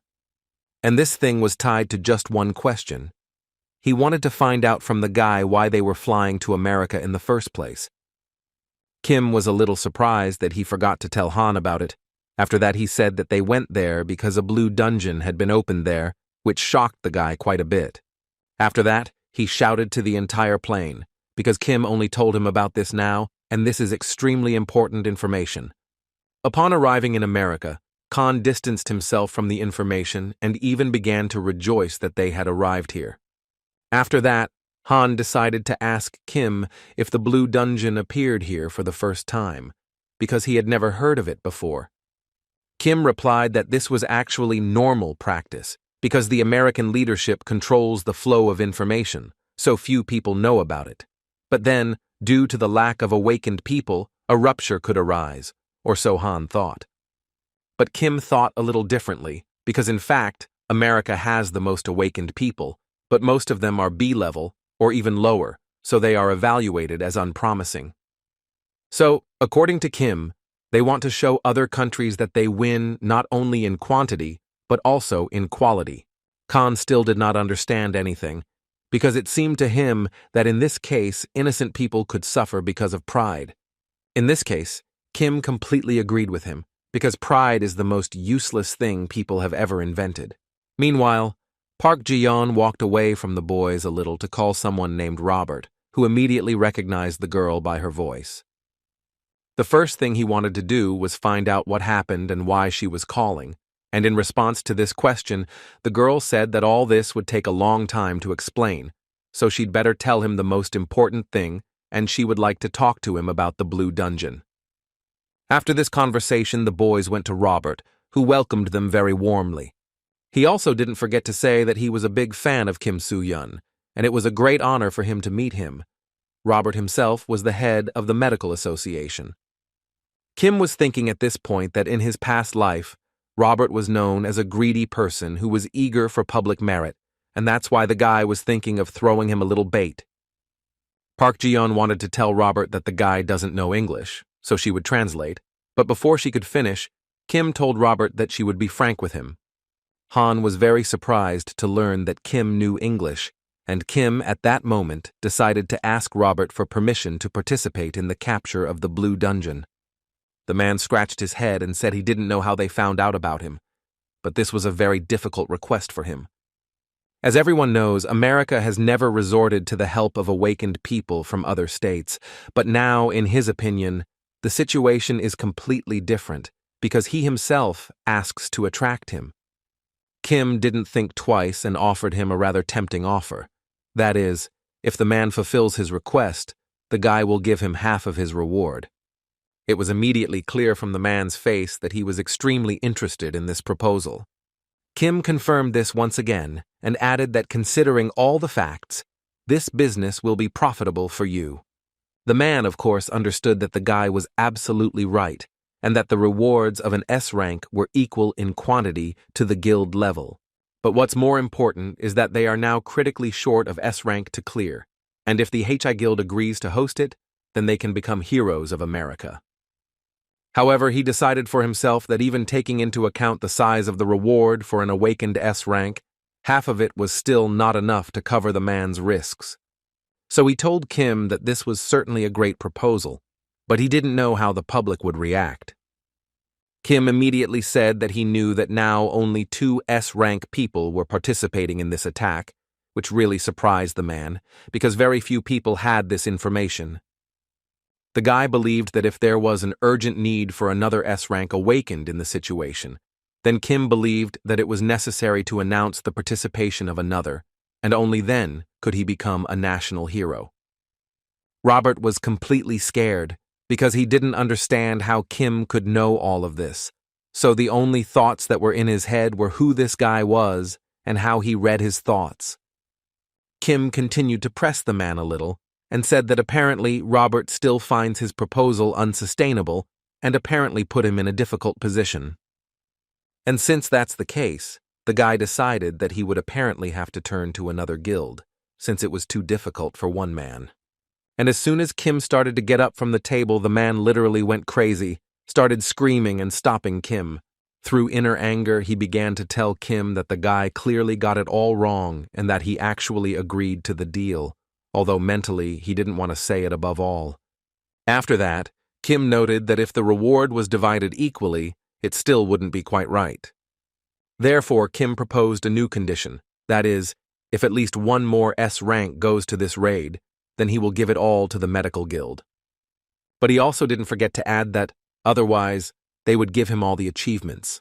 The man, upon hearing this, considered the guy a naive fool, but still told him that a high risk should always be justified by a good reward.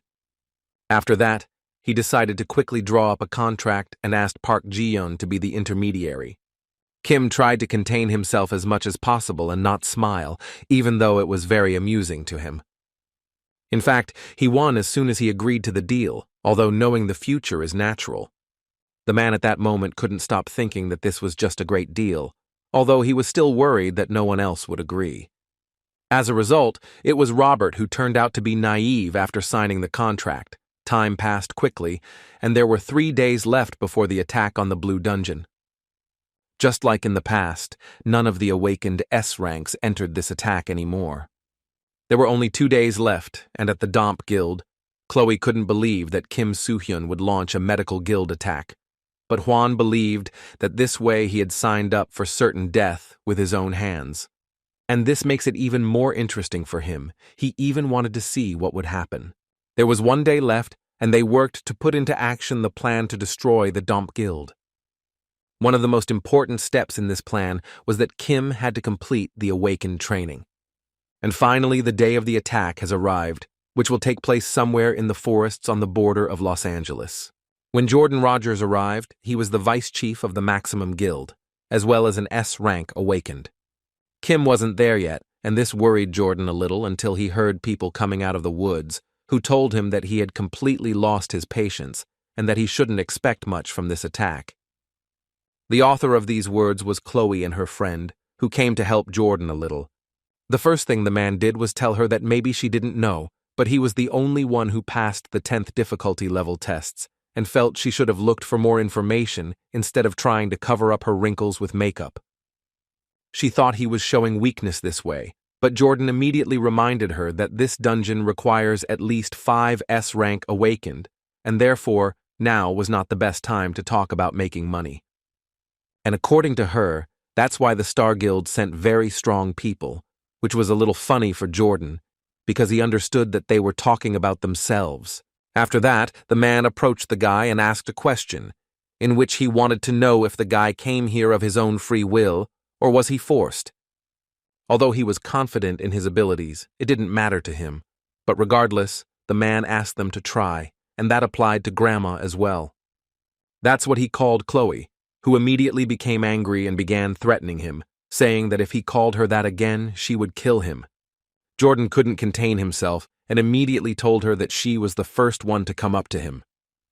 The people who were also present asked them to stop, and they also started looking for something to stop this madness, as they could destroy each other. At one point, Kim emerged from the crowd and began carefully approaching the two to put an end to this madness. Chloe was at this point about to tear Jordan apart because of his long tongue. Jordan did not remain silent in response, but also said that she was very self-confident and that she needed to try to do this first because it seemed to her that everything would be exactly the opposite. Chloe's friend, who came with her, began to understand that this fight was definitely not in their favor, as this way their plan could fail, so it seemed to her that it would be better to separate them and do it as quickly as possible. But before he had time to say a word, Kim intervened in this conflict and, in a rather rude tone, ordered them to stop this immediately. Jordan didn't understand what this enormous magical power was, but after thinking for a while, he began to guess what kind of guy this was. Kim decided to introduce himself and then remind them that they came here to attack, and he considers it so childish that they acted out something far from the norm, and if they continued, he warned them that he would have to intervene. Jordan made the right decision, saying he had had enough and didn't want to fight with him, so he suggested she break up there, which Chloe couldn't help but agree to. Furthermore, her friend was behind her, who also asked her to calm down, as fighting now was not the best decision, although it was clearly visible to her that she was not entirely satisfied with this decision.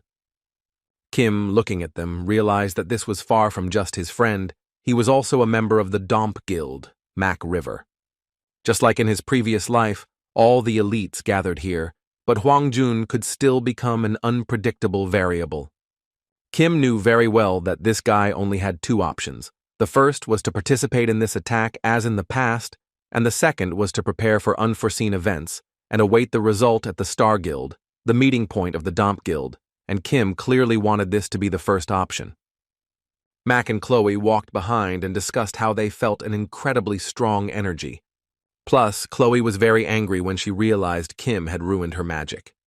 Mac understood perfectly well that this particular person could destroy Mac if he wanted to, so he believed they needed to urgently change their strategy.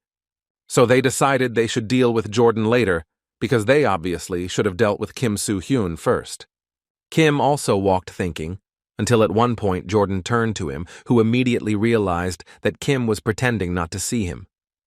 He introduced himself as the vice chief of the Maximum Guild. Jordan Rogers introduced himself in response and said he was very pleased to meet him. The man also noted that he was happy to meet him, and also asked Kim to take care of them as they planned to finish this raid calmly and without injuries. Kim, in response to these words, told him that everyone was very optimistic, as he believed that it was almost impossible to pass through the Blue Dungeon without getting hurt. He also thought they should worry about whether they would be able to return alive. Jordan believed the guy was very careful in this regard and there was nothing to worry about yet. And then he thought, because this team was made up of the best awakened, he could bet his pride on them successfully completing this raid. Kim thought the main problem was actually this guy's pride. When they talked to Jordan, Khan ran to him, who wanted to inform him that he had completed all the preparations, and he also couldn't believe that Kim had just spoken to Jordan Rogers, because in the world he is known as the strongest awakened. He conquered the Green Dungeon. This information could not but please Khan, because it was with such a person that they were going to the dungeon, and the icy Chloe was with them. Khan could not even imagine a better lineup than this. He was worried about them going to the Blue Dungeon, but now he believed there was nothing to worry about, because they would be there with such strong and awakened beings. Although Kim didn't think so, which confused Han a bit, so he decided to ask the guy why he thought so. Kim decided not to say anything to Han for now and simply asked him to come with him and preferably not leave his side. From that moment on, the attack on the Blue Dungeon officially began, and Kim entered with the idea that they would hardly be aware of the danger of the Blue Dungeon. Furthermore, Kim expected that there would be a terrorist attack by the Domp Guild, and if this continued, the dungeon conquest would fail and monsters would emerge and devour this world. This day was remembered by humanity as the second outbreak after Anyang, so Kim had no time to prevent it. But this time, he would do everything possible to ensure that such a disaster would not happen again. Before going in, Kim wanted to make sure Han remembered what Kim had told him before, and according to Han, he remembered everything he needed to. Unforeseen problems always appear in the dungeon, and Kim also assured Han that the battle begins as soon as they enter the dungeon. Kim was happy that Han remembered everything so well, but most importantly, the guy asked him not to forget under any circumstances. As soon as they entered the dungeon, each of them received a notification that the test was beginning, and to leave the dungeon they had to find the exit gate or survive inside for 10 days. Khan entered this dungeon with some concern, because he understood that this was the same blue dungeon that was rumored. Suddenly, his thoughts were interrupted by Jordan, who wanted to ask the guy where Kim was, because it seemed to him that they had come here together. But the problem was that Han didn't speak English, so he asked Kim to translate. However, the problem was that Kim Soo-hyun was not with the guy, which caused him problems. Because of this, Jordan immediately became tense, because as soon as they entered, 2 participants in this attack disappeared. The first was Mac, and the second was Kim. It seemed to him that this could mean that they were at high risk of failing this test. Looking at Chloe, it seemed to him that she was also intrigued. He understood that it was most likely because that guy had disappeared, although he did not rule out the thought that perhaps she was worried about Kim Soo-hyun's disappearance. In any case, there is no more time to think, because the monsters have already started attacking them. Mac, upon entering this dungeon, immediately went to carry out his special task, and at a certain point, he noticed that someone was following him. He immediately realized that Chloe or the boss wouldn't do that, and Jordan wasn't so quick. This means he is being stalked by Kim Soo-hyun, who he told to leave as soon as he realized this guy was following him. The first thing Mac wanted to know was what Kim really needed from him, because according to Mac, he was assigned to explore the dungeons as soon as they entered, so he was fulfilling his role. This made Kim laugh a little, as it seemed to her that Mac had made a lot of mistakes with the word destroy.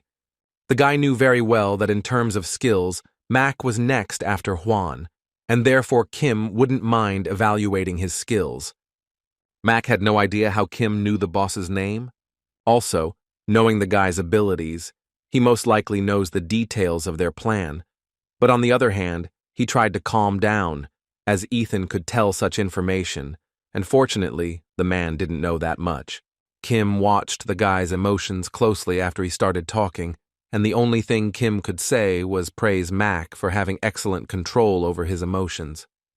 Anyway, Mac replied in a calm voice that he didn't know how Kim found out, but apparently from now on, it wasn't that important, because now his plans had changed a bit and he was going to destroy Kim right then and there. At first, Kim just stood there and watched Mac use a strength-enhancing ability using wind, while simultaneously yelling that he's going to rip Kim into tiny pieces. Moreover, Mac decided to brag to Kim that after the guy, he will begin to destroy other awakened ones, and then, together with the monsters, they will destroy all of America.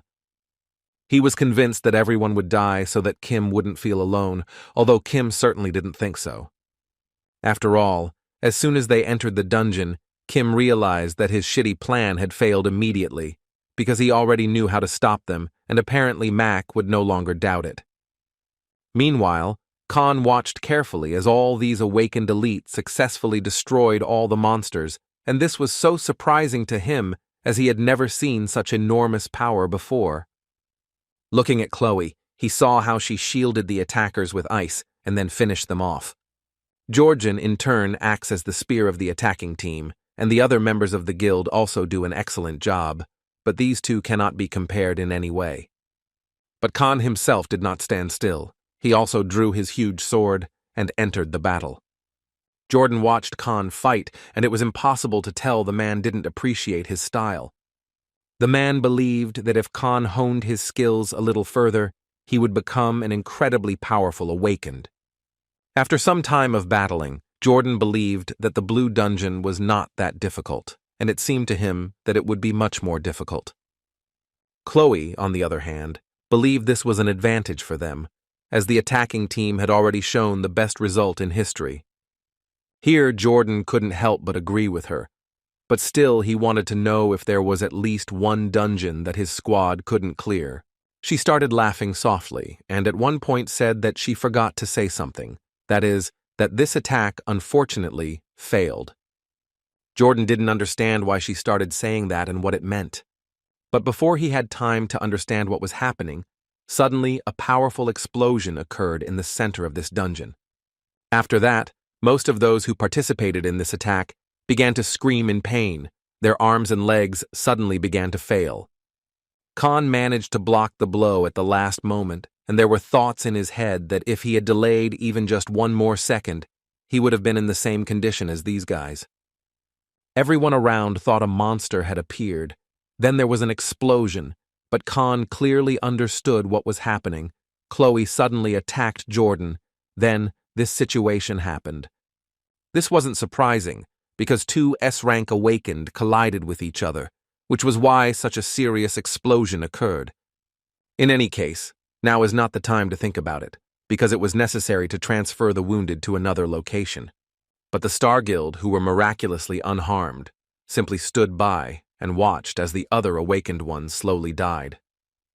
And after that, they still decided to help, but the awakened ones clearly did not expect this kind of help. One of them appeared and stabbed the awakened of another guild, and said in a low voice that their plan was just beginning. From that moment on, a new battle began, in which the awakened of the Star Guild destroyed other awakened. Khan simply could not believe it, so for some time he simply stood and nervously watched the process, which is why he was distracted and did not notice how the enemy had gotten up behind him. But still, he had enough reaction and speed to turn around at the last second and destroy his enemy. However, after this blow, everything just started, because in front of him were three guys who decided that it would be better for them if they attacked Khan all together, because he was clearly stronger in the head and shoulders than each of them. Khan couldn't understand why the Star Guild was attacking them so suddenly. He could understand that they didn't have the best relationship with the guild at best, but this situation was clearly different. And then he finally remembered Kim Soo-yoon's words, who told him that the battle begins as soon as they enter the dungeon, so Han thought that Kim expected such a development of events. In any case, be that as it may, first of all, Khan believed that now he only needed to think about survival, so he prepared himself for the fact that they would start attacking him. Jordan was now trying to think of his next actions, because he had let his guard down, and now wouldn't be able to use his right hand. As much as Chloe hated him, she clearly wasn't stupid enough to do something like that, so he couldn't believe that this was her plan all along. He was sure she couldn't do this because of some personal enmity, so first he wanted to know what her objective was. Chloe found it incredibly funny to hear Jordan think that the reason for such an unexpected attack was some kind of personal enmity. Although in truth, according to her, Jordan has no idea how much she wants to destroy him. The man realized that it was useless to gain time, and apparently he would still have to fight her. But without his right hand, it would be very difficult to do so. Chloe has pointed this out multiple times, that he's an idiot if he thinks he has any chance of stopping her without an arm. As much as I didn't want to admit it, the man understood that Chloe was right. He himself understood that due to sudden attacks, a prolonged battle was completely useless for him. Fortunately, if you compare them to Chloe, then his skills are still much greater.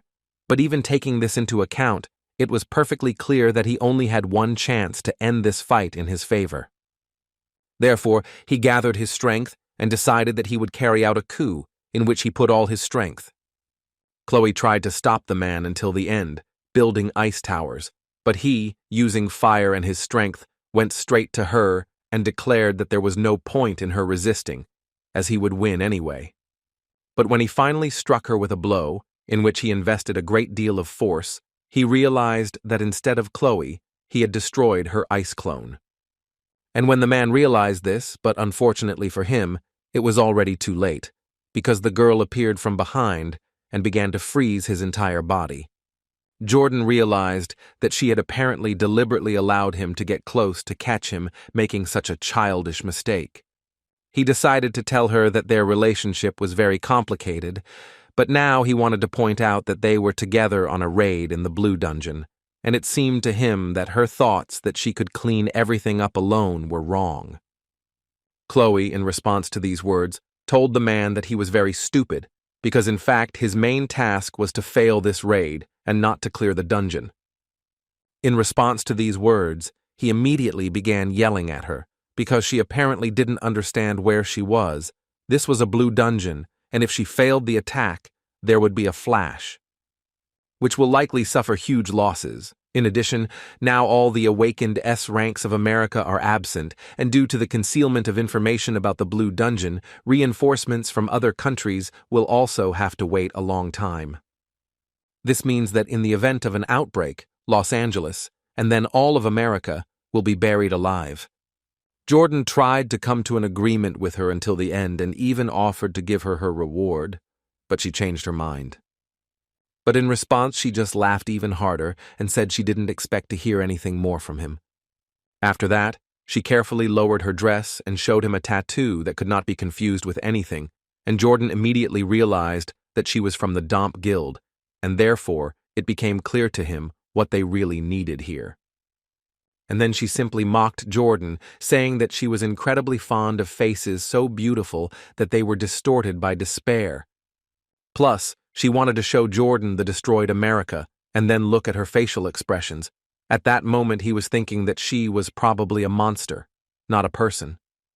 And as the man thought about this, Chloe made her final decision.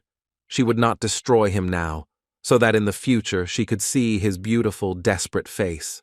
After that, she looked around and, given the way events were developing, understood that they would most likely finish their task soon. So she decided it was time to call her boss, as they were almost done here.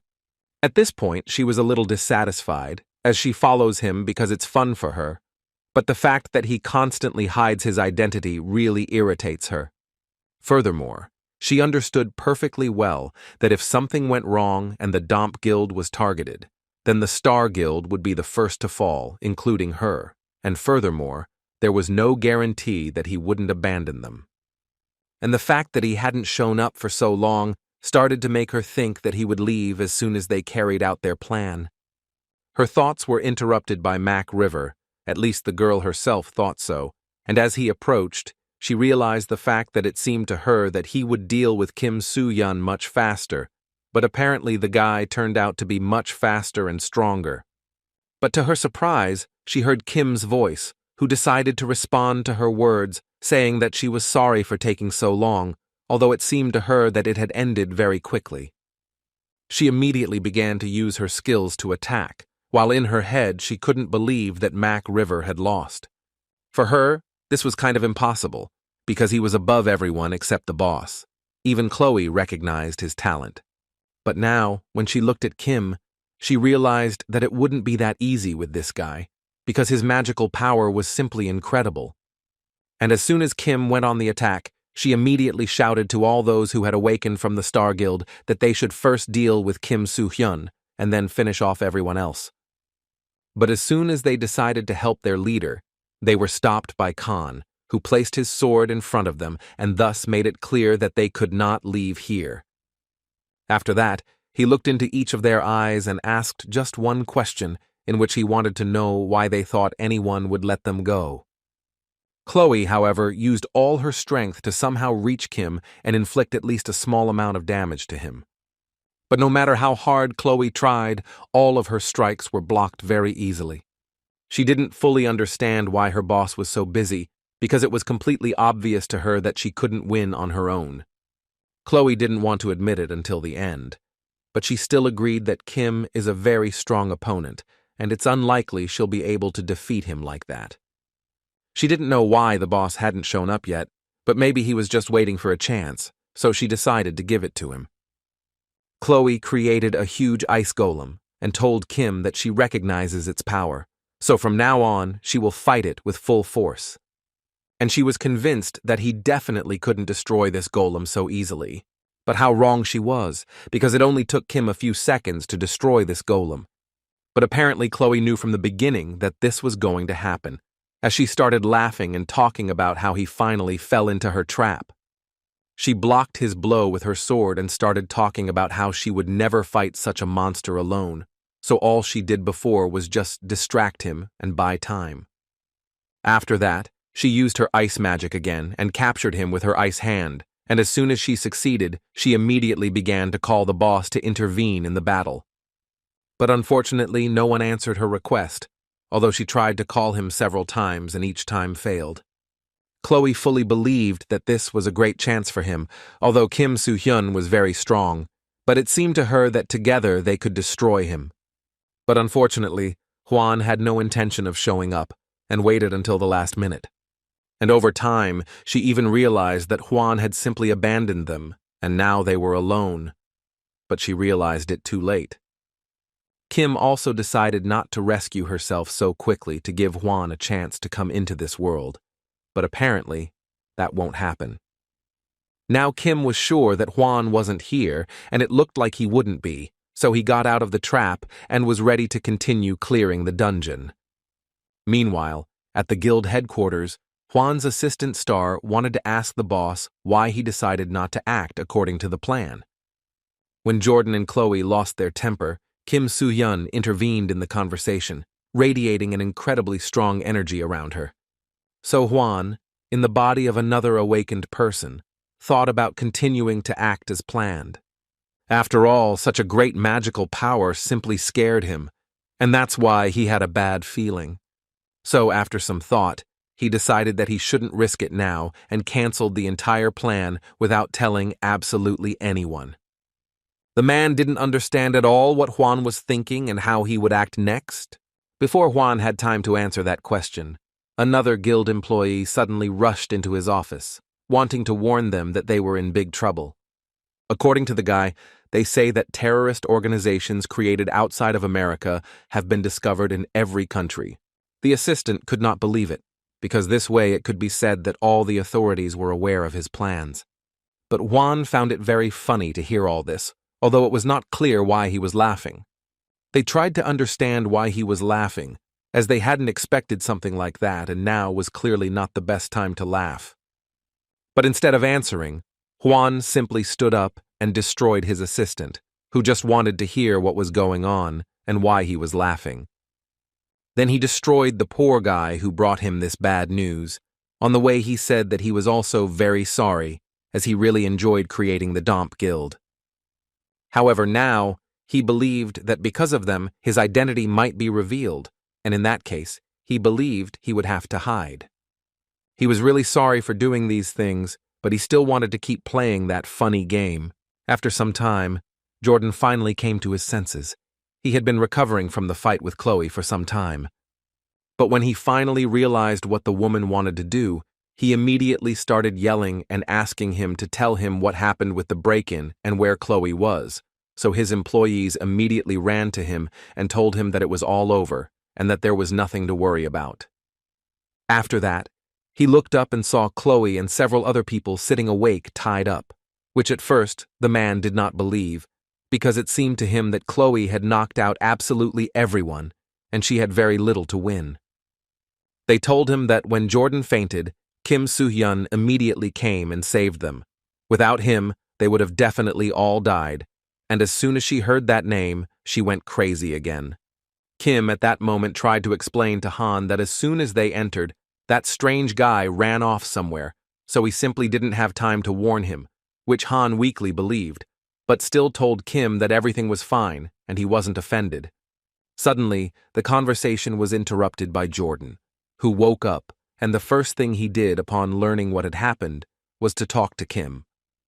The man first thought that Kim knew all the Domp Guild's plans very well, but in fact, he himself understood that this was absolutely not important, because his pride was the only one to blame for this situation. Kim, looking at all these people, realized that there was a very strange atmosphere reigning here. So he decided to find out from them why they suddenly started looking at him so strangely, and he wanted them to start saying what they wanted as soon as possible. Jordan told him that he actually had a lot of things to tell him, but that he would start with the most important thing. The first thing he wanted to note was that Kim saved them, and if it weren't for him, probably all of America would have died and ceased to exist. So on behalf of the entire state, he would like to thank the guy and thank whoever managed to save America. It was strange for Kim to hear such words from a man, because given his position and power, it clearly wasn't easy for him to put aside his pride and say such words.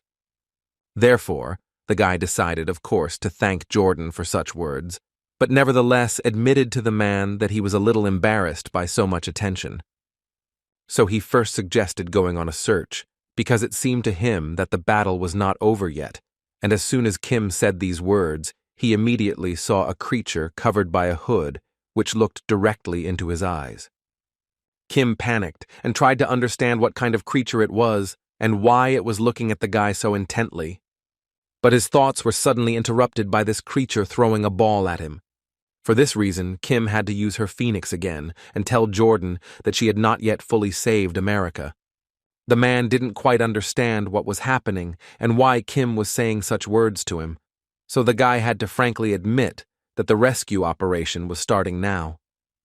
Although Kim managed to block the attack of an unknown creature, such an attack still led to an explosion, which is why Kim asked Jordan to listen to him and understand that from now on they clearly should be worried about the fact that they will not be able to return home alive. Of course, he also talked about the Domp Guild, but still, first of all, he also referred to the Blue Dungeon. A few minutes after these words, Kim and the rest of the Awakened entered into battle with the monsters of this dungeon. After some time of such a battle, it became clear that the monsters in the dungeon forests were winning precisely because of their numbers, because there was literally no end to them. Kim and Jordan simultaneously realized that all they needed at the moment was to burn all these monsters with one blow. Gathering some energy in their hands, they created a rather powerful stream of fire from both sides at the same time, which simply gave the monsters no chance. Han and the other Awakened couldn't get enough of seeing Kim and Jordan working so well together. Their firepower was simply incredible. So the other Awakened ones took advantage of this moment to get into formation and start the battle from the beginning. The creature leading the battle ordered the monsters to concentrate on the spot where they were weakest. Jordan truly decided that under no circumstances would he allow the monsters to come near his people, much less harm them, so he too went into battle without much hesitation. But the monsters simply walked past them and continued their attack, and after a few seconds it became clear that their main goal was to harm the Awakened ones. It seemed that in a few seconds there would be no more wet spots from all the injured and other people awake. But they clearly forgot that there was still Kim on the battlefield, who, as always, intervened in the battle in time and destroyed several monsters at once. The creature leading the monsters finally realized that this guy was the main problem, so he ordered his pupils to start with him. Absolutely every monster gathered at that exact moment and started attacking Kim. But the guy wouldn't back down and continued confidently standing his ground and crushing one monster after another. The guy only managed to repel such a strong attack with the help of the kraken's defense that he stole. But he understood perfectly well that it would be very dangerous for him if he continued to attack like this, because at some point his defense might not work. Han immediately ran to him, wanting to know how Kim was feeling and why did these monsters suddenly explode. According to Kim, everything here was very simple. This is a special skill of the boss. Kim also knew that this boss was called Troll Druid, and this boss controls monsters in animal form, and he also has intelligence and magical power, which can use many different skills. And to tell the truth, Kim believed that all the warriors were not in the best position, and, apparently, that's why they would have to fight against monsters that constantly arrived, guarding the wounded and the Domp members, and then handing them over to the authorities. After some thought, Kim decided that he would be the one to try to deal with the boss, since if you destroy it, the monsters would scatter, so he asked Jordan to just hold out until the guy completed his task. In response to this proposal, Jordan told the guy that this was not the best time to show himself, because if Kim was telling the truth, this boss would simply throw all his strength at him. And it seemed to him that no matter how strong Kim was, he still wouldn't be able to handle them all so easily. Kim really didn't understand what all the fuss was about, because if he's not mistaken, Jordan himself recently called him a hero. Although in truth, Kim has hated that word for a long time, because that title is so heavy for him that it leaves him breathless. But still, when Jordan and the others called him that, something started to touch inside him, and the guy was even a little happy to be called that. So this time, he will really become the hero who saves them all. Jordan realized there was simply no point in dissuading the guy, so he asked Kim to deal with it as quickly as possible, because they definitely wouldn't last long. Mentally, the man thought he was extremely ashamed after all. He also considered himself a hero of America, but now his opinion had clearly changed. After all, now a true hero has appeared before him who is truly capable of saving America or even the entire planet. Meanwhile, Jordan was thinking about it. Kim just ran forward and on the way called his beloved dragon, which at the moment would be very useful to him. A few seconds later, Kim received the blessing of the divine dragon. As a result, his movement speed increased, and the guy also received a slight increase in physical strength, with which he could safely begin fighting the boss. But the boss of this dungeon also understood that the battle was only just beginning. Therefore, I decided to mobilize all my forces and finally destroy this guy, along with his friends. He decided to send a group of monsters to the group of people that remained. And he sent the second group of people to Kim Soo-hyun to do everything they could to destroy this problem. But the guy wasn't just going to give up and keep fighting, destroying every monster that tried to harm him in any way. The world was very happy to return to its owner and warm up a bit, destroying a few dozen monsters. Although Kim was already visibly tired from fighting so many creatures, the only good news was that they were already halfway through and there weren't many monsters left. He, of course, expected them to focus on him, but apparently he underestimated the boss because he sent about 200 or even 300 units into battle against him, and in order to deal with them all, he clearly would have to spend a lot of energy. So, to begin with, Kim decided it would be a good idea to first distract them from himself. Kim was glad she had shopped beforehand and thus prepared for this battle. He used his stunt doubles to make his life a little easier and destroy these monsters many times faster. The world was incredibly happy that he now had not one master, but 4, because now it seemed to him that he would be praised 4 times more. Kim's opponent at that moment was trying to use his vision to the fullest and still find that real Kim. But so far he has not been able to complete this task, because all his doubles were quite similar to each other, and it was almost impossible to detect the real one. Therefore, he decided that the best thing in this situation would be to simply destroy them all, and when the druid made exactly that decision, Kim immediately realized that his trick simply did not go as planned. But he still had some ideas that should help him deal with the druid, one of which was the world, which spewed an incredibly powerful torrent of fire. Kim didn't forget to praise her friend after each successful fulfillment of his order. The druid continued to send monsters that attacked the guy, and Kim understood perfectly that the druid would not simply give up. Monsters ran towards her again, which eventually exploded, and this was starting to get really annoying for Kim. She and Mir were quite exhausted from this battle, so Kim decided he would send the little dragon to rest while he continued to fight. After that, Kim took several deep breaths and invited each of these monsters to check which one was the real prey. The peculiarity of dungeons is that as the area increases, so does the complexity, but the Los Angeles dungeon is one of the most difficult among the blue dungeons. In a previous life, due to the failure of an attack, an outbreak began, so high-ranking awakened people from all over the world gathered to destroy it. In other words, it can be said that conquering just this dungeon is close to zero. A few minutes after these thoughts, Kim passed out and began to see a completely different image, that is, her past life. He guessed what was happening here and why he was seeing this particular picture, because that day he also failed to protect the world, and an outbreak occurred which caused the death of a large number of people. Even after stopping the outbreak in the Blue Dungeon, he still couldn't protect the innocent people. Since that day, he was tormented by only one question. He couldn't protect anyone but himself, and in view of that, he wanted to know why he was called a hero. At some point, even the impersonal screams and deaths of the people in front of him stopped touching him and somehow hurting him. The only duty left within him was to save this world. Kim Sun-in ultimately failed to become the hero who saved the world, but Kim Soo-hyun is a completely different person and will definitely be able to save the world. With these thoughts in mind, Kim got up after being hit by the druid and used his immortal hero ability, which allowed him to return to the battle. The druid couldn't fully understand what was going on here, and how did Kim get up after actually destroying him? At that moment, Kim realized that the druid had told him something about hunting, but now it seems to him that the hunter has changed. The system notified the guy that his physical strength was increasing rapidly, thanks to which he delivered a rather strong blow to his opponent. After that, Kim declared that the druid's hunt was officially over, and that he would destroy no one else. Now it's Kim's turn to destroy, and the only victim today will be the druid. Although the boss still didn't think so, and still tried to summon as many monsters as possible to protect himself.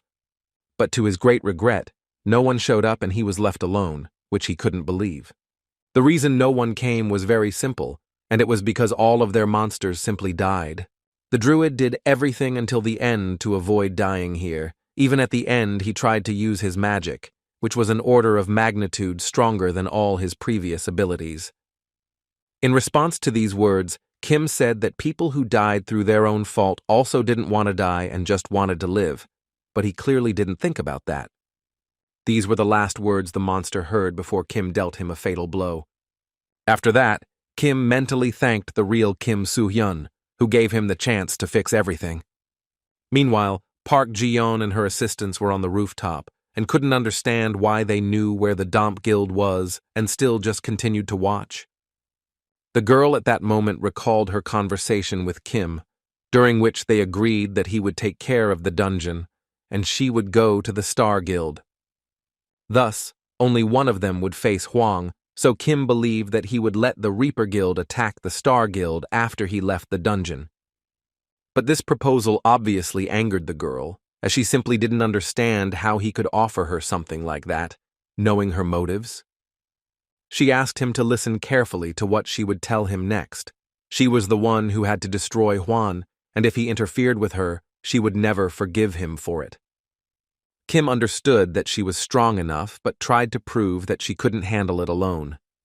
According to Kim, he is from the first generation of Awakened and has been building his forces for a long time, and if Hwang appears in the Star Guild, they will likely lose.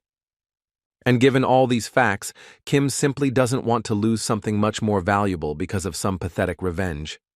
Now that the choice was up to the girl alone, she stood on the edge of the roof and thought that her life was not really that important.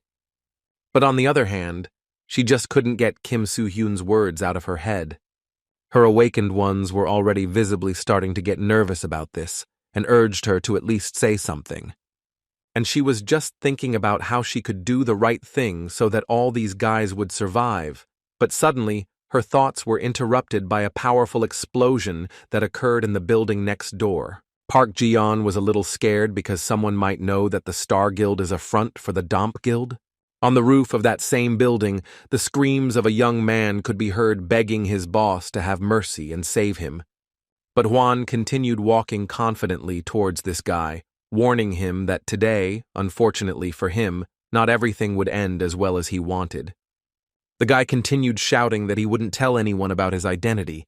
In exchange, he only asked to save his life. Park Ji-yeon immediately decided in her head what she would do as soon as she saw Hwan on the roof of the building. At that moment, he smiled and tried to understand his assistant, because Hwan honestly didn't understand how he could believe him. Furthermore, it seemed to him that whoever died first for this reason might consider it unfair, and according to him, the opinion of these people is very important to him. Therefore, he simply couldn't spare him, and as soon as he finished speaking, he immediately delivered a crushing blow to this guy's body, causing him injuries incompatible with life. Thus, Juan remained the only person in the Domp Guild, which he essentially dissolved, and such an organization no longer exists. Suddenly, his monologue was interrupted by a female voice, who confidently shouted his name and then attacked him completely. It was Park Ji-yeon, who, without a second thought, attacked the man, but she was unable to inflict any serious damage because he blocked her attack at the last moment. Juan did not negotiate with her, but simply retaliated, asking at the same time who she was. Park Ji-yeon said to herself quietly that she had waited for this day her whole life, and now it had finally arrived. After that, she completely raised her head and looked Juan straight in the eyes and said that today she would definitely destroy him. He wasn't too worried when he heard this. Moreover, he accepted it quite calmly, because until now he still didn't understand who she was. Kim and Mir sat for some time near the druid's body. As the guy was holding a special treasure in his hands, he could not even suspect that the druid could hide something like that. The only thing he could think of at the moment was that Uncle Dae-ho would be very happy to see such material. When suddenly his thoughts were interrupted by the world, who in a second simply ate this diamond. At this point, other participants in the attack approached Kim, who simply could not believe what they were seeing. The guy tortured the little dragon and scolded him for eating his valuable material. But what surprised them most was that he was able to destroy so many monsters and their boss all by himself. When Kim saw the boys, he immediately thanked them for their good work, as without it, he would have hardly survived. Jordan honestly admitted to him that he didn't even think the guy would be able to take down the boss alone, after which Kim again reminded the man that he had called him America's hero, so the guy believed that he had to face and prove that he was worthy of such a title. Furthermore, Kim asked them not to forget that all this would only end when they found a way out, but then good news awaited them, because if you believe Han's words, they had already found a way out a long time ago. According to them, they were chasing the scattered monsters, and thus managed to determine their location, and at the same time the exit. Then Kim suggested that they hurry up, as they still needed to hand over the captured Domp members to the authorities, and according to Jordan, that was the only reason they protected them from the monsters, even though it would be much easier to just wipe them all out. Also, it would be nice for Kim to get a share of the medical guild for this raid. Jordan praised Kim for doing the right thing, but Robin was filled with anger, because he essentially would gain nothing from this attack, although in truth, Kim did not want to take everything for himself, but he simply does not want to like it when they manipulate. Jordan also decided to add that he also wanted to give up all the achievements, and in fact, it could be safely said that the guy completed this dungeon alone. Suddenly, Kim asked him to listen to one of his requests, which was very important to him. This request was made because there was still one person who needed help. Meanwhile, Hwang mocked Park Ji-yeon because she, as a Terminator, shows her emotions too clearly, which is unacceptable for her. Furthermore, he already understood perfectly well that she came here only because of her great hatred for him. And when he hit her again, did he just want to find out, or did she actually know him and his capabilities? Although in his mind, he still thought that the girl's abilities irritated him incredibly, because in the darkness, she not only delivered stronger blows, but also accelerated. But of course, the power also increases, which makes this battle unbearable for him. The only thing he could hold on to was the fact that the girl has absolutely no control over her emotions, and that suits him just fine. He decided it would be okay to tease her a little, but first he asked her to calm down a bit.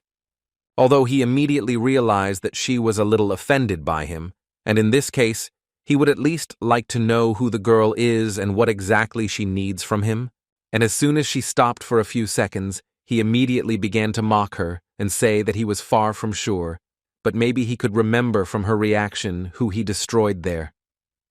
He began to change his face and thus tried to understand who he destroyed there. This angered Park Ji-yeon even more. Now she wanted to destroy him even more, so without thinking much, she hit him with the first blow, at the same time saying that he would regret having decided to mock her like that. Juan wasn't going to stop there. On the contrary, he began to show even more different faces of the people he once destroyed, but so far, he hasn't been able to find that same face. And at one point, he even guessed the face he made that very day. As soon as Park Ji-yeon saw him, she immediately became very angry.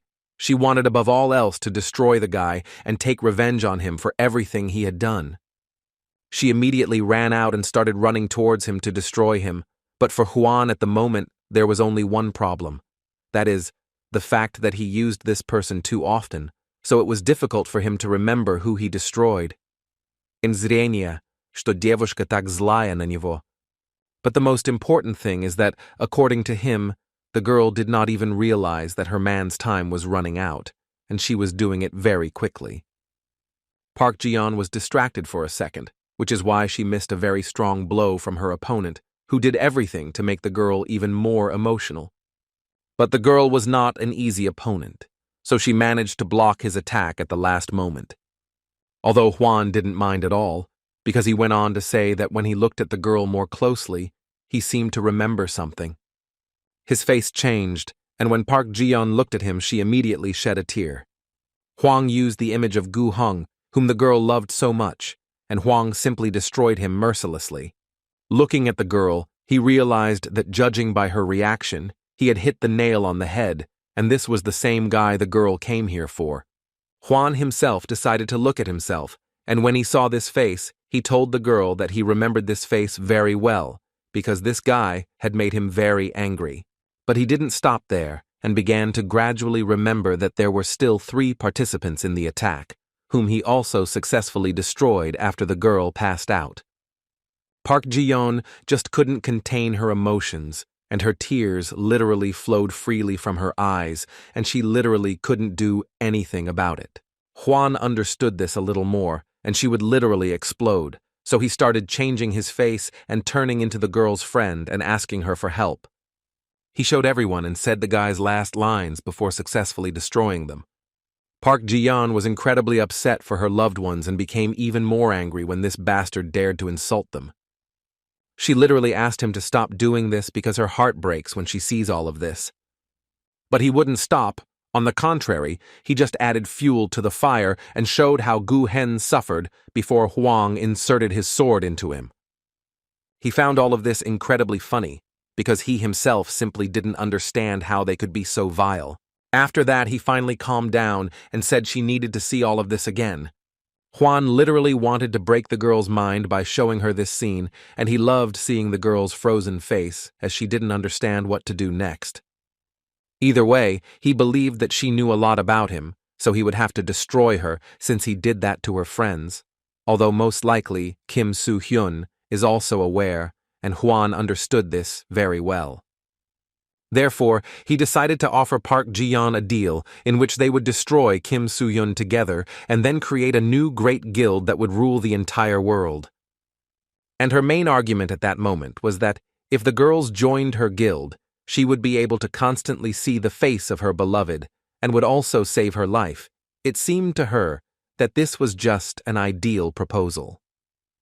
Perhaps Hwan was so absorbed in acting that he missed a very important detail. That detail was that Park Ji-yeon was also a kind of actress who played her role very well. She continued to listen to him attentively, all the while keeping in her head the thought that he just needed to get a little closer, and then she would finally do what she had wanted to do for so long. And while Hwan was having fun and thinking he was a wonderful person, he finally got to the right distance that would allow Park Ji-yeon to finally attack. Park Ji-yeon's plan was simply perfect, and it was all thanks to her ability to control her emotions well, even in moments when it felt like her blood was freezing in her veins. That's why she had the chance to use her trump card, which had never let her down in life. But unfortunately, she didn't take something into consideration. Moments, memories, the past, everything that connected her to Gu Hyun came to the surface at that exact moment, which made her hesitate. That's why she made a fatal mistake, which allowed Hwan to use his abilities and counterattack the girl. Meanwhile, the guys from the Reaper Guild were silent downstairs, and one of them thought they should have gone there with Park Ji-yeon, but her deputy assured everyone that she was perfectly capable of handling it alone. He decided that they should now take care of the evacuation, and as soon as he began to tell them the plan they would work on, he became distracted. And this was done by Jordan, who turned to the man and said that Kim Soo-hyun asked him to come here so that they could cooperate and help them with the evacuation. Police Chief Park Jin definitely didn't expect this, but he still decided to check with Jordan where Kim Soo-hyun himself was.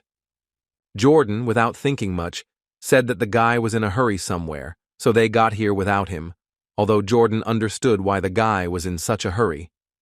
Park Ji-yoon at that moment heard Hwan's words, who told him that she was the first one who managed to fight him for so long, so he was even a little regretful for destroying her so easily.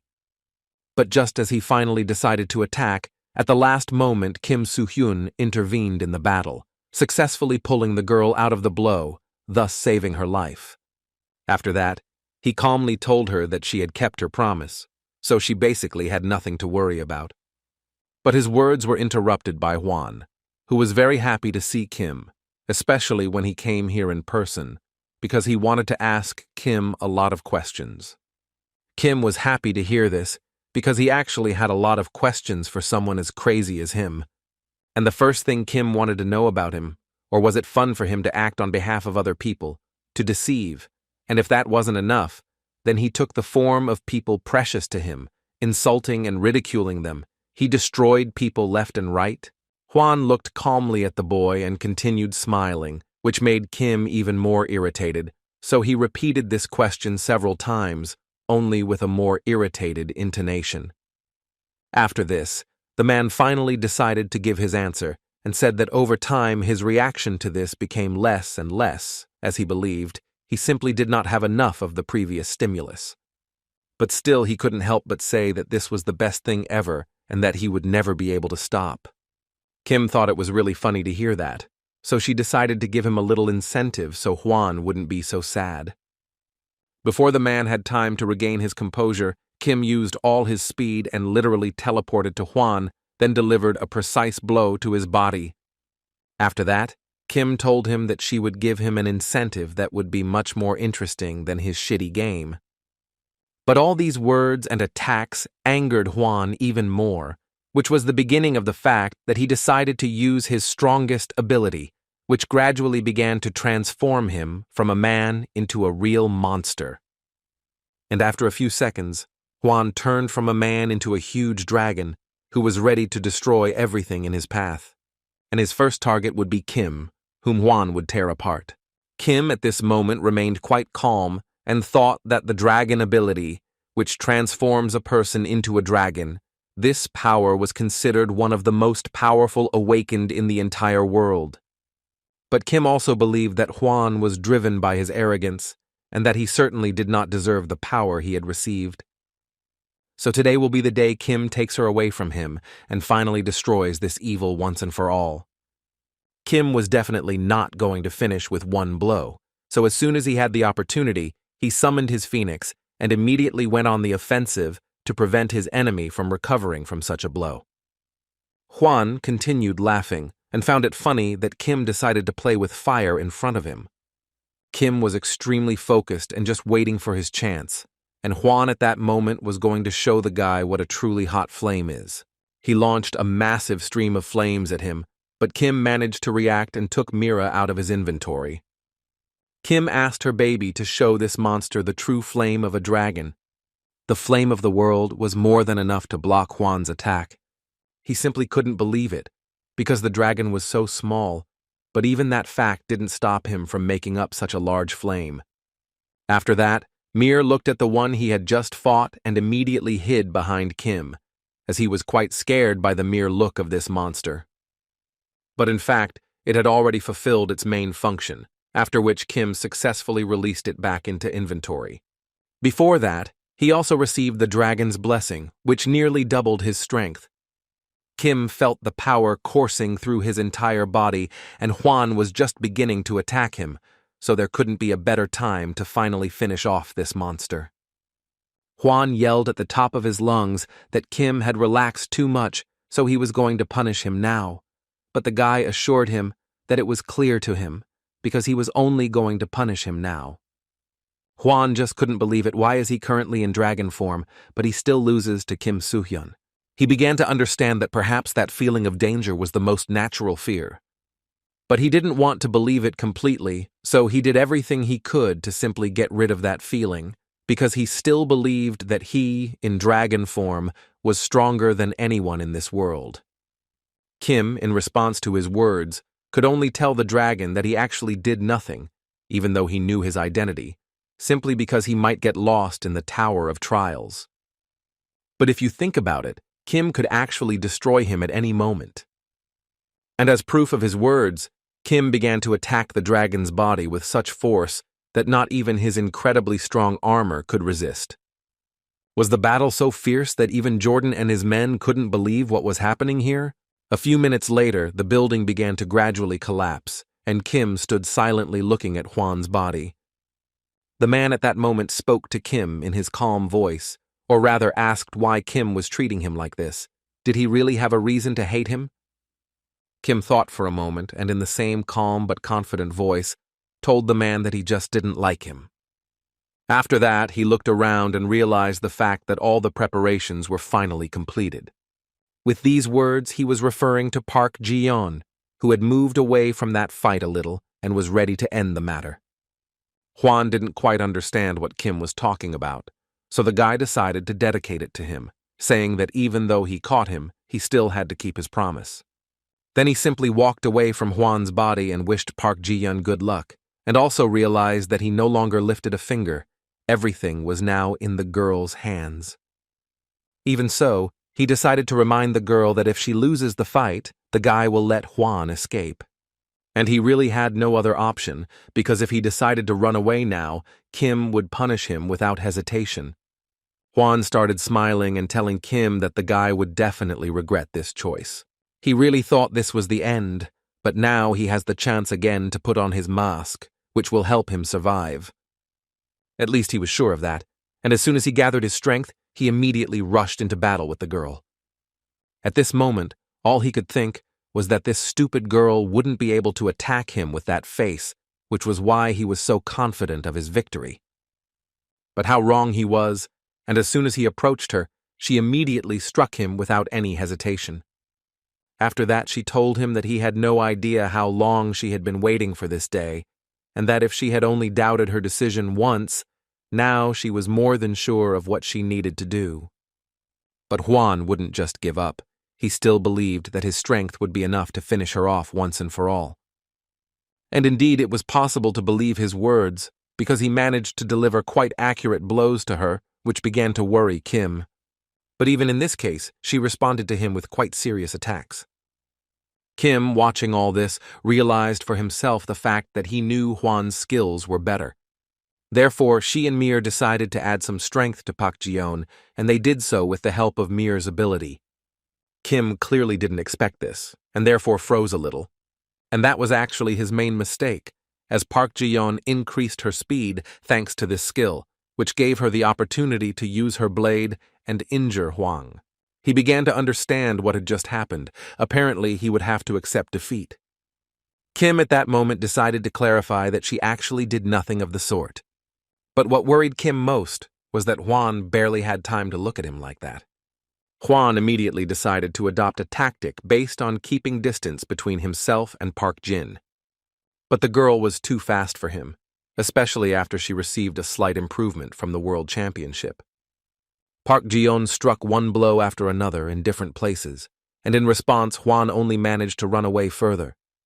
And the girl mentally decided that she would do everything possible to avenge her loved ones, and she does it so that they die for a reason.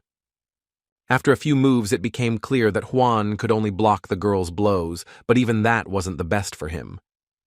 He tried to use his skills to block Park Ji-yeon's blows, but again, he didn't have much strength, especially after the girl's blows. Hwan screamed and begged her to stop. He tried to negotiate with her until the last moment, because above all else in this life, he did not want to die.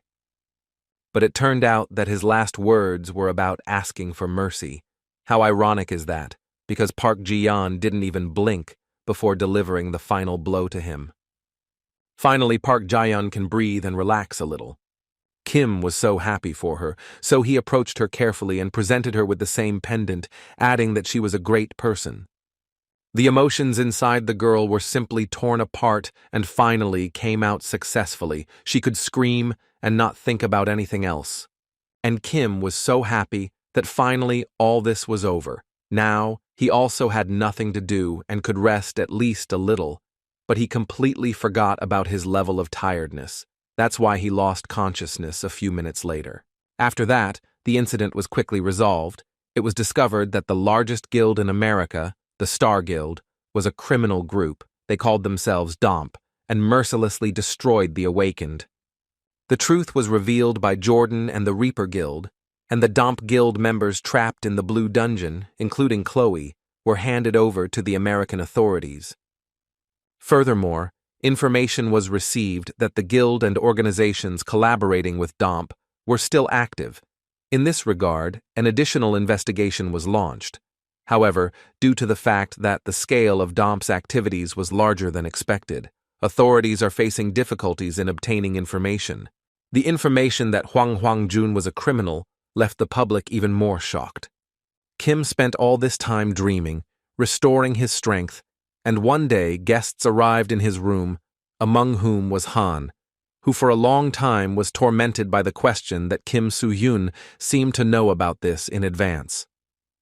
Lee couldn't argue with Han, but on the other hand it didn't bother him at all, although he asked Kim to tell him if anything happened, and he again took everything upon himself.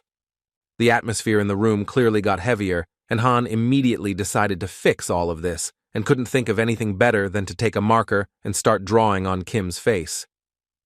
At first, not everyone was thrilled with the idea, but then Lee decided to join in, and the two wrote different words on Kim's face. They enjoyed the process and thought no one could stop them, but apparently they were very wrong. It was Dream who hit the guy on the head for behaving so badly. After a while, they went out to eat and left Kim alone, and at that moment Park Ji-yeon came to him, who deliberately waited until all the guys left. First, she wanted to thank Kim for sending her the list of the remaining DOMP organizations so she could get her full revenge, though she had no idea how he knew this information. Park Ji-yeon really wanted to talk to him and ask him so many questions, but today she came here just to thank Kim for what he did for her. And when she finally did, she was happy to say goodbye to Kim, but not forever, because she was sure they would see him again in the future.